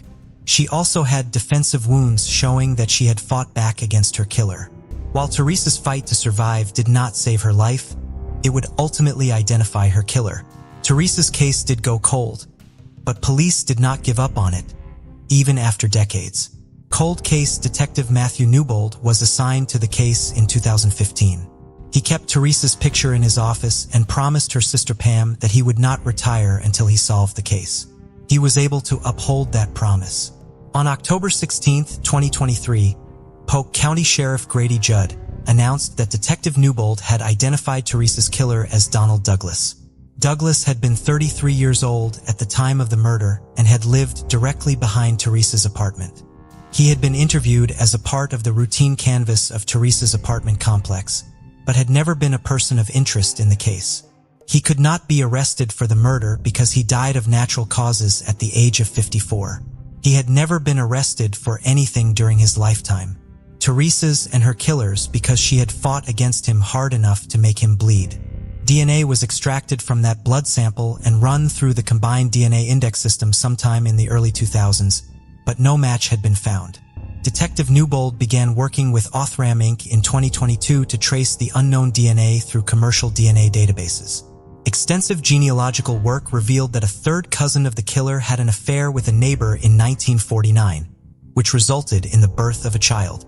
Tracing that child's family led to the identification of Douglas as a potential suspect. His remains had been cremated following his death, so Detective Newbold had no way to obtain a direct DNA sample from him or his body. Douglas did have a son, and Detective Newbold contacted him. The son was certain that his father could not have killed anyone, but was still fully cooperative with the investigation and provided a sample of his DNA. Analysis confirmed the biological relationship between him and the person whose blood was found at the crime scene. Douglas's son was shocked and horrified when he learned of what his father had done. Teresa's mother, Betty, did live to see her daughter's killer identified. "I'm 84 years old. I lived to see this done. I think that's why I lived so long," she said, following the identification of Douglas. In 1981, 14-year-old Karen Alexander and her 13-year-old brother Gordon lived in the College Hill neighborhood of Texarkana, Arkansas with their parents and were members of Trinity Baptist Church. Karen was an 8th grader at College Hill Junior High School. She was a well-behaved student who loved spelling and English. She wanted to be a nurse when she grew up. Karen was very soft-spoken, but was incredibly kind and sweet to those she did talk to. She did not like to draw a lot of attention to herself, but had a few close friends. She enjoyed trading stickers and having sleepovers with them. Gordon was far more extroverted than his older sister. The 6th grade student at Washington Middle School had a gentle but outgoing spirit. He always had a smile on his face and said good morning to everyone at school. He was not simply loud, talking just for the sake of talking, but genuinely kind to everyone around him. He gave compliments freely too, and made an effort to get to know everyone he met. Gordon had dreams of one day playing football, despite a lifetime of health problems. These health concerns and their effects, like a special shoe he had to wear to account for a difference between the length of his legs, sometimes made him a target for bullies, but their actions did not tarnish his spirit. Gordon had been born with a congenital heart defect that required him to undergo open-heart surgery as an infant. Later in his life, he suffered a stroke, which resulted in the left side of his body being weakened. In April of 1981, Gordon was confined to a wheelchair. He had broken his hip approximately 3 months earlier when he fell off his bicycle and was undergoing physical therapy. He and Karen spent the night of April 7th alone at home. Their mother Vera had been admitted to Wadley Hospital the previous weekend as a mental health patient. Their father Weldon worked the night shift from 11 p.m. to 7 a.m. at a local tire factory, Cooper Tire. Weldon called police at 7:15 a.m. on April 8th, telling them that he had come home from work to find his front door open and his 2 children having been attacked. His son was dead in the kitchen and his daughter was on her bed near the living room, potentially still alive but seriously injured. When police officers arrived 9 minutes later, Weldon told them that he had pulled a dull knife from Karen's body and placed it on a nearby bookshelf. Gordon had sustained 16 stab wounds and was deceased, but Karen was still clinging to life despite the fact that she had been beaten, strangled, and stabbed several times in the face. It would later be determined that she had been raped. She was taken to St. Michael Hospital where she remained in a coma until she died 3 days later. Her autopsy concluded that her cause of death was a stab wound to her right eye that struck her brain. The Texarkana police created a special investigative team to work the case and they worked around the clock. All days off have been canceled. We will work full-time until this case is solved. The person who did this is an animal. We hope the courts will treat them as they would a mad dog. Texarkana Police Detective Jimmy Cowart said at the time. However, the case went cold despite their efforts. Henry Lee Lucas would later claim responsibility for the murders, but his confession, like almost all of the hundreds of confessions he made to garner attention and special treatment from law enforcement, was proven to be a lie. Gordon and Karen's mother, Vera, took her own life just 3 years after her children were killed at the age of 37. Calvin Seward was a patrolman with the Texarkana Police Department who was assigned to the Alexander investigation shortly after the murders occurred. The case was a difficult one for him as he had children the same age as Karen and Gordon, including a daughter who was one of Karen's classmates. Officer Seward was promoted to sergeant and then captain with the department before he retired from it in 2004. He went on to work with the U.S. Marshals and the Texarkana Airport Police for another 18 years before retiring again. Captain Seward had never lost his desire to solve Karen and Gordon's case. In February of 2022, he received permission to work on it on a volunteer basis. He conducted numerous interviews and reviewed several pieces of forensic evidence. He then began working with forensic criminologist Dr. Todd Steffi, as well as Kelly Dixon. A DNA scientist at the Arkansas State Crime Lab. DNA testing had last been done on the evidence from the Alexander case in 2012, and the 3 of them agreed that the evidence should be retested based on advancements made in the field since then. DNA was found under both Gordon and Karen's fingernails, which had been preserved. DNA was also found in semen on Karen's bedsheets. This DNA was compared to Karen and Gordon's DNA profiles. Based on the amount of DNA the suspect shared with them, it was determined that the DNA came from their father. Further investigative efforts supported Weldon Alexander being his children's killer.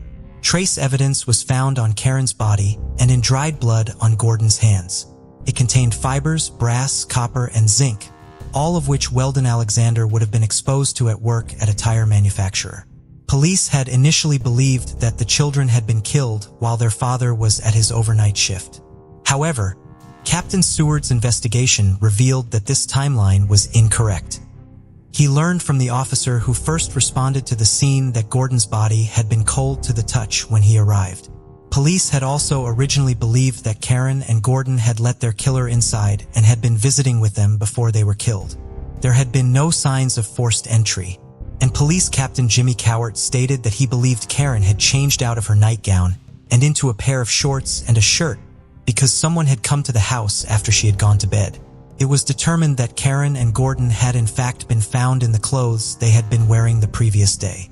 Knowing all this, Captain Seward now believed that Weldon Alexander had attacked his children prior to leaving for work and called police pretending he found them like that. When he returned from his overnight shift, it appeared that when Weldon began raping his daughter Karen, his son Gordon, despite being in a wheelchair, tried to protect her and was killed for his bravery. Weldon Alexander had died on November 6, 2014 at the age of 80, and as such could not be arrested for killing his own children.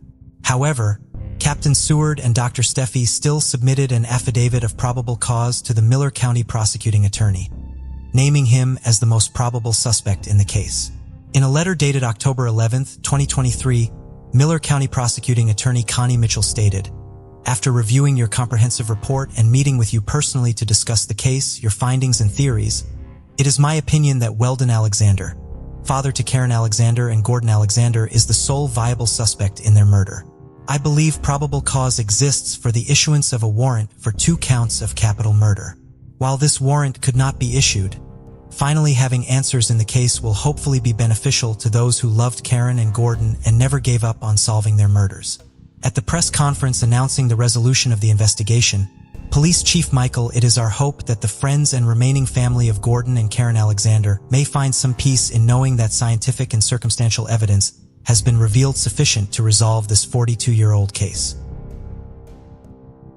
Travis Vanderweel pleads guilty to misdemeanor, disorderly conduct, and resigns following a video of him kneeing and punching a suspect brought in on a theft case. The victim, Terrell James Johnson, was held by at least 5 officers, gagged and tied down to a chair while he was beaten. The incident had occurred in 2016 and he had been on paid administrative leave for the past 2 years. In the video, Johnson is seen pleading with the officers to not kill him and crying out that they were using excessive force. Vanderweel responds by saying, "You ain't seen excessive force yet." The video ends with Johnson being wheeled into a jail cell where he later pleads guilty to the theft. This video is extremely disturbing, and although a new deputy superintendent was appointed to oversee the jail, I do not think that is enough to change behavior.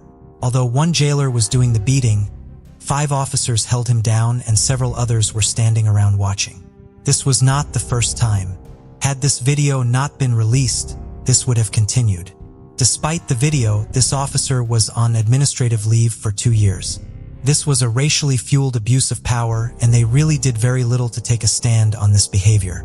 My hope is that with the use of more body cams and video surveillance, as well as training new officers better, with a greater focus on de-escalating situations, we see less and less of this abuse in the future. In a law enforcement role, Chris Watts, serving 3 life sentences for the killing of his wife and 2 daughters, was interviewed by the FBI, and he provided more details about the crime. His family had gone missing back in August 2018, and he was seen pleading for their safe return. Police had discovered that Chris resented his successful wife and made plans so that he could pursue a relationship with his girlfriend. His wife had also been pregnant at the time of her murder. His daughters, Bella, was 4 and Celeste was 3. He has yet to reveal why he decided to kill his family. The FBI has released those transcripts, and if you would like a more detailed video, let me know. In a lighter story, Gwendolyn Aggard calls 911 when she hears someone attempting to get into her home. Aggard went downstairs to find a man standing near her back door with her pants on. She screamed at the man, "Mother effer, if you come any further, you're a dead son of a bee." The man continued to attempt to gain entrance, and Aggard grabbed her .38 caliber revolver to protect herself. She fired twice, and the man ran off to try another entrance. So Aggard got her bigger gun, a .48 caliber revolver. She fired twice, and the man ran off to try another entrance. So Aggard got her bigger gun, a .45 caliber revolver. She warned the burglar, "When you come down those stairs, I'm gonna blow your damn brains out," while firing a warning shot. She trapped the burglar in a corner, and the suspect hid in a closet and was arrested without incident and charged. Police released 10 minutes of the 911 call, and although Aggard told the 911 operator how terrified she was, she said that she thought of her family, and it gave her a burst of energy to stave off the would-be attacker. When interviewed, her daughter said how proud she was that her 79-year-old mother was able to be so strong and calm during the entire altercation until law enforcement were able to arrive. This month, we saw Jussie Smollett's charges dropped. In a very quick summary of the situation, Jussie Smollett, who was an actor on the show Empire, claimed on January 29th at 2 o'clock in the morning, 2 masked men beat him, yelled derogatory comments, and put his head in a noose. This led to a massive investigation which determined the suspects to be 2 Nigerian men. The men had previously worked on the set of Empire. They were later released, and then Smollett was the primary suspect. Smollett turned himself in and was charged. A grand jury indicted him on 16 felony crimes of disorderly conduct and fraud for faking a hate crime on himself. It was allegedly all conspired so that he could get a salary increase at Empire. But in a massive update, Chicago prosecutors have dropped all charges in the case. In a statement, they said, after reviewing all the facts and circumstances in the case, including Mr. Smollett's volunteer service in the community forfeit his bond to the city of Chicago, we believe this outcome is a just disposition and appropriate resolution in this case. Smollett's record will also be expunged and the court record sealed in the matter. However, they maintain that the attack did happen as Smollett described and Smollett maintains his innocence. It is still unclear as to why the prosecutors decided to drop the case. The police, who were most shocked and surprised about this, even the mayor of Chicago was shocked, and they said in a statement that he believes Smollett was receiving special treatment and that he described it as a whitewash of justice. The mayor and police department in their joint press conference were obviously enraged. Following the press conference, the internet joined the discourse. It is odd that if he was completely innocent, why did he quietly give up his $10,000 bond money and serve community service? Smollett's own accounts of the event contradicted with what police said they saw on CCTV footage of the scene. All in all, this story doesn't really add up, and I don't think a lot of people are buying into the story that Smollett is selling. On Monday, October 15th, 2018, a call had been made from the Kloss family home, using the cell phone of Denise Kloss. While the caller didn't speak with the operator, a disturbance and yelling were heard, and then the call was disconnected. The operator tried to call back. The call went straight to voicemail. For minutes after the call was made, the police arrived on the scene. The police noticed that the door had been shot open and found James Kloss, 56, and Denise Kloss, 46, dead from gunshot wounds. Their daughter, Jamie, 13 years old, was missing. Police had been certain Jamie had been in the home during the attack based on the evidence in the 911 call and evidence in the home. No weapons were recovered and an Amber Alert was issued that afternoon. It is concluded that Jamie was abducted from the home. Tips were called in with possible sightings in Miami, but the leads quickly dried up. On January 10th, however, Jamie is found alive. Cabin she had been able to escape and flag down a driver.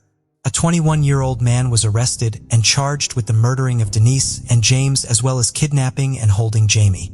Jamie is to receive the $25,000 reward money from the FBI for saving herself. On April 6, 2018, Canada was shocked when a bus crash resulted in the deaths of 16 and injuries of 13. The bus carried a junior hockey team en route to a game. Jascarat Singh Sidhu had failed to make a stop sign on Highway 335 in Saskatchewan, causing the team's bus to crash into the semi-truck. In January, he pleaded guilty to 16 counts of dangerous driving, resulting in death, and 13 counts of dangerous driving causing bodily harm. Experts say he will likely be deported to his home country of India, and he will be unlikely to serve jail time since he isn't a Canadian citizen. He is merely a permanent resident and his sentencing is still ongoing. Helen had been near her home in Sydney, Australia. She had been with a group of friends and 4 of her siblings outside playing for most of the afternoon. When the Karapatas children were called in for supper, Helen didn't join them. She had last been seen around 5 p.m. and the search didn't begin for hours later. It is unclear on if Helen ran away or she was abducted. Helen would be 40 years old today. Michael was 4 years old when he had vanished from an elementary school playground. His parents were playing softball in the field next to the playground, and Michael was to go to the park at the other end of the field, but he was to wait for his father. By the time his father got to the playground, Michael had vanished. Immediately, he had approximately 50 people searching for him and calling his name. His disappearance sparked the largest police investigation in Canadian history, had been received, and a $100,000 reward is still available today. It is thought he was quickly abducted. The police had eyewitnesses say they saw an older man in his 40s or 50s near the park with a van, but officers were never able to track down the man or the van. The abductor would have only had about 5 minutes to snatch Michael. Michael was last seen wearing a blue hooded jacket, Teenage Mutant Ninja Turtle t-shirt, blue sneakers. Michael would be 31 years old today, and his family is still hopeful that someone will recognize him from his age progression photos. Brittany Ann Beers was 6 years old when she was playing outside of her house in Sturgis, Michigan. At 7:30 p.m., she was riding her bike, and at 8:30 p.m., her mother left to run errands. Brittany's half-brother said he saw her sitting on a bench about 5 minutes after their mother had left. A witness told investigators he saw Brittany talking to an unidentified man in a red or brown mid-sized vehicle. Brittany walked over to the witness and told him that she had made a new friend, and Brittany was never seen again after that. During the investigation, it had been discovered that Brittany had been sexually abused by her stepfather and physically abused by her father. Her case had a renewed interest in 2000, when a man was arrested for child pornography possession, and in some of the photos there was a girl who resembled Brittany. It was later determined to be a girl from Texas who testified against her abusive parents and had them jailed. A woman in the area at the time of Brittany's disappearance said, "Brittany was said by neighbors to be frequently neglected, and people assumed she was often abused." Brittany was last seen wearing a white tank top with a floral design on it, pink tie-dyed shorts, and white sneakers. She was missing her 4 upper baby teeth at the time of her disappearance. She would be 27 years old as of today. Aaron was a year old when he was playing in the backyard of his family's home. His mother had left him alone for a few minutes, and when she came back out, Aaron had vanished. The property was near a large embankment and river, so it was thought by police that he had fallen in and drowned. His body had never been recovered, and the police dogs didn't catch his scent anywhere near the river. The police admitted to having only focused on the drowning theory and ignored up to 20 other leads in his disappearance. An extensive search of the area was done the days after his disappearance, but he was only a year old and couldn't have gotten far. Both of his parents firmly believe he was abducted. Aaron has a white birthmark on his lower abdomen, and he had an enlarged head as a child. Aaron Mitchell Anderson would be 32 today. John Jack Cummings was a student at the University of Wisconsin in 1942 when he enlisted in the Army. On January 23, 1945, his parents, Helen and Leo, received a telegraph at their home in Juneau, Wisconsin, informing them that their son was missing in action.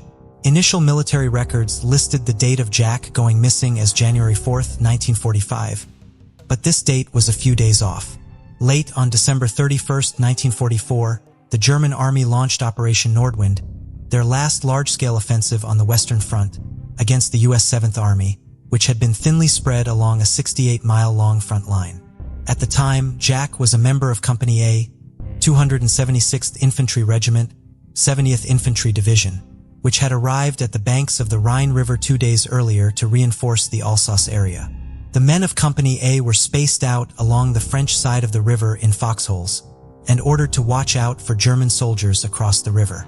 They were also instructed to remove any unit patches or other identifying information from their uniforms to prevent the Germans from obtaining information about troop movements in the event any of them were captured. This order would unfortunately later make the identification of the remains of soldiers killed in action more difficult.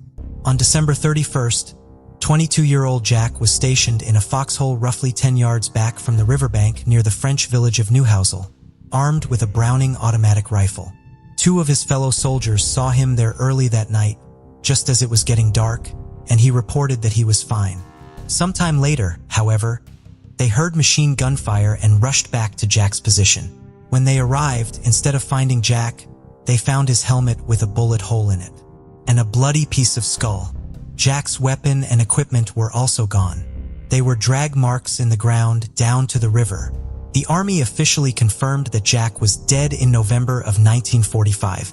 A report from the Army stated, "It can be presumed that Cummings was killed by the enemy and his body thrown into the Rhine River. Further search for the remains of this soldier would be futile." Jack's family was not so easily convinced that finding Jack's remains and having them returned home for burial was a lost cause. They received limited information from the Army as months and years passed, but tried to be active in the search for Jack's body.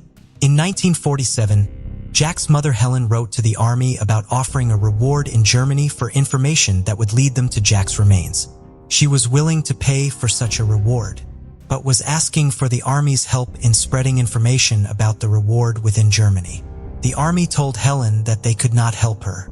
Both Helen and her husband Leo would die without seeing their son's remains returned home. Leo passed away in 1963 and Helen passed away in 1972.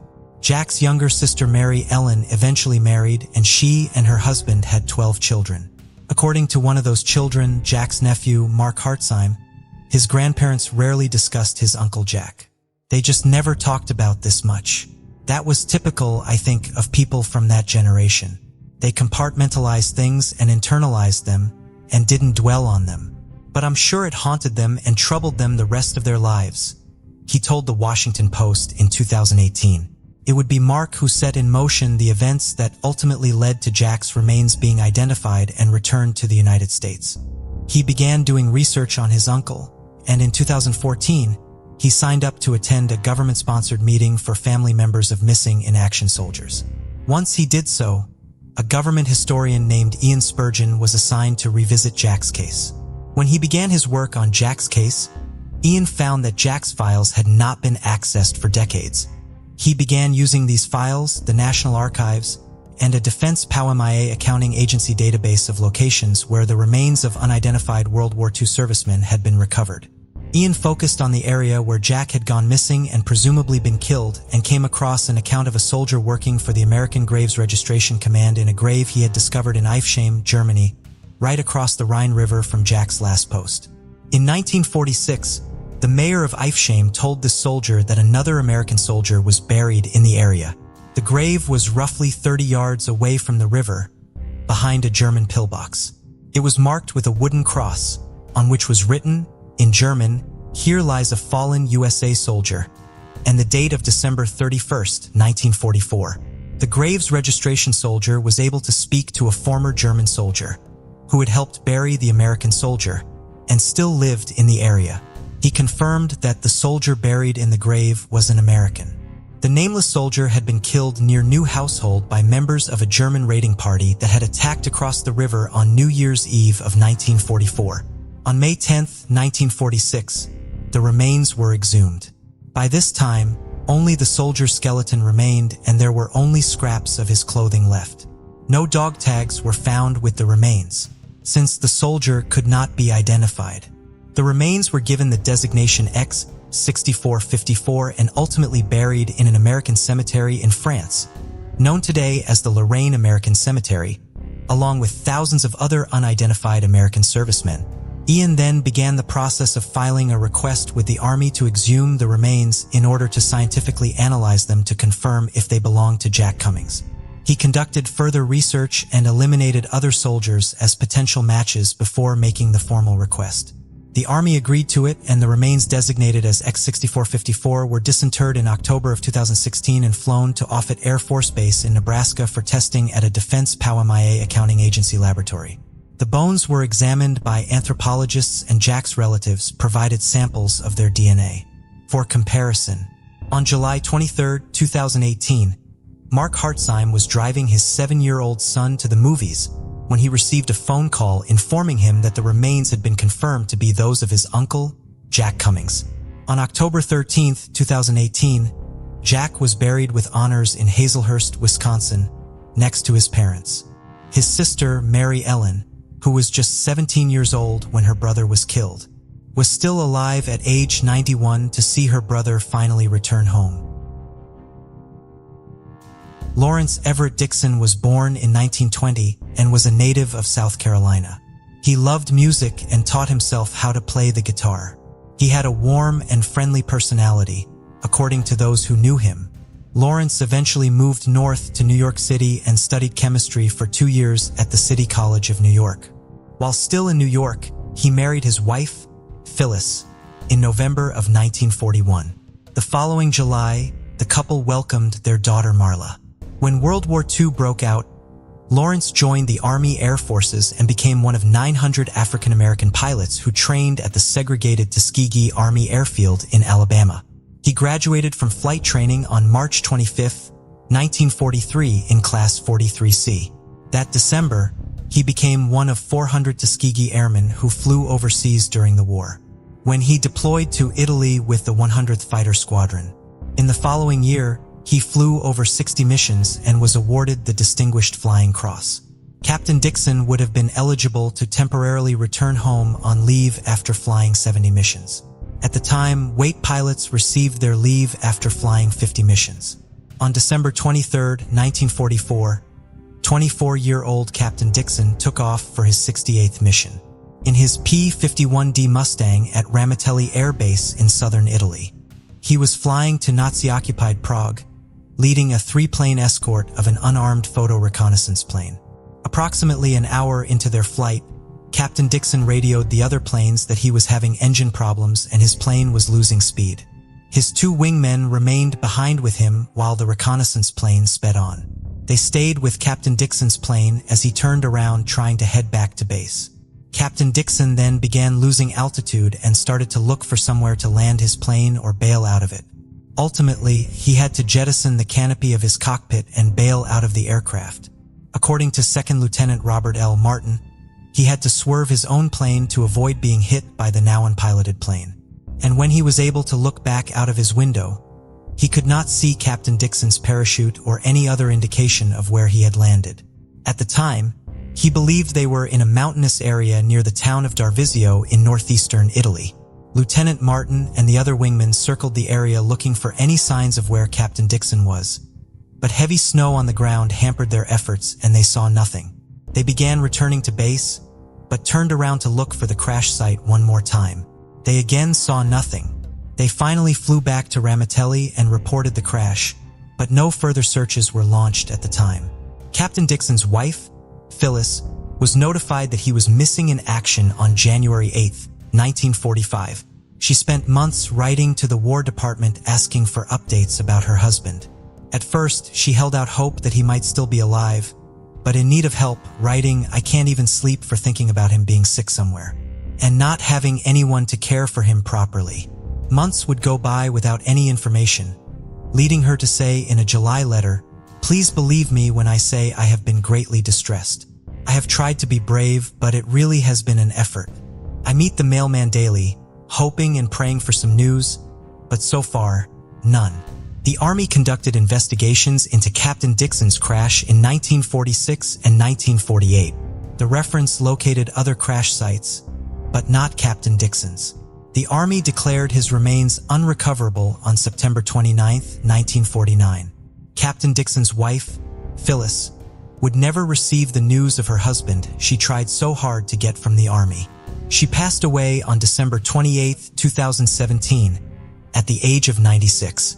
Less than a year later, however, her daughter, Marla, would finally get answers about her father's fate. Phyllis had died knowing that efforts were being made to finally locate her husband's remains.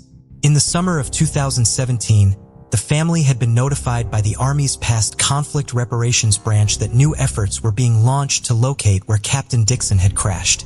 Thanks to testimony from witnesses and the examination of wartime German records, the Army had learned of a crash site with wreckage consistent with the aircraft Captain Dixon had been flying on his final mission. Records showed a crash that occurred on the day of Captain Dixon's crash, but the aircraft in question had not gone down in Italy, as the Army had believed, but just over the Austrian border near Hohenthurn.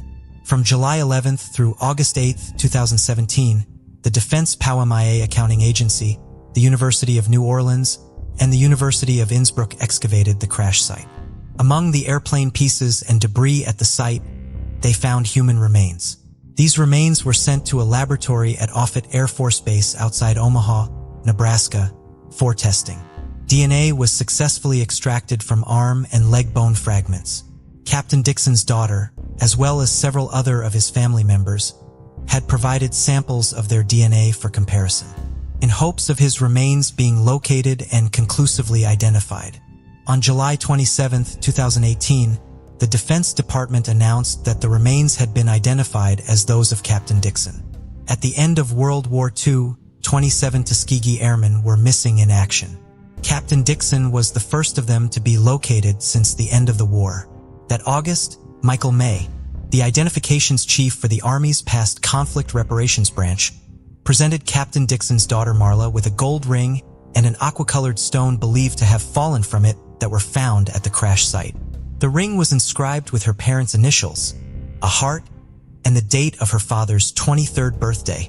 Marla believed the ring was a gift from her mother to her father for his birthday. He had loved the color aqua. Small portions of a harmonica and a small cross found amongst the debris at the crash site were also returned to Marla. Captain Dixon's wife, Phyllis, had remarried and had 2 more children, so Marla grew up with siblings and a stepfather. However, she never stopped missing her father or feeling as though her life would have been different had she not felt the void his loss had left in her life. She was always looking for ways to connect with her father and kept his files and displayed his photographs in her home. Her father's wingman, Lieutenant Robert L. Martin, wrote her a letter detailing her father's final mission some 50 years after the war ended, so that she would know as much of his story as possible. The act of writing to you so many years after brings to me a sadness, and yet I hope it will bring you a moment of peaceful remembrance of a loving father whom you lost, Lieutenant Martin wrote. He passed away at his home in Olympia Fields, Illinois, the day before the announcement of Captain Dixon's remains being formally identified was made. He was 99 years old. Lieutenant Martin's daughter, Gabrielle, came in her father's place to honor Captain Dixon when he finally received a proper burial. On March 22, 2019, nearly 75 years after his death, Captain Dixon was laid to rest at Arlington National Cemetery. His daughter and the grandchildren he never got to meet were there for the service and to receive the flag from his casket. At the beginning of 1972, 9-year-old Deborah Lynn Randall was a 3rd grader at Pine Forest Elementary School and living with her family in Marietta, Georgia. She loved playing with dolls, but was also known as the queen of her neighborhood baseball team. Her favorite person to play baseball with was Melvin, one of her 2 older brothers. On January 13, 1972, 10-year-old Melvin was feeling sick. His mother Juanita was also not feeling well and had asked Melvin and Debbie to take the family's laundry to the Duds and Sid's laundromat half a block away from their apartment building.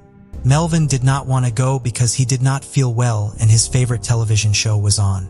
Therefore, Debbie and her stepfather Frank were the 2 people who went to the laundromat. Debbie put on a new pair of lavender shoes she had just gotten for Christmas and left home with Frank and the family's laundry. Debbie liked going to the laundromat because she had fun playing there. She would stack up empty detergent boxes or bring her Barbie dolls and play with other girls from the neighborhood there. When she and Frank arrived at the laundromat, Frank started loads of laundry in 2 machines. He then gave Debbie the change she would need to switch out the laundry once those loads finished and went home. Debbie's family expected that she would come home asking for help bringing home the laundry by 7:30. When she did not, they became concerned, especially since it was getting dark.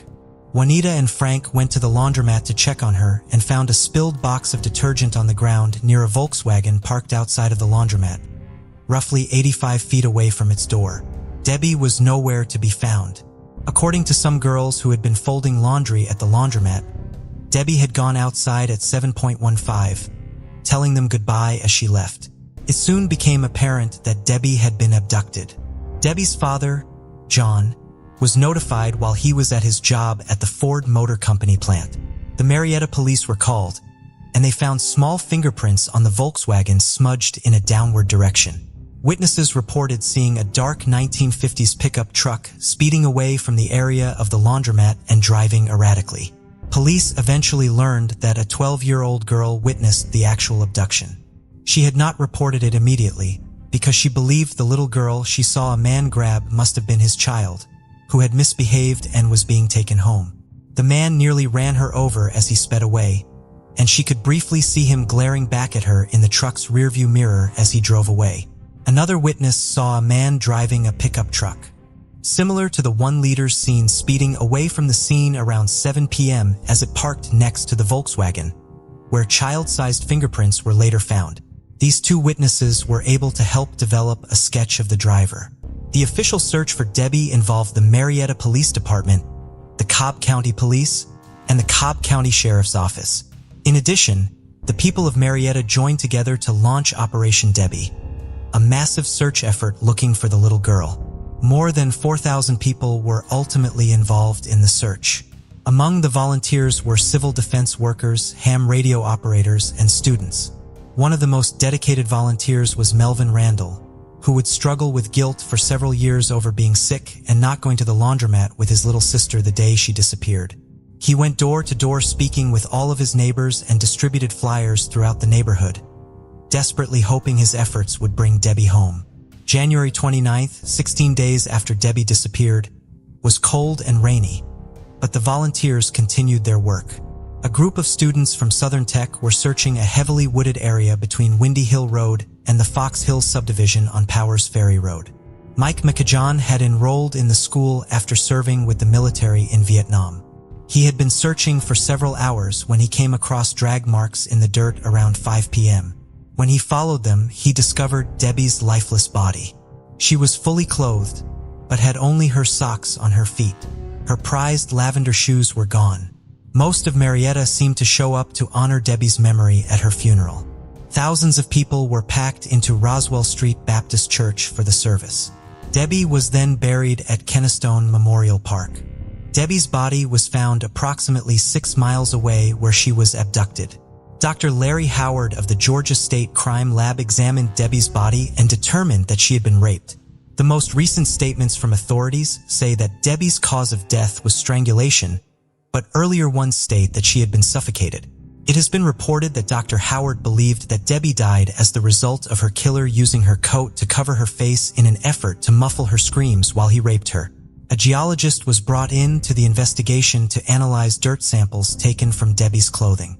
They identified dirt from 2 different locations, one from where Debbie's body was found, and another ultimately matched to clay from the Dixie Cast and Stone Company on Powers Ferry Road, some 3 miles away from where Debbie's body was found. This led investigators to believe that Debbie was killed on the Stone Company property, and that her body had then been dumped in the wooded area, where it had been found. Brown hair was also found on Debbie's body, and the lab determined that it came from a white male, most likely between the ages of 18 and 30. Police conducted numerous interviews and followed up on hundreds of leads, but Debbie's killer remained unidentified. The death of Debbie and the lack of punishment for her killer obviously took a massive toll on her family. She was my baby, and I loved her so much. I couldn't understand why it was her instead of me. It was the way she had to go that hurt me so bad, and it still hurts. I would at least like to know who done it before I pass away. Debbie's mother Juanita said in July of 2018 as she battled leukemia. Juanita unfortunately did not get her wish to live to see her daughter's killer identified. She passed away on September 17, 2018. In accordance with her wishes, her ashes were buried alongside Debbie's body. Describing what losing Debbie felt like to reporter Jessica Knoll in 2018, Debbie's father John tearfully said, "Somebody took my baby. Tears you up. Literally, tears you up. I was like a zombie around here for a while. It's just like taking a big chunk out of your body. When I found that out, it was just like losing a part of me being gone. It was gone, and it ain't never come back, and never will it come back." John participated in the interview with Jessica Knoll because he still hoped to live to see Debbie's killer brought to justice. He believed there were people who had information on the case, and he did the interview in hopes of one of them seeing it and coming forward. He believed that if Debbie's killer was still alive and could be prosecuted, he should be executed following his conviction, because he obviously was not sorry for what he had done, as evidenced by the fact that he had never come forward. Like his ex-wife, John died without ever seeing justice for his daughter. He passed away in January of 2022, just 3 days before the 50th anniversary of Debbie's murder. While he was not alive to see it, Debbie's case would finally be solved the very next year. By the times of their deaths, Debbie's parents at least knew that police were still looking for their daughter's killer, and that technology that had not yet been available at the time of Debbie's murder was being used to hopefully solve the case. Luckily, the original investigators assigned to Debbie's case had preserved the evidence from the case very well. What would prove to be the two most useful pieces of evidence in the age of DNA testing, the hair found on Debbie's body and a small piece of cloth found next to her body, were preserved well enough to still be usable for testing, even decades after Debbie's death. In 2001, the FBI conducted testing on the hair. They could not identify Debbie's killer, but the testing did narrow the suspect pool considerably. The case was handed over to the Cobb County Cold Case Unit in 2015. That same year, the evidence in the case was sent for more DNA testing. A partial male profile was developed, but a match to it could not be found in the combined DNA index system. Investigators with the Cold Case Unit developed several strong suspects, but each was ultimately excluded by DNA. Thanks to extra funding received in 2019, further advanced DNA testing was conducted on the cloth in 2022. A familial DNA profile was developed, and investigators used genetic genealogy to search for potential suspects. The Cobb County Cold Case Unit began working with DNA Labs International in 2023. They were able to identify several relatives of the contributor of the DNA from the cloth. When authorities contacted these relatives, they agreed to provide samples of their DNA. Comparing their DNA with the DNA from the cloth helped give investigators a better idea of how each one of them was related to Debbie's killer. The potential suspect ultimately identified by this effort was deceased. In order to be absolutely sure about the identification, authorities had his body exhumed so that samples could be taken for direct DNA testing. This testing confirmed his DNA was a match to that from the crime scene. On September 18, 2023, Cobb County District Attorney Lynn D. Brody Jr. announced that Debbie's killer had been identified as William B. Rose, who had been 24 years old at the time of the murder. Rose could not be arrested because he took his own life in 1974, 2 years after Debbie was killed. Cold Case investigator Roy Alters stated at the press conference announcing Rose's identification that he suspected Rose may have ended his life because he was afraid of being caught for Debbie's murder. According to Mr. Alters' conversations with Rose's family members, Rose had been worried about going to jail prior to his death, but his family had assumed his concerns stemmed from minor incidents. Rose did have a criminal record, but had only ever been arrested for alcohol-related incidents. He had not previously been a suspect in the case. It does not appear that Rose knew Debbie prior to her abduction. However, he did have relatives who lived in her apartment complex, giving him a reason to be a regular visitor there. He may have seen her playing outside during prior visits to the complex, but her murder appears to have been a crime of opportunity. Debbie's brother Melvin was present at the press conference to express his gratitude for investigators and their ongoing efforts. He was relieved both because he finally knew who took his sister from him, and because her killer was not someone his family knew. Melvin had ultimately resolved the guilt he had once felt for not being with Debbie at the laundromat that day, and he has stated that he does not hate Rose despite what he did to his sister because he had learned over the years that hating someone would do him no good. Melvin expressed sympathy towards Rose's family for the difficult time he knows they must be going through as a result of this news. Rose's identification was somewhat bittersweet for Melvin because his mother did not get to see it. However, he stated, "I wish my mother was here, but I know she knows in heaven that it's finally over." Family was very important to Byron Carr. He and his brother John were very close in age, which helped them have a strong bond, and he remained close with his parents, especially his mother, into adulthood. He also had lots of friends and enjoyed traveling. Byron was a well-liked English teacher at Montague Regional High School. According to some of his former students, he had a heart of gold and remained interested in the lives of his students, long after they completed his class. In 1988, 36-year-old Byron was living in a house on Lapthorne Avenue in Charlottetown, Prince Edward Island, which he took great pride in and kept very neat. It would be in this house where Byron was killed on November 11, 1988. He was strangled with a towel and his body had later been stabbed several times. The killer had written, "I will kill again" on Byron's wall, which obviously raised concerns that more victims would follow. Byron's wallet was also missing. There were no signs of forced entry into the house, and police believe Byron and the killer had consensual sex prior to his murder. Byron was gay, but kept his sexuality private to avoid the discrimination so many others dealt with at the time. He had not even come out to his parents, despite how close they were. His murder led to him being publicly outed. Decades later, investigators would say that Byron's sexuality led to a lack of public interest and cooperation in the case. Byron's family felt this was the case as well.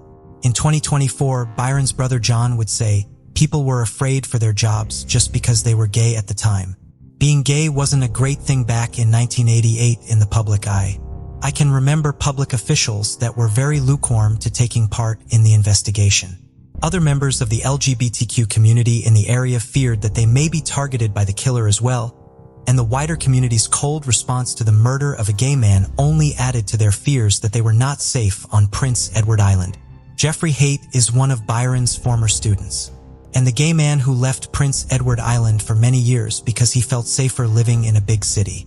In 2024, he spoke to the CBC about Byron and his murder, saying police believed the killer was bisexual, a conclusion they came to following the examination of the most important piece of evidence they had, the killer's underwear, which had been left behind at the scene.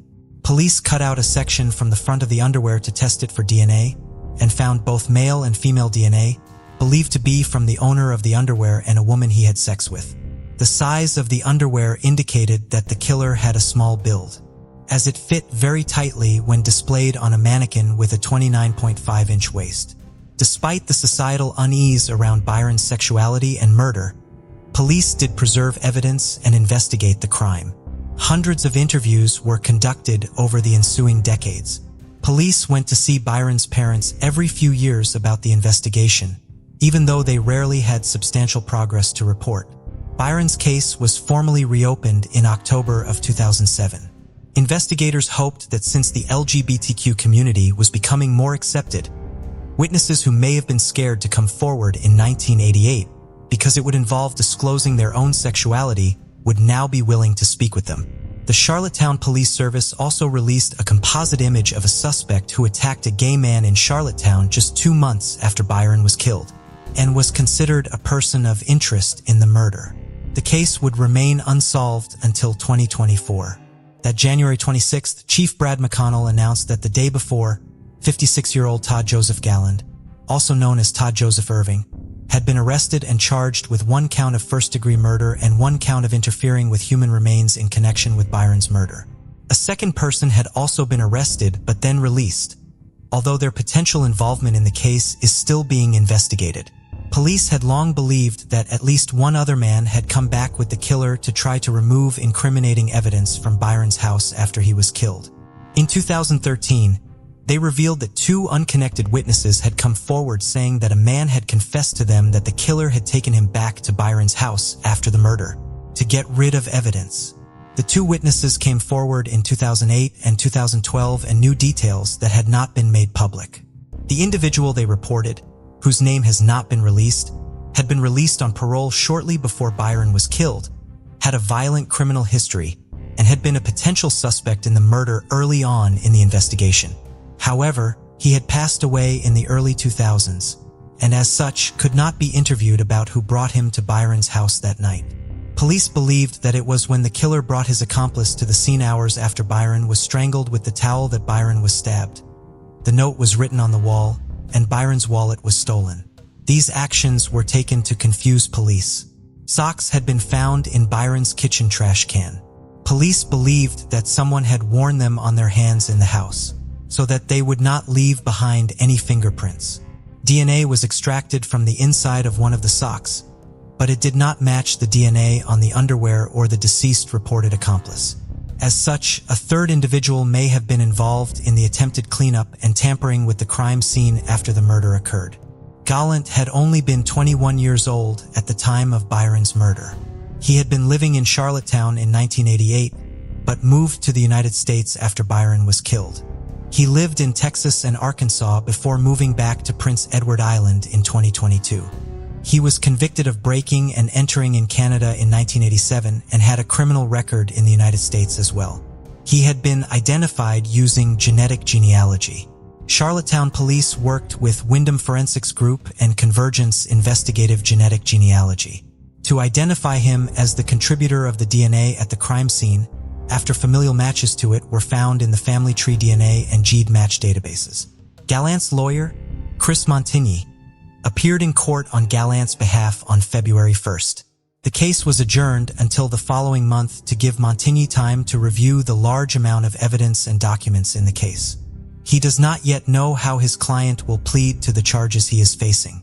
On the day Byron was buried, his mother turned to her son John and told him, "It's not really over until we know what happened and why." It was never over for her or for Byron's father, as they both passed away a few years before charges were brought in their son's case. Byron's brother John was still alive to see Gallant's arrest and was present at the press conference announcing it. He thanked police for all of their hard work and said of the arrest finally being made, "It's like a weight being lifted off you. It's hard to describe. It's just kind of a release." Carol Barrett grew up as one of 6 children on McIntyre Street in Zanesville, Ohio. She had a cheerful and spunky personality. She liked to make up her mind on her own and wasn't afraid to say what she thought. She was somewhat of a tomboy and regularly wrestled with her 3 brothers on the family's living room floor. In high school, she was a member of the concert band, the marching band, and the school radio station staff. Carol was very brave. In the summer of 1978, she jumped into the water to save her 2-year-old niece from drowning. That same year, Carol and her family went on vacation to Florida. Carol loved her time there and heard a lot about how much fun spring break was in the area. She begged her parents to let her go back to Florida for spring break the following spring, when she would be a senior in high school, but they did not allow it. Carol graduated in 1979 and went to work at a Wendy's restaurant, with the goal of saving enough money to go to Florida the following spring. Not all of her money went to her trip savings, however. She used some of it to buy sheets and glassware and towels when she had the chance. She put the various home goods she was able to acquire in her hope chest, saving them for when she married her high school sweetheart, Tom, who had joined the Navy. When Carol wanted to go to Florida with her friends from high school in the spring of Carol began the drive to Daytona Beach shores on March 20th with her large group of friends split between 2 vehicles. They drove throughout the night, taking turns driving. When they arrived in Daytona Beach shores, they checked into their rooms at the Treasure Island Motel. The girls were staying in room 617 and the boys were a floor below them in room 521. The group was hanging out in the girls' room that Saturday night, shortly after 1 a.m. on Sunday morning, March 23rd.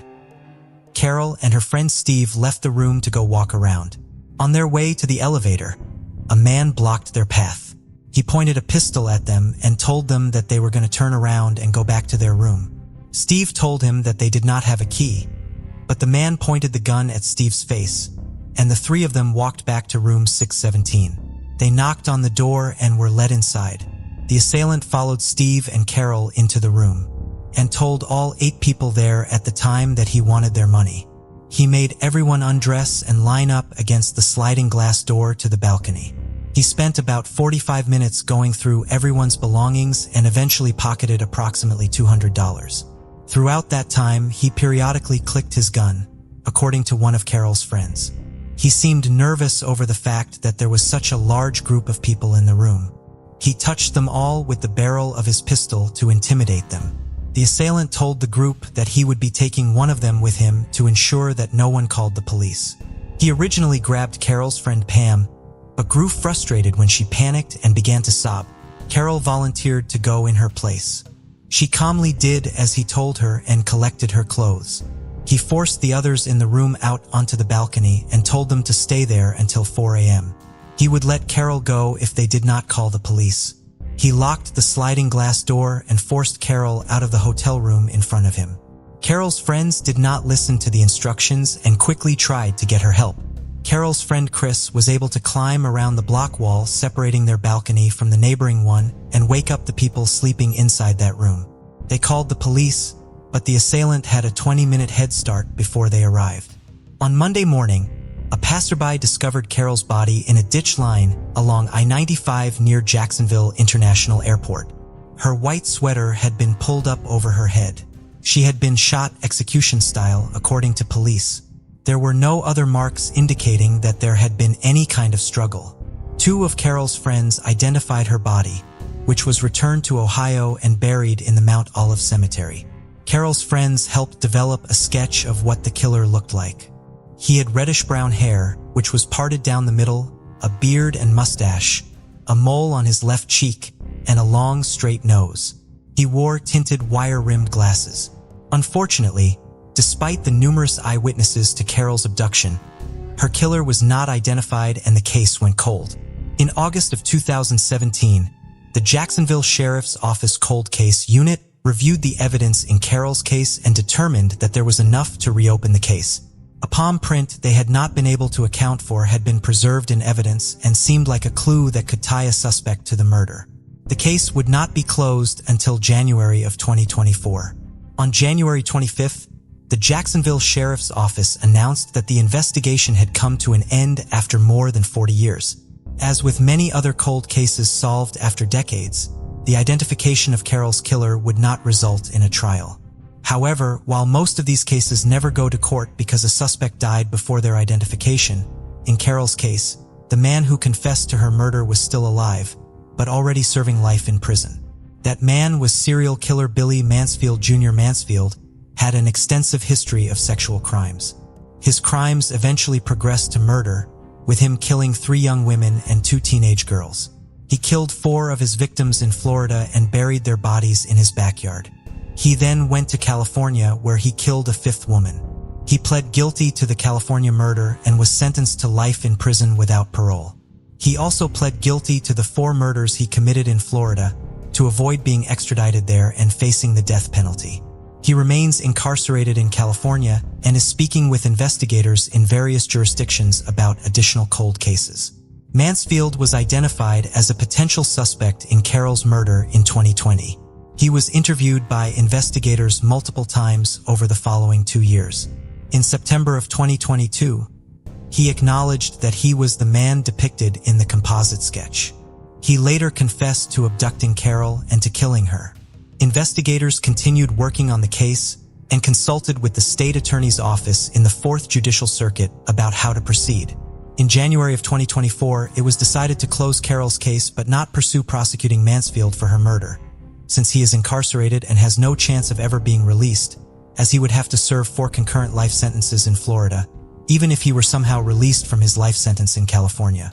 Carol's parents, 1 of her sisters, and 2 of her brothers passed away before her case was closed. Her surviving family is grateful for the answers they have received. Carol's niece, Claire Gilligan, is ecstatic that the case is solved and relieved that her aunt's killer has been incarcerated since 1982, which prevented him from killing even more people. Burt Allenman loved history from an early age, with a particular focus on the history of the American Civil War. He also loved classical music and opera. He grew up in Graham, Texas, and attended the University of Texas in Austin, where he earned a Bachelor of Science degree in zoology. He also served with the U.S. Marines as a Navy corpsman in Vietnam. In 1994, 46-year-old Burt and his wife Dawn lived in the 2500 block of Stargrass Circle in South Austin, Texas. On May 12th of that year, Dawn came home to discover her husband's body lying on their floor. It appeared that a burglar had forced his way into their home through a back door, and Burt had arrived home from work while he was still inside. A struggle began near the front door, and Burt was ultimately stabbed several times. Police found the crime unusual because individuals who commit property crimes like burglary typically flee when discovered, rather than attack. The break-in and murder also occurred in the middle of the afternoon, when children would be coming home from school and adults would be arriving home from work. More than 20 detectives worked on the case over the ensuing years. Following the establishment of the Austin Police Department's Cold Case Unit in 2005, A blood stain that had been preserved from the crime scene was sent to the lab to test for DNA. The killer had apparently been injured as Burt tried to fight him off, and his blood had been left inside the house after he fled. A DNA profile was successfully developed from the blood stain, but no match to it was found in the combined DNA index system. In March of 2023, the unknown profile was sent to Bode Technology, in hopes that they could use genetic genealogy to identify a suspect. In June of that year, they did just that. The man they believed could have been Burt's killer had never been a suspect in the case. The potential suspect was a man named Kenneth Wayne Robbins, who was living in Lubbock, Texas, and working as a long-haul truck driver. Investigators made attempts to surreptitiously collect items thrown away by Robbins to test them for DNA, but they were unsuccessful. Therefore, on September 8, 2023, detectives from Austin traveled to Lubbock with a search warrant to collect a DNA sample from Robbins. They searched him with it at his work and collected the sample.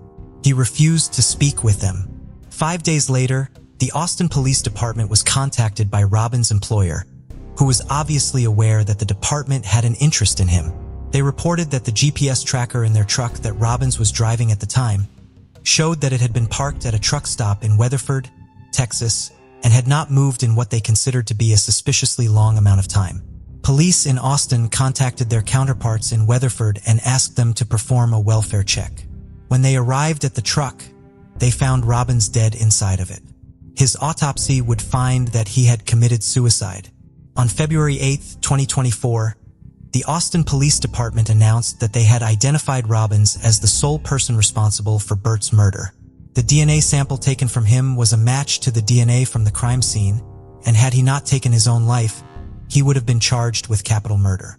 Not everyone in Burt's family lived to see his alleged killer identified.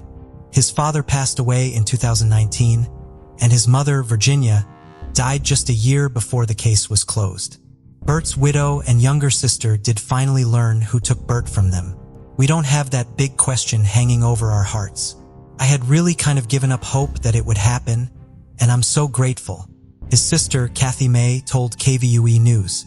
She is relieved that she does not have to go through the stress of a trial, but is upset over what Robbins' family members must be going through in light of the news of his crime and his death. Sarah Yarborough had bright red hair and an ever-present smile. She loved her 2 younger brothers and regularly helped them with their homework. Sarah was very well-rounded with both a love of the arts and a knack for math and science. She had big dreams from a young age and the work ethic she would need to achieve them. Her mother Laura described Sarah as the delight of her life and said of her, "She made those of us around her better. She was a person who built bridges and brought people together, but in her own quiet way."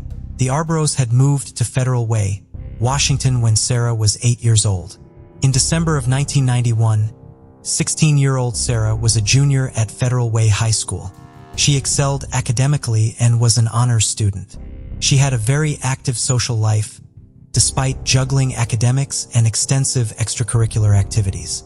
Sarah had a few close friends, but often socialized in a large group, because she was friendly to everyone and attracted friends with her caring and energetic personality. The Arboroughs were members of Bible Baptist Church, and Sarah was an active member of the church youth group. Sarah loved dance and said it made her feel fully alive. She was a member of the Safety Kids, a dance group that gave performances encouraging young people not to abuse drugs or alcohol. In the summer of 1990, she had traveled to New Zealand to perform with the group. Sarah was also a member of her school's drill team. Her dedication to the team was one of the reasons she asked her parents if she could stay home while the family went out of town on Friday, December 13, 1991. They were traveling to Ocean Shores, some 2 hours away from their home, because one of Sarah's brothers was playing a soccer game there. Sarah had plans all weekend, including an important drill team competition, so she asked to stay behind.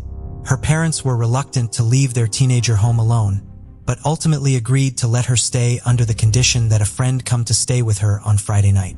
Sarah spent the night of Friday the 13th at a basketball game with a group of friends. She and the friend, who will be sleeping over at Sarah's house, stopped for fast food and snacks on the way back to Sarah's house. When Sarah woke up the next morning on December 14, 1991, She thought she was running late for her drill team competition. She said goodbye to her friend and rushed out of the house with curlers still in her hair to drive to school, to meet up with the rest of the team, to board a bus, to travel to Juanita High School in Kirkland for the competition. 13-year-old Drew Miller had also had a sleepover on the night of December 13th. His friend Adam spent the night at his house, and the two boys spent the morning of December 14th watching Saturday morning cartoons and eating cereal, before heading out to go skateboarding in the parking lot of a nearby Albertsons grocery store. Adam lived down the road from Federal Way High School and regularly jumped over a fence so he could cut through the school's campus to get to the Albertsons. He and Adam followed that routine that morning. Because it was so cold, puddles had frozen over, so the two boys stomped on the ice to break it as they made their way across the school grounds. When Drew looked up ahead, he saw a man come out of the bushes and start walking in the same direction he and Adam were traveling. He tried to tell himself that the man had just hidden in the bushes to smoke marijuana without being seen, but his presence still unnerved him. So he kept an eye on him as he and Adam kept walking. When Drew and Adam reached the spot where they had initially seen the man pop up from the bushes, they found something horrifying. A young woman, partially clothed, staring up at them, unmoving. When they looked back up, they saw the man up ahead standing near a vehicle, staring them down. The two boys turned and ran back to Drew's house. His mother called 911 while his stepfather rushed back to the scene with Drew to see if they could help the young woman. When they arrived, they confirmed that there was nothing they could do to help her. She was soon identified as Sarah Yarbrough. It turned out that Sarah had been wrong about the time she needed to be at school to catch the bus to the competition and had actually arrived at the school early. A witness saw her pull into the school's parking lot around 8 to 10 a.m., but members of the drill team did not need to be there until 9. Her body had been found between 100 and 150 yards away from her car. There was no obvious reason why she would have gone down to the area, which was covered in bushes. There were also no signs of a struggle in or near her vehicle, where a large jug of orange juice Sarah had brought with her sat unspilled on the front passenger seat. Because Sarah was always willing to help anyone, including strangers, it was theorized early on that someone may have approached her asking for assistance, and she walked away from her vehicle trying to help them with something. Sarah's cause of death was found to be ligature strangulation, and her own nylon stockings were found around her neck. Police believed Sarah's murder had been sexually motivated, as semen was found on her clothing. DNA from it would eventually be found to be a mashed DNA found under Sarah's fingernails and on the nylons used to strangle her. Early on in the investigation, the most important lead police had was the two boys, Adam and Drew, who had seen a man leaving the scene just after Sarah was killed. The two boys were able to work with a sketch artist to produce an image of what the man looked like, which they said was highly accurate. The sketch was posted all over town and generated thousands of calls to police, none of which led to an arrest. In June of 1993, a memorial to Sarah was dedicated in the courtyard of Federal Way High School. The stone bench was inscribed with Sarah's life motto, Carpe Diem, which means seize the day, and featured a bronze statue representing some of the things Sarah loved the most: her ballet shoes, books, and her dog Gibby. June 12, 1993 was graduation day at Federal Way High School. It also would have been Sarah's 18th birthday. Sarah had dreamed of going to a college somewhere far away from Washington to explore somewhere new. She hadn't fully settled on a career path, but was considering becoming a museum curator or an engineer, like her father. Sarah's mother Laura did not sit at home with her own pain on that day, instead going to the graduation ceremony to support Sarah's many friends, as Sarah would have wanted. Years passed without answers in Sarah's case, but they also brought new technology and new avenues of investigation. In December of 2011, Sarah's case made history in a field which would eventually solve her case. While other cases would be solved using consumer DNA databases and genetic genealogy before Sarah's killer was identified, Sarah's case is believed to be the first cold case to find a lead by searching consumer DNA databases. Colleen Fitzpatrick of Identifiers International was not able to identify a potential suspect by comparing the DNA from Sarah's crime scene to the DNA profiles available in commercial databases at the time. However, she also used YSTR analysis, which looks at the Y chromosome and therefore male lineage. A match was found and showed that Sarah's killer was a descendant of Robert Fuller, who lived in Salem, Massachusetts in the 1630s and whose family arrived in North America on the Mayflower. Because they shared a Y chromosome, the killer had to be a direct male descendant of Robert Fuller. The chromosome had been passed from father to son since the 17th century, until Sarah's killer inherited it. Given the number of generations who had lived and died since Robert Fuller's lifetime, this still left thousands of potential suspects. The surname of Fuller did have a connection to Sarah's case. Bill Fuller was a close family friend of the Yarbroughs. He had led the effort to have the memorial to her installed at Federal Way High School. While he did not match the description of the man the two boys who found Sarah's body saw leaving the scene, police still requested that he provide a sample of his DNA, which he willingly did. It was not a match to the crime scene DNA. However, his Y chromosome was a match to the crime scene DNA and the known Fuller family, who arrived on the Mayflower. Bill Fuller was a paternal cousin of the killer, but too distant of one to identify him. Other individuals with the surname of Fuller living in the area were investigated, but not tied to Sarah's murder. Genetic genealogy continued to be utilized in the case, and in 2019, it finally narrowed down the potential suspect pool to two brothers, either of which could have been the killer based on their DNA. However, one of the brothers was then excluded because his DNA profile was already in the criminal database and found not to be a match. Police began surveilling the other brother and collected 2 cigarette butts and a napkin he discarded. A DNA profile was developed from these items. It was found to be a match to the DNA collected from Sarah's body. On October 3, 2019, a first-degree murder charge was filed against 55-year-old Patrick Leon Nicholas. The filing documents alleged that Nicholas killed Sarah while committing or attempting to commit the crime of rape in the second degree. Nicholas was booked into King County Jail the same day, with prosecutors requesting his bail be set at $5 million. Nicholas did not have the surname of Fuller, despite being of direct male Fuller genetic lineage, as had been previously predicted, because his grandfather had been adopted. Nicholas did have a disturbing criminal history. In June of 1983, he had attacked a young woman named Ancroni as she sat outside of her car overlooking the Columbia River in Ridgeland, Washington. After making small talk with her for a few minutes, he held a knife to her throat as she attempted to leave. He forced her to remove her clothing and walk down closer to the river, and was able to escape by jumping into the water and swimming away. Before he could leave town, Nicholas was only 19 years old at the time of his attack but he had been convicted of 2 rapes and an attempted rape as a juvenile. In these cases, he had used the threat of violence to get his victims away from where he first interacted with them into a more remote area where he raped them, much like he had attempted to do to Anne. He had been released from custody for his most recent crime just a few months before he attempted to rape Anne. He pled guilty to 1 charge of first-degree attempted rape in Anne's case, and she spoke at his sentencing hearing. She requested that the judge sentence Nicholas to the maximum sentence. The judge did so, sentencing Nicholas to 10 years in prison.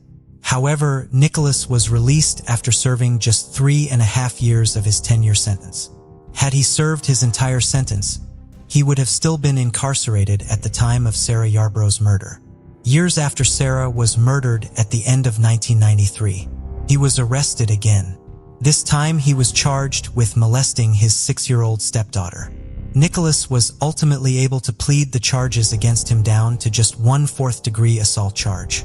Despite the nature of his criminal history, Nicholas's DNA was never entered into any criminal database.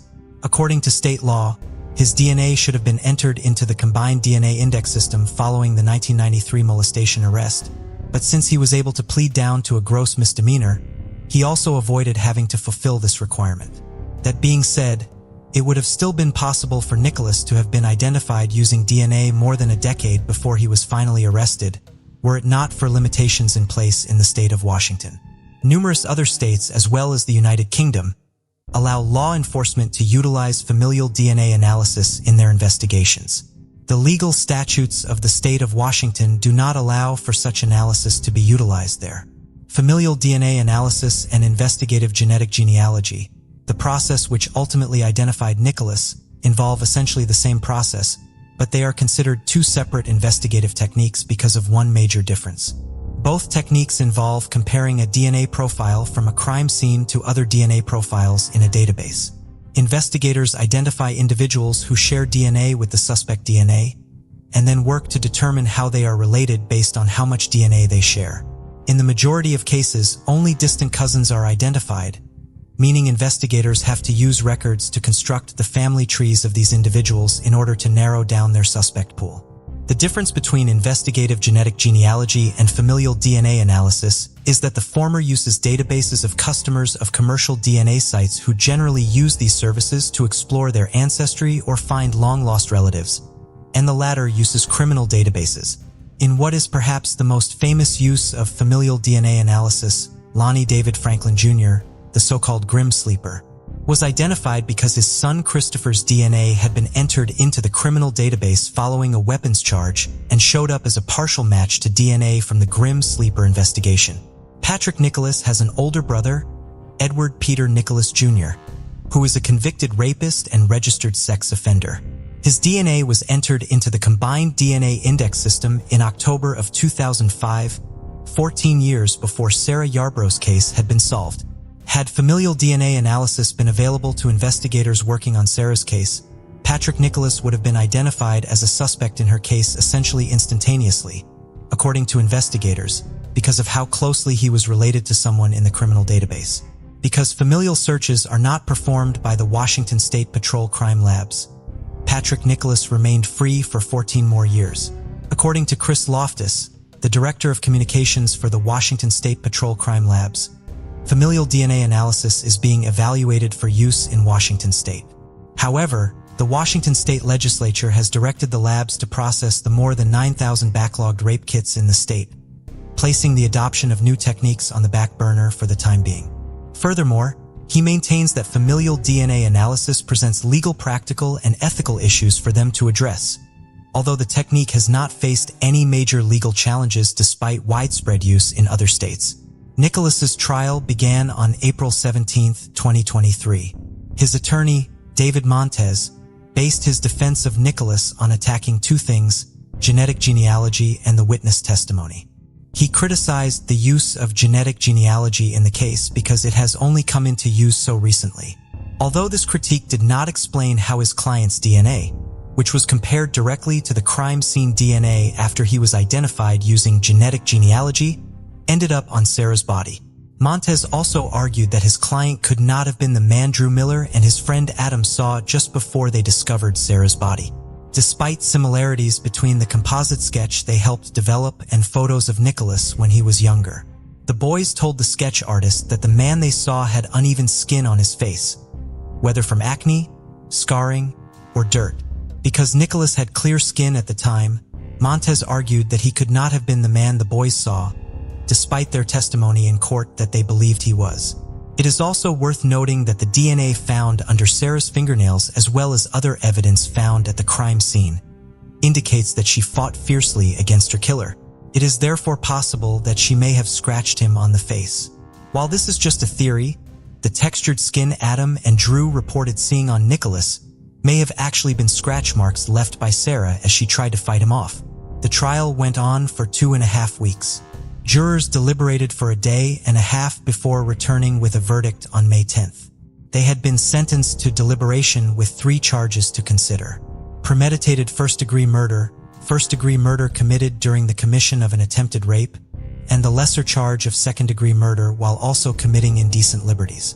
They found Nicholas not guilty of the first charge, but guilty of the remaining 2. Nicholas' sentencing hearing was held on May 25, 2023. His lawyer argued for a sentence of 20 years in prison, because the jury had returned a special verdict, finding that Sarah's killing was sexually motivated.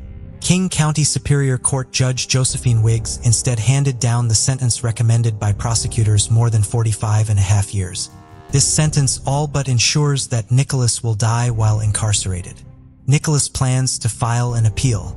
While decades had passed between the time when Sarah was murdered and when Nicholas was sentenced, dozens of people connected to Sarah and to her case were present at the sentencing hearing. Ann Crony, who had been attacked by Nicholas in 1983, had not been allowed to testify at his trial, but came to give a victim impact statement. Sarah's family members and numerous friends also gave statements, detailing how the passage of time had not diminished the love they felt for Sarah, or the agony they felt over her loss. June 10, 2018, it was a sunny Sunday in Ohio. People were having a normal day, including Joni D.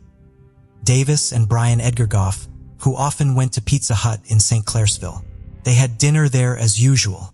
Afterwards, Brian, who was 64 years old and looked after Joni, who was 55, took her to their light blue 1990 Oldsmobile 88 four-door car. But after that moment, nobody knew where they went in their car. It seemed like the couple vanished with their sedan in thin air, leaving no traces behind. What happened to Brian Edgar Goff and Joni D. Davis? Had the bright Sunday determined their fate? How did the chaos divers enter the scene? Created partly by natural borders, Ohio is shaped by Lake Erie and the Ohio River. The state boasts an appealing combination of exciting cities, pristine natural scenery, and charming farms.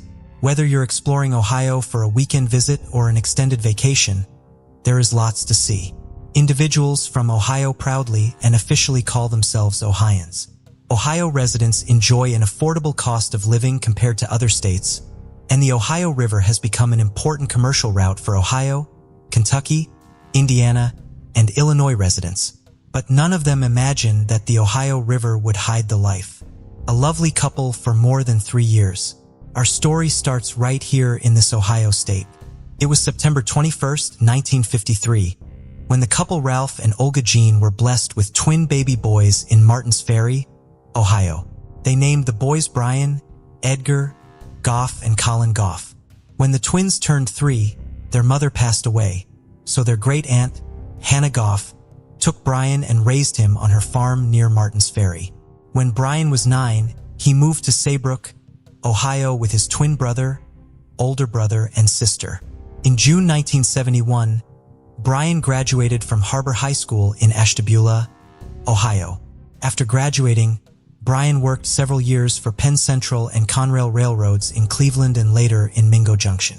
Then, he moved back to Martins Ferry area and shared a home with Colin. For years, Brian also worked at Goff Trucking near Rayland, lending a helping hand to Colin. Brian was a loving, caring, kind-hearted, and hardworking person with a genuine smile. He always looked forward to summertime and attending the family gatherings on Memorial Day, July 4th, and Labor Day. Brian was also a massive fan of the Cleveland Browns and Cleveland Indians. Besides all of these, Brian devoted his time and energy to being a loving caretaker for Joni D. Davis. Joni was born to her parents, Jack and Joanne, on July 20th, 1962.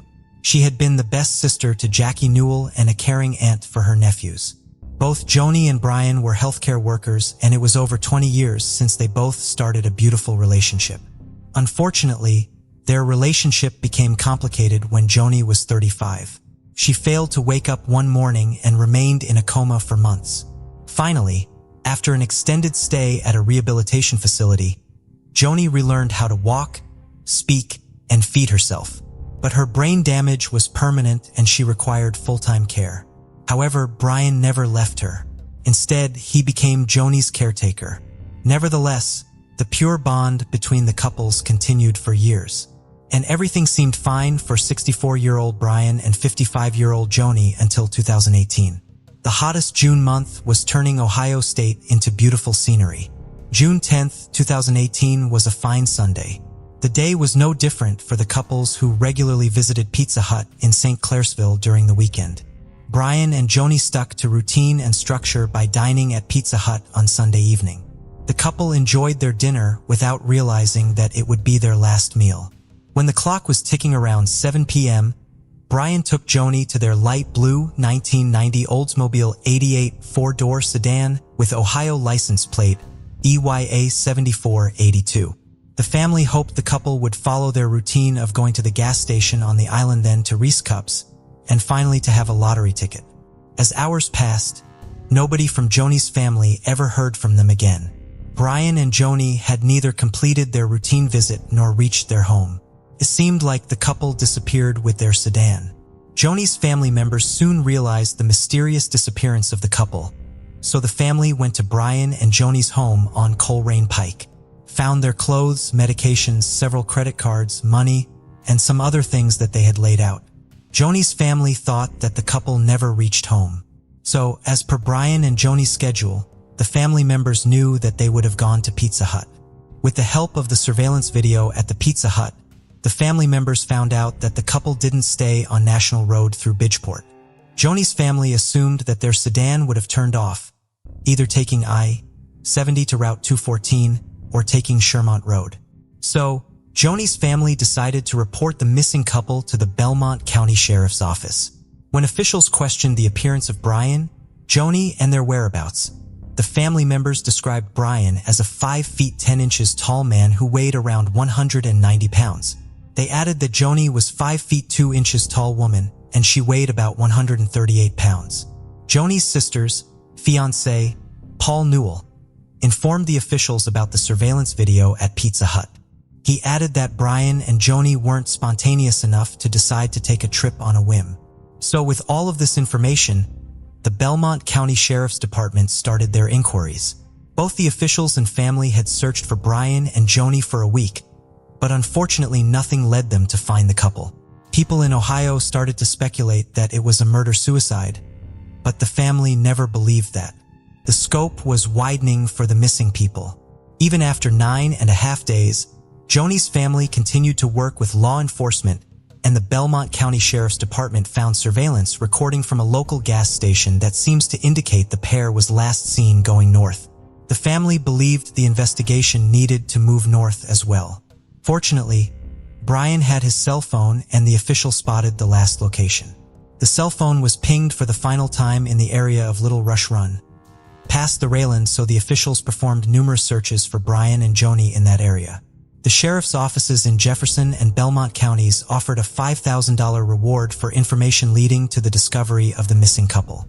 Both law enforcement agencies have conducted aerial surveillance and surface searches with trained canines since the summer of 2018. Even Martin's Ferry Councilman Jack Regis followed the case closely, hoping that the two individuals would reappear with an incredible story. But unfortunately, nothing turned up. Ohio was experiencing all seasons, but nothing could change the misery of the mourning family. All that Joni's family members wanted was to have closure. And after 3.5 years of Brian and Joni's disappearance, the Chaos Divers came across the Ohio River to search for Karen Adams, and the couple's case got the attention of the divers team. As many might know, Chaos Divers are selfless people who started as an environmental cleanup organization to make a better place for all aquatic life. And later, they transformed into selfless heroes. The diving angels always believed that many people disappearing with a vehicle for a long time had a very high potential of being found in the water. So initially, they saw people by accident, and now they're doing it purposefully, traveling the country and trying to bring closure to families of the vanished ones, which is the ultimate aim. After hearing about Brian and Joni, the divers team in the area didn't want to return to Illinois before trying to find them. So, the real-life diving angels gathered all information about the couple's whereabouts and their last cell phone pings.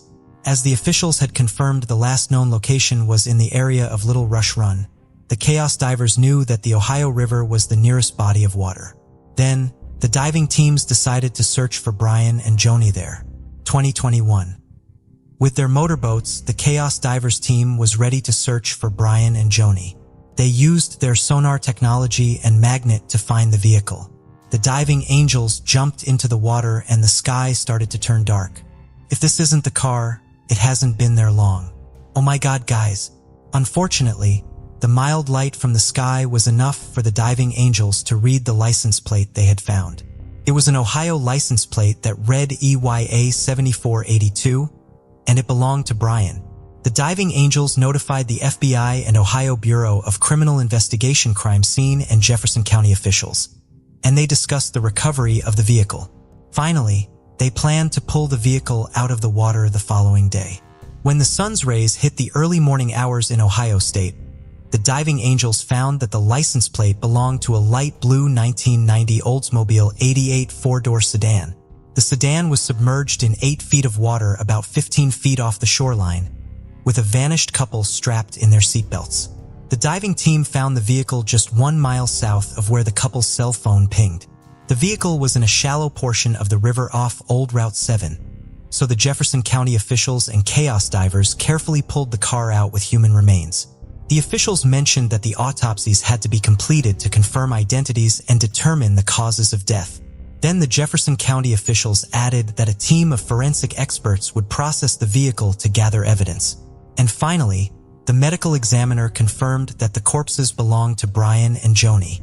After being missing for more than 3 years, the discovery of the bodies of Joni Davis and Brian Goff finally brought some closure.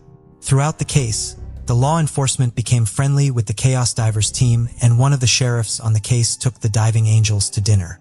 Also, the Toronto Fire Department helped the diving team with a cylinder refill, which was a sweet gesture that the Chaos Divers fully deserved. More of a relief for the family members. Now they're at peace, knowing that their loved ones are no longer missing. Mysterious Hook salutes the Chaos Divers team and the law enforcement officials involved for their commitment. Rarely do we come across such selfless individuals who strive persistently to bring closure to the family of the disappeared ones. You will always have our support, Chaos Divers and all real-life heroes. Due to the people's outstanding support, such volunteer search teams have solved many missing person cold cases. So let's make it possible for the selfless heroes to provide free services to families in law enforcement by watching their documentaries, buying their merchandise, and donating. What do you think about it? Tell us your thoughts in comments below. Let's continue. Before we proceed, I've got an exciting surprise for you. We've launched a brand new channel dedicated to intriguing content such as old historical mysteries, cold cases, and particularly chilling horror stories perfect for bedtime. Drop a comment letting us know if you're a fan of horror stories or not. You can find the link in the description below. Let's find out who will be the first to explore it. Alright, let's dive back into the video. Percent of you haven't subscribed to our channel, so if you like this video, please subscribe. It motivates us to make more content for you. Okay, let's continue. In Whitley City, located in McCreary County, Kentucky, you'll find a community nestled in the Daniel Boone National Forest, providing plenty of outdoor fun for locals and tourists alike. The town also hosts cultural events like art shows and concerts. Jeff was on his way back to Whitley City from Winfield, Tennessee, that night. The last anyone saw of him, he was driving on Highway 27, entering Kentucky. So where did he end up? Jeff Anthony Shepard was known to all his friends and family as a dedicated and honest man, living at home with his parents. Jeff was a very loving son and cared greatly for the well-being of his family. The 33-year-old man was also a passionate traveler and would be cruising up and down the highways in his 1984 Ford F-150, which many of his friends commented was in rough shape. Jeff's truck, despite what anyone said, was still his favorite. It had a brown driver's side door and a red passenger side door. No matter what anyone said, Jeff truly valued all his possessions. On the night of the 12th of March, 2018, Jeff Shepard was driving around the Tennessee area and had stopped off at a town called Winfield, which lies close to the highway. A friend of his had seen him arrive at Missy's Bar, a popular tavern frequented by locals and visitors alike. The friend said he saw him come in at about 6:30 p.m. and recalled him taking off from Missy's at around 9:30 p.m. Like most people would in that situation, his friend presumed he was going home and that he would be safe. But we soon come to realize that maybe this friend could have helped more than he knew. Jeff got into his car and phoned his mother to check in. He informed her that he had stopped to grab a quick bite at Winfield and would be on his way home soon. The trip from Winfield to Whitley City was only a 15-minute drive. He had made this journey many times before and knew the region like the back of his hand. That is why his family and friends were extremely confused when a short while later, Jeff Shepard had not shown up at home in Whitley City, despite saying he was on his way. The 12-mile journey was too short and direct for him to have gotten lost and confused, especially given the fact that he was so familiar with the route. Questions began to arise about how he must have spent his day. This is where there is a great deal of speculation, as nobody could figure out the sequence of events. They came to find out that Jeff Shepard took the day off work after he allegedly fought with his assumed girlfriend.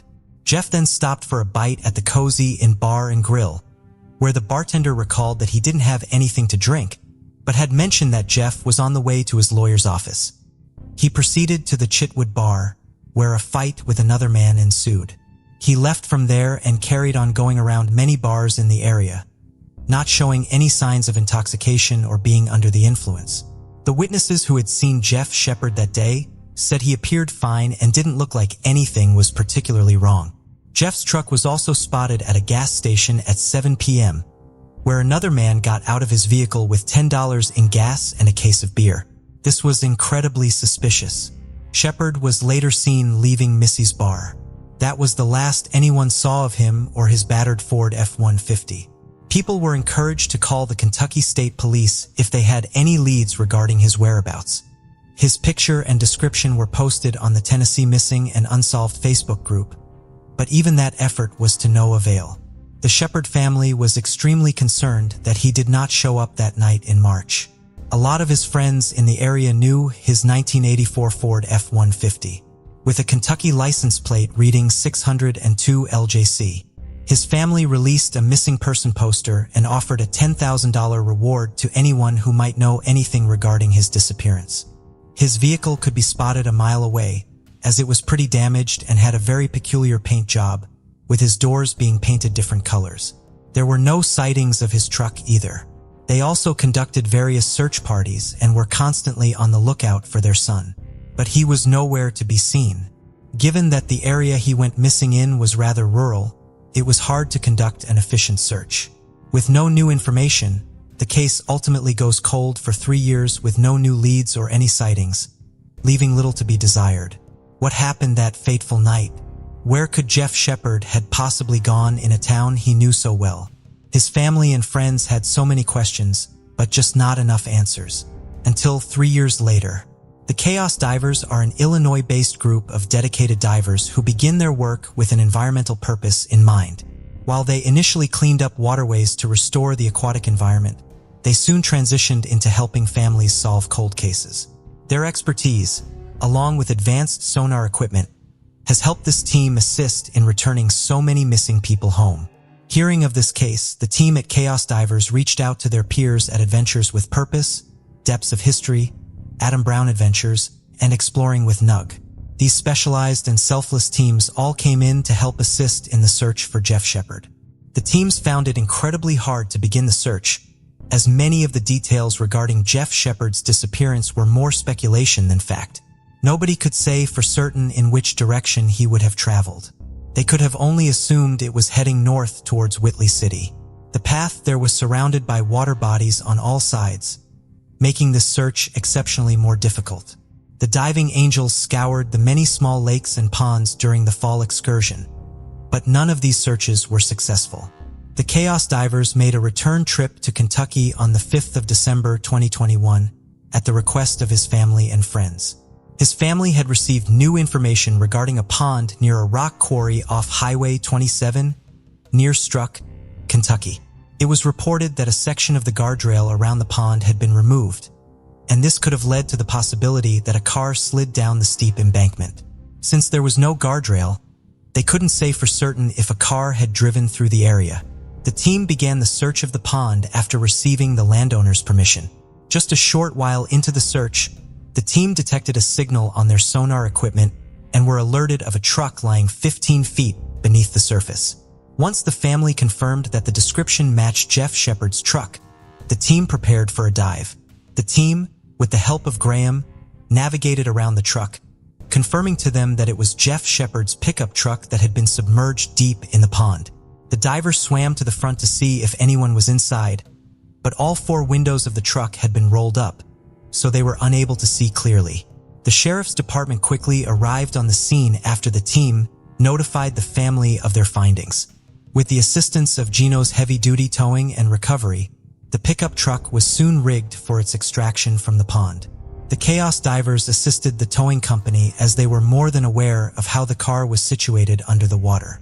Inside the truck, they discovered human remains. A coroner was present on the scene and pronounced the individual deceased at 2:09 p.m. Eastern Standard Time on the 5th of December, 2021. The vehicle was transported to the Pine Knot Fire Department, where the body could be removed from the vehicle. The remains were then sent to the McCreary County Coroner's Office for identification. A few days later, the reports were conclusive. Those were the remains of Jeff Anthony Shepard, who was 33 years old when he went missing in March 2018. Years later, his family finally had closure and can lay his body to rest. An investigation was conducted as to the cause of the death. The Kentucky State Police ruled the death accidental. They suspect that he would have veered off US Highway 27 and crashed into the pond. It can't be easy for families like the Shepard family that wait for years for any sign of their loved one. We thank the Chaos Divers for their dedication to helping families finally get the answers they have been looking for. Their selfless assistance has brought so many families across the country the solace that law enforcement has been unable to provide. It is because of them that the family of Jeff Anthony Shepard can move on, finally knowing what happened to their beloved son. Mysterious Hook salutes the Chaos Divers team and the law enforcement officials involved for their commitment. Rarely do we come across such selfless individuals who strive persistently to bring closure to the family of the disappeared ones. You will always have our support, Chaos Divers, and all real-life heroes. Due to the people's outstanding support, such volunteer search teams have solved many missing person cold cases. So, let's make it possible for the selfless heroes to provide free services to families and law enforcement by watching their documentaries, buying their merchandise, and donating. What do you think about it? Tell us your thoughts in comments below. Let's continue. In the middle of Vermilion River County, Illinois, you'll find Danville, a peaceful small town with lots of parks and things to do for its residents. It's also famous for its historical places, making it interesting for visitors. One highlight is Lake Vermilion, a big reservoir covering 1,000 acres, loved by people for fishing and water fun. But despite its beauty, Lake Vermilion has seen its share of sadness and pain. Abigail Marie Brandenburg was born in Danville, Illinois to Nathan and Julie Brandenburg. A warm and generous person, Abigail was a well-liked child who blossomed into a headstrong and successful woman. She graduated from her high school Schlarman Academy in 2013 and went on to obtain her bachelor's degree from Indiana State University and Danville Area Community College. Abigail had 2 children, all while pursuing higher education, but that didn't stop her from being a completely hands-on and fully devoted mother and partner. She spent time with her 2 young daughters doing arts and crafts and going on walks with her fiancé, to whom she was newly engaged. She was known to her small circle of friends as being a gentle and soft-spoken person that had the ability to light up any room she entered. Unfortunately for Abigail, she had demons of her own, with many circumstances in her life causing a rapid deterioration of her mental health.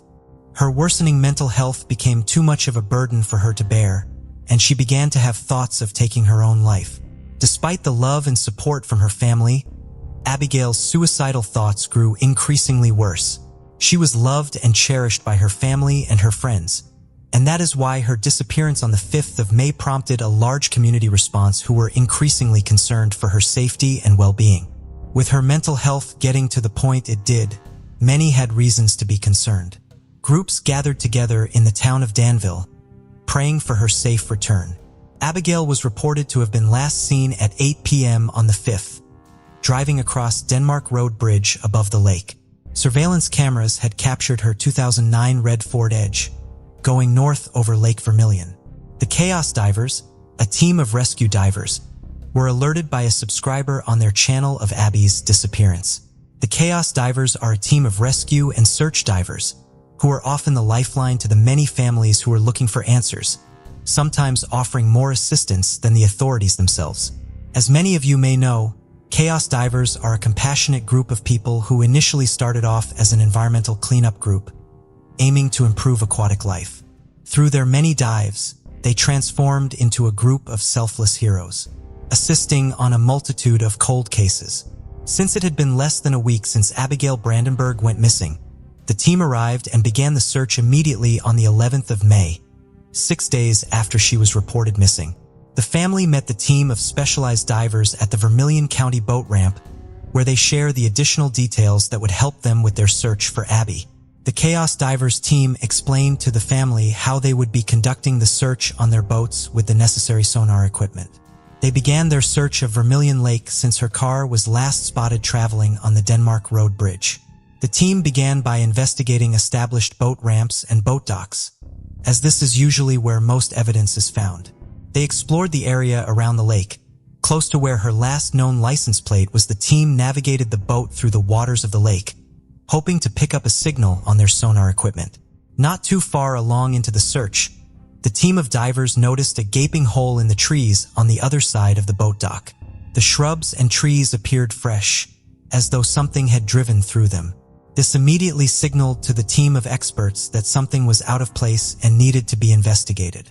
The divers approached this section of trees and immediately sensed an anomaly in the water and detected the presence of a large metal object. Through their sonar readings, they could tell that the car they had detected was submerged in the water upside down. Could this be the missing Ford Edge that belonged to Abigail Brandenburg? The investigation continued and the search team looked for more answers. The team of divers was almost certain that they had found the missing vehicle and dropped their megalife in the water to capture a clearer image of what lay beneath. They discerned that there was a vehicle there and it was upside down. The team met back with the family at the boat dock to discuss their findings and outline the next steps they would take. Britton from Depths of History and Jacob from the Chaos Divers team dressed in their diving gear to explore the vehicle that they found. The divers made their way from the dark to the marker line that had been set up by the team venturing through the murky waters of Lake Vermilion. A short while later, the divers found the license plate of the Ford Echo on the dock, signifying with absolute certainty that the car they had discovered at the bottom of Vermilion Lake was in fact Abby's. The divers presented the plate to the family, who confirmed it was Abigail's. From that moment onwards, the next steps were to carefully extract the car from the lake. The local law enforcement of Danville arrived, along with the county's own dive team, preparing for the removal of the car. The team at Chaos Divers shared all their information and findings so that the authorities could navigate the water with ease. It was an extremely daunting task as the car was upside down and would have to be carefully maneuvered. Abigail Brandenburg's car was extracted from the water, and they found her body inside her vehicle. An autopsy was conducted on her body after it was extracted from the lake. The authorities have not yet announced the cause of death, but have remarked they found no reason to suspect foul play. The details of this case are still being investigated. Despite the trauma of losing Abigail, had it not been for the team of Chaos Divers, the family would have gone on for years without any closure. It cannot be easy for these divers to find bodies and pieces of evidence that point to no signs of life. It is essential then to look at the positives, such as helping a family find the answers that they had been looking for. Jacob from Chaos Divers remarked that the body was not found anywhere near a boat ramp, indicating to them that she did not want to be found. Abigail Brandenburg is no longer in pain, but leaves behind a grieving family who miss her every day. The assistance of experts like the Chaos Divers and Depths of History brings so many families the much-needed closure they require to move on. We thank the team at Chaos Divers and Depths of History who voluntarily perform such selfless service. It's only due to support that volunteer search teams have been able to solve crimes that have been cold for decades. So let's make it possible for Chaos Divers and Depths of History to provide their services. Please head on over to their channel. Support them by buying their merchandise or directly donating. It is only because of them that so many families finally have some peace of mind. What do you think about it? Tell us your thoughts in comments below. Let's continue. The city is famous for Melton Hill Lake, a spot where people go to relax and have fun. Anglers fish for bass, boaters glide across the calm water leaving waves behind, and rowers come from all over the country to compete. But there's a hidden darker side to Melton Hill Lake in Anderson County that nobody knew about. The captain of the Oak Ridge Police Department had stated that the water seemed to draw those who wanted to end their lives. It is an excellent location to visit and sit by the lake, but regrettably, in a few instances, people have met their end in that lake. Melton Hill Lake and its surrounding bodies of water have experienced such sadness.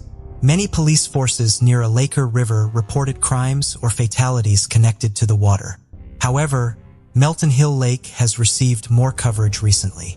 A newborn boy's body with his umbilical cord still connected was discovered in the lake in March 2020. The mother was suspected to be a young girl. In addition, authorities were aware of at least a half-dozen automobiles currently resting on the bottom of the lake, frequently used as a disposal site for unwanted or stolen vehicles. Many times, cars drove off the road and landed right into the water. While Melton Hill Lake was turning into a crime spot, another discovery connected to the 16-year-old mysterious disappearance case was made. It was the disappearance of Miriam Hemphill. Who was Miriam Hemphill, and how did she end up in the lake? Well, to find out, we need to go back to 2005. Our story began in Oak Ridge, Tennessee.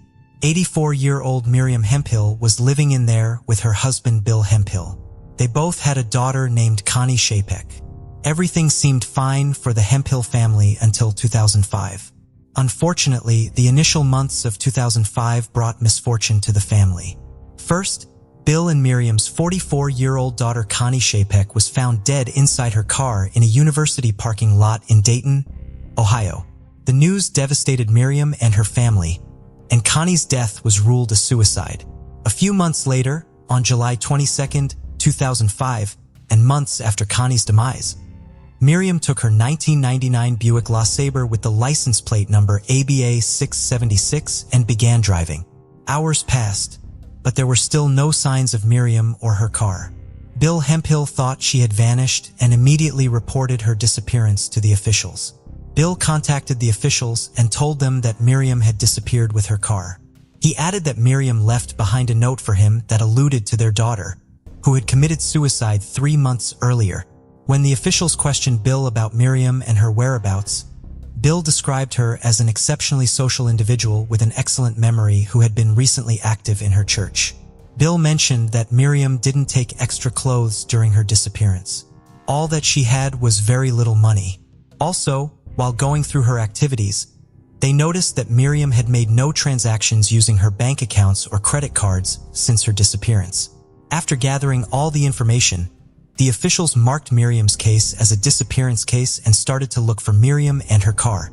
Authorities had wondered if Miriam might be in the lake somewhere. So, the Oak Ridge Police and the Blunt Special Operations Response Team, or BSORT, searched parts of Melton Lake for her. But the case soon went cold. Years went by, but there were no leads. Miriam's husband left their Kingsley Road house. As time went by, Bill began to believe that Miriam could have committed sh** because she could not take the loss of their dead daughter. Bill passed away in 2016 without knowing what happened to Miriam. After 16 years, the case was still unsolved. Nobody anticipated the unexpected turn this disappearance case would take in November 2021. Exploring with NUG and Depths of History were behind the new leads. Exploring with NUG are compassionate people who started out as an environmental cleanup and later transformed into selfless heroes. These diverse always believed that many people disappearing with their vehicles for an extended period had a high possibility of being found in nearby bodies of water. As a result, they were gaining an international reputation. While dedicating their time to finding missing people, Miriam Hemphill's case got their attention since Oak Ridge was close enough to North Georgia. They also thought that there were enough clues to solve the case. In Miriam's case, all the indicators showed the diving angels that she could be in a body of water. And so when they looked deeper into it, there was a big lake near town. And it was Melton Hill Lake. The Exploring with NUG team partnered with Depths of History while searching for Miriam and her vehicle. The diving angels used sonar, which can outline objects of interest resting on a bottom of a lake. Sonar revealed 4 vehicles of interest. Of the 4 cars, they hit pay dirt on the third one, which was 25 feet down. Unfortunately, it was not something people could spot from the surface with the naked eye. Nevertheless, it was a sure sign that the car had been there many years. Often the water seemed so cloudy that it was hard to see beyond a foot in front of you. A diver swam to one end, brushed away the mussels, and discovered an easily readable Tennessee license plate, ABA 676. It was Miriam's car. At that moment, The divers understood that they could find Miriam's car more easily than the police could since they had sonar technology. The diving team even had the luxury of hours and days of free time that the police might not have had. Once the vehicle was verified, the diving angels alerted Oak Ridge police. Miriam's car sagged under the weight of thousands of muscles as the tow truck pulled it out and put it on a truck. The rescuers had tried to lift the vehicle with airbags to counter the weight of the muscles. However, they tore apart as they were trying to bring them up. The officials said they had never seen anything like that come out in one piece. Later that night, the entire crew pulled the car out of Melton Hill Lake with human remains. A 16-year-old mystery was finally solved with the discovery of a vehicle towed from a lake in Tennessee. Police in Oak Ridge also confirmed that the car was registered to 84-year-old Miriam Hemphill, who went missing in 2005. However, authorities can't be sure how the car ended up there. The officials applauded the divers for their work. Authorities said they were awaiting test results to see if the remains in the car were in fact Miriam Hemphill, in the hopes of finally giving her family some long-awaited answers about what happened to her. What do you think about it? Tell us your thoughts in comments below. Let's continue. South Carolina is often described as the most hauntingly beautiful state in the U.S. It's filled with traditional charm and has a rich history. Its rugged terrain, salt marshes, and waterways adorned with weeping willows tell stories of time gone by. The state boasts stunning beaches, national forests, vibrant cities, quaint villages, and plenty of southern charm. One of its notable features is the Edisto River, one of the longest free-flowing blackwater rivers in North America. Flowing over 250 meandering miles from its sources in Saluda and Edgefield counties to its Atlantic Ocean mouth at Edisto Beach. It is no surprise that living in South Carolina has risks such as volcanoes, tornadoes, or extreme flooding, but no one expected that a body of water in the state could take the life of a 54-year-old resident. Our story starts here. Thelonious Lamar Green was a 54-year-old man who was residing with his father, wife Ethel, and daughter. Lamar and his father shared a beautiful bond where they couldn't stop sharing about their everyday routine. And Lamar's wife Ethel made Lamar and his father comfortable carrying on their caring relationship. Everything seemed fine for the Lamar family until Lamar started to suffer from memory loss. So he was consuming medicine for his Alzheimer's and traumatic brain injury regularly. But Lamar's family didn't expect his medical conditions to the month of June 2022 was turning South Carolina into a scenic summer spot. So when the calendar was showing the 4th of June 2022, Lamar was getting himself dressed up in black shorts and a black t-shirt with glasses. He took his blue 2003 Ford F-150 with a South Carolina license plate number AEB 647 to attend a graduation gathering with friends. Lamar participated in the graduation gathering and had a few drinks. Finally, it was around 9:30 p.m. and Lamar decided to return home and have dinner. Lamar's father, Ethel, and his family were expecting him for dinner. The dinner was turning cold, but neither Lamar nor his vehicle showed up. Lamar usually called his father if he got home late. The absence of constant contact with Lamar's father made his family grow suspicious. Hours passed and they hadn't heard back from Lamar. After realizing that Lamar was missing, his family immediately reported the incident to the Charleston County Sheriff's Office. When questioned about Lamar and his whereabouts, his family described him as 5 feet 11 inches tall, weighing 230 pounds, and having black hair and brown eyes. The family added that Lamar was last seen on the 4th of June that night while attending a graduation event at 9191 Penny Creek Landing. And it was unlike Lamar to not keep in touch with his family. In addition, Lamar's family members told the officials that they were extremely worried due to his unstable memory and medical conditions. After gathering all the information, the Charleston County Sheriff's Office deputies started their search for 54-year-old Thelonious Lamar Green. The officials searched areas around Penny Creek and other nearby locations by land, air, and water, but no signs of Green or his pickup truck had been found. Lamar's family thought his health issues might put him in danger, so they offered a $10,000 reward for information that led to Lamar's safe return. A week had passed, but the search for an Adams Run visitor continued, and the Charleston County Sheriff's Office did not suspect foul play in Lamar's disappearance. Even in news and press conferences, Lamar's uncle, Charles Seabrook, pleaded to ask Lamar to at least contact his daddy, who was still looking, searching, and praying for him. For almost a month, the Lamar family was left with zero clues. Lamar would have turned 55 shortly after his disappearance. His family was grieving since they had many unanswered questions. Yet Ethel and her family didn't want to stop searching for Lamar. They started imagining many possibilities. First, Ethel thought Lamar would have been disoriented since alcohol might worsen his condition. She believed that Lamar would have collapsed and landed in a nearby body of water after attending the gathering. So Ethel wanted to do another search, since she suspected that her husband's vehicle might be submerged there. Even though the officials searched, Ethel requested the Chaos Divers to help Lamar return home.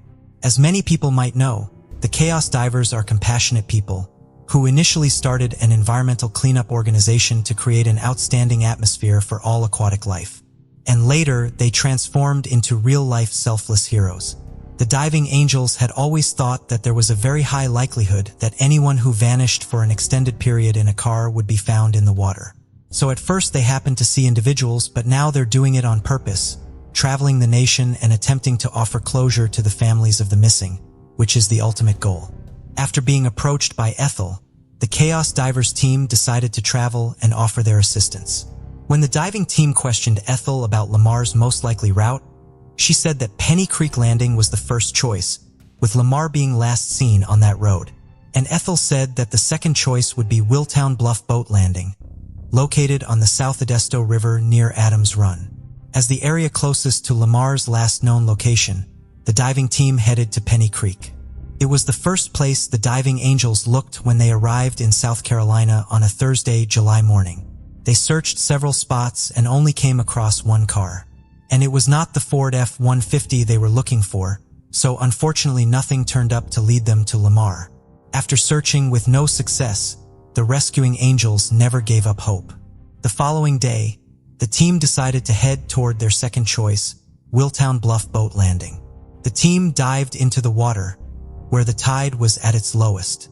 Approximately after 30 minutes of employing their sonar technology, the diving angels spotted a submerged object. It seemed challenging for the diving team, since they couldn't get an accurate picture of the object submerged. And the forceful storm that approached the diving team made them mark the vehicle and call off the dive for that evening. The team's initial instincts told them it was the truck, but they waited for the next day to confirm it. The following day, July 9th, 2022, was a Saturday, and the bright sky was making a path for the divers to prepare for the dive. But unfortunately, the zero visibility prevented the diving team from going anything more than retrieving the plates and surfacing. Finally, however, the diver reached the surface to see the plates. After tireless efforts, the real-life diving angels determined the truck, and it matched the missing vehicle that belonged to Thelonious Lamar Green. Soon after the discovery, the real-life angels called the Charleston County Coroner's Office around 5:30 p.m. to notify them about the submerged vehicle. The team also called Ethel to inform her about the vehicle. Of course, it is not easy for the Chaos Divers team to communicate the news to Ethel and her family since they were grieving. So the officials reached the Willtown Bluff Boat Landing in the Edisto River, which had turned into a crime spot. The diving angels, with CCSO's underwater recovery team, recovered the submerged truck with human remains. The Charleston County Coroner's Office was expected to identify the remains in the recovered vehicle in the coming days. Also, it was expected that the medical examiner would determine the cause and manner of death while confirming the identity. However, Lamar's family believed that the human remains belonged to Lamar. After the recovery, the authorities thanked the Lamar family for their cooperation with the investigation and the extra efforts to find their loved one. In addition, the officials thanked the Chaos Divers for their diligence in searching the water and helping to bring a measure of closure to Thelonious Lamar Green's family. We hope this discovery could at least help Lamar's family to start their healing process. What do you think about it? Tell us your thoughts in comments below. Let's continue. Sparta is found in White County, Tennessee. It's a charming small city with a downtown area rich in history. Named after the ancient Greek city-state, Sparta, it offers boutiques and wonderful local eateries. The city is known for being family-friendly and bustling, especially during the summer months. Adding to its appeal, the Calf-Killer River flows through Sparta, bringing a sense of peace to the area. Our story begins here, in this peaceful spot in river country. On February 28, 1982, a baby girl was born to Cecil Aaron and Lee and Williams Foster named Erin Lee. She grew up as a perfectionist in everything she did. She assisted her mother around the house and helped her dad with mechanical work. Erin aspired to become an airplane mechanic after high school with her mechanical talents. She had great pride in herself and her family, always willing to help her younger brother Will Foster if needed. Erin was a White County High School student, and it was there that she met Jeremy Lee Betchel. He was born on the 7th of November, 1982, to Ronnie Lee Betchel and the late Rhonda England Betchel Ledbetter in Smithville, Texas. Jeremy loved music. He enjoyed playing and became an athlete in high school. Erin and Jeremy turned out to be two of White County High School's best friends. Everything seemed normal for Erin and Jeremy until the year 2000. Sparta was stuck in the middle of the spring season during April. When the sky grew dark on the 3rd of April, 2000, Erin and Jeremy took Erin's 1998 black Pontiac Grand AM with the tag 473 EJR and left her home. They were heading to pick up Will from the arcade to go to a local party. At around 10 p.m. they both left. Neither Will nor the teenagers' friends could imagine that they would never see them again after the party. The following day, Erin's mother Lee informed her husband Cecil that their daughter hadn't returned home from the party. However, Cecil persuaded and consoled her by saying that Erin was planning to move out. Cecil reassured Lee by saying that their daughter probably would be back in a few days, so they both patiently waited. Then one night turned into another and panic sank in. As days passed, the teens' parents grew concerned for their daughter and reported Erin and Jeremy missing. It was a week after their disappearance that the concerned parents reported their missing teens to the White County Sheriff's Office. When the officials questioned them about the whereabouts of their kids, the teens' family recounted the incidents on the 3rd of April as best as they could remember. The officials started their search and reportedly followed leads that did not have a connection to Erin or Jeremy, and as expected, it all led to multiple dead ends. The missing case turned into a hopeless situation, and the missing teens' parents weren't satisfied with the investigation, since their children's rooms had never been searched. Also, none of their friends from the party had been brought in for questioning. Nothing could stop the case from turning cold. But 12 long years after Erin and Jeremy's disappearance, in 2012, White County officials got a tip about two individuals being murdered and left abandoned near a well site. So the police periodically tried to dig up and recover the bodies after they received reports. But unfortunately, nothing came up. After 2012, there were no leads in the case, so understandably, the people in and around Sparta started to give their personal views on that, but nothing seemed to help the families recover their loved ones. Tragically, Jeremy's mother died of cancer without ever knowing what happened to her son. Almost 2 decades after their disappearance, in 2021, a selfless divers team named Exploring with Nug became aware of the case. As many might already know, the underwater scuba diving Angel team has solved the most challenging cold cases while exploring creeks and rivers. The group specializes in employing sonar technology. While every PD looked for clues and tips on the surface, Jeremy Sides and his team looked underwater to bring closure to the missing person's family. As a result, they have become a lifeline for families seeking answers. When Jeremy Sides of Exploring with Nug came across the case, the selfless hero decided to search for Erin and Jeremy. During the initial search in Sparta, he didn't inform anyone. On the 24th of November 2021, the scuba diver tried to track down evidence in the missing teens case. The first search was an unsuccessful attempt. However, the search video was uploaded and he told his viewers he would visit again to bring closure. And luckily, one of Erin's family members saw that video. On the 28th of November 2021, when Erin's family member was attending the church, she spoke to Sheriff Page, the man in charge. She asked the officer whether he knew Exploring with Nug or had seen his recent video, and the officer said no. So they spoke about the video and Sheriff Page asked her to send him the link to that website. Eventually, when he got home, Paige viewed that video and realized that Exploring with Nug was using an advanced scan sonar technology that their department didn't have access to. Also, he thought Sides might have been searching in the wrong area. So after reviewing the case thoroughly, the official found that the missing teens were both lost near Aaron's home. After a close inspection, he also fixed the precise location where the teens had gone missing 21 years ago. It was precisely between the center of Sparta and a big river near Aaron's home. He then contacted the scuba diving team and told them that they had been searching in the wrong area and gave them the correct location, which was the Calf Killer River. The lead investigator also said that while he was keeping the case open, they had ruled out foul play in the deaths.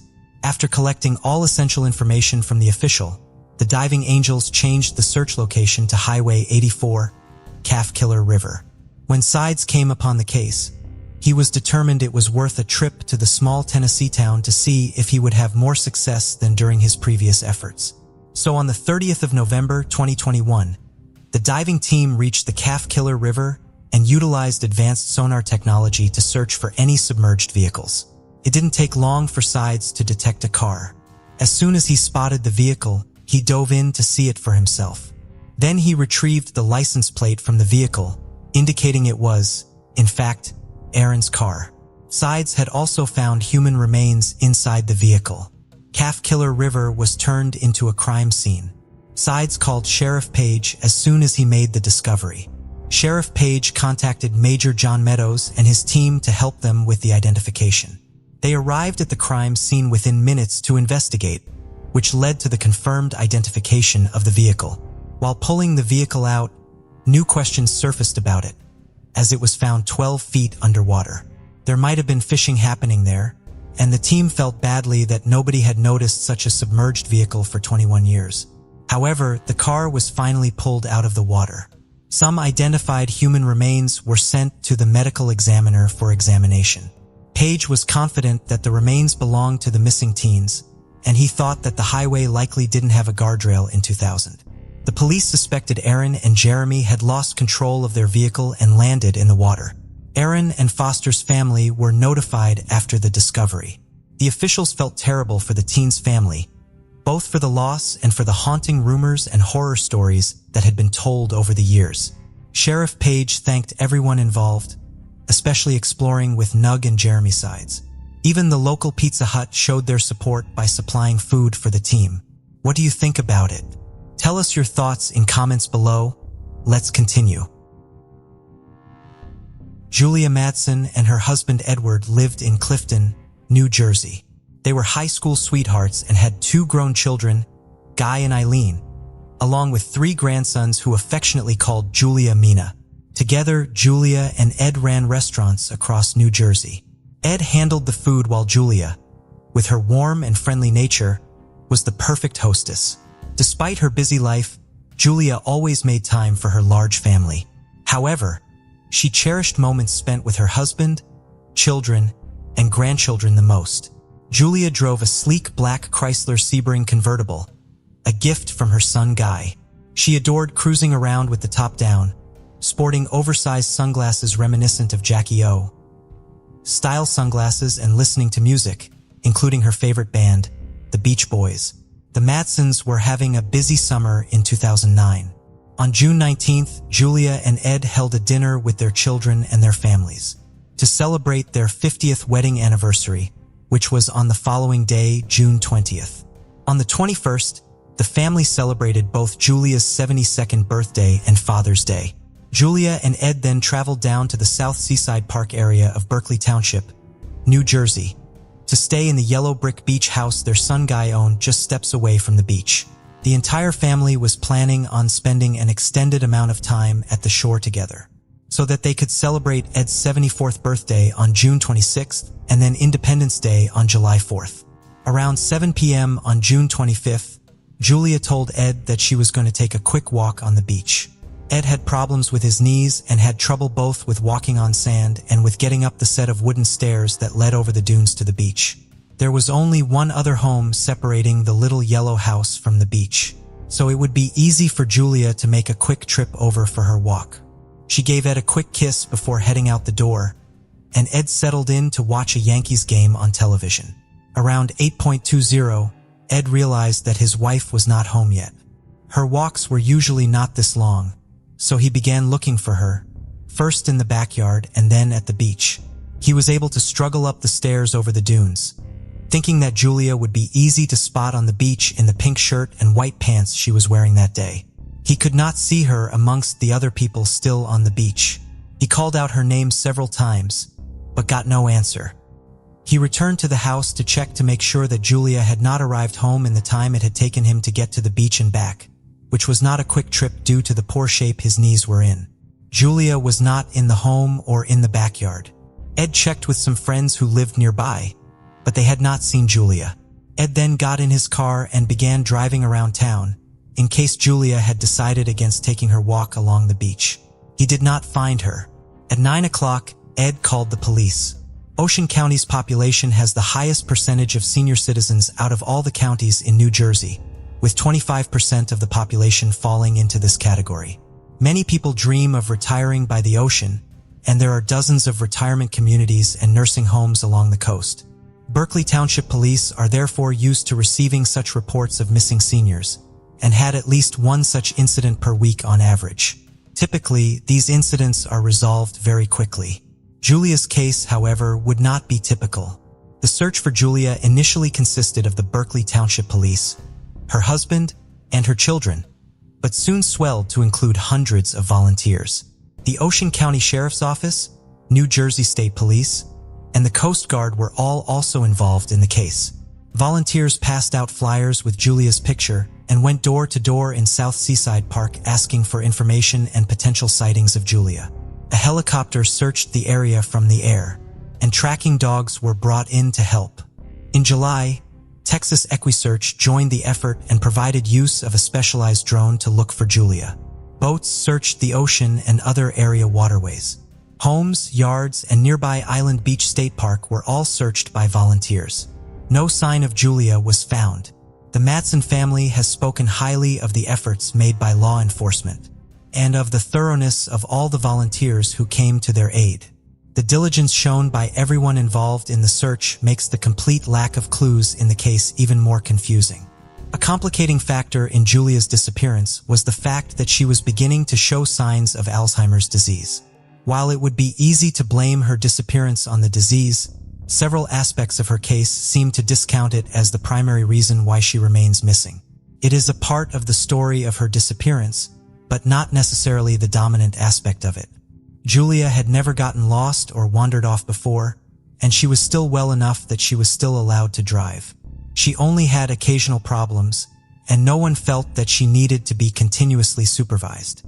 Julia's mother had suffered from dementia, and Julia's experiences of caring for her mother may have made her more vigilant about her own health, which may be why she received such an early diagnosis.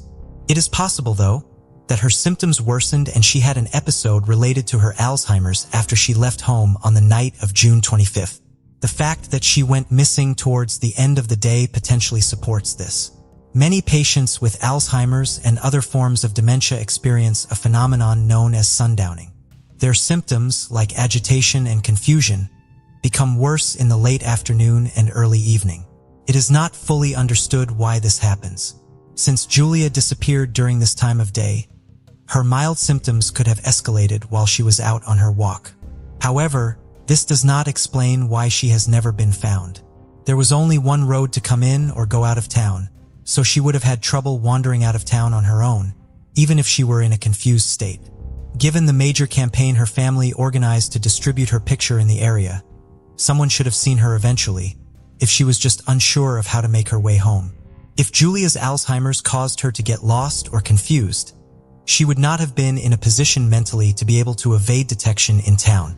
She was in no position to make her way out of town on purpose either, as she had left behind absolutely everything at her son's beach house, including her car, money, and driver's license. In 2012, it became apparent that even if Julia had passed away the night she disappeared, her remains were no longer in the area. South Seaside Park was hit by Hurricane Sandy, which devastated the beach and upturned much of the earth in the area. Detective Joseph Santoro of the Berkeley Police, who has been working on Julia's case since the very beginning, believes that Julia's remains would have been found after the storm or during the extensive reconstruction effort if they were still in town. If Julia did leave town, dead or alive, an unknown party would be involved in her disappearance. Julia's son Guy has stated that he believes his mother met with foul play. Given the fact that Julia was last seen on her way to the beach, the ocean could potentially play a part in her disappearance. However, it seems unlikely that Julia went into the water the night she vanished. The fact that Julia was fully clothed and not wearing a bathing suit is the most obvious clue that she did not go into the ocean. Furthermore, Julia did not like to swim in the ocean, so even if she did become confused due to her Alzheimer's, her instinct would not have been to walk into the water. Even if Julia had inexplicably gone into the ocean, that should have resulted in a quick resolution to the case. According to Ed, there were other people on the beach and in the ocean when he went there to look for Julia on the night she disappeared. If a fully clothed woman had wandered into the water, it probably would have gotten the attention of others, especially since Julia was dressed in such bright colors that night. Also, even if Julia did go into the water and drown, her body should have turned up. Someone had drowned in that stretch of ocean just the year before Julia disappeared, and his body was brought back in by the waves within 3 days. On June 25, 2019, the 10th anniversary of Julia's disappearance, Julia's family held a memorial service at the Holy Cross Cemetery in North Arlington, New Jersey. Julia's name is inscribed on a family headstone along with the year she went missing, but the lack of certainty about what happened to her led her family to include a question mark after the year. The approximately 40 friends and family members in attendance mainly wore pink and white, the colors Julia was last seen wearing. The memorial service will be the last formal gathering to mark Julia's disappearance until the family is finally able to give her a proper burial. The only small consolation Julia's family has is the fact that she never had to go through a mental decline like she had seen her mother experience, and that the last memories they have of her were ones where she was still vibrant and aware. They are still hopeful that they will find out what happened to Julia and will be able to lay her to rest below the family headstone. The Matson family is currently offering a $75,000 reward for information that resolves Julia's case. Thank you for joining us on this journey into the depths of unsolved mysteries. Cold cases not only challenge our understanding of the past, but also ignite our curiosity and determination for answers. Remember to subscribe to stay updated on our latest investigations. And if you have any information regarding the cases we've covered, don't hesitate to reach out. Together, we can shed light on the shadows of the past and bring closure to those who seek it. Until next time, stay vigilant, stay curious, and never stop seeking the truth.